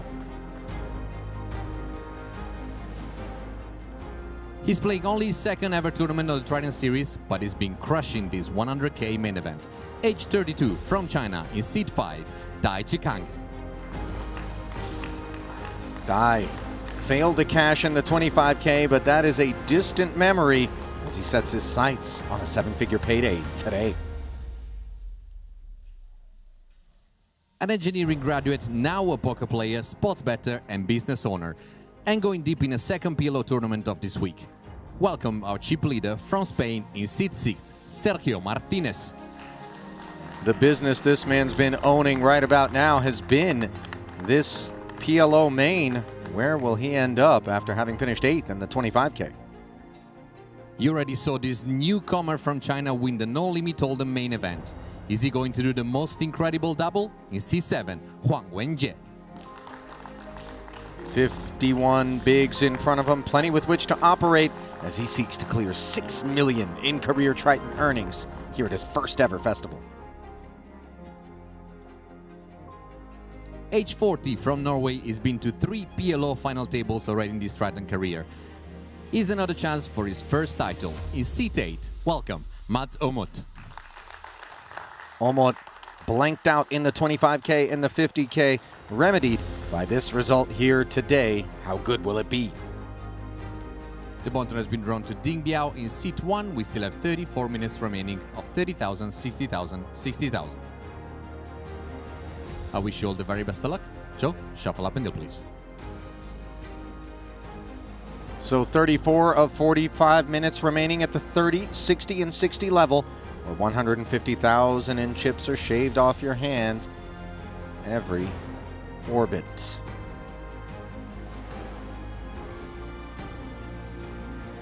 So there are the chosen and fortunate few, 7 of them in total. And here's how they shape up, brought to you by WPT Global, an official look at the chip counts.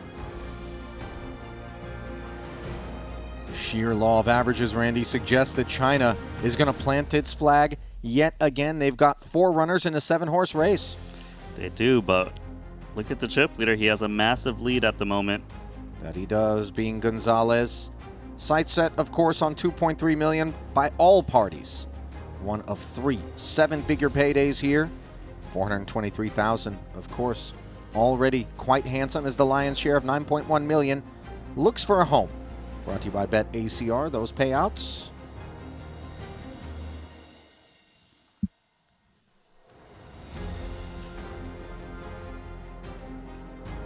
Shout out to those of you that are going to be soaking up this final table live and direct, be it on the Triton Poker Plus app, Twitch, or of course YouTube. If you've enjoyed what you've seen thus far, not just in this event, but of course across 2 weeks of this Jeju festival, the best way to let us know is of course simply by mashing the like button and the subscribe button while you're at it to ensure that you don't miss a single moment of the finest in streaming poker entertainment. Jikong died, entertaining a double-suited ace-queen 7-7 under the gun.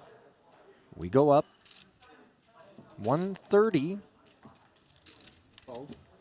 It's a little bit on the small side, not Yeah. what he's been doing.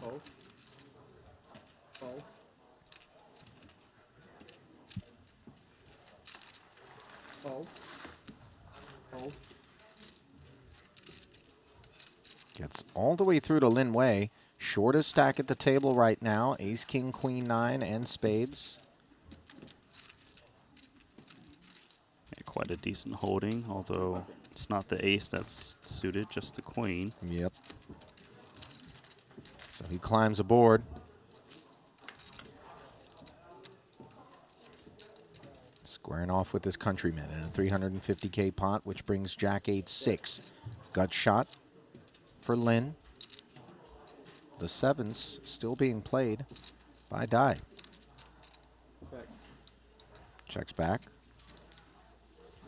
Turn is the queen. Both players now with ace-queen. Note, however, The nut flush draw has been picked up by Dai. Yeah, one ace queen better than the other. But, you know, nut flush draw, Lin Wei does have straight draws to go along with his ace queen as he shoots out 125K. G Kong, Dai, not really going anywhere. Stop pair with the nut flush draw. Fold. 125. Let's play one more card. 125 ahead will bring us here. And the river is an ace, so both players with top 2. Yeah, it's an acceptable river card for both, just in case they were up against weaker 2 pairs.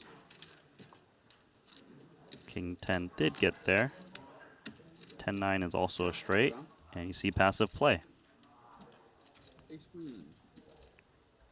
Ace queen. So they'll carve it up after a shutdown on the river, and you can see a little bit of disappointment on Dai's face, obviously. He was more so on the free roll. Could we get some drinks, please? Thank you.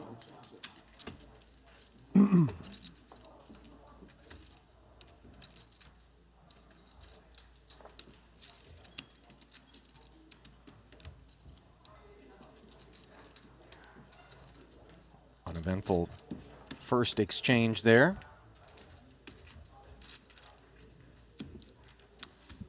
Control for service, please, Thomas. Thank you.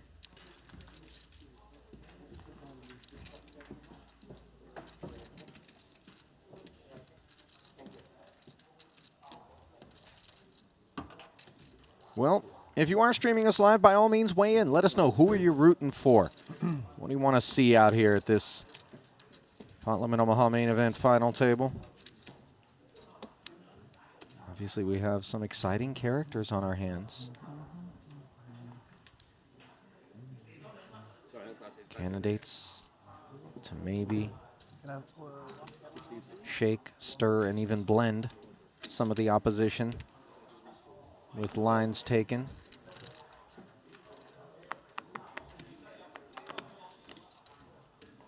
Double suited ace-10, 4-4.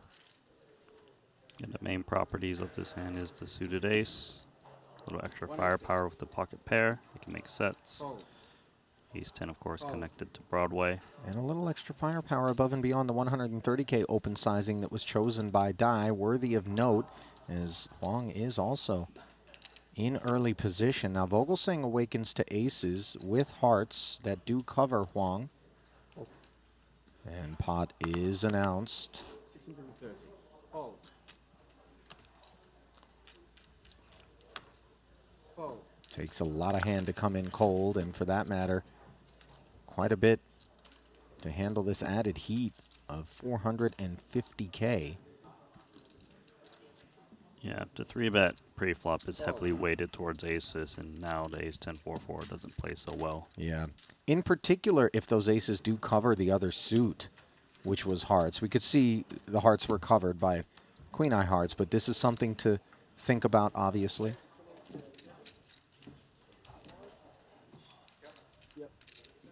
Well, talk to me. I already ordered from someone. Chat, where are you guys streaming from? How you feeling today? G in the chat saying that he never really watches Pot Limit Omaha. He's a No Limit Hold'em man, but he's going to give it a go. Series has been epic. Thanks for the support, and hopefully you'll enjoy what you're seeing. And that man's left wrist is enjoying what it's wearing right there. The right wrist is a little lonely. I was just thinking the same thing. Imagine picking up a second main event and then rocking 2 of those things. 1 on each wrist. Yeah, but then how do you know which one's from No Limit Hold'em, which one's from PLO? You gonna put a little sticker on there? I don't think we have any way to tell. They never expected to run into that problem. They should probably have a strap that has like, you know, like old school hot rods had the flames on the side. That would be more appropriate for PLO, wouldn't it? Kings now for Vogelsang. Not great ones, but he'll try them on nevertheless. And unfortunately for him, Lin Wei has the aces. He too wants to shovel chips forward. That was a very quick pot from Lin Wei. Yep. Not sure if that telegraphs his hand. I mean, the stack is one that is looking for an excuse to get itself in as the shortest one out there, but it isn't going to do it with any 4. As you see, Sergio showing some restraint, even as a big chip leader, recognizing that even though his hand was pretty, these kings doesn't aren't perform that good. Yeah, not even suited. Good laydown. Can't get married to kings like in No Limit Hold'em. It's not the same.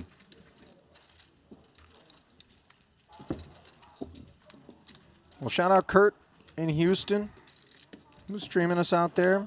Luke in Phuket. Salman Taheri in Iran. What part of Iran, my friend? Carlos in Spain. Latlaus King in Deutschland. Deutschland. Germany. I know that. Christoph in Vienna. Zach from his mom's basement. Okay. Oh, dungeon. I didn't. No one said dungeon, Randy. Relax.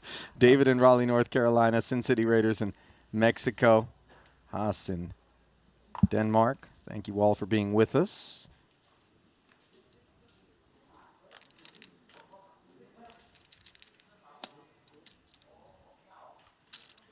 Umar Plus in Berlin. You mean Deutschland? Well, within Deutschland, yes, Randy. Way to turn that one back around on me. Spike in Oslo is rooting for mods. Speaking of mods. He is Ace, King, 10, 8, and diamonds. 2 kings for the chip leader in the small, though. And they're not bad ones. Yeah, Granted, he'd prefer to have them suited, but the Jack 10 of hearts is working. Plenty playable. He is playing from the small blind against undergun, so it's a little bit scary. Takes it passively, which would make sense. Sorry.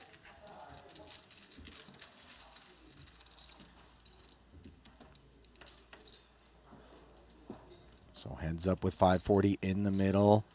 And this is not the flop that either holding had in mind. It's quite bad for both players' ranges, too. Undergun opening doesn't rate to have the 8-7 minutes holding. Yeah, nor does that small blind flat. Exactly. Like, if it was a big blind flat, then I would say this board smashes the big blind quite a bit. Probably a little bit of range advantage to Gonzalez, given he had a little bit of a discount from the small blind, but the check-through makes a lot of sense, just given ranges. So it does get checked.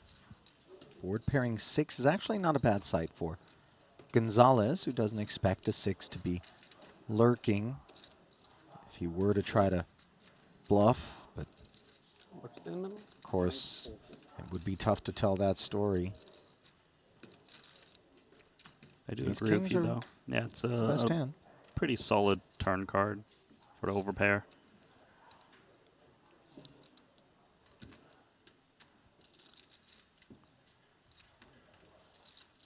Not much for mods.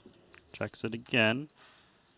And this board run out is pretty nasty, but like we said earlier, it doesn't supposed to hit the undergun or the small blind range. Yeah, deuce through 7 is just not part of what motivates somebody to raise under the gun, nor to flat that raiser from the small. Check.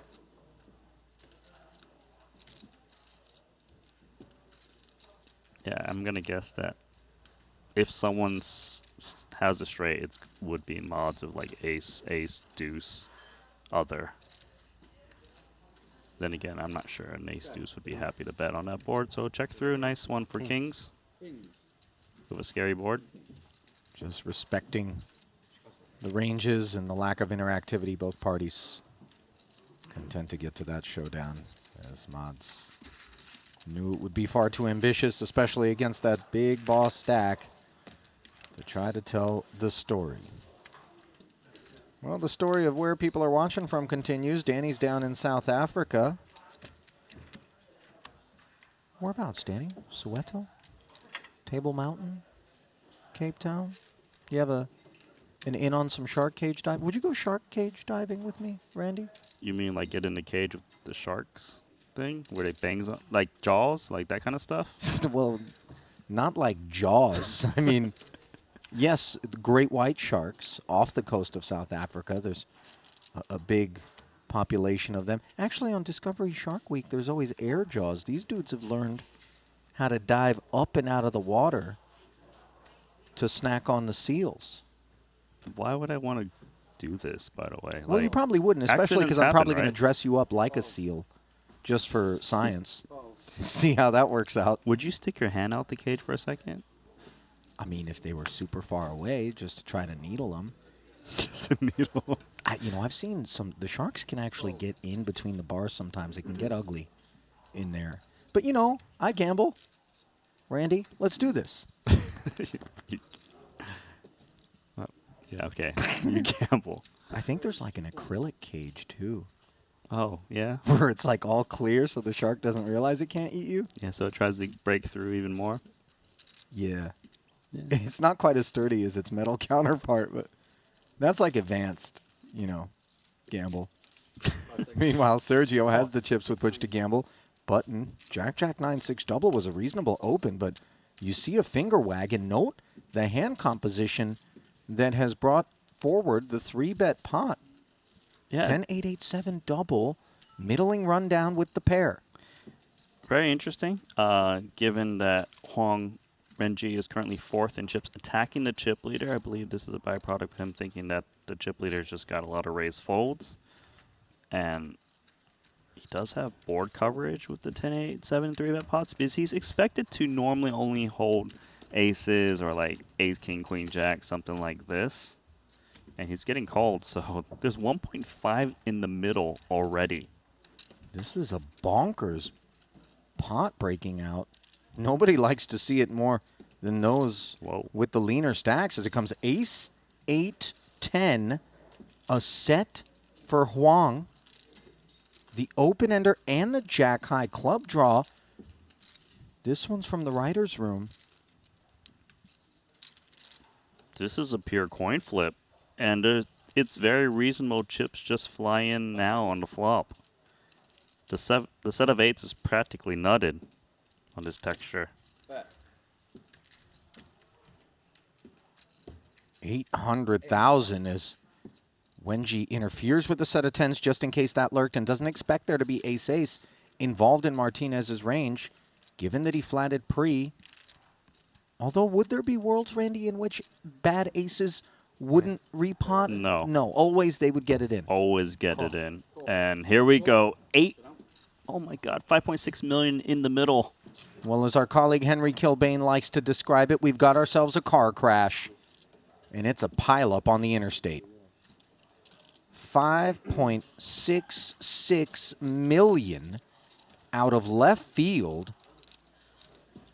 And by the way, when you have a set, you'd like to exhale a little bit, but look at the wealth of outs available to Sergio Martinez Gonzalez, who is threatening to dispatch the 2-card main event champion as the first casualty.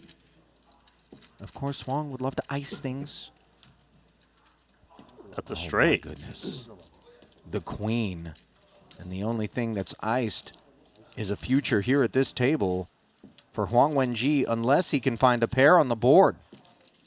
Ace, queen, 10, or 8. That's what it's going to take.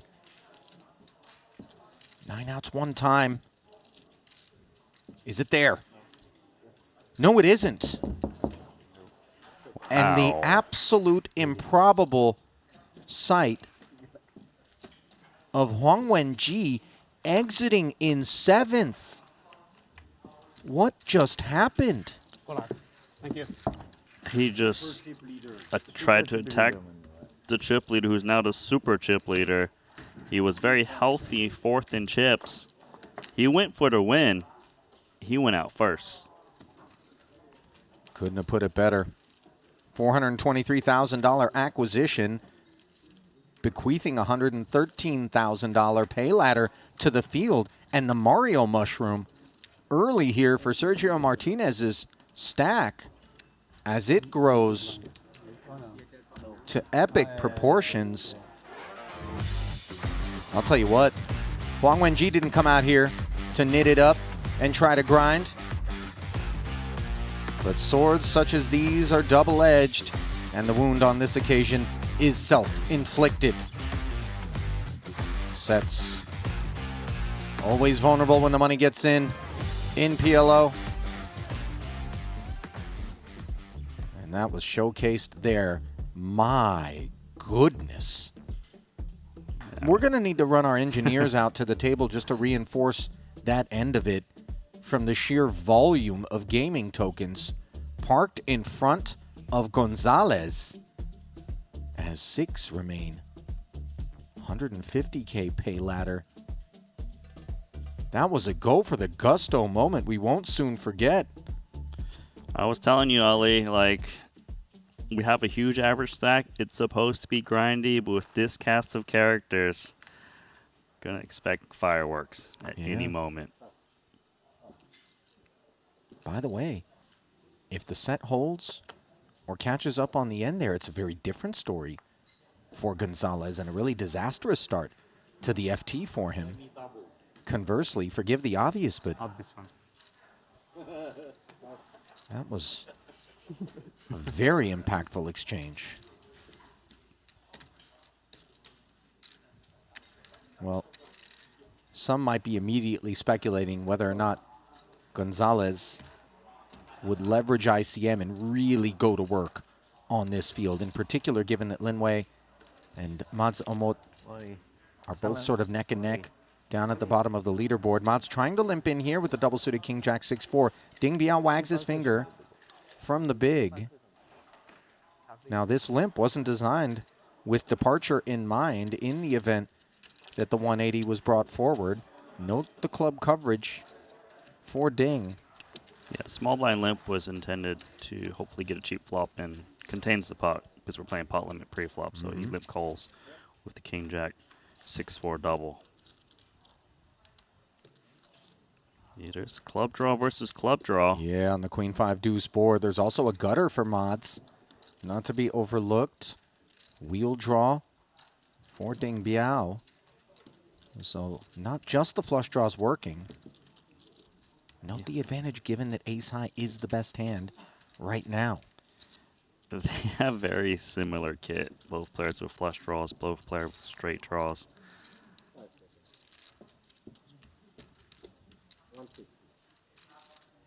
Let's see if Mods comes in slow. Kind of try to preserve his tournament life a little bit, play it passively. Obviously, it wouldn't fault him if he was to play aggressively in this spot. He would have a lot of perceived doubts.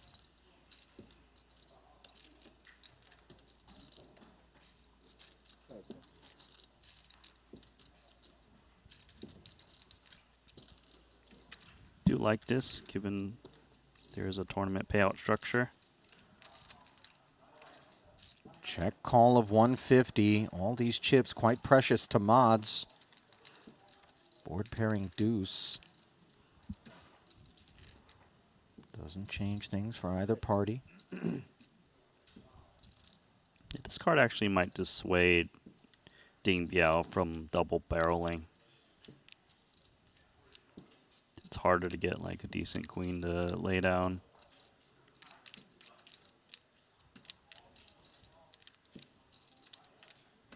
Deuce is a little bit scary because he's not supposed to have a deuce in his hand when he raises. From the big blind versus small blind limp as we check it through. Oh, is that what I see? 4 of clubs on the river. Both parties have made the flush. And let's see if Mods is going to be able to escape. It would be fairly difficult, but remember that Ding Biao did pot it pre-flop. When these things happen, hand composition tends to contain the suited ace-x and king-x of the world. Obviously, we interfere with some of those combos, holding the jack of clubs in particular. He started off nicely with this check. 720 in the middle. Pair on board is something both have on their mind, but as played, can Ding Biao resist value? One would think not. No, Ding Biao is definitely going to go for value with his ace-high flush, even though the board is paired. Especially because Mods will probably lead some full houses on the river, so he can discount some of the traps. More curious to see how Mods reacts to a bet.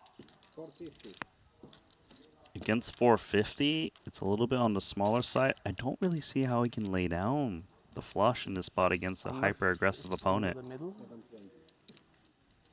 So immediately Mods asks how much is in the middle so that he can do the math on what the pot is laying him, which is somewhere in the neighborhood of 2.5 to 1.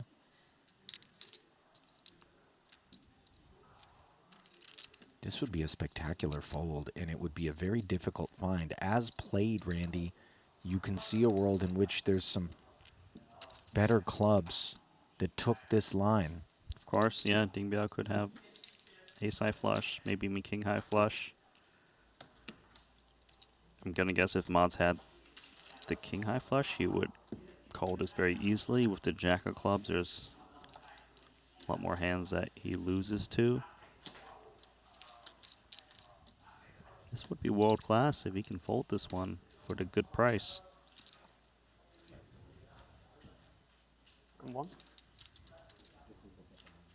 You know, this is one of the better runouts for his hand, given what he had on the flop.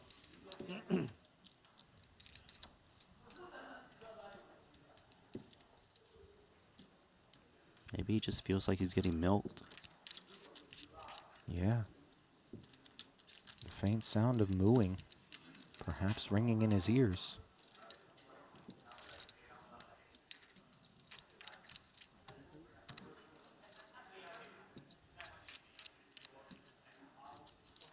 This is what time banks are for.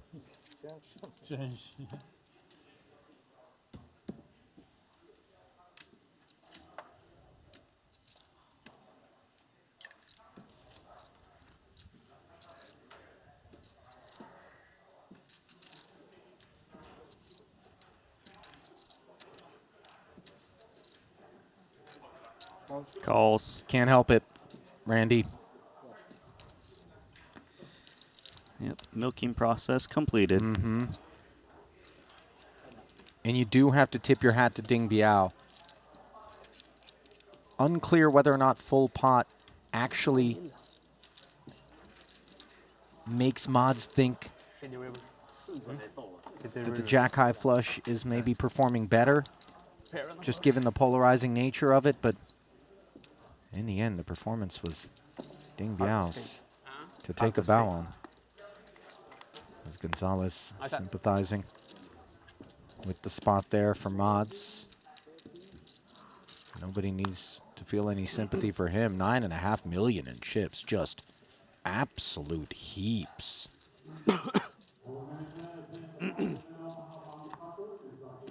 Eager to see how the rest of this orbit plays out in terms of his involvement, though, Randy, because I think the statement is available for him to make that I am going to grab my badge and everybody's going to be living under my rules out here. I mean, that's what's supposed to happen if you're the sheriff in town, but, you know, there's some bandits sometimes. I like that. Mods, though, clicking call on the river there is the clear short stack with 11 blinds, and that does become a more inviting landscape. But King 5-5-4 will take the pass. Rainbow, Queen, Queen, 9-8. He is on the button, hoping to just take it down pre-flop. One hand down and likely two.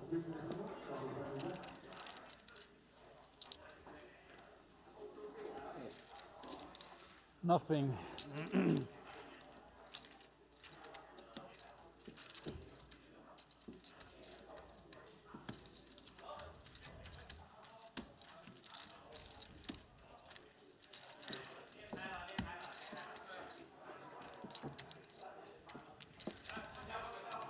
Well, Mods' recovery process underway there as he snatches 2.5 bigs.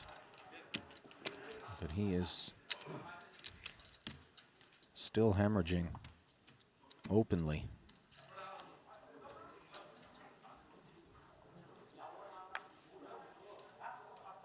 I don't think the lug nuts are all loosened or anything like that.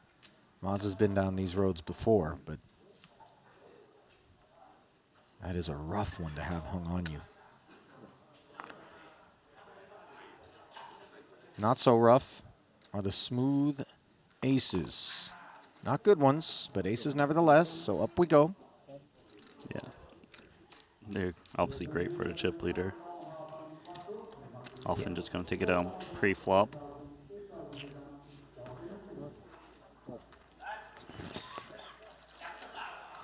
Very quick folds from everyone.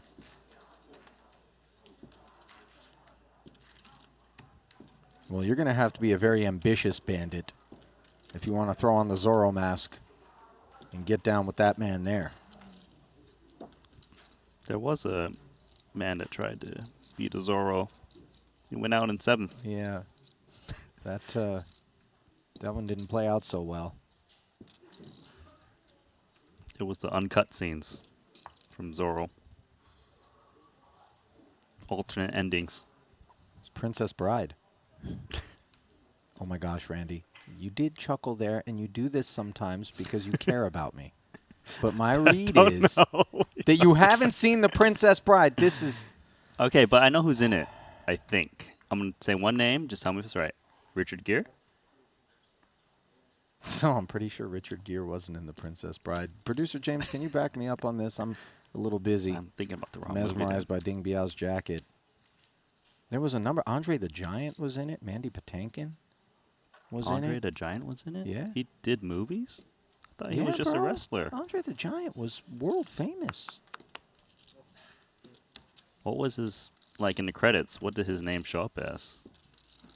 Andre the Giant. What do you mean? That was like Andre What about Doroswinski or something? Like, no. So his birth certificate as well? I don't know about all that, Randy. They didn't wasn't a know giant at birth yet. that he was going to be a giant. It takes years of an overactive thyroid to sort of accomplish what Andre did.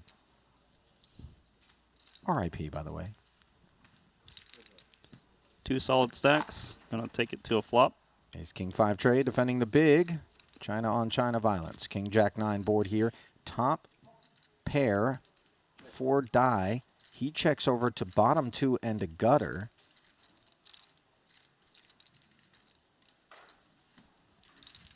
Bottom 2's a pretty solid hand to check back. With immediate straight out there. He, on the flip side, is gonna bet it. Might just win it now. G Kong dies, just got ace king with no backup. But it's so small. 160. Does look very designed to keep us intact, and we have innate paranoia as poker players when these invitations are extended. It's generally not goodwill. 8-10 in the middle now. 7 on the turn. Additional path to a straight for Ding Biao. Still has the best hand. Yeah, even Ding needs to be careful with the run out. Now the 10 is nice that it blocks the straight both ways. It is hard to get called by worse. It kind of feels like if he's betting, he's more so turning his hand to a bluff. Maybe a bit of a merge.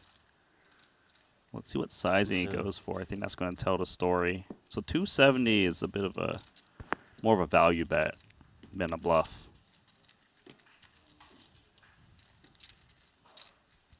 Boy, credit to Ding for yet again showing us that it seems as though he's got a perfect beat on the size that would keep his opponent interested, but careful what you wish for. 35%.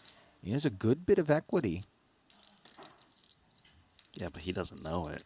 He might feel like he could potentially even be drawing dead, and yeah, that's the thing is Ace-King doesn't have much future on turns and rivers, and can't really even call such a tiny bet.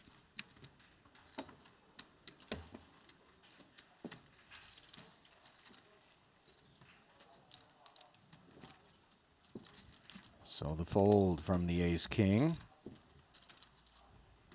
As you see the remains of Matsumot.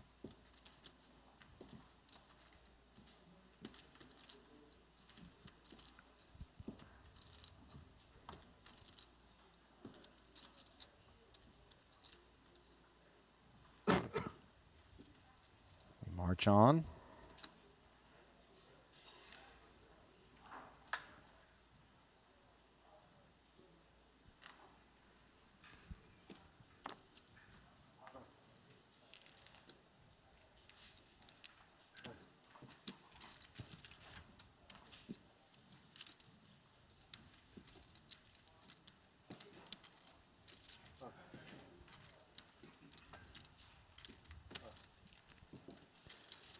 Over to the blinds. Little 9655 offsuit.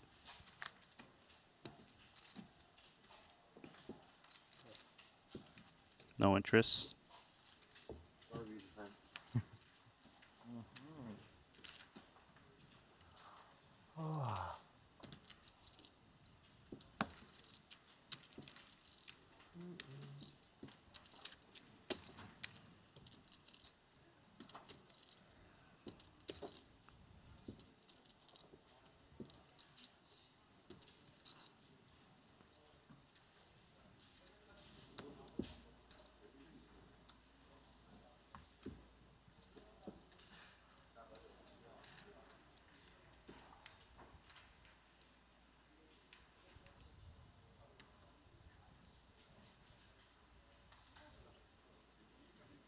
Remaining 6 quite dialed out here in this 100K PLO main. YouTube chat dialed as well, by the way, as they put a read, Randy, on your Richard Gere submission. You've conflated the Princess Bride with Runaway Bride.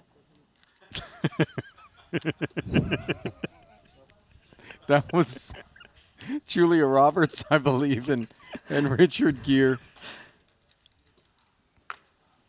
No, Julia Roberts was the other name I was going to mention if you wanted more actors and actresses. You almost had it. Randy, King 754, and now we're seeing a little bit of an out-of-line look from Ding Biao. Tri-suits, not exactly what we expect Under the Gun is going to be getting after it, and it's doing so against a stack that if it does want to play, we may figure would be more likely to do so in a manner that would involve a 3-bet. That said, of course, Mods is incentivized to chisel just given the gravity and the magnitude of the pay jumps and the 3-7 figure paydays still available. He does get away with it. Yeah, that raise was basically dependent on who was in the big blind, which is the shortest stack. He knows that Mods can't defend. 你刚才说的，他就是说最后决赛桌的时候才是你说的这样的规则。刚才对，刚才因为还有2桌，我现在听懂你刚才说什么。现在开始真就是你说的。刚刚45分钟，我们现在40分。Too slow? Too slow. Boards. Sleeping. Sleeping. The blinds are up. Very tight. Bad news for the shorties, of course. As we're just about 35 minutes in to this final table.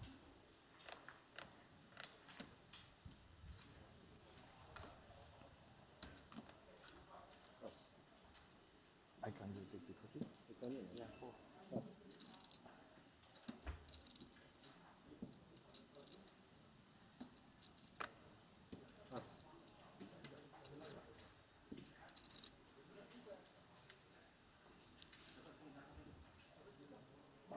Sergio Martinez, Gonzalez. Not a great hand, but Mods is super short, and everyone's going to respect the situation. You would think.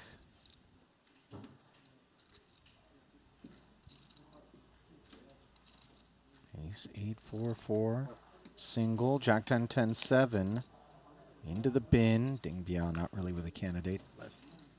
Oh. And now you're beginning to see some of the luxuries of having Gonzalez's stack on display as you see Jikong Dai over on the rail, deliberating with his squad.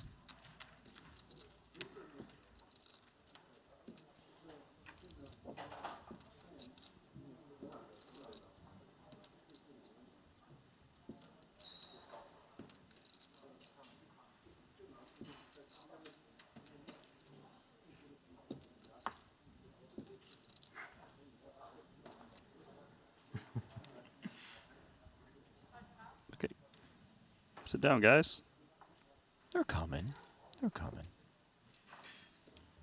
I don't think anyone's going to miss a hand out here.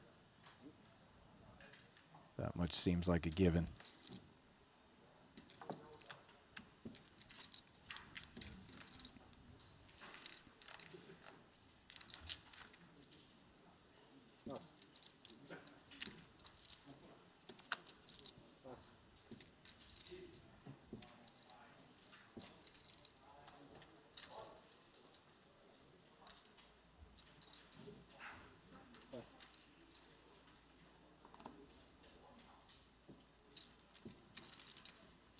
Double suited ace queen 7-4 now on the button for Mods. Raise spot. Pot declared. Ace king 10-8 for Repot. Tom. Ace king. And Chips are in. He's going to spin out of the big blind, asks for the remains, and all of a sudden we have yet another all-in confrontation. Tom has no suit. 52% to 48%. The coin weighted in favor of the covering stack of the Dutchman Everybody's rooting for me. as the Norwegian. Everybody's rooting for me. Being forced to take his chances. He says, everyone's rooting for me. Well aware that that is absolutely not the case, and it isn't personal here. Yeah, you're Nothing personal, like. What sports do you bet? Sports. Yeah. Okay. To the flop we I'm go. I'm curious. Jack How do 10-5. you know that I bet? You say when you announce Vogelsang Queen is dead. the has tournament made a director. pair of tens. Not very good at poker, but Motz's very good at other ace stuff. queen is a Broadway draw, and for the time being, this is the only path forward, is to find a king. Now a 3 would work as well, as he picks up a sneaky little wheel draw.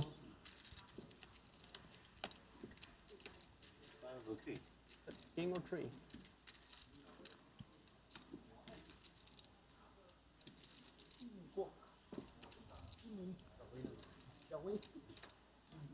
But he doesn't find what he needs on the river. GG. Good luck, guys. Thank you. GG. Umut Mainly football. vanquished Mainly football. in 6th place, as we've got a couple of casualties early. You see him A bit of shaking his head, had higher aspirations, but of course he was in the on-deck circle Female. Yeah. after being left with just 11 big blinds. Jack-high flush versus ace-high flush against Ding Biao, and then Tom Vogelsang doing the rest of the work.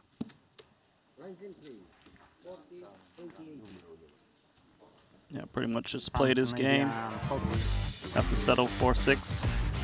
Well, he's broken the seal at least after getting shut out of the 25 and 50Ks with this 6th place cash. Mods will take home $536,000, and the rest of the field will take on another $150,000 in guaranteed prize money as we fight on 5-handed. You know, Mods' only cashes were final tables. Two sixth places and a 7th before, and here another 6, so won't be able to improve on that finish. You need information. 200.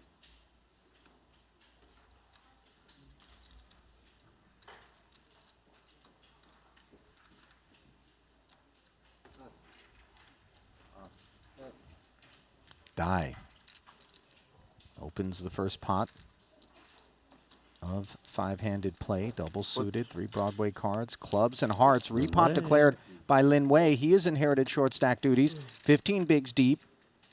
Dai's hand is durable enough to give him a spin here. He's got club coverage unbeknownst. Double suited ace jack, 10-3. Technically, he can toss in 440K more and still see what develops if he wants to deposit the remaining 515 later. So G-Con Dai doesn't necessarily need to commit chips now in terms of all of it. Is that the only thing on his mind right now, is whether or not to just get it all in pre or to click call and potentially find an escape? Well, you see, he asked Lin Wei to count down his remaining stack to help determine his course of action. Looks like he is going to plunk in the call. 1.4 is the pot size, 515 back. Less than 40% pot remaining. And Lin Wei is going to be looking to jam. Tons of flops. These King 5 deuce, double.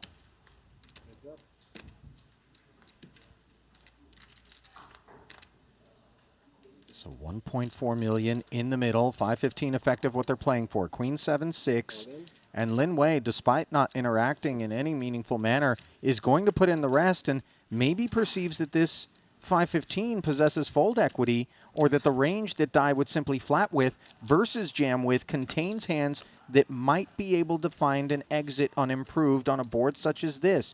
You see Dai asking for a count. He's got both backdoor clubs and hearts, and interacts with that queen. 42% equity. He has so much equity because Lin Wei is unpaired, right? But he probably expects Lin Wei to have a lot of aces and kings and perceives his equity to be a lot less. Mainly it's going to be those backdoor flush draws.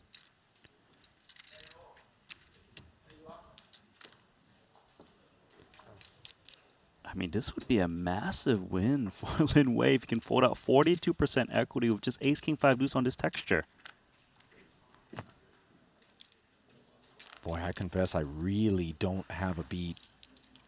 Dai looks like he's all over it. Fold, call. Could go either direction.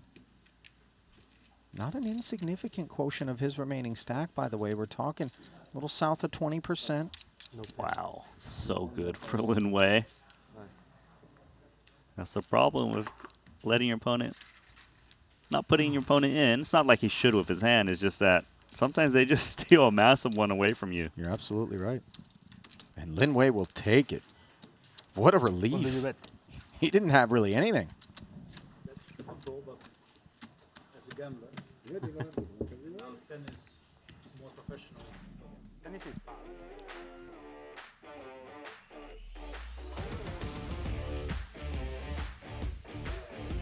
Well, did you know that you can qualify online for the next WPT Global Slam? Win Passport dollars and use them to buy into future Triton events only on WPT Global. Download the app today using code Jeju for a 100% deposit match up to $1,500. I'm going to go sign up on my downtime. You know, Randy, I don't know if we're eligible. I would like to think that we are, but you know, sometimes there's some fine print which I would recommend that you read. Well, I'll just use my pseudonym, Randall Lou. Randall is what I rechristened you, huh? Okay. I'm sure no one will be onto your scent there. I like gambling, you know, but I'm gonna gamble for the rest of my life. I need to get better.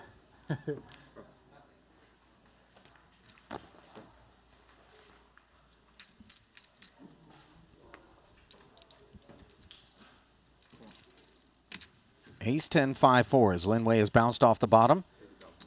In terms of low water mark, still the shortest stack. 24 bigs. Limps in the small. Dai will allow it.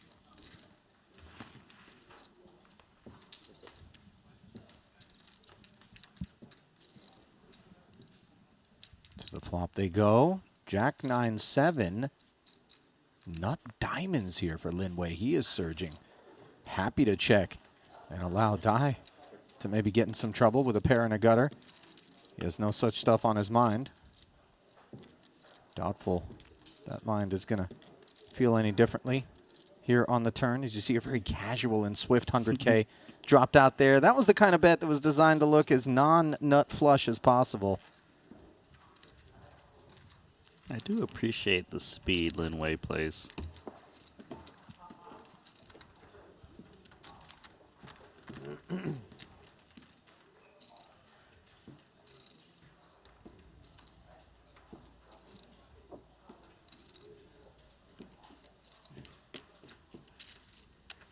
Well, speed is definitely the way you could describe these first two bust outs.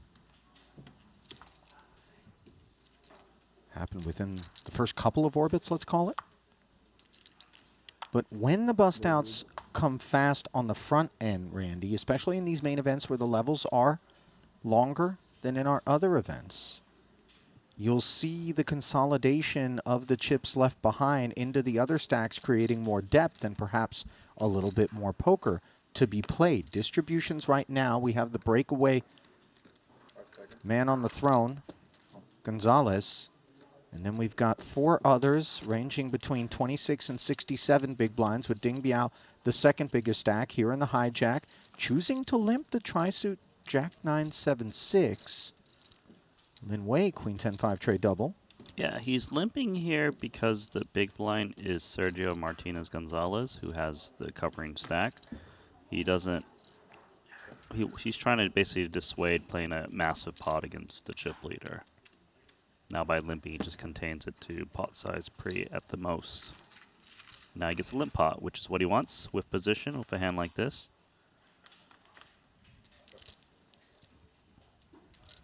King, Queen, deuce. Gonzalez all over this one. Complete whiff for Ding Biao, with the exception of the Jack 9 being a gut shot, but these are not things that we get excited about on a 2-heart board, having the bad side of a straight draw. Yeah, it's not even nutted. The 10 drops, ace jack could beat him. He will still stab against the big blind check back range pre. Won't be working as Gonzalez has top pair with backdoor clubs.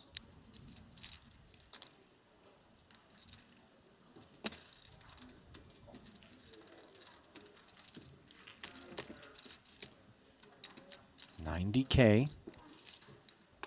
Would have much rather seen a fold. Instead, of course, Gonzalez made the call. Another 180 brings the pot to 460. The 8 of diamonds doesn't bring any changes.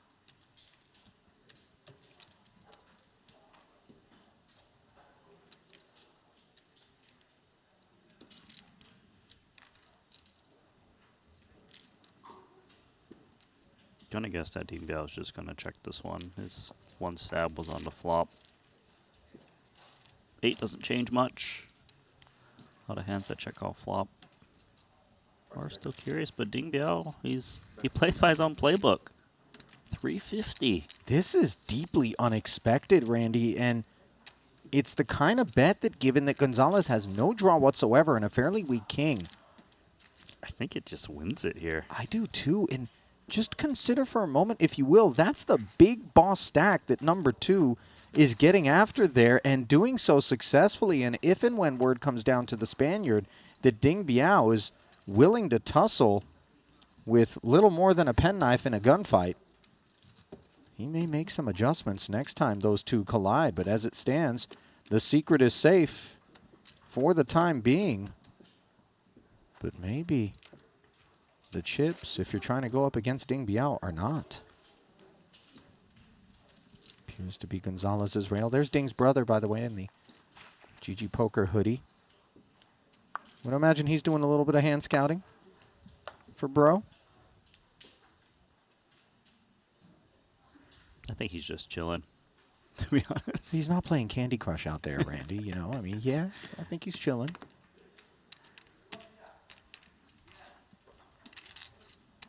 He's really always by Ding's side, and I think it's worthy of mention because, you know, there's a lot that is asked of us as super high rollers that are out here at these festivals, and to have at least one person as support staff, call it, that can just deal with the things that will allow you to clear your head and focus on the poker and not some sort of logistical issues like, oh, where am I going to get lunch or dinner, or, you know, I got to go to the front desk, things like this, book my appointment at the spa.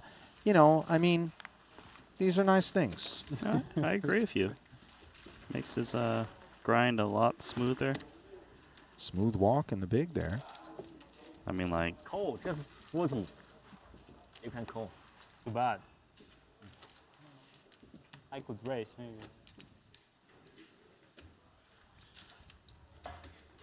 There is a glimpse at the rail. I don't want trouble. Only aces, okay? I had ace, king, king. He just said he had an ace, king, king. Oh, God. I don't think anyone takes him seriously in that spot, but Ace can be a lot of trouble. Give them to me. He's taking them seriously. For now. Sage words, by the way, from Tom. If you've ever been down the streets in PLO, aces very much can be a lot of trouble. But we'll still take them every time. King, Queen, Jack, Deuce, double. Martinez, Gonzalez takes it. This time, Ding Biao. Manos arriba.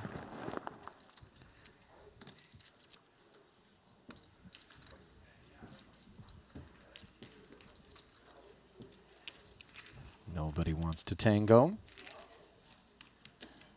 Okay, so I've got to bring this up. This shirt, it kind of reminds me of one of those mirrored silhouette things, you know what I'm talking about? Are you referring, Randy, to a Rorschach test? Is that what it's called? Where the ink blots on, Yeah, you know, yeah. your shrink will show them to you and be like, well, what do you see? Yeah.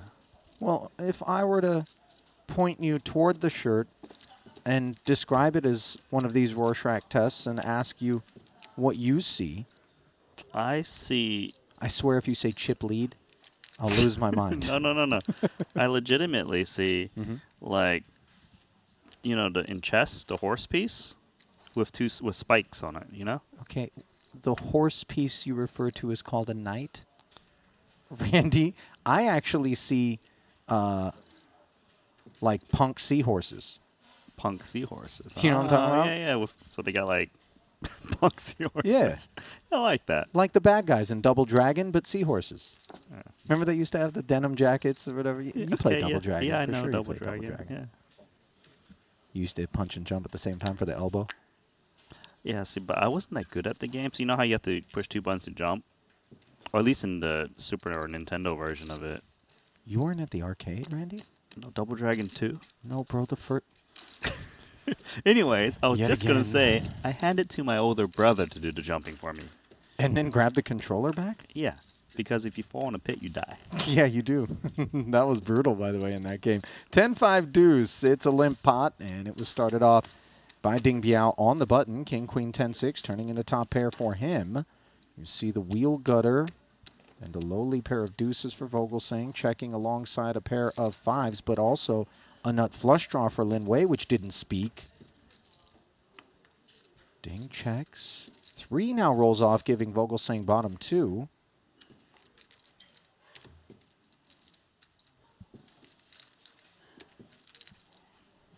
Lin Wei still has plenty of firepower with his hand. He can basically call any bet size if a bet was to come in. Checks over to Lin Wei. Time to get busy. There's your answer. Pair of fives, wheel draw, nut flush draw, nothing further, but 125 is deployed.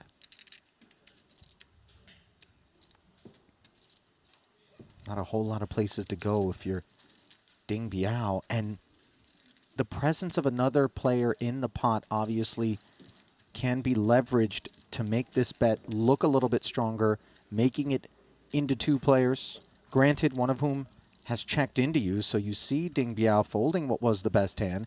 Now Vogelsang, forgive me, not the best hand, Vogelsang bottom 2, best hand. He's left to chew on this, and he is going to take a peek. Now remember, limp pot pre, this is a big blind better. The 4 cards could be just about anything, and this is awful for Tom Vogelsang. The 4 giving Lin Wei a 6 high straight, while it gives Vogelsang the wheel. And value feels very available, does it not? Yes, with his 6 high straight, he should be very confident. Only loses to 6-7. He blocks that a little bit. There's worse straights out there. He could have some busted diamond combos. It's a nice sizing to get those weaker straights to go off. The wheelie stuff.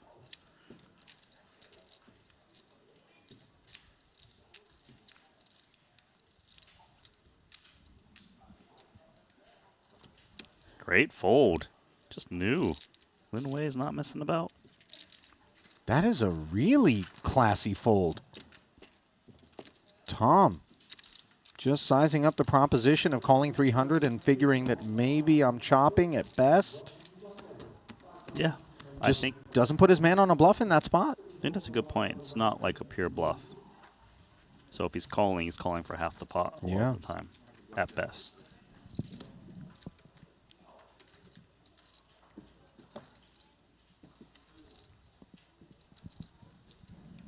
Well, Lin Wei, still technically the short stack, but we got ourselves a three-way logjam down at the bottom of this one. It's 2.4 for Lin, 2.5 million, let's call it, for Vogelsang, and then 2.6, let's call it, for Jikang Dai. And unclear how these developments are registering in the mind of Gonzalez, but a war of attrition could break out between those guys, and he's here for it. Double-suited King 10-5 Trey speaks first for 280, does the chip leader. Now double-suited, pretty one for Tom. He doesn't want to bloat it against the boss man. So Tom is going to be the first of those three short stacks to kind of step out. See if he can create some runway. Does that position. Ace, Queen, 7, Rainbow. Gonzalez rates to have an ace in hand with decent frequency as the opener, but of course as the big stack, also rates to have a broader range. We haven't seen him step out all that much. It was a maybe lighter than average button open, if I'm not mistaken, but here he is with the Broadway gutter, backdoor hearts, backdoor clubs, backdoor wheel, 3 1/4, the proposal. Broadway gutter for Tom as well as the queens, which are in front unbeknownst. Yeah, it's pretty scary for Tom, and he's laying down the best hand. You know, he doesn't know that he could be up against like a top set, an ace-queen, where he has even less outs. He didn't have any immediate flush draws. You know, having a big stack. I'll tell you what, that's another data point that suggests that Tom is very much in choose wisely mindset right now. And credit to him, because the value of a ladder here and even future game, having chips with 3 7-figure payouts out there cannot be overstated. 686K on lockup. 100. The first queen was best card in the world. 68,000. But after that one, if you make the top 4, that's the jump. Yeah, queen as well. Oh, I like the queen. King, queen, 10, 9 double. Oh. Yeah. But played it safe. 175.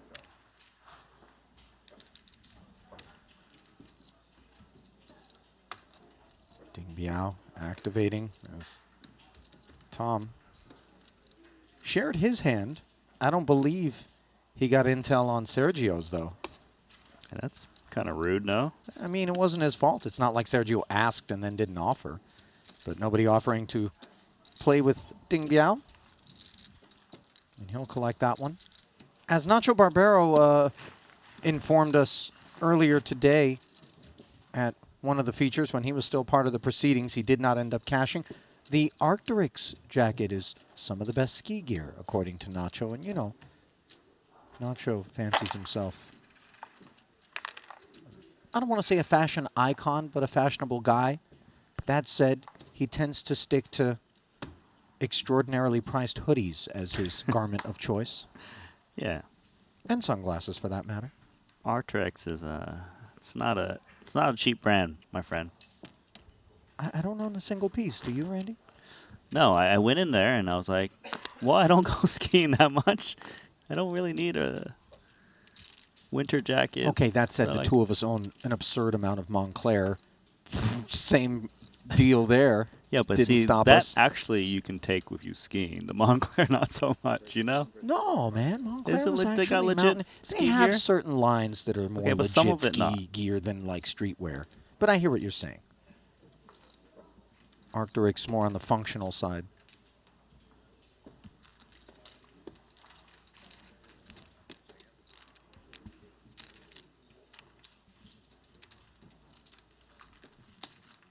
You know, producer James is a huge skier. We've talked famously about the way in which he punts off all of his paychecks in the Swiss Alps.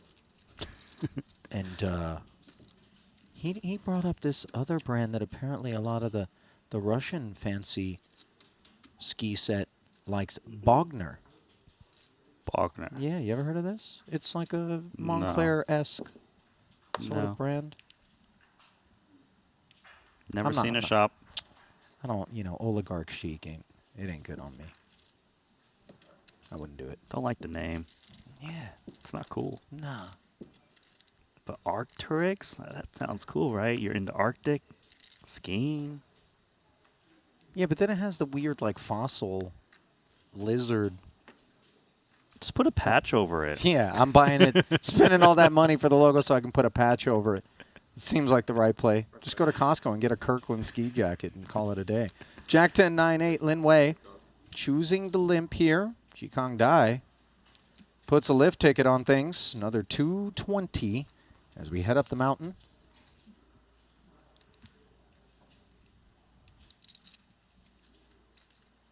And Jikong Dai is trying to pick on the Lin Wei limp. How about this move?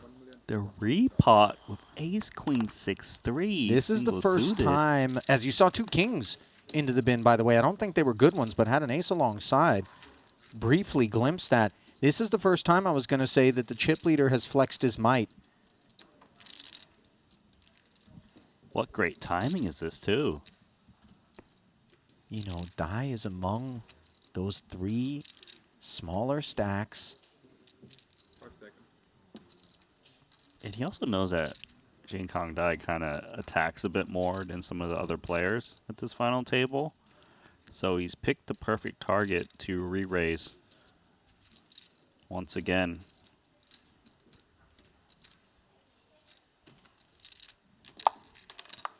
This looks like it'd be ambitious to continue with ace 9-7-5 double out of position.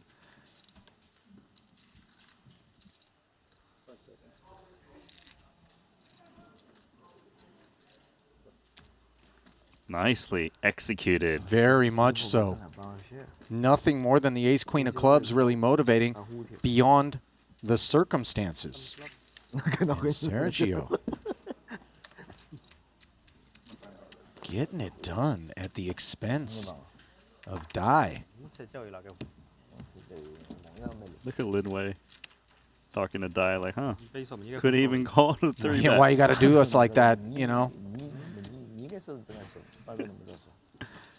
Randy, dare I trust you to translate for us? He's trying to needle him right now. Kind of like, hey, buddy. We could have just over-limped in both call and, you know, have a chance against Cheap later. It does feel like perhaps something to that effect is the Jikong discourse. Dai's like, you know, pushing back like, I had kings, you know, and just Yeah, right. Yeah, it was up against ace. They were bad aces, bro. Yeah.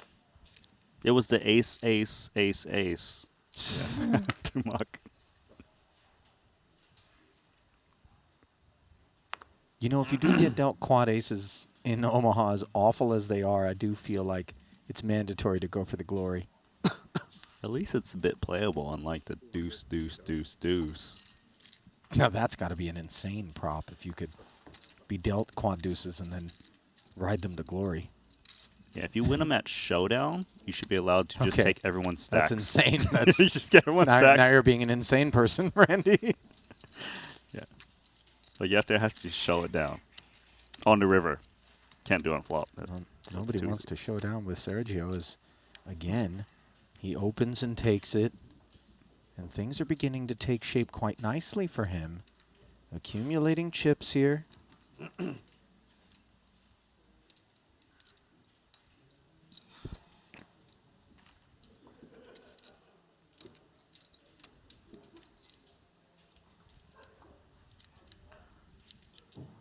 mean, to have over 100 big blinds, I mean, he's got 135 is pretty insane for a final table. Like, that's just a mountain of chips. Few and far between have been sightings such as this at the top of a leaderboard. I can't recall the last final table we had where someone had this many chips at a final table. He's got close to half of every chip in play here. AKK4. No suits. No problem. Die. Repotting. And Ding doesn't waste anybody's time as his hand lacked durability. Those are important pickups down at the bottom of the leaderboard, where all the jockeying is being done right about now.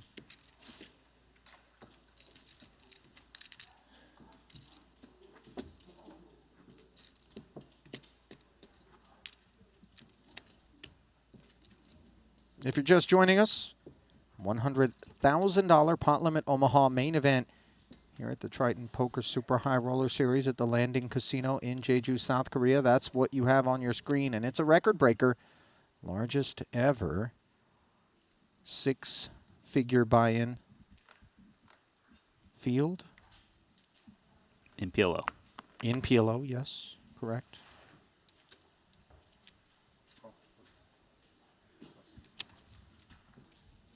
Once again, we see Ding Biao limping because it's Sergio Martinez Gonzalez that's in the big blind.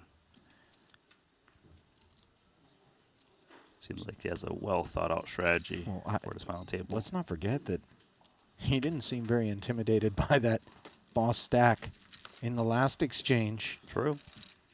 Where he Double barreled like, what, nothing? Dust. 10-5 trade 2 spades. Gonzalez with pair of threes. Ding Biao sharing that pair, but out-kicked.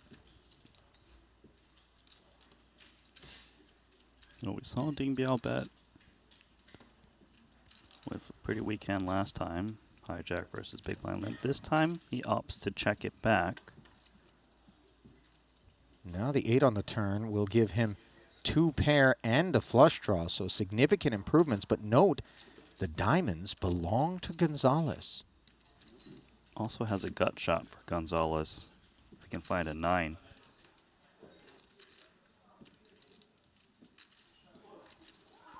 Might even just shoot out a big bet here. Full pot. It's a great hand to semi-bluff with after seeing a flop check through. Now this is not what you want to see if you're Ding Biao. 8s and 3s are pretty vulnerable. The 7 high diamonds don't have to be good, but between the two, maybe he feels like at least one of them is performing all right. If my 8s and 3s are no good, then the diamonds should be if they come in. Yeah. Obviously, he'd prefer for the 8s and 3s to be good right now to give him the lead in this pot, but it is not compulsory for him to click call here by any stretch. He does, recognizing the hazards.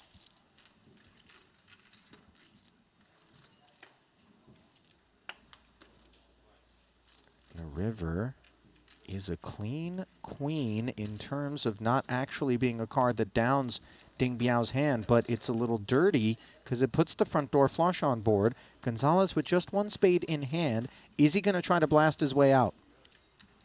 It's definitely good for him if he was to bluff to be holding a spade to block flushes a bit. Ideally, he would like to be holding like the ace of spades or a king of spades, which blocks the better flush draws. The jack interacts with jack 9 a little bit, which blocks Ding Biao's potential calling range, which is good. He's got a candidate that could definitely stab in this spot.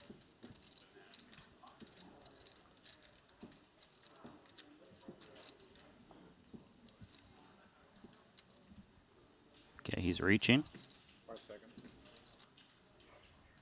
Oh, this is a problem now. 682. He hasn't done anything wild, like try to pot it, even though you could see how effective that would be. But Ding Biao knows what it means to choose a milky sizing. Just ask Mads Amot. Yeah, it's still big. Sure, it's not pot. Ding Biao,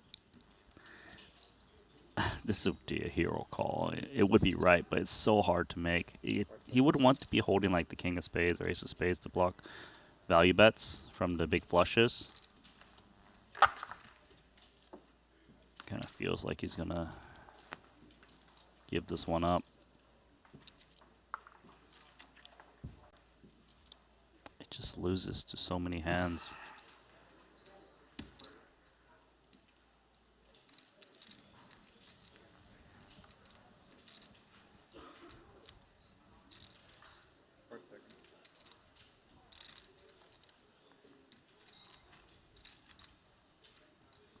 This would be such an amazing call. I don't know if we can find it. The fact that he's chewing on it as hard as he is without a single spade in his hand, Randy, this is it's pretty insane. huge. No spade in hand. Look, Jack-9 gets there. We have neither of those cards. We have no spade in our hand. The 8s and 3s are questioning whether or not better to pair would ever bet given the arrival of the spade. So I think he thinks it's not that kind of composition in value range. Yeah, it should be big flushes or nothing that's going for this sizing. Number 4.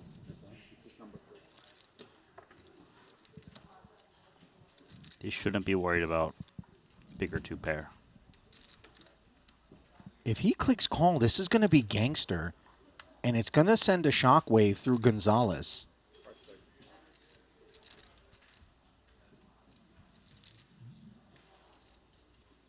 Give me 1.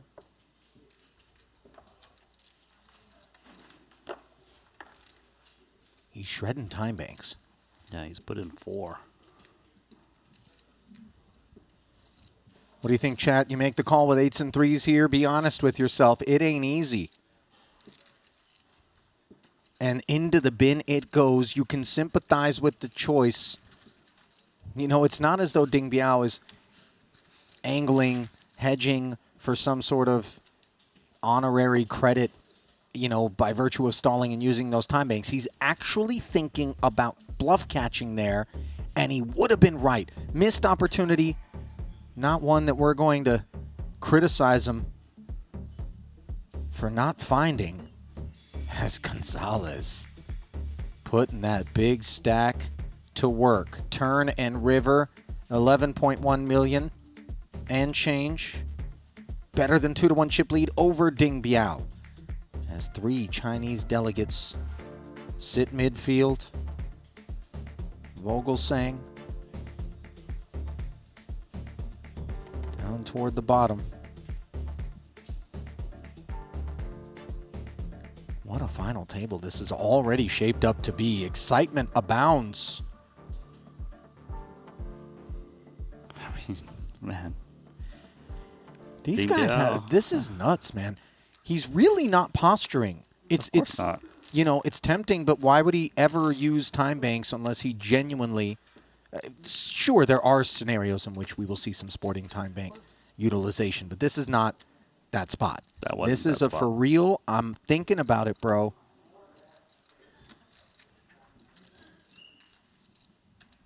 It was close. But we let it go, and obviously that was great from Sergio Martinez Gonzalez. Now limping into Ding Biao's big. Both players not amazing hands. 10-6-4-2 spades. Do see spades in Ding Biao's camp. Ding also has a gut shot. Sergio pair and a gut shot. Clubs come in for both players. Advantage Ding Biao. Right back in the saddle. Blind versus blind against his nemesis. The one stack that covers his. And he's asking himself, why I got to play pots against this dude? This time, things taking shape far less eventfully. Is the pair of 6s the best hand? It is. Believe it or not. Gonzalez doesn't know it. And I don't know whether or not this is a bluff candidate. He does have the jack, which is key on this Queen River. It'd be a nice find. He can, if he bets anything, he'll win this pot. There we go. Oh, full pot, by the way. Take it. If Gonzalez went through 4 time banks right there over the 3, now, okay. But nevertheless. Yeah, bit of a battle brewing between these two. Number 1 versus number 2 in chip counts.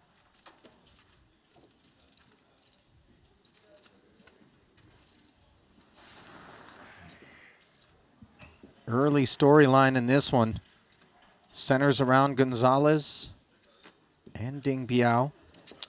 And of course, aspirations in this one center around the Watch the Trophy, but most importantly, the payout. $2.34 million going to the eventual champion.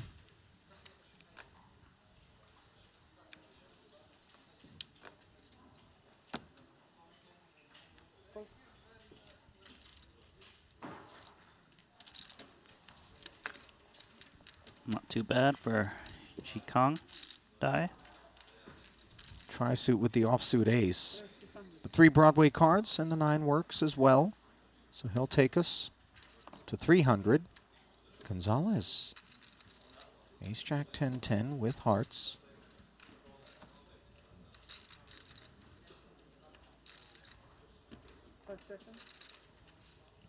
Looks like he's contemplating. Yeah, man, he's mainly just attacking Qikong Dai.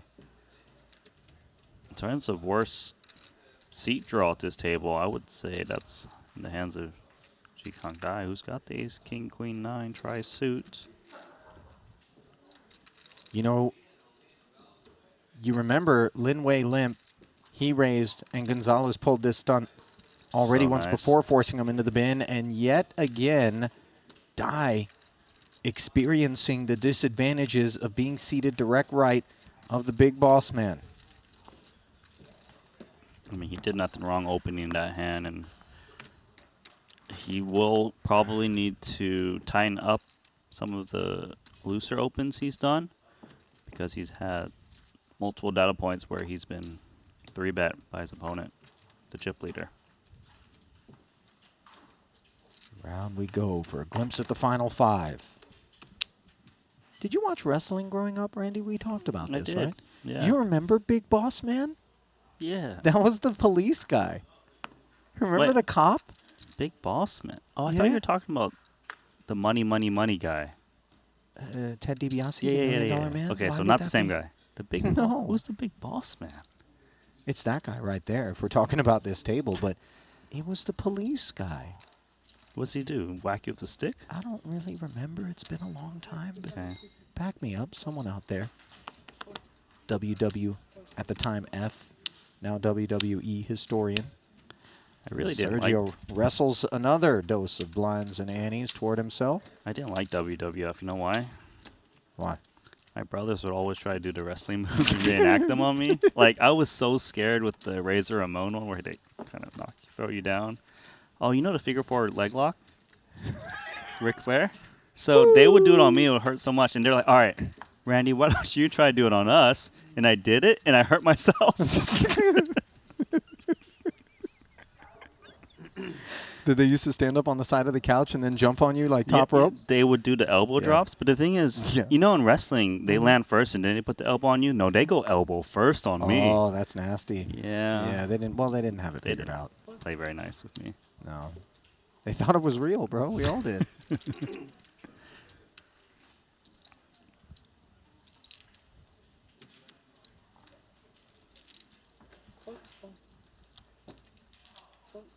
Ding Biao limping in. Lin Wei likes the sound of that as Gonzalez absent this one.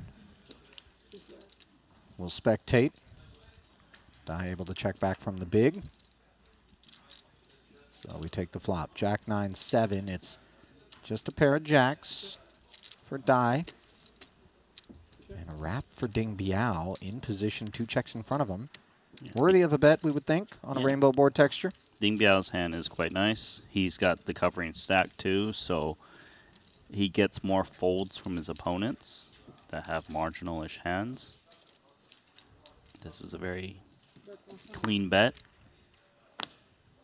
Even a Queen Jack 5-5 does not feel good on this board. 2 quick folds.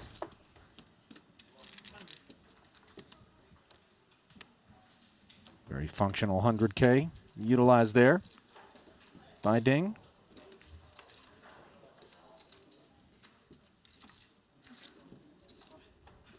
Yeah, it's okay. Yeah, thank you.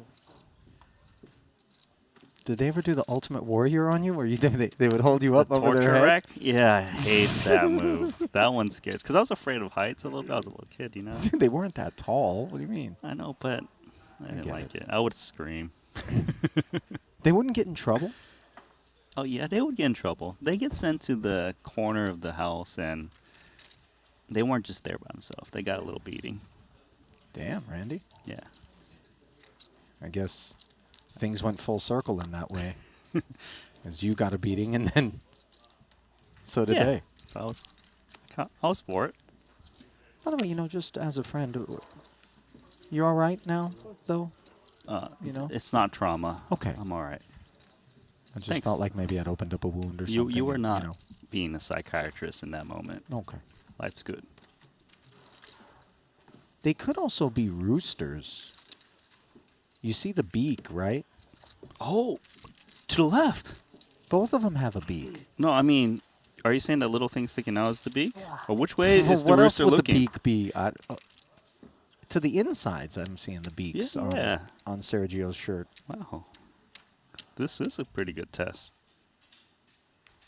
But what is it really? That's what I want to know. Only he knows. They don't tell you, do they? I don't see a sign. This is a sign for a pot. Pre-flop. Double suited aces for Tom.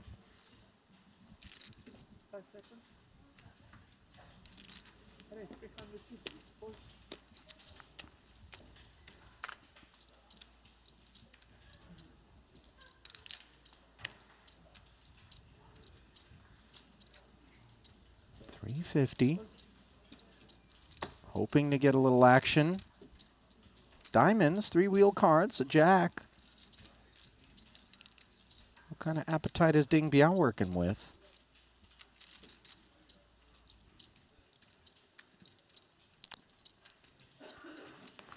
Probably a little concerned because Vogel's saying it's the one that's potting it. Little discount, suited ace. Let's see if we can hit some diamonds or That something suited else. ace is very much the key to his defense from the big.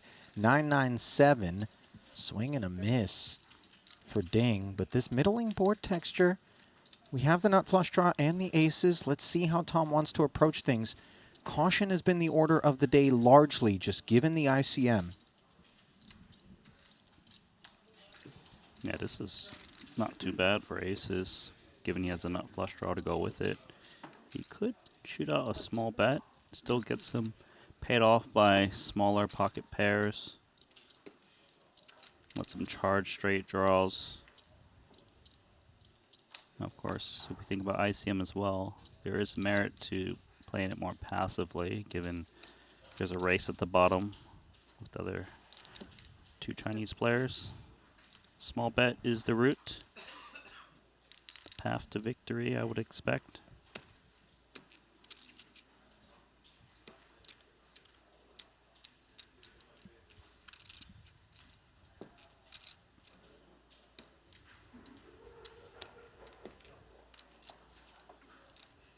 $250K, not clear what's on Ding's mind. Oh my goodness, this is a stone bluff. This is ape. This is him expecting an overpair without ammo or like an ace, king, queen, jack to just lay it down. I wonder though, absent the nut hearts, which maybe would have skewed Tom more toward a check back, but if he had c-bet with two aces and then faced that action, what his feelings might have been about it. It's actually a check raise that performs reasonably well against that range if he doesn't have the nut flush draw or something else working. But again, we need to ask ourselves how often just the naked overpair would deliver the bet there from Vogel's saying. But Ding Biao showing us that he is getting after it out there. Didn't work out that time. Yeah, I probably would prefer that play if Ding Biao was holding the nut blocker, nut flush draw blocker. It, you know, kind of gets those overpairs that don't have the nut flush backdoor, backup to continue. Anyhow, king, queen, jack. That's lovely. One king suited. And it's like, 3-bet me once more, buddy. Yeah, he's ready for it this time. Of course, Sergio doesn't wake up with something to question the durability of the open. In the big blind, double suited, non-interfering holding here for Tom. But again, you see tidy procedures out of the Dutchman there. He doesn't want to get down into the muddy water, preferring to keep things clean, and who can blame him?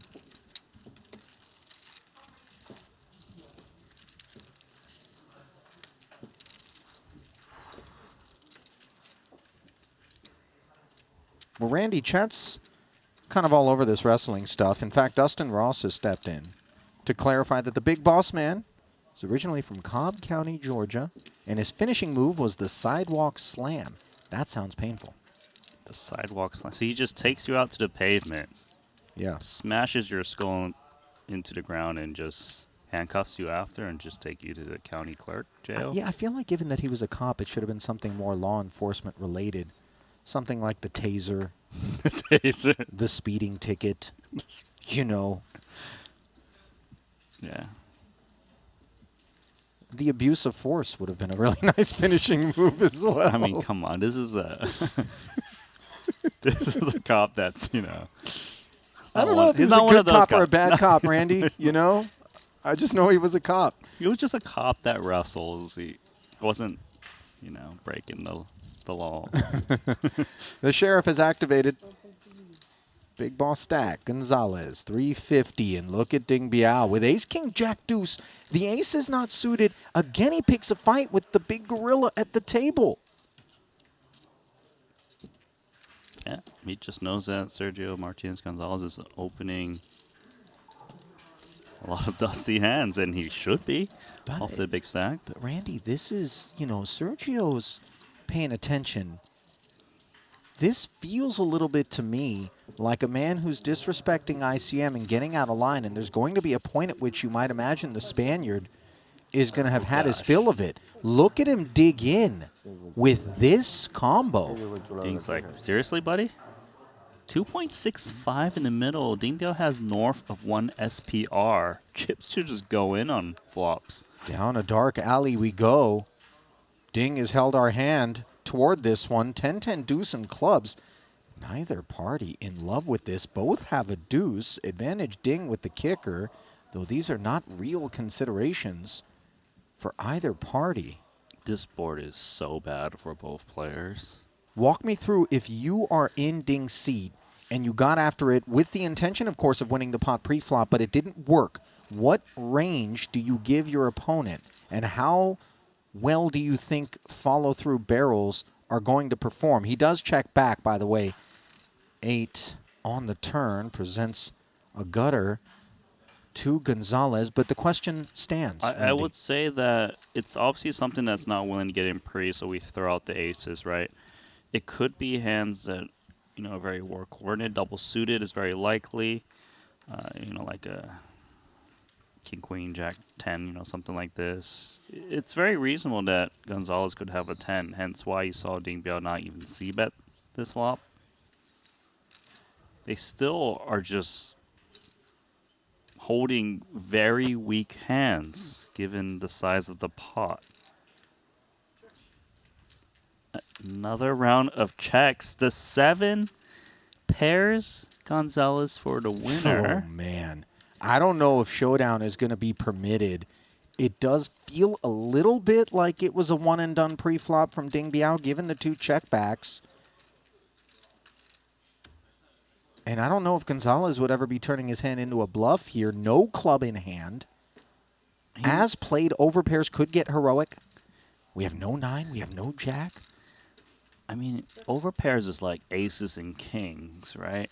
But they didn't bet flop or turn. They might be incentivized to bet small for clearance. Okay, but So Given that maybe- Gonzalez has checked 3 times, do you think Ding is going to give him any overpairs? And if not, maybe he blasts?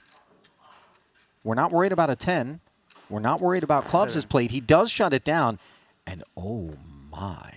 Yeah, you saw the look on Ding's face. Oh, wait till you see the look on everybody else's face when Ding says good hand and throws it away. So lucky. Well, muchísimas gracias, says Gonzalez. 13.3 million gift wrapped.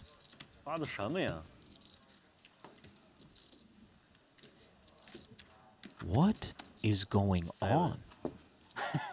7. Good news. I almost bluffed it, but. No. You know, the other day, Randy, we talked about growing up. We both had pet fish. You had an aquarium at one point, right? I didn't think that was when I was. Aquarium's a big statement. What do you have, a little bowl?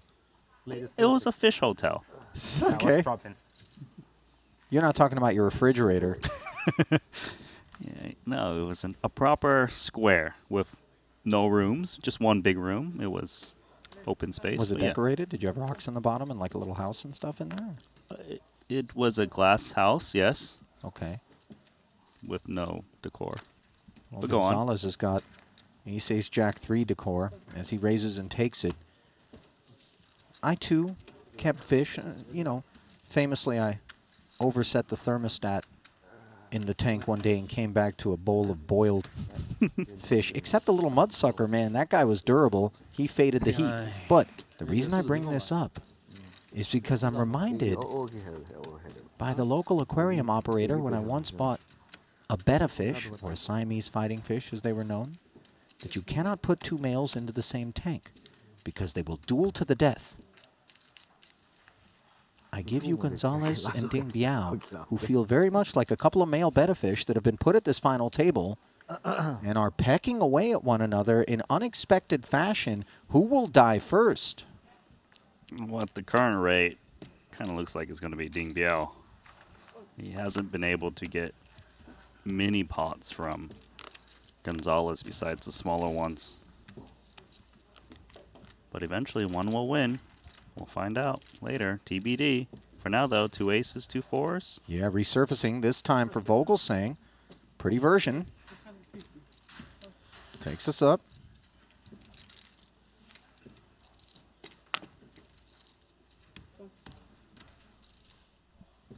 This is mine. That's yours. This one's mine. Well, Sergio Martinez Gonzalez also has aces with the 4, but a 3. Chips are just going in here, Ollie. It's that simple. Yeah, and just get a load at how similar the kit is for both parties. Chops will be common, but spades and clubs are things. You see the 1% advantage for Vogelsang. How do you get all these aces? Am I double suited? No, nobody's double suited. Okay. No, I was asking about yours.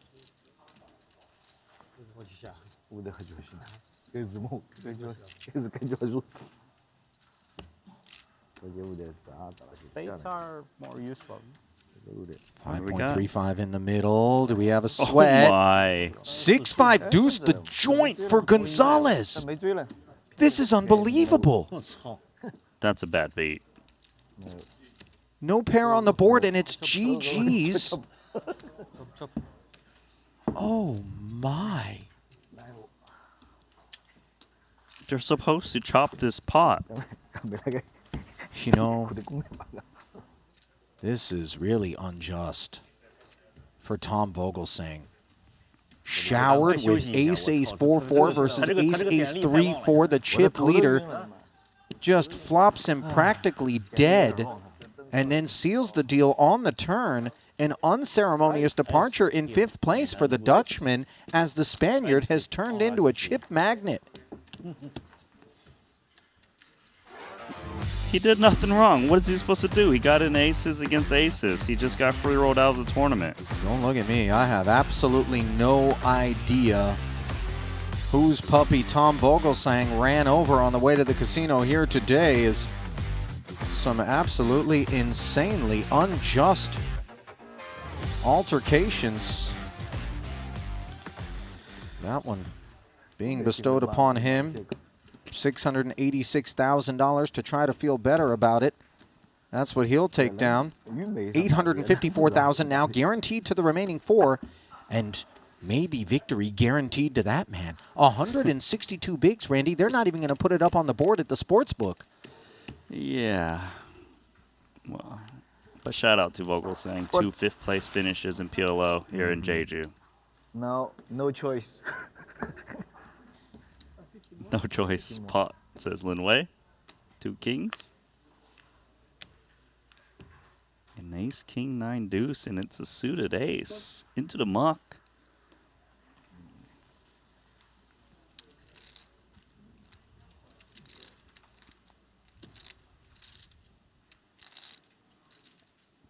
Gonzalez, double suited. Hops aboard as a flat. Dingbiao will behave. Lin Wei just 1.1 back, 900 in the middle. He's looking for a spot. Ace 6-4. This is not what we like to see when we have the kings.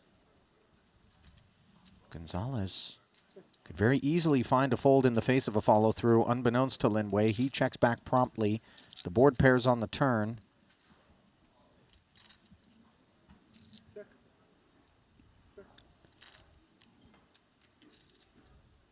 Still no betting.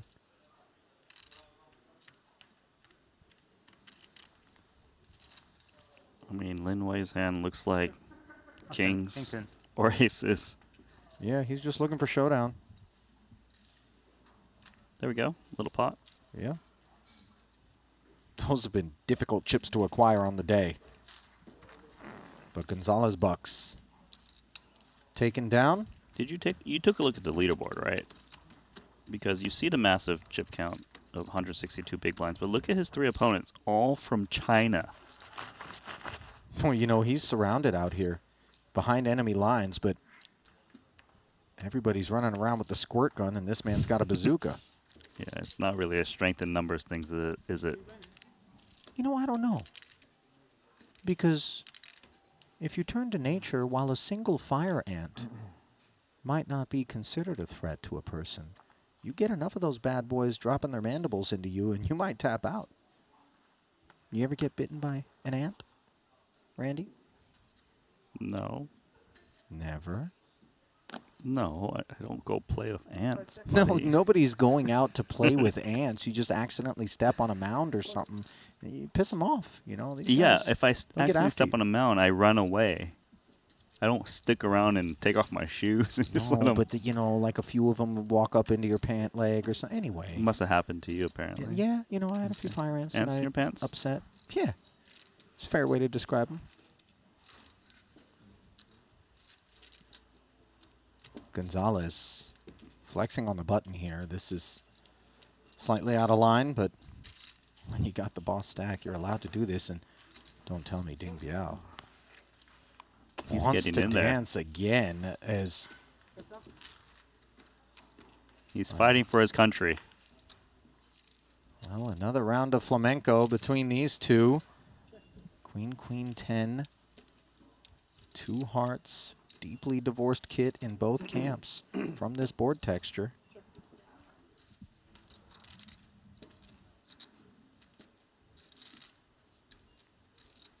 Spades have been picked up for Ding Biao.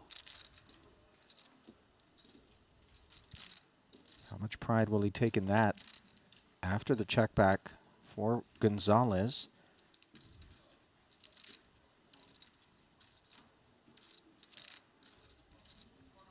It was a very swift check through on the flop. And that's why Ding Biao's attacking. Just feels like if he was up against the queen, they would at least think about it before checking back. Well, that's one reason why he's attacking, Randy. Do you know what the other one is? He has a flush draw. He's a deranged savage. Deranged savage. He really does feel like he has targeted Gonzalez. And by the way, it isn't personal. It's just the meta. He's looking over and saying, I know you, big boss Stack. I know you're up to no good. The trouble is, when the man shows down a pair of 7s and wins, he starts to figure out you're up to no good as well. Well, if you want to be up to good or no good here at Triton, one easy way to work your way into our streets is through WPT Global, where you can win passport dollars and then use them to buy into future Triton events, including the WPT Global Slams. Simply download their app using code Jeju for a 100% deposit match up to $1,500 and start the process today. So, you want to rename Ding Biao Deranged Biao. Is that what you said before that ad? I didn't exactly say that, Randy, but I will take your submission under advisement. Deranged Biao. Deranged Biao. That's that doesn't quite flow off the tongue, if I'm being honest. Okay, let's go back to Ding Biao. I like that one better. I really like Sleeping Dragon for Shu Liang, which Brian Rast came up with last Jeju. That one stuck. That one stuck. Queen 977 sticks 100 in there from the button. Lin Wei now looking down at these kings. He's presently still the shortest stack, 3 blinds back of Jikong Dai. Gonna play this one as a limp, so the preciousness of chips on display here. Happy to put a half blind out and see what happens. Dai closes the action with a check back. Yeah, they're checking mainly because they're out of position against Ding Biao. They don't want to play inflated pot against someone who covers them with huge payouts out there.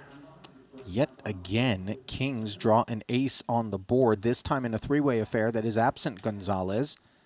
Lin Wei has the gut shot and the backdoor diamonds. He does check. Dai has him beat with ace-king. Ding Biao with nothing to get excited about.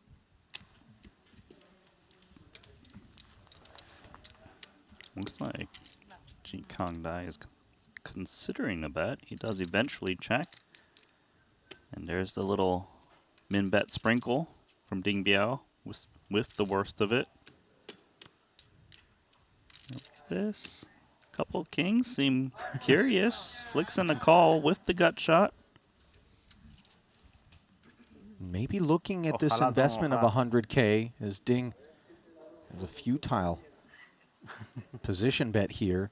As chips that he might have otherwise deployed pre-flop, this will help get him forward, and this is actually going to prevent him potentially from getting forward. As you see, Tom Bedell, who already took down a PLO event,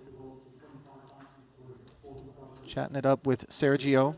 Tom actually lives in Spain, so perhaps they're friendly with one another. Nothing friendly about this 350. Ding caught with his hand in the cookie jar.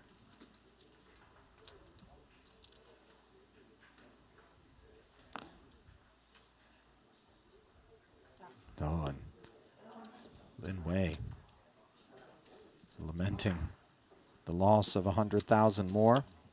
Blame Ding Biao, sir. That was a nice check because Should he I- picked up another big blind or two. What? Should you Should I- what? Should I say caught with his hand in the fortune cookie jar? Have you ever seen fortune cookies in a jar? Have you ever seen a kid wake up at night, opening the cupboard to look for fortune cookies? I haven't, but if that's all a kid had in a jar, in the cupboard, maybe that's what they would go for. We don't have fortune cookies in our house, okay? It's only Chinese restaurants. It's actually only Chinese American restaurants, all right? I don't know. I'm willing to bet if you cut me loose in your house out in Melbourne, Randy, I went through a few drawers, I might find one in a wrapper. You can't tell me I wouldn't, by the way. Just one randomly in the back of a drawer in the kitchen? It's one that has a fortunate that I don't want to open yet. I'm waiting for a special moment. Yeah. It could be the one that just... The life-determining cookie?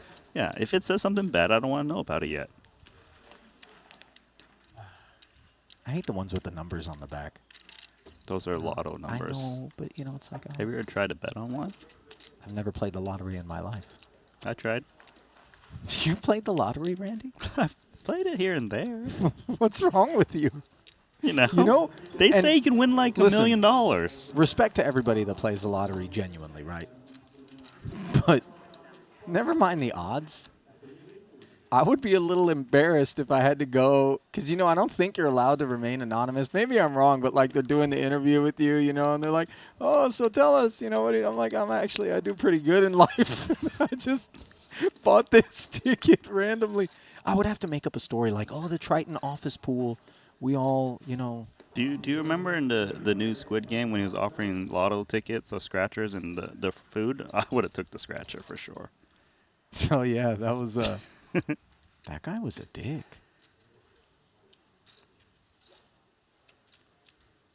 Stepped on all the food. Remember that? He didn't have to. I'm glad that guy got what was coming to him, by the way. No, forgive any spoilers, but, you know. Anyway, Gonzalez, guess who's come to dinner? And has kicked in the front door one more time. Ding Biao not letting up. He is all over Sergio. And, you know, these are just nibbles. Right now, Sergio's the big dog. Ding's still the flea. Did you hear what he said? He said, call, I need a double. Yeah, I did hear that. He had, what, ace, king, queen? Like, it's not really a doubling hand. No, it really wasn't. Tri-suited as well. Like, this is...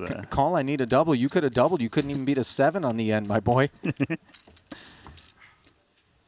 Yeah, it's very clear that Ding Biao is playing for the top prize. Feels a little bit like that.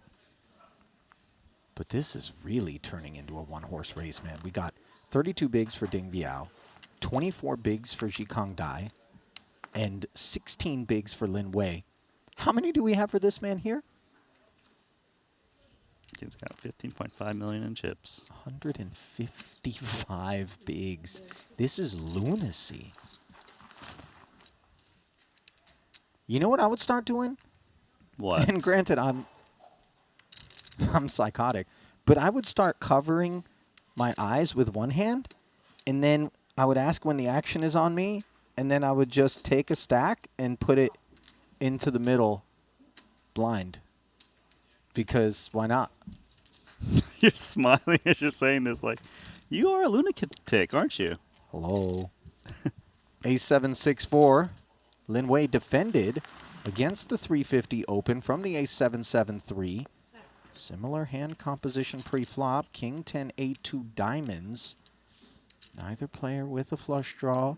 Gut shot for the 6-7. More than we can say for just the pocket sevens in terms of some sort of future prospects. But note, Gonzalez has the best hand with an under pair to the board, and he's going to bet it. Oh, this is just leveraging the big stack on the micro stacks. Like, his hand is not really supposed to bet this flop, but he knows Lin Wei can't continue unless he has a strong piece. You know those inflatable toy hammers with the squeaker in them? Yeah. Every time this man bets, I just picture him hitting his opponent on the head with one. You think it's whack-a-mole? Just beep, beep. Just bludgeoning the competition out here, making it seem like child's play, is Sergio Gonzalez. I mean, the difference here is that Ding Biao sometimes takes the hammer and then tries to whack him back. That's true. His is more of a bataka. You know, soft enough, but some of the foam can be a little bit hard. You can get a whack in there.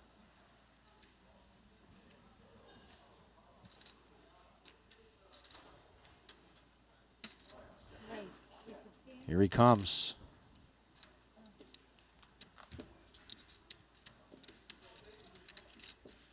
Double suited in the big.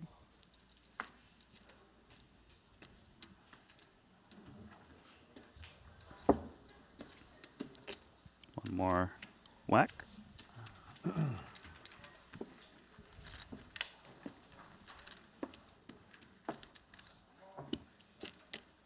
Are you surprised that Dai didn't defend that one there? Maybe it was a little bit of hand. He could pursue. Look, ICM is a real thing when someone is sitting on 11 big blinds. You know what I mean? He's peering over to his right at his countryman, recognizing that the end could very well be near.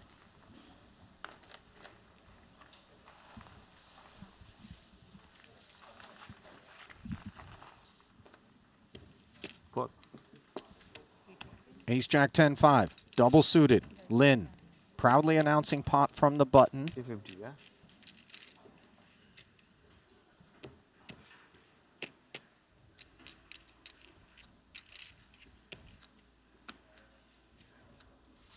Die out of the way. Let's see.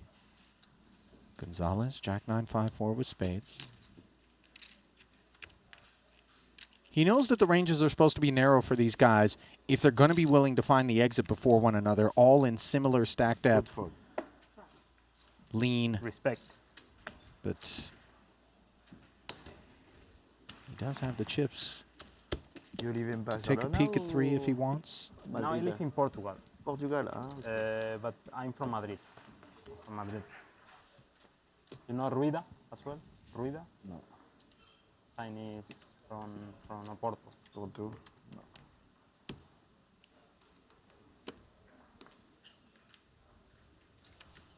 You live in Paris? Yeah.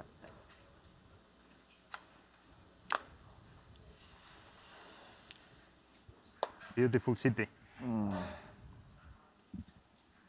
I confess, our Madrid stop was one of my favorite. I believe it was my first, Randy, and that's where you had some passport issues and joined us a little bit late, right? It was. To the debut of Henry Kilbane? That was the debut of Henry Kilbane. I thought I heard Lin Wei say he lives in Paris. Pole. That story would check out, by the way, when you consider, I believe it was his resume that had just the PLO Turbo Bounty Quattro on it from Monaco late last year, so maybe a quick trip down from the French capital as we see Gonzalez. The quick trip up to 300,000. Ding Biao books a date, as he has been with great frequency. King, Queen, 3 deuce, double. He just said double. Like double me up. He's got King, Queen, 3 deuce. Oh, Ding Biao's great. He's feeling zero pressure out here, by the way, and 2 shorter stacks than his do lurk. 9-5 tray, 2 diamonds, double gutter for Gonzalez, 1 pair of lowly 3s for Ding Biao. Gonzalez is undeterred by Ding Biao's speech play. C-bet. The double gutter, and it wins. That's a forceful fold. Yeah, there was some Sichuan on that one.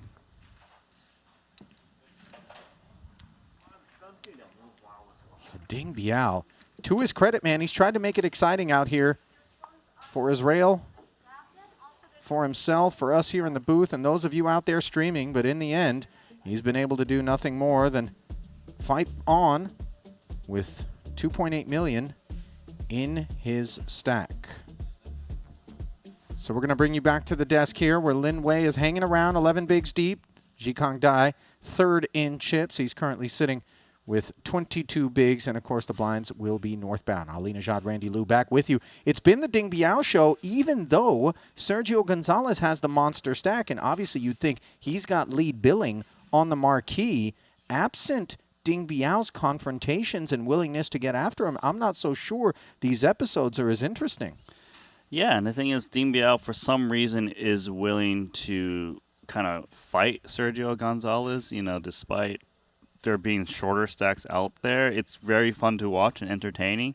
But then again, Sergio Gonzalez is continuing to do what he does best, is continue to build that chip lead. He took down Vogel saying aces versus aces. That was really brutal for Tom, by the way, not to be overshadowed. What do you think it is, if I ask you specifically, that is motivating this from Ding Biao? You said for some reason, if you had to come up with one, what would it be? Nacho famously says ICM is for poor people. We know Ding has been very solid performing on the Triton Tour with over $11 million in earnings. But yeah, it's interesting because I've seen him, understand these concepts of ICM, making snug folds and being aggressive at the right times. But for some reason, in this PLO format, he is stepping way out of line. It might be just it's a main event. He really wants to win that Jacob & Co. Watch extra large trophy. I'm not so sure. Yeah. But I'm here for it. Well, so are you guys out there. And as such, we are going to step away ever so briefly. Randy and I are going to check out. We're going to bring Crab and Captain Kilbane back into the desk in just a few minutes to bring you home here in this $100,000 Pot Limit Omaha main event. Stay close. The $25,000 buy-in WPT Global Slam is back. Join the action on March 2nd at Triton in Jeju. This time, for the first time ever, our players could buy into the WPT Global Slam with Passport dollars. Don't miss your opportunity to qualify for future Triton and World Poker Tour events. Download WPT Global with code Jeju and get a 100% deposit match up to $1,500. Sign up today and join the action. I've played against the best, I've won on the biggest stage. But what if I told you, it's not just about luck or talent. It's about using the right tools. GTO Wizard is the fastest and most efficient way to study any spot in poker. This is how you level up your game. This is how you unlock your potential. Don't get left behind. Get GTO Wizard today. Beat the best, crush the rest. Looking for the ultimate platform to place your bets on the biggest sporting events? Look no further, because BetACR.eu, Triton Poker's official betting partner, is here. Whether it's the thrill of soccer, the intensity of football, or the fast-paced action of basketball, BetACR.eu covers it all. With real-time updates and competitive odds, you're always ahead of the game. BetACR.eu also offers exclusive poker events that you won't find anywhere else. Test your skills and make every hand count. Trusted online poker is back in the U.S. with the launch of Club WPT Gold. Play sweepstakes poker in daily ring games and tournaments against your favorite WPT ambassadors. At Club WPT Gold, you play with 2 virtual currencies, gold coins for fun and sweeps coins, which can be redeemed for real prizes. Get sweeps coins for free with gold coin purchases, daily login rewards, and giveaways. Join now and get in on the action.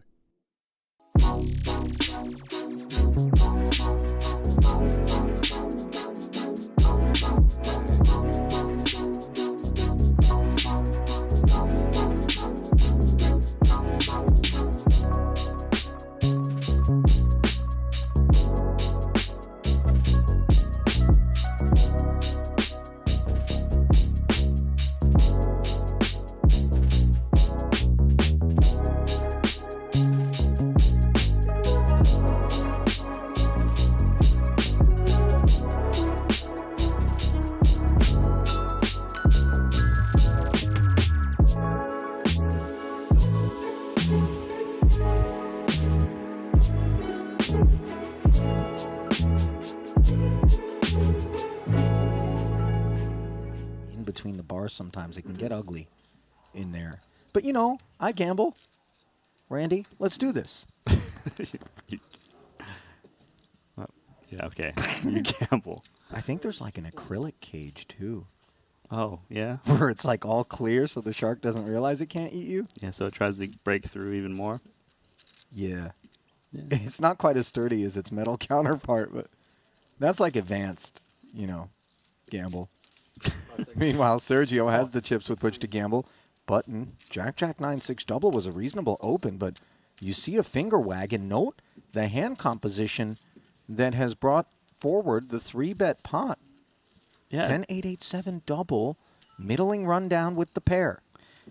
Very interesting, given that Huang Renji is currently 4th in chips, attacking the chip leader. I believe this is a byproduct of him thinking that the chip leader's just got a lot of raised folds. And he does have board coverage with the 10-8-7 3-bet pots, because he's expected to normally only hold aces or like ace, king, queen, jack, something like this. And he's getting called, so there's 1.5 in the middle already. This is a bonkers pot breaking out. Nobody likes to see it more than those with the leaner stacks as it comes ace, 8, 10, a set for Huang. The open-ender and the jack-high club draw. This one's from the writer's room. This is a pure coin flip, and it's very reasonable chips just fly in now on the flop. The set of eights is practically nutted on this texture.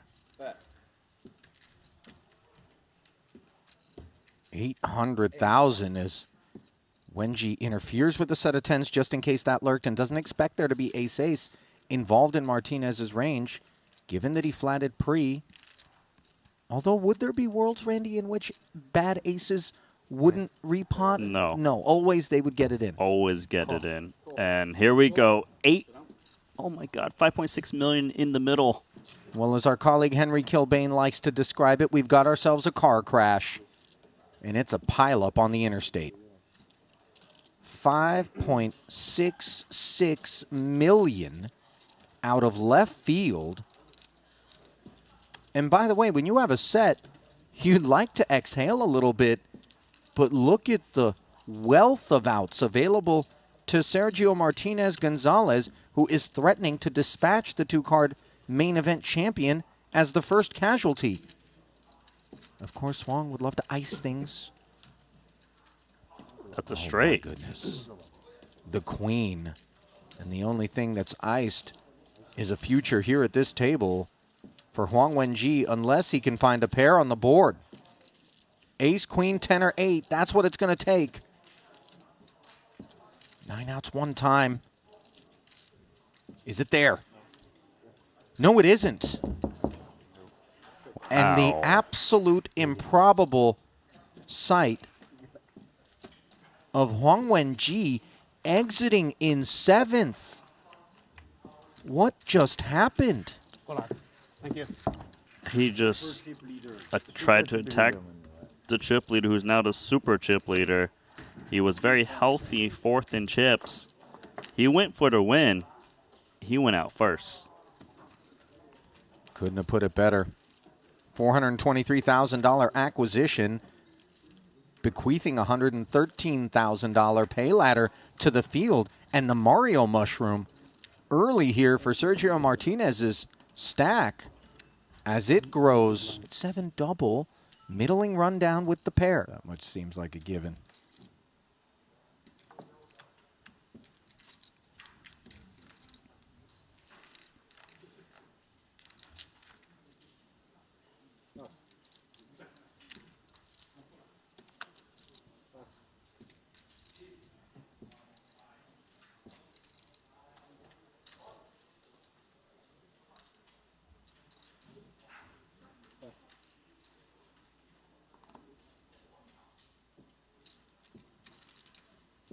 Double suited ace queen 7-4 now on the button for mods. Raise spot. Pot declared. Ace king 10-8 for Repot. Tom. Ace king. And Chips are in. He's going to spin out of the big blind, asks for the remains, and all of a sudden we have yet another all-in confrontation. Tom has no suit. 52% to 48%. The coin weighted in favor of the covering stack of the Dutchman, Everybody's rooting for me. as the Norwegian. Everybody's rooting for me. Being forced to take his chances. He says, everyone's rooting for me. Well aware that that is absolutely not the case, and it isn't personal here. Yeah, you're Nothing personal, like. What sports do you bet? Sports. Yeah. Okay. To the flop we go. I'm curious. Jack How do 10-5. you know that I bet? You say when you announce Vogel saying Queen is dead. the has tournament made a director. pair of 10s. Not very good at poker, but Motz's very good at other ace stuff. queen is a Broadway draw, and for the time being, this is the only path forward, is to find a king. Now a 3 would work as well, as he picks up a sneaky little wheel draw.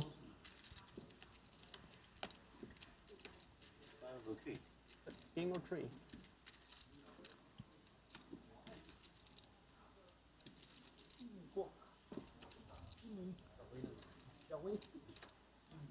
But he doesn't find what he needs on the river. GG. Good luck, guys. Thank you. GG.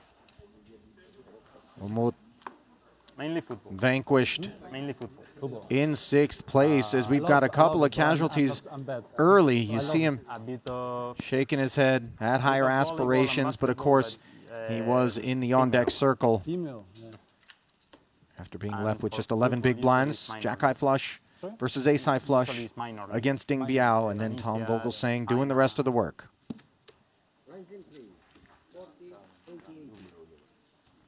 Yeah, pretty much just played his game. Tom.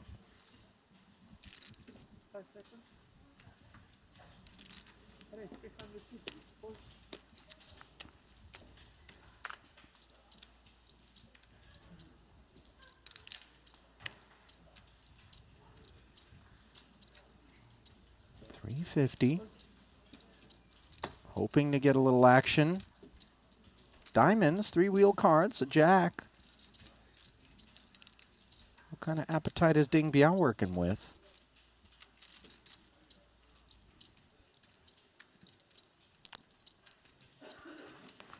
Probably a little concerned because Vogelsang is the one that's potting it.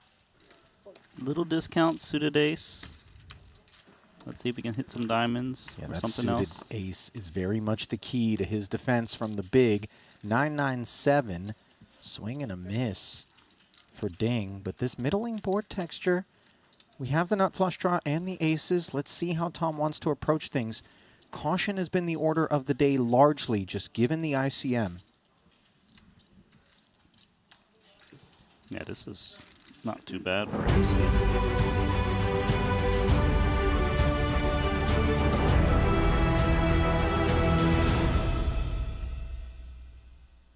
Oh, very warm welcome back to the 100K PLO main event here in Jeju. Kevin Rapchow alongside myself, Henry Kilbane, stepping in for Randy Liu and Ali Najad, where 4 players remain. And I'm looking at the chip counts out of 7 entries from China, field of 91. 3 of them have made their way to the final 4, just really showcasing that, well, perhaps China is the new PLO powerhouse. Remains to be seen as they have the Spaniard Sergio Gonzalez with an overwhelming chip lead. 131 bigs, plays 22, plays 17, plays 11.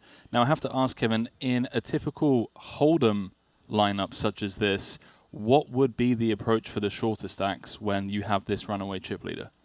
Well, in a Hold'em tournament, the approach for the shorter stacks would be try to get dealt a top 5% hand, because that guy's going to be all in every single pot. Now, that's not going to be an option with the pot limit pre-flop restriction we have in Omaha, but it might not be a far cry from what we do see. There's a lot of spots where Gonzalez can just open, and those opens are fairly committing looking, and maybe it's not 100% of the time you're all in at risk, but maybe 3/4 of the time, or at least half the time. So, yeah, a lot of raise and take it for the chip leader. That would be the norm. And you mentioned there in Hold'em you typically look for like, what, a top 5% hand. Here, very different in the sense that you just really get to realize your equity a lot more. But that conversely could be dangerous if you're, you know, in the weeds with some speculative holdings. You could get yourself in trouble. I mean, we've seen even with aces, you're not that big of a favorite, and you're not guaranteed to win the hand. So even if you do get dealt top 5%, that could be your demise. Yeah, of course, referring to Tom Vogelsang, who was eliminated in 5th after getting in the ace-ace 4-4 against Sergio Gonzalez's aces. Sergio had the ace-ace 4-3, and it just came 6-5-2. Thank you very much for playing, sir. Just unfair. Really is.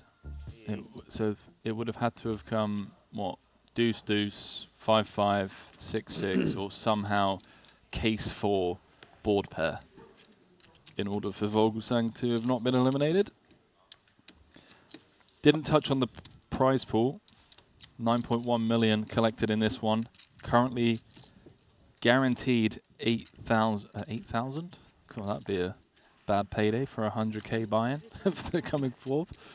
Currently guaranteed $854,000. Last of the 6-figure payouts. And then we enter the 7-figure club. Third will be going home with 1,055,000. Runner-up will be receiving 1,610,000.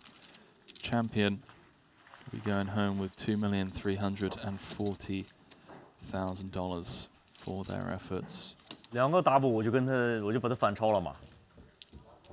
I agree. Let's get this Spaniard. I'm going to start translating. I'm going to start using Grok to translate for the fans.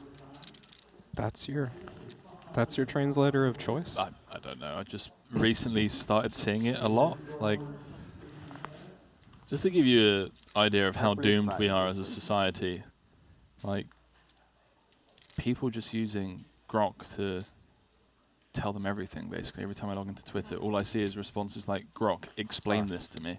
Yeah. But I don't know, I guess. You're like, your washing machine's broken. Grok, please help. Oh, we're all going to die. It's fine. As dust we come, and as dust we shall return. Bit too deep. Is that Batman? No, I think it was Jin. From dust we come, and to dust we shall return. But it does sound like a Batman quote.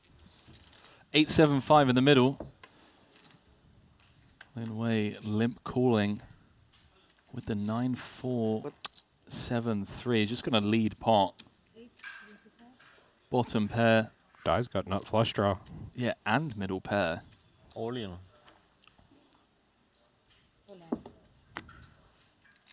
Snap call. Here we go, gents. What is this? The second hand back from break. So everyone else watches on for a potential $200,000 ladder. 我靠 ，AK 10的，谁的胜率高啊？翻钱没搞啊？拖一下吧。 Wei looking for a 10-9-7-5-4-3, and would then have to fade the club redraw. 不止2头水。对3哦，这还有5、7、4头水。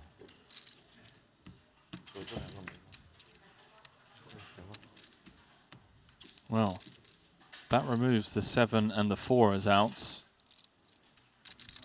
Dai has improved to kings and 6s. Needs to fade a 10, 5, or a 3 to eliminate Wei in fourth. Oh. Ooh! Oh, good. 3 of hearts, corner pocket. Wei doubling up to 2.4 million, stays alive, and has his fellow countryman down to just 7 bigs. Somehow Wei he just looked like he expected it. It's like, oh yeah, that's right. The 3. That's mine. Me. 这把牌很难了，滑到转台。 Wow, I don't know. I didn't feel like that one was coming. And yet there it is. So, Wei back up to 19 bigs. Good luck calculating how much that one was worth in dollar EV. Dies down to 7 bigs. Now surely Gonzalez really just gets to lean on Ding and Wei, although perhaps he doesn't, given that they've both shown a willingness to just play all ins with marginal holdings. That is the funny thing about, we talk as if the chip leader gets to do whatever they want, but not if there's mutually assured destruction. If the other players decide, I'm not going to take it, then it's not really in anyone's best interest anymore. Et voilà, maintenant il y a le français qui arrive. Fais gaffe. Maybe Gonzalez wants to coast. Attention, French.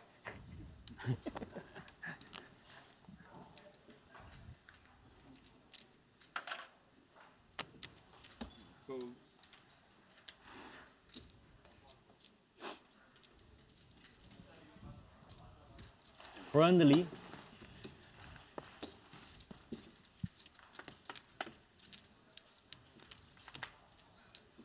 Gonzalez checks his option. Down Ding with a very cheeky limp and then check with middle set.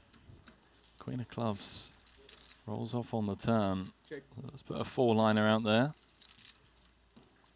Don't forget, for those of you that are new to PLO, you have to use 2 of your whole cards and 3 from the board. How about daily quads? I've had quads twice today, if I'm not mistaken. Quad kings as well.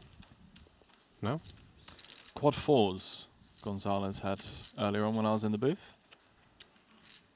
Did you see quad kings? Yeah, I'm just trying to remember if that was the end of day 1 or earlier today. When Jason Kuhn bluffed into... It was Wei Lin, he's still here. He had pocket kings. That was earlier on today, right? Yeah, I think that was the first frame. Wow, so it's 3 times today.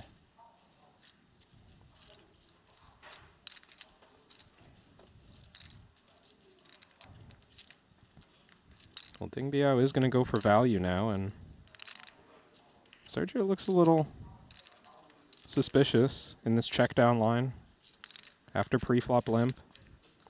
Maybe some medium rundown hands that are pretty dusty and just taking a stab at this pot. Yeah, the problem with that is that he blocks some of those. Yeah. I think it's the sizing that's throwing him off, because the sizing indicates full house, in my opinion. Yeah, we've gone full pot on the end, or just shy of it. Yeah, there's the call. Fantastic job from Biao Ding to get paid. 开始啃他了。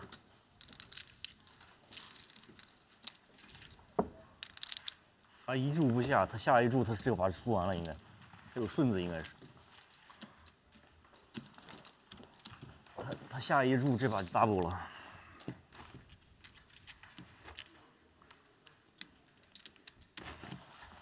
Crucial pickup there for Ding to separate himself from Wei, gives him a healthy safety buffer.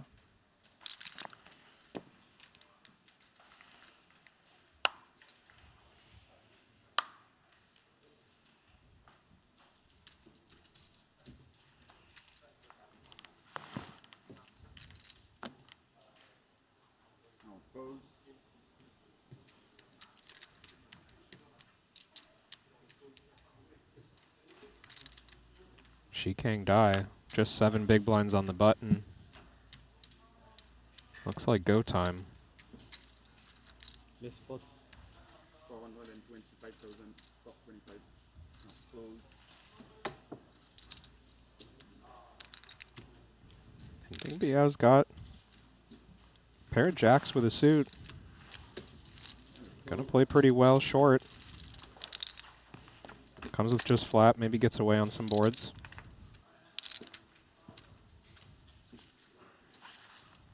Not this one. Such a brutal flop for die. No backdoor spades to speak of. Has some runner straight. No diamond in hand. Just cooked. Yeah, but we're getting this price. Chance to spin it up. Some live 2-pair outs. 5 seconds. Nobody wants to go home in these big spots. Doesn't feel good. And there's a few ways we can just call. Cards get turned over and we're drawing almost dead. This, of course, the worst case scenario, but does find the correct call. Try to realize that 37%. Well, just moments ago, he got it all in the middle against Lin Wei with the best of it.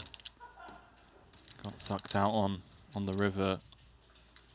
Now he's going to look to do the same. Ace, queen, 10-6 needed.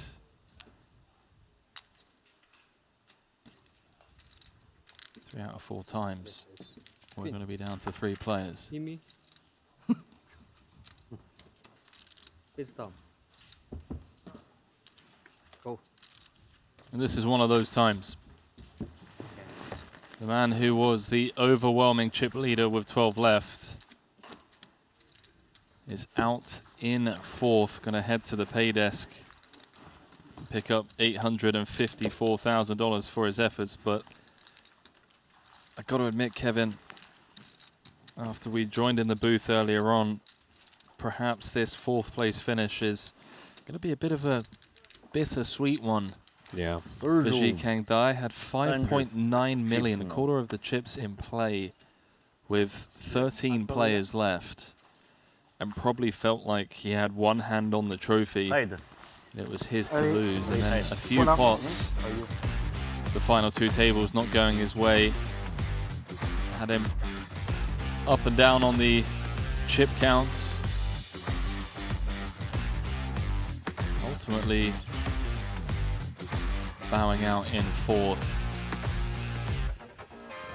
Alas, such is variance in the great game.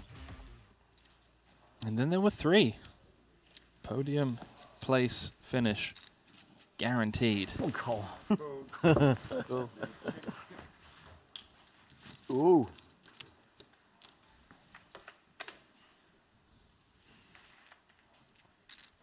Chip leader Gonzalez only shows up for the PLO. He has been since London 2023. 啊，call 好了 ，bottom two， 应该大了。什么东西啊？ Best result for him prior to this was in the 25K. From this series, he came 8th for $91,000. Now finds himself with all of the chips, with 3 left. 2/3 of the chips in play.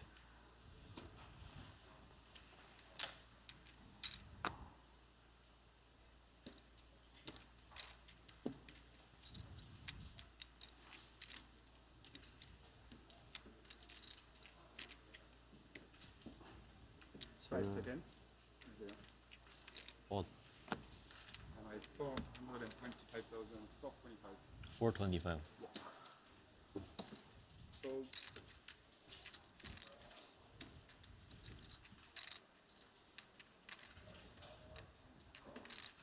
What? 1,325,000. Wow. Gonzalez coming after the button open of Ding Biao. And maybe ill-timed. He's run into a pretty premium hand.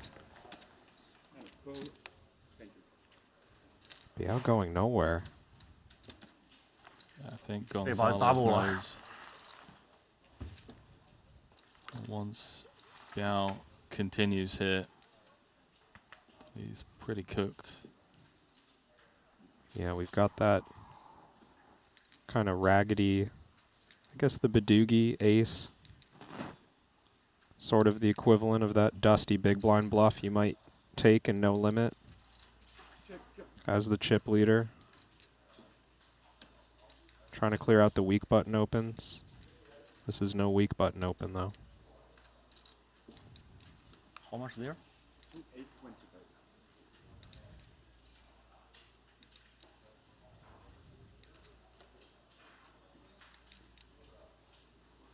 See if Ding just mashes this. There's so much out there. 7. 700,000. Comes with quarter pot. It's a dicey proposition. Wrap, no flush draw on a paired board. Ding is as fearless as they come. 2-time Triton champion. 11.4 million in Triton earnings.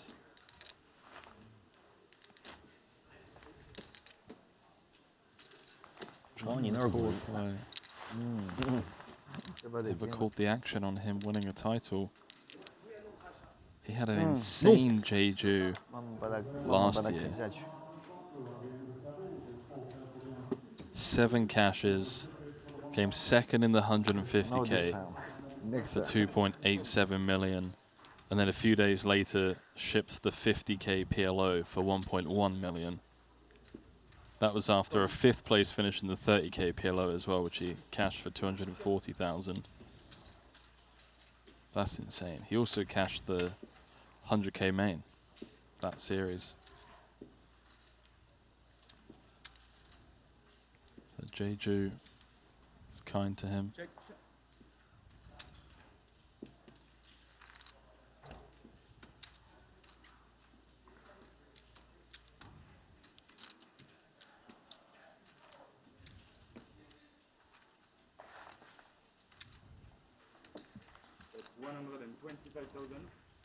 This is cheeky. A little tickle.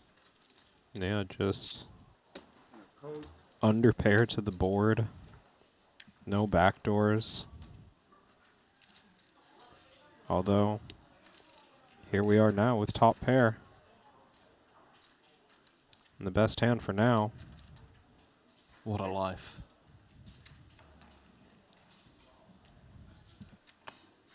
I mean, it seems to me like you've got chip leader limping the small. Could be just dusty any 4 cards kind of hand. Nothing wrong with taking our stab on the flop, and well, we just get lucky here and make the winner. Clean run out. All the draws brick. Gonzalez likely to just want to get his hand to showdown. Checks it on over. 10 no good.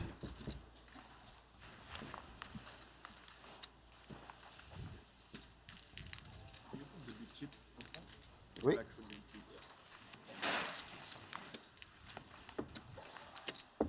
Wow. That lady just absolutely obliterated herself. She just smoked her ankle on that cart. Yeah, there's some poor waitress pushing some kind of service cart along and just ran herself over. Don't know if that loud bang came through the headsets, but it got my attention. No, I've just been listening to Ding Biao ski his way through this final table in that Arc'teryx jacket.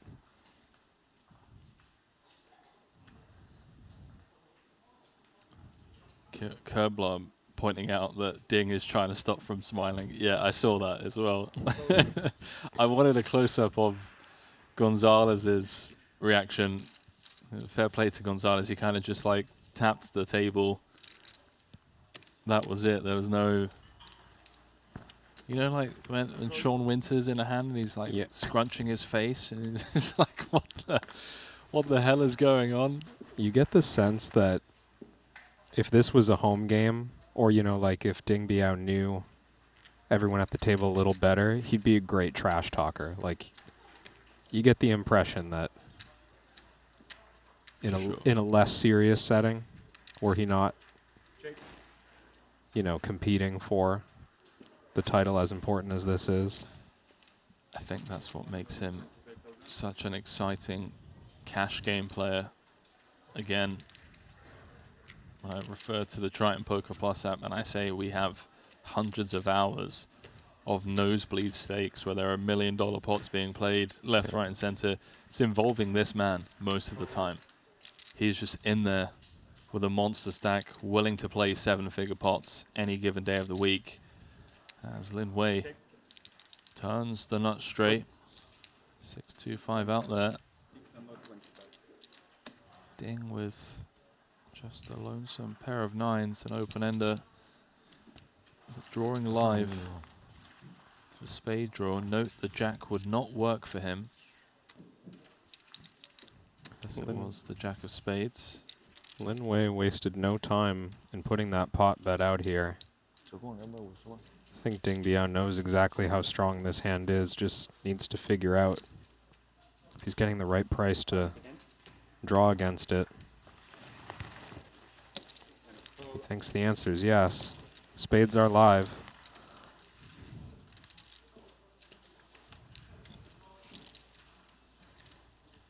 Spades don't get there. The board does pair. Goes check, check.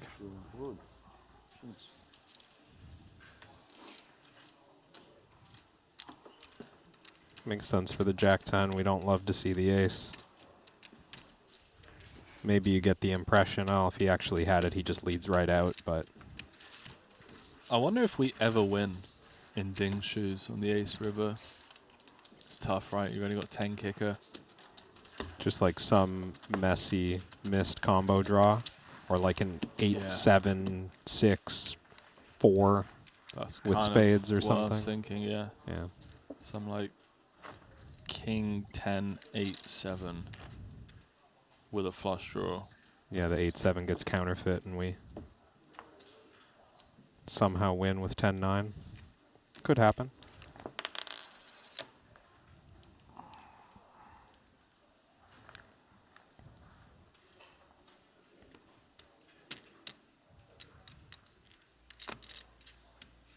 Up to 4,000 viewers now from the Triton Poker YouTube channel. 400,000. Shout out to each and every one of you for keeping myself and Kevin company. The completion of this 100K PLO main. Let us know who you're rooting for. Who do you want to see close this one out? Seeing a lot of love in the chat for Ding. People just fans, I guess, of his play style. Not surprised. How can you not be? As always, do let us know whereabouts you're watching from. And if you haven't already, click that like button. Please do just take a couple of seconds to drop us a quick like. Really helps us grow the channel, reach a wider audience. We're going to keep putting on world-class poker content. The highest stakes, the biggest prize pools in the world, free of charge. It always has been, it always will be, and the day it's no longer free is the day I no longer commentate. You as well, Kevin. Kevin's in, Ali's in, Randy's in. We're all going to, what's it called? A strike. Is that A boycott. We're going to boycott it. Let's just not rush to put that in my contract, Henry. But that's brave of you and very noble to go on the record. Well, the good news is that no one will ever be able to quote me on that. Because once these live streams are over, the stream just disappears. So if we ever do start charging $5 subscription, it'll be like, hey, what happened? Henry, 3 years ago, said that he's not going to commentate anymore. Nobody tell him that all YouTube politicians, I'm going to backtrack. Keeps the streams. Just don't let him. On my promises. He doesn't have to know. It's okay. I'm saying hello from Santa Rosa, California. Go Ding. That sounds like a really nice place. I'm going to Google it. Sounds like it's next to like a nice beach or something. Just any city that starts with Santa. Santa Rosa. It's in California. Must be nice. Oh yeah. That's a bit me, that is. That looks cool. Look at that. Cool. Jack London State Historic Park. All right. What the hell? That looks like something out of medieval times. It's like something out of Lord of the Rings. Too big the table, no? Wow, Ding's just flopped a full. Is that a vineyard? Like, yeah, that looks like some rich people vineyard kind of stuff. Send those pictures to Ding Biao after he takes this pot down. Might need something to spend his winnings on. Get some property out there. I love how casual he is about the flicking. He's just like, yeah, come on, I'll flick in one of these chips. Just flopped it. 4?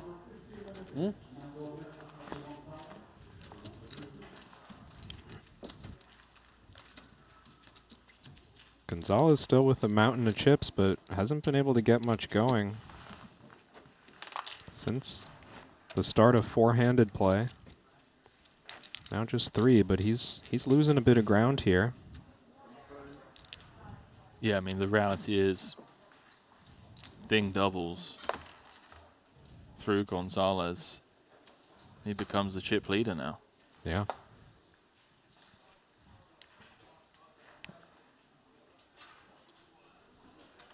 And you know, it's easy to come in overwhelming chip lead with a fair bit of confidence, but once that reality starts to creep in, that you don't have a lock on it anymore, it can be hard to play your best.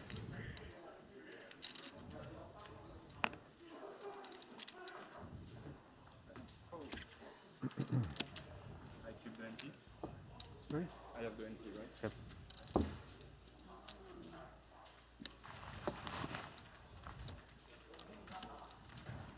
I'm going to write a book one day, Kevin. It's going to be called High Stakes Shenanigans. Got the title already, always the best place to start. Yeah. Just tales of Triton. Behind the scenes. Individual stories. Yeah, the 6 a.m. cries from the high stakes cash game room. Yeah.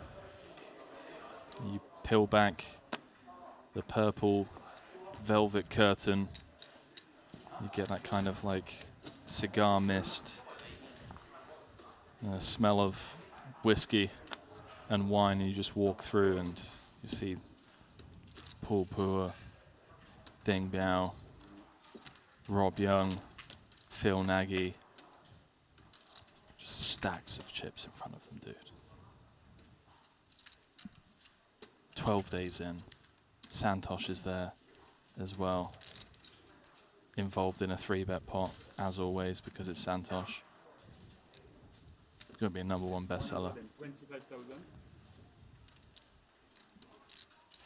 Let's get this man a publisher. Give me a ghostwriter.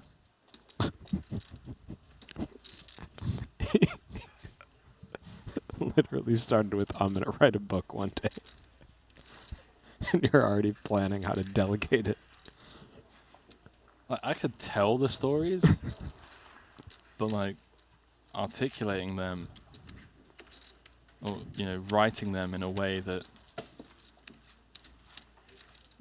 capture the Ding Biao, by emotions the way. of the reader. I mean, just a tiny little pot there, but Gonzalez moved him off of pair of fours, nut backdoor, diamonds, ace queen 7-4 on the king king 4. Feels noteworthy. We're not fighting for every single one of these. Nick saying, when will the cash game videos be released? I'm going to answer your question with a question, Nick. Have you downloaded the Triton Poker Plus app? I'll await your answer. And then depending on whether you said yes or no will then depend on what I follow up with. Hang on a minute, because oh boy, this is going in the middle with 3-handed king, queen, queen 10, a powerhouse. There's the pot, and that is music to the ears of Lin Wei, who just rips it in, and 3-handed Gonzalez knows he's run into it. 35% equity is not what you want in PLO.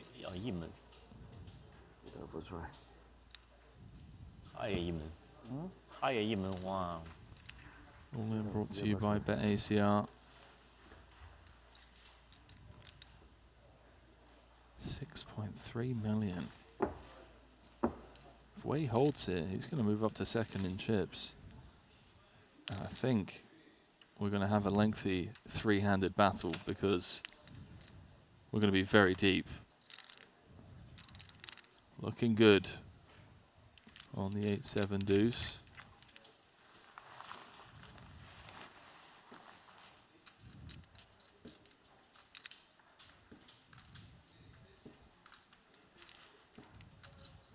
Queen and a queen only needed for the Spaniard to get us heads up.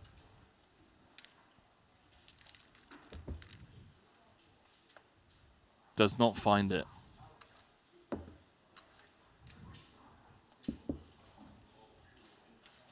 put the kettle on, ladies and gents. Grab yourself some coffee. Get a ham and cheese toasty. We're going to be here for a while. Got some deep stacked PLO to be played. This is exactly what Gonzalez wants to avoid. It's too late now. Ding's got 40 bigs. Wei's got 50. Sure, he's got 93, but as you mentioned on the break desk, you can't leverage someone's entire stack. Yeah. Pre-flop. Big chunk of that advantage just disappeared in a few hands here. Tenía 24 ciegas, tenía el ases y yo rey dama dama 10. 10. Well, you want to plug some of your spots into GTO Wizard, the #1 learning app for poker players, where elite players such as Espen Jorstad use GTO Wizard, beat the best and crush the rest. Head on over to GTO Wizard on X and Instagram. Get involved in those giveaways, those annual subscriptions worth hundreds of dollars. Put the dollar value to the side. Just the study EV that you can get out of GTO Wizard is absurd. Been very fortunate to see some of the behind the scenes stuff that they're working on, and I'm telling you now, that product is here to stay and dominate the market for the foreseeable future. Oh yeah, it's going places. I mean, it's already there, but it's going places. Now to go back to Nick's question in the chat from earlier on when the cash game videos would be released, the reason I asked you if you've downloaded the Triton Poker Plus app, my friend, is because we have quite literally hundreds of hours of nosebleed. We're talking $1,000, $2,000 blind cash games where the min buy-in is like 200,000. We're playing higher stakes than that. Your favorite poker players involved in $1 million pots.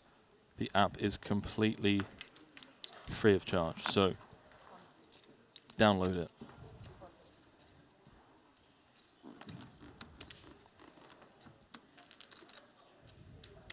Perforated Paperboy saying, can someone do the math on how much a chip is worth in real money? And Fresh is saying, no, do it yourself. I like that. I like Perforated Paperboy trying to outsource the work. Fair play. I'm an outsourcer myself. I love delegating. Shout out to my future ghostwriter.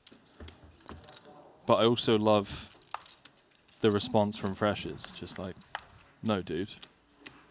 I feel the coach in me is really going to struggle not to give a genuine answer right now, Henry. Because I'm looking at the payouts. I see everyone here is guaranteed 1,055,000 because we're in the final 3. So just a tip, if you are going to calculate it, remove that money. It's no longer relevant. As are all the previous payouts. That money's gone from the prize pool. But all the chips are still here. Playing for a 555K pay jump to get to second.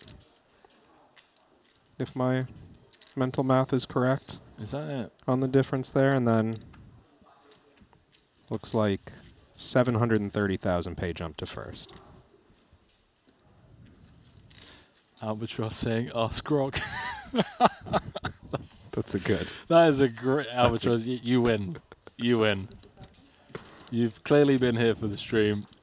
That is a very, very well-timed bit. You should come in and write some of Ali's jokes. He needs some new ones. Needs them written down as well. Yeah, in big, bold writing. Ding makes the call. Understandably so. Blind v blind 2-pair. Gonzalez is river showdown. Feels like fake showdown, but you are beating some hands now.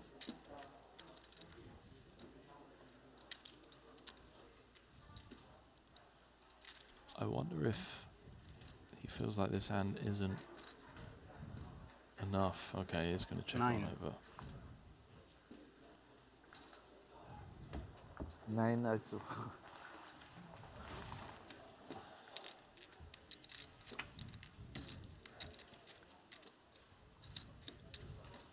Now, I want to let the viewers in on a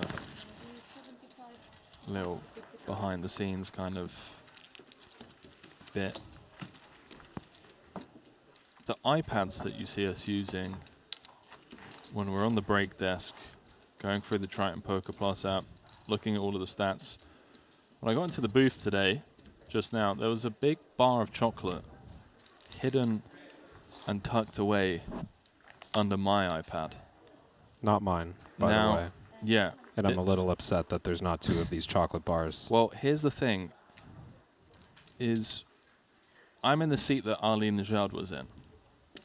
Now, if this was left here by anyone else, I would fully trust that this is chocolate and that this chocolate was left as a gift. You know, if it was you that was sat here, if it was Randy that was sat here, yep, I wouldn't be fearful of eating this. You're saying... But this is Ali Najad we're talking about. Ali perhaps not to be trusted. Right. This could be,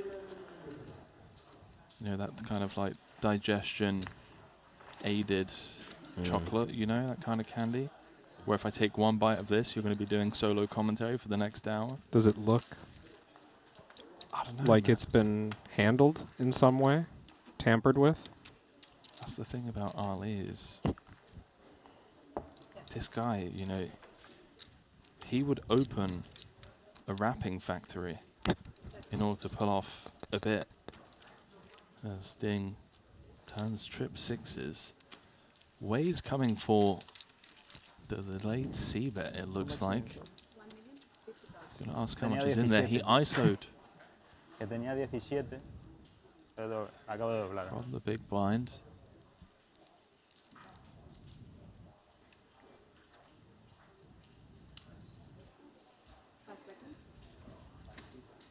Oh, he's betting full pot on this 2-tone turn texture. What a disaster. Checked back on the flop. It's now been checked to him a second time and he comes leading for full pot. Yeah, Lin Wei clearly not expecting any 6s to have checked over to him. Thinks his kings are good. Wants to protect them. I would not fault Ding for announcing himself here if he never gives his opponent queens or jacks, purely because there are 2 flush draws out there. But is there not a real concern that this is some kind of ace-6 or some way of having a better 6? I don't think so. For me, it feels like it's aces that have picked up a flush draw on the turn or something like that. That's now scared and wants to take down the pot. I heard all in. Pot ends up being the wager. I don't have 4,400,000. It's 2, 3, 4 million and 200. Fantastic dealer. Jesus, that was quick. So he was all over that. Action back on way.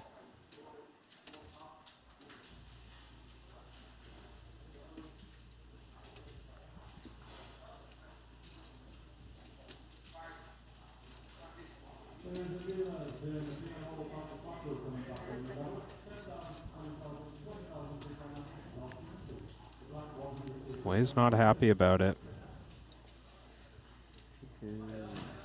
Did not anticipate this, I expect, when he potted with the kings. Was just hoping for a call or a fold. Avoid some of these draws on the river. Now in a spot for either his tournament life or Ding Biao's, very near it.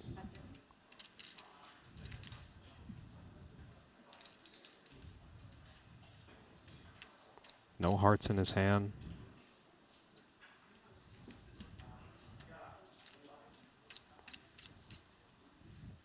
Has a jack as well, blocking hands like jacks. As you mentioned, unblocking hearts. Having a 9 and a king is kind of bad, specifically the king of clubs. You want Ding to have some kind of hand like king, queen, 10 with a flush draw or something like that, like king, queen, 10, 9. Yeah. The gross thing as well about potentially calling off with a hand like these two kings is you're hoping to run into a draw, and those draws have a heap of equity. Even when you're right, you have to fade a world of outs. This is never just dust. And when you're behind, you're so dead. This is the problem by betting full pot, is you do incentivize draws to push equity. Open yourself up to get pushed around. 10 no good. Jack would do it, as would a king. You do not want to be drawing to 4 outs once.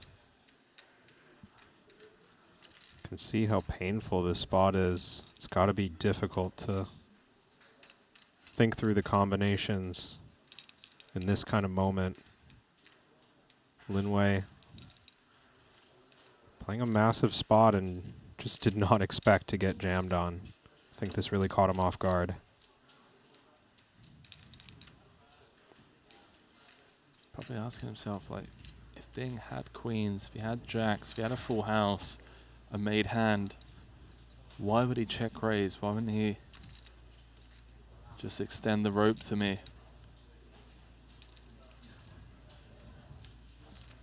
Lin's no stranger to PLO. Already has a final table under his belt this series.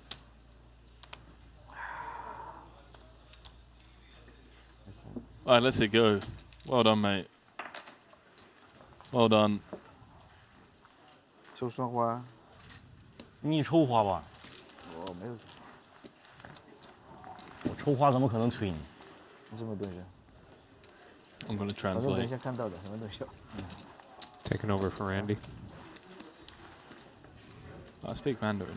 Wei asked, You Wei do said not that he had use kings. 我说你只能赢抽双花吧。 And then he asked Biao if he had it. 我感觉是目前比你大的，可是 And Biao said, showers, mate. 打不起来了。你比我大。 You're going to have to wait for that one. And then Wei said, nah, come on, man. Please tell me. I was agonized by that decision. And then Ding said, unlucky. Shouldn't have bet full pot. And then he told him he had 10, 9, 7, 6. The trip sixes. And then Wei said, thanks for telling me. That's all true, by the way. You can go back and translate that one. Word for word. Great.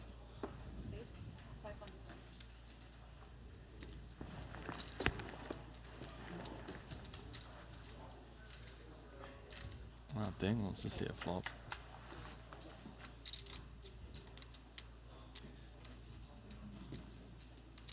Perhaps going to get himself in trouble, although has 66% equity here with top pair, gut shot and flush draw. Yeah, it sure feels like the aces are the hand that could get in trouble right now. Out of position, just queen of spades. The 6 obviously doesn't hurt.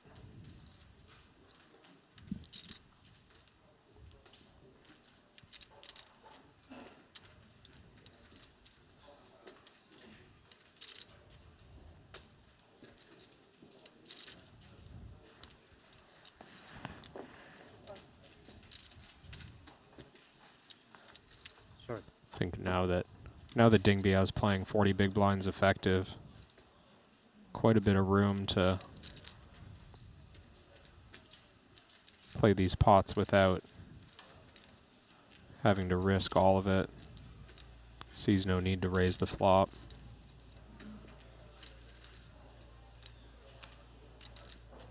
Following in line after the limp call pre-flop.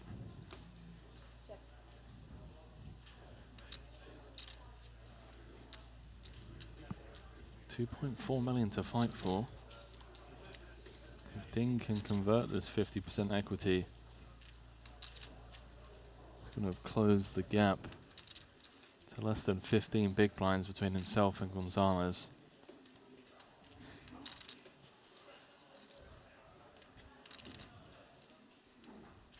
Does check back. The deuce-deuce run out. Gives Martinez the pot. Yeah, very clean, and now maybe thoughts of extracting a bit more value from out of position. Block queen of spades. It's going to be a little bit harder to face bluffs if we check. Don't block the king. A little bit easier to get called. Goes for 2/3.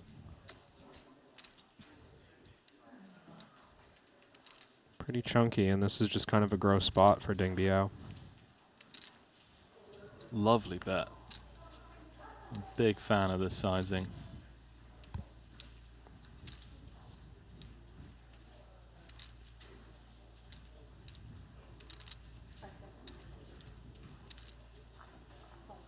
Ding doesn't waste much time.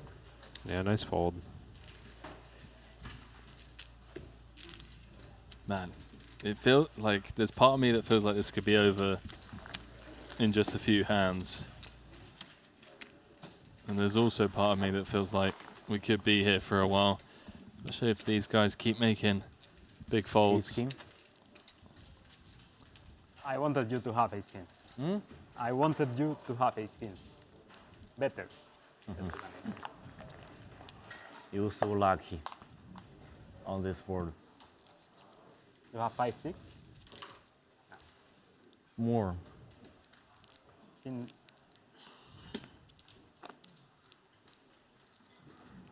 5? More. King 6? In 6 you have to call. No, you have aces. I have aces, but I'm betting ace king as well, yeah. You call? Yeah. 4-5. 4-5. 4-5.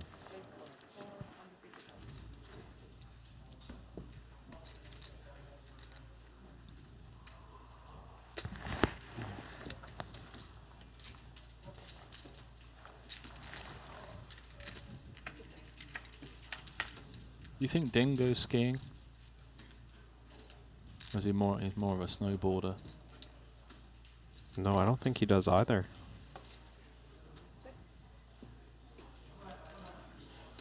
I guess you missed that segment where who asked Ding Biao if he was it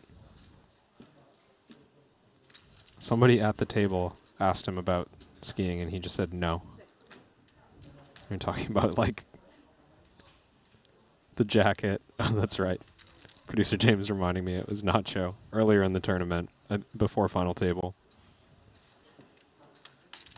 Talking to him about how nice of a brand it is for skiing. He's just, no. He was giving him nothing back. That might just be Ding not wanting to engage with Nacho. It certainly could be, but it gave me the impression it was just like, oh, this is a sick jacket, and I've never skied in my life, but I'm going to buy it and wear it to the final table. It is a sick jacket. I'll give him that.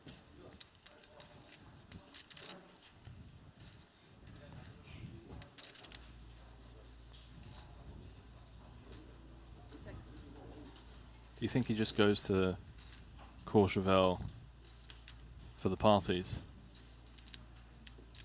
and the high stakes private games? That tracks.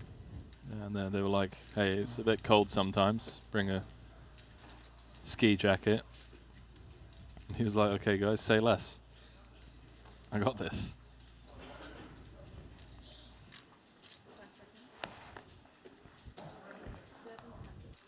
Not much has gone into this point, just the pre-flop raise. Check down to the river, and Biao's kings have improved in the same way that Gonzalez aces did in their last confrontation. And he's come with a pretty similar bet size.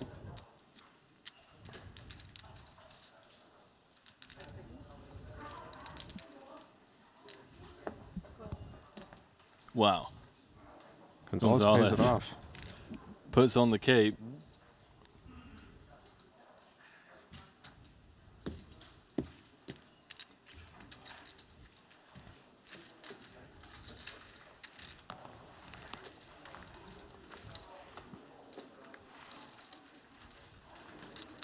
Ding keeps making correct laydowns.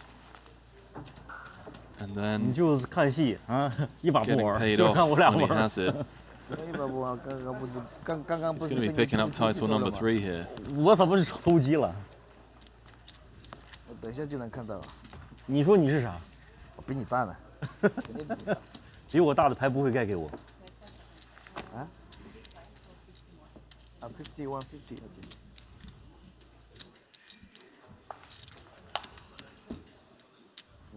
真的比你大。你什么牌？我等一下反正看到了。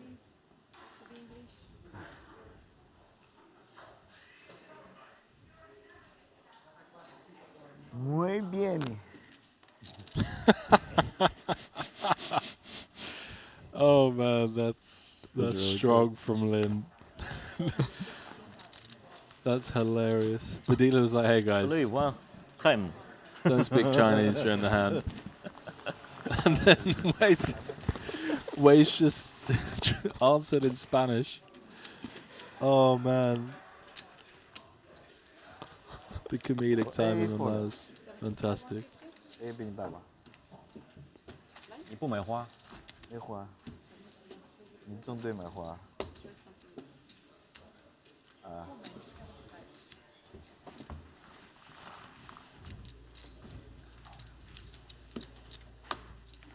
等一下会看回放。Yeah, OK OK。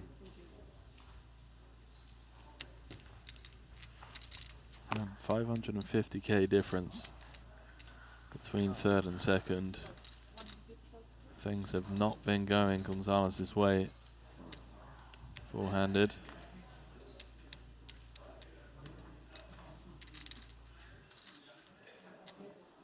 Cool.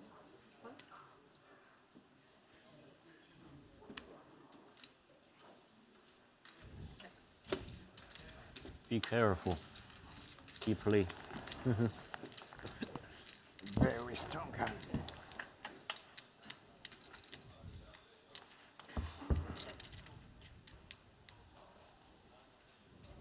I'm looking for the car crash 3 ways, but there isn't one.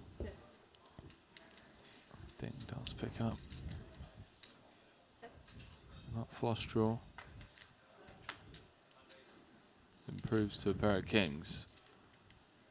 It's going to win him the pot.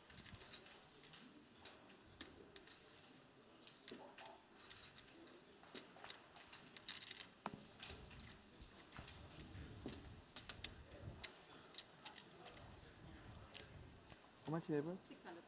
Wow, is Wei gonna? 5. Here we go. The casual. How much is in there? 600. Okay, 500 boys. You beat me. Felt like he was kind of almost like egged on to bluff at that one pre-flop.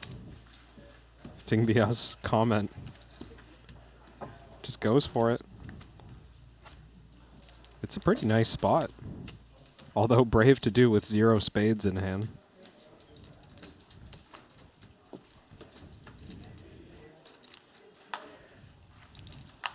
Georges Sporto Contes in the chat, Kevin, really throwing a spanner our way, Talking about Ding's jacket, I would say it's meant for sailing, One more. Is the not button. skiing. And I must admit, have we just totally miscategorized this outerwear? Ding does strike me as the type to own a sailboat, you know? You think that's how he got here?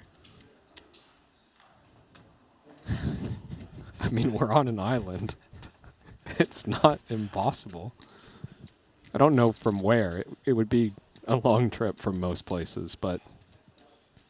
How long do you think it'd take from mainland?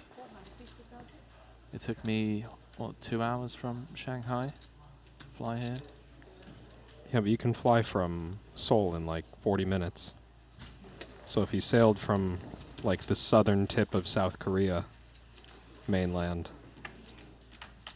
I don't...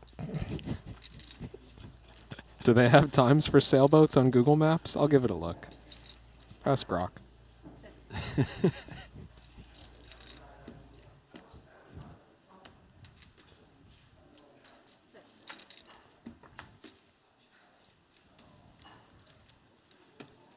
Three spades on the turn. Ding still has the best hand, although Gonzalez has picked up some 2 pair outs in the form of a jack or a 6 non-spade.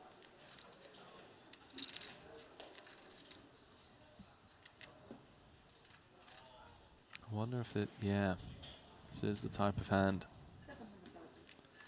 he wants to probe with after he goes check on the flop. Archie in the pot.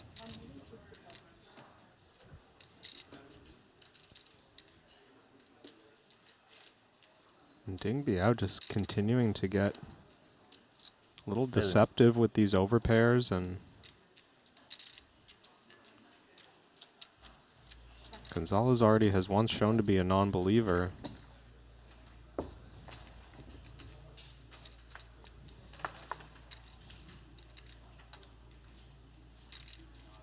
Both players remain unimproved. Yeah, Surely now this is a mandatory bluff here from Gonzalez. feels like it. Opportunity to represent a number of the rivered straights. And how often does Ding Biao raise in position pre-flop with a hand that doesn't bet the flop and still connects with this river? It feels rare.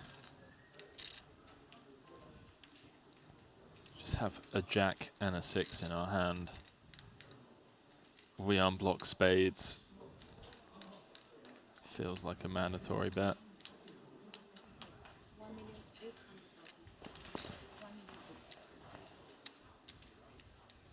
Does find it for 75% pot. Now let's see if Ding can sniff this one out. Having 3 spades is bad. Of course, having a 4 also working against him. Blocking 4, 5, 4, 6. Yeah, these are the kind of hands that when you watch it with the cards revealed, you know, you're rooting for the sick call. If he calls but it's this, just like so unnecessary to his strategy to call a hand like this. It's heroic. I mean, let's reverse engineer it. Like, how? Oh, he's flicked it in. Wow. That's a pot for the chip lead.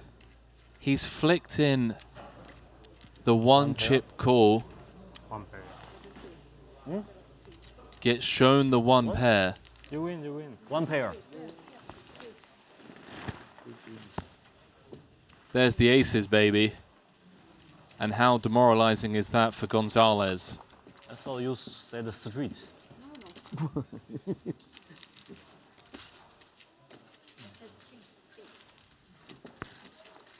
What a sick call. Biao Ding, take a bow, sir. 3-handed, has taken the chip lead, looking for his 3rd title and the 2.3 million that comes with it. And really just showing us why he is number 2 on China's all-time money list and one of the most feared players on tour. The guy is just dialed in. And let's not take anything away from that man there. I mean, Gonzalez having the heart to find the bluff felt like a mandatory bluff to us here in the booth, and likely to some of the viewers at home with that combo. I mean, how do you feel after you get called by the aces? I mean, we've talked about moments that come up in some of these tournament runs where someone just has your number so badly, you start to think to yourself, like, am I giving something away to this guy? You know, he folds correctly against me, calls correctly against me, big spots. What does he know about my game that I don't recognize right now? Or am I just on the wrong side of variance?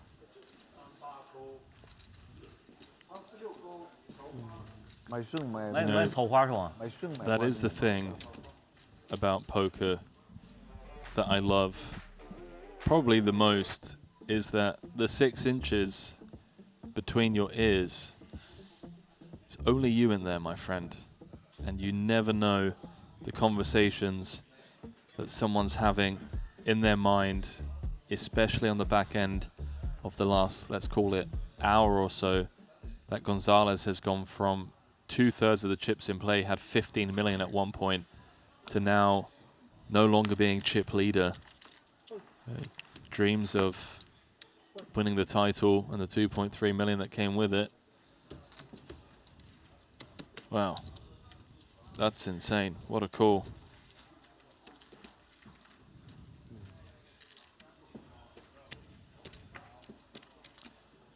Yo, guys, firstly, easy on berating the dealer.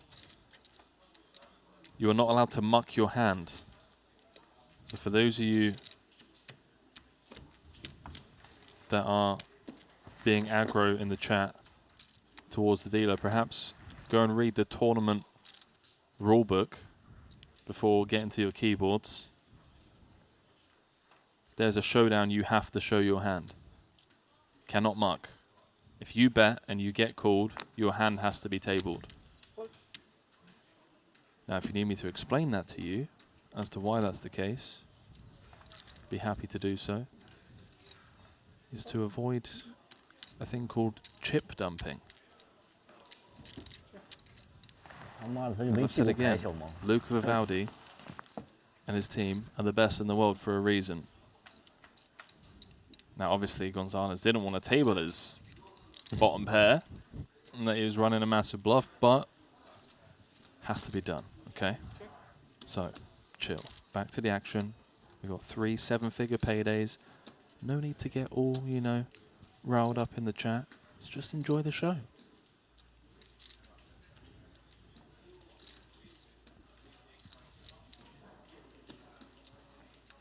Now I see why they keep you here, Henry.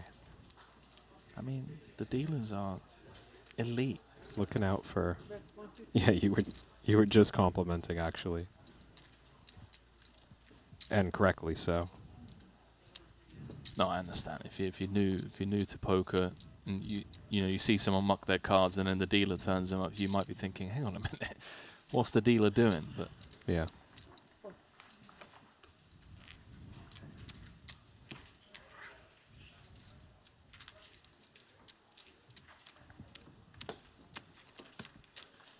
Man, what a treat this PLO action has been.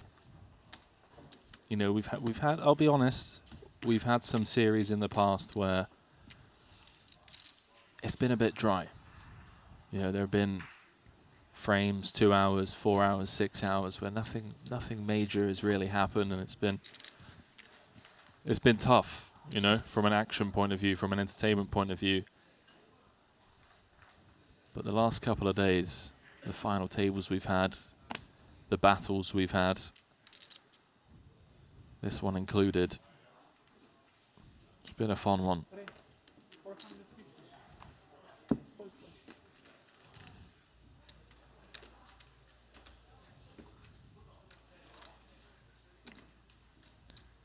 And quietly here,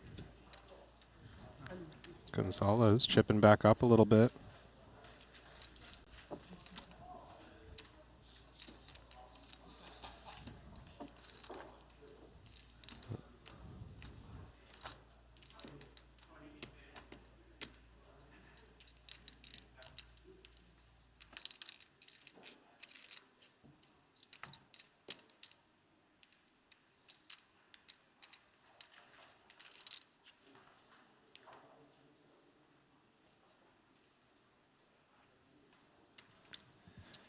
Perforated Paperboy 10. I hope the heads-up match is a battle.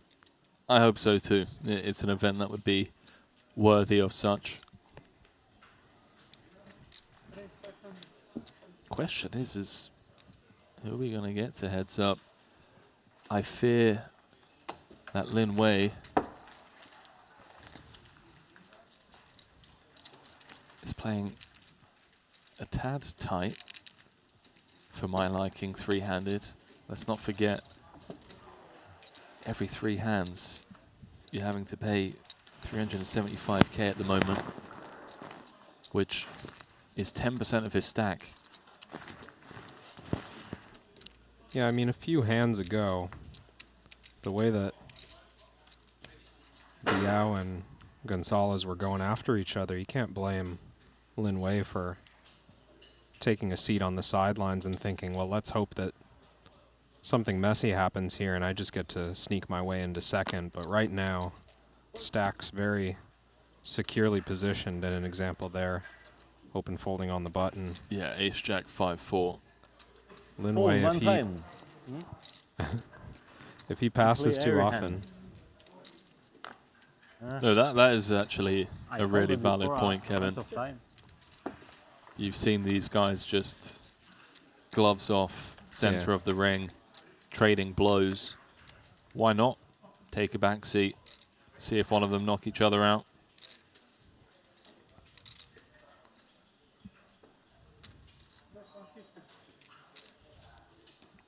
Do agree, though, as it stands now, we're going to need to see some fight from Lin Wei if he wants a chance at moving up the pay ladder.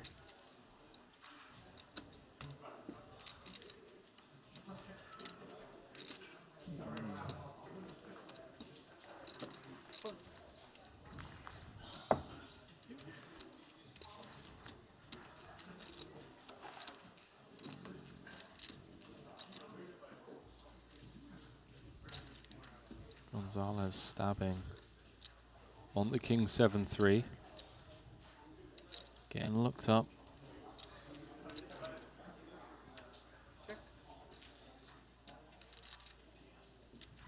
Now correctly slowing down.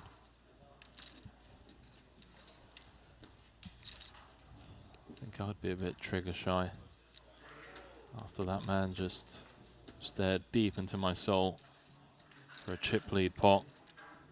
He correctly called me with 1 pair.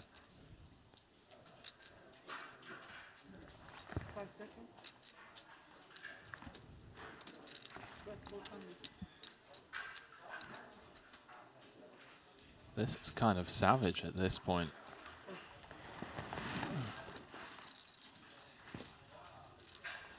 Ding betting the king queen on the king 7-3 8 board.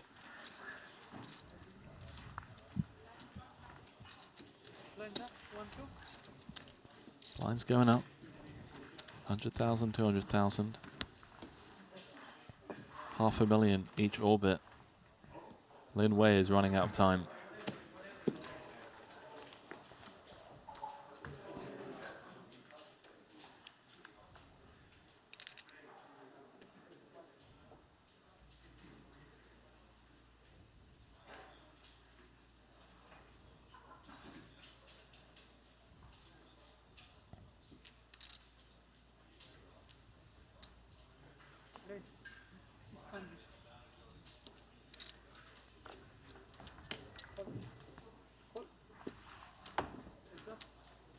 Here we go. Wei finally accepts the invitation to tango.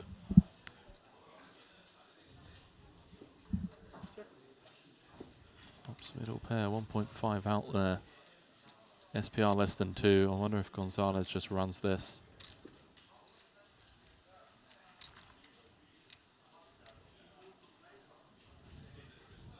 How much is in it? 4.5.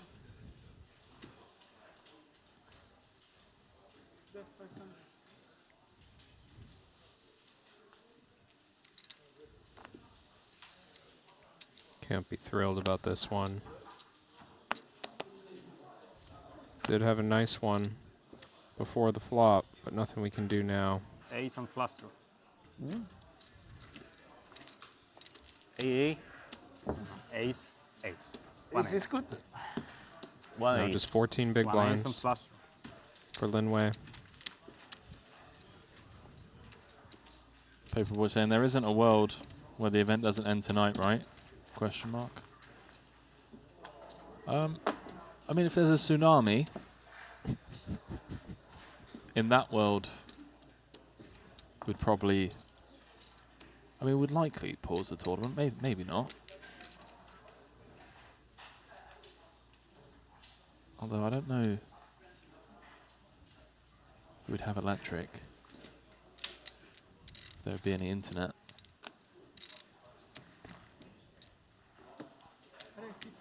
But yeah, in that world, I think maybe we'd come back another day. There's probably some generators around. We can keep things going here for the final 3 of 100K. What if there's a tsunami? Dude, I'm getting a helicopter out of here. Like in the aftermath. A helicopter during a tsunami? Yeah. Okay. What else are you going to do? Get a boat? You know, like where the... Is there some private landing pad on the roof that you're aware of? I'll just go out into the car park and just, you know, wave. And they just send me a rope down. You're not hailing a taxi in London, Henry. You're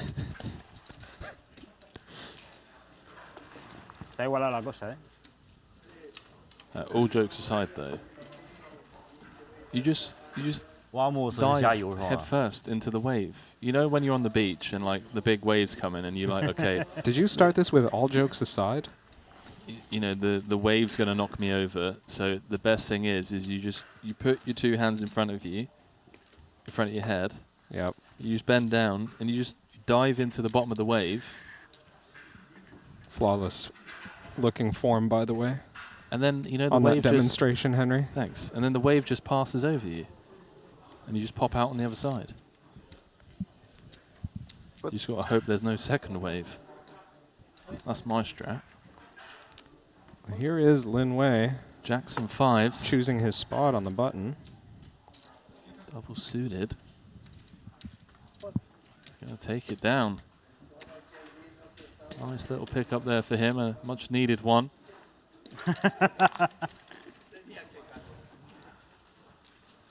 The blinds have Que es una raya para un tigre, ¿no? recently gone up.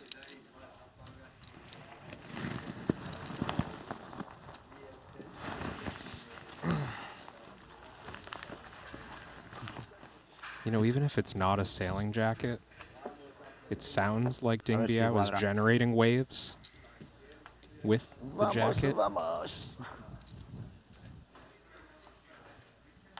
Had a quick look around there. Like, is there water entering the room? I think he's just in it for the bit. There's no way this guy doesn't ski, yeah? Or sail. Still haven't confirmed the function of this jacket, but like we'll figure it out. He's been to Antarctica. He sailed through Drake's Passage without throwing up.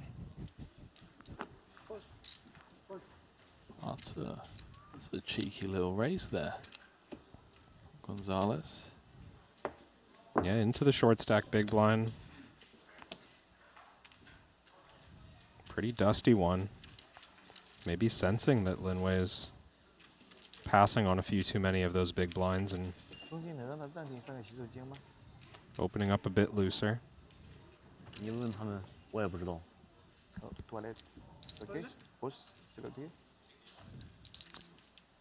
About the word toilet. Yeah. Lin Wei just asking if we can take a break. It's not been long since we've been in the booth. I want to say, actually, yeah, it's been an hour and a half. Yeah, I'm not sure that they have perfectly scheduled breaks at this stage. No, this is very unscheduled. Once the time of the level starts to reduce and they get down to less than 5 players or so, it's a bit impromptu. Yeah, this would be a very unscheduled break. It sounds like a toilet request has been made.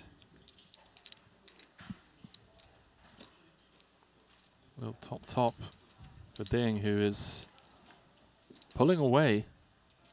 He takes this one down. He'll be up to 11 million. Gonzalez down to 9.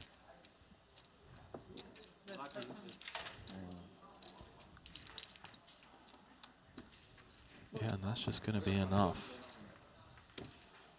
So with that, it's awaiting official confirmation, but are they giving the break now? Everybody agrees with. Here we go, yeah. So, award-winning tournament director Luca Vivaldi coming over, just saying, look, gentlemen, if you're all in agreement, which they are, we can take an unofficial 10-minute break as we welcome you back to the break desk. Kevin Ramchow alongside myself, Henry Kilbane. We saw the departure of Jikang Dai four-handed, and we've also seen the demise of the Spaniard Sergio Gonzalez, who was the overwhelming chip leader, had 2/3 of the chips in play, was up to 15 mil. It's a different story now. Ding Biao on the hunt for his 3rd Triton trophy. He seems to run deep and win big here in Jeju. Picked up his 2nd title last year. Also had a very strong 2nd place finish in the 150K for just shy of 3 million. So perhaps one of his favorite casinos here, just seems to win big. Yeah, and he's playing great as well right now. I mean, just making all the right decisions, especially when they're against Gonzalez, who in his own right is playing really good poker at the moment. But, I mean, you got to feel like Ding Biao is getting the best of him right now. And, I mean, Gonzalez is going to have to figure something out quick, or else this title is going to move in Ding Biao's direction in a hurry. Just a short break from us, about 9-10 minutes long. Don't go too far. When we return, we'll be playing down to a champion here in event number 16. We'll see you very shortly. The $25,000 buy-in WPT Global Slam is back. Join the action on March 2nd at Triton in Jeju. This time, for the first time ever, our players could buy into the WPT Global Slam with passport dollars. Don't miss your opportunity to qualify for future Triton and World Poker Tour events. Download WPT Global with code JEJU and get a 100% deposit match up to $1,500. Sign up today and join the action. I've played against the best, I've won on the biggest stage. But what if I told you, it's not just about luck or talent. It's about using the right tools. GTO Wizard is the fastest and most efficient way to study any spot in poker. This is how you level up your game. This is how you unlock your potential. Don't get left behind. Get GTO Wizard today. Beat the best, crush the rest. Looking for the ultimate platform to place your bets on the biggest sporting events? Look no further, because BetACR.eu, Triton Poker's official betting partner, is here. Whether it's the thrill of soccer, the intensity of football, or the fast-paced action of basketball, BetACR.eu covers it all. With real-time updates and competitive odds, you're always ahead of the game. BetACR.eu also offers exclusive poker events that you won't find anywhere else. Test your skills and make every hand count. Trusted online poker is back in the U.S. with the launch of Club WPT Gold. Play sweepstakes poker in daily ring games and tournaments against your favorite WPT ambassadors. At Club WPT Gold, you play with 2 virtual currencies, gold coins for fun and sweeps coins, which can be redeemed for real prizes. Get sweeps coins for free with gold coin purchases, daily login rewards, and giveaways. Join now and get in on the action.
Pot declared.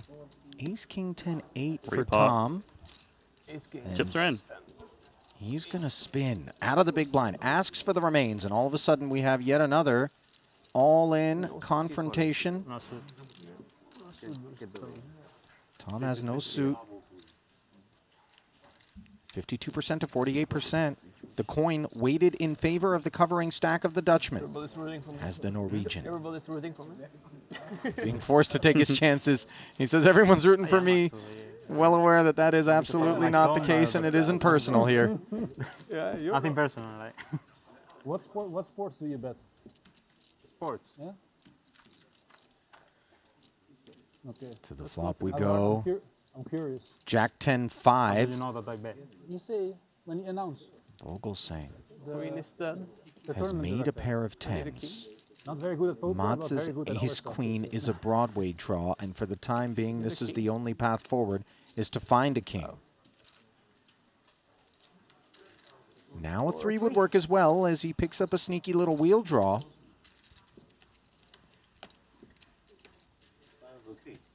King or tree?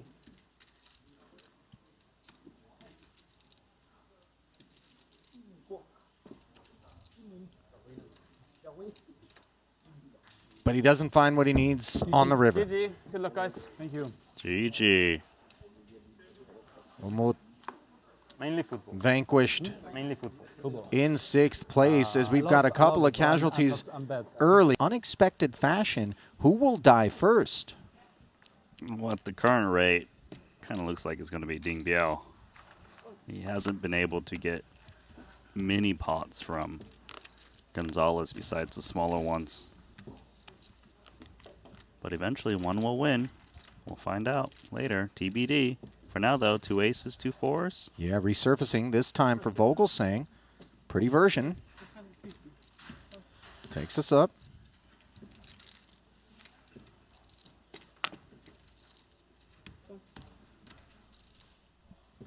This is my. That's yours. This one's mine. Well, Sergio Martinez Gonzalez also has aces with a 4, but a 3. Chips are just going in here, Ollie.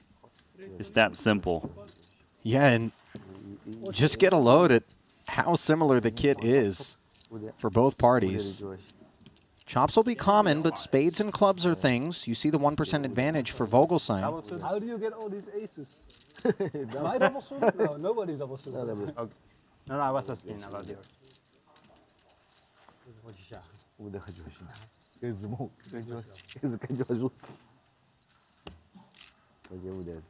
Spades are more useful. 5.35 in the middle. Do we have a sweat? Oh my. 6-5 deuce the joint for Gonzalez. This is unbelievable. That's a bad beat. No pair on the board, and it's GG's. Oh, my. They're supposed to chop this pot. You know, this is really unjust for Tom Vogelsang. Showered with ace-ace 4-4 versus ace-ace 3-4. The chip leader just flops him practically dead and then seals the deal on the turn. An unceremonious departure in 5th place for the Dutchman, as the Spaniard has turned into a chip magnet. Tell them everything, basically. Every time I log into Twitter, all I see is responses like, Grok, explain this to me. Yeah.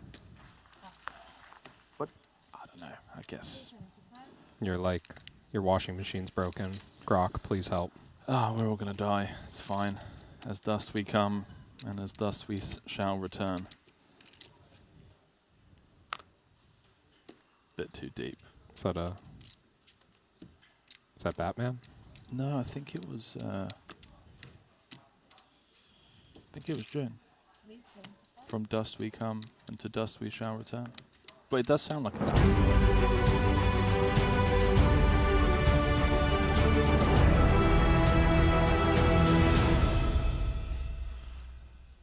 Well, Well, welcome back from the unscheduled toilet break. I mean, you know, when it's your time to go, Kevin, it's your time to go. I wouldn't want anyone to be uncomfortable three-handed given how high the stakes are. We're playing for 2.34 million. We're down to the final three. And I guess now, not saying that it's mandatory that Li Wei would be the third person out of this tournament, but when you're Gonzalez, when you're Ding, and you have Wei on 14 bigs, you really do need to kind of proceed with caution against one another until Wei either doubles up or is eliminated in third, given the pay jumps. I mean, 550k difference at this point. I mean, these are the rules, Henry, that I would assume, and generally we would assume are going to be abided by the players, but we've seen nothing but confrontation after confrontation between Ding Biao and Sergio Martinez Gonzalez. These two obviously unafraid to play big pots against each other, obviously unafraid to run bluffs and make heroic calls. So, I mean, Lin Wei, if his strategy is to stay out of the way and hope for a collision, let's see what comes next. Yeah, I wouldn't blame him. I mean, I go back to when we were four-handed. Gonzalez had around 130 bigs, and then it was 20 big blinds, 20 big blinds, 18 big blinds. But when you throw someone like Biao Ding into the arena, we were just saying to Ali Najad out there, is one of two things happen. One, he busts in fourth place a lot more often than he normally would if he was playing under typical ICM kind of dynamics. But on the flip side, he wins the tournament a lot more often than he would when you do have that runaway chip leader in Gonzalez, because he fights fire with fire, and sometimes he emerges winning big pots. Case in point, here he is, chip leader, as we throw it down to the stage once more. The main question of the night, is that a sailing jacket or is it a skiing jacket, remains to be seen. But he doesn't care. He's got one thing on his mind. Title number 3. And, of course, that custom Jacob & Co. Triton collaborative timepiece. That's disgusting. 1.3 million.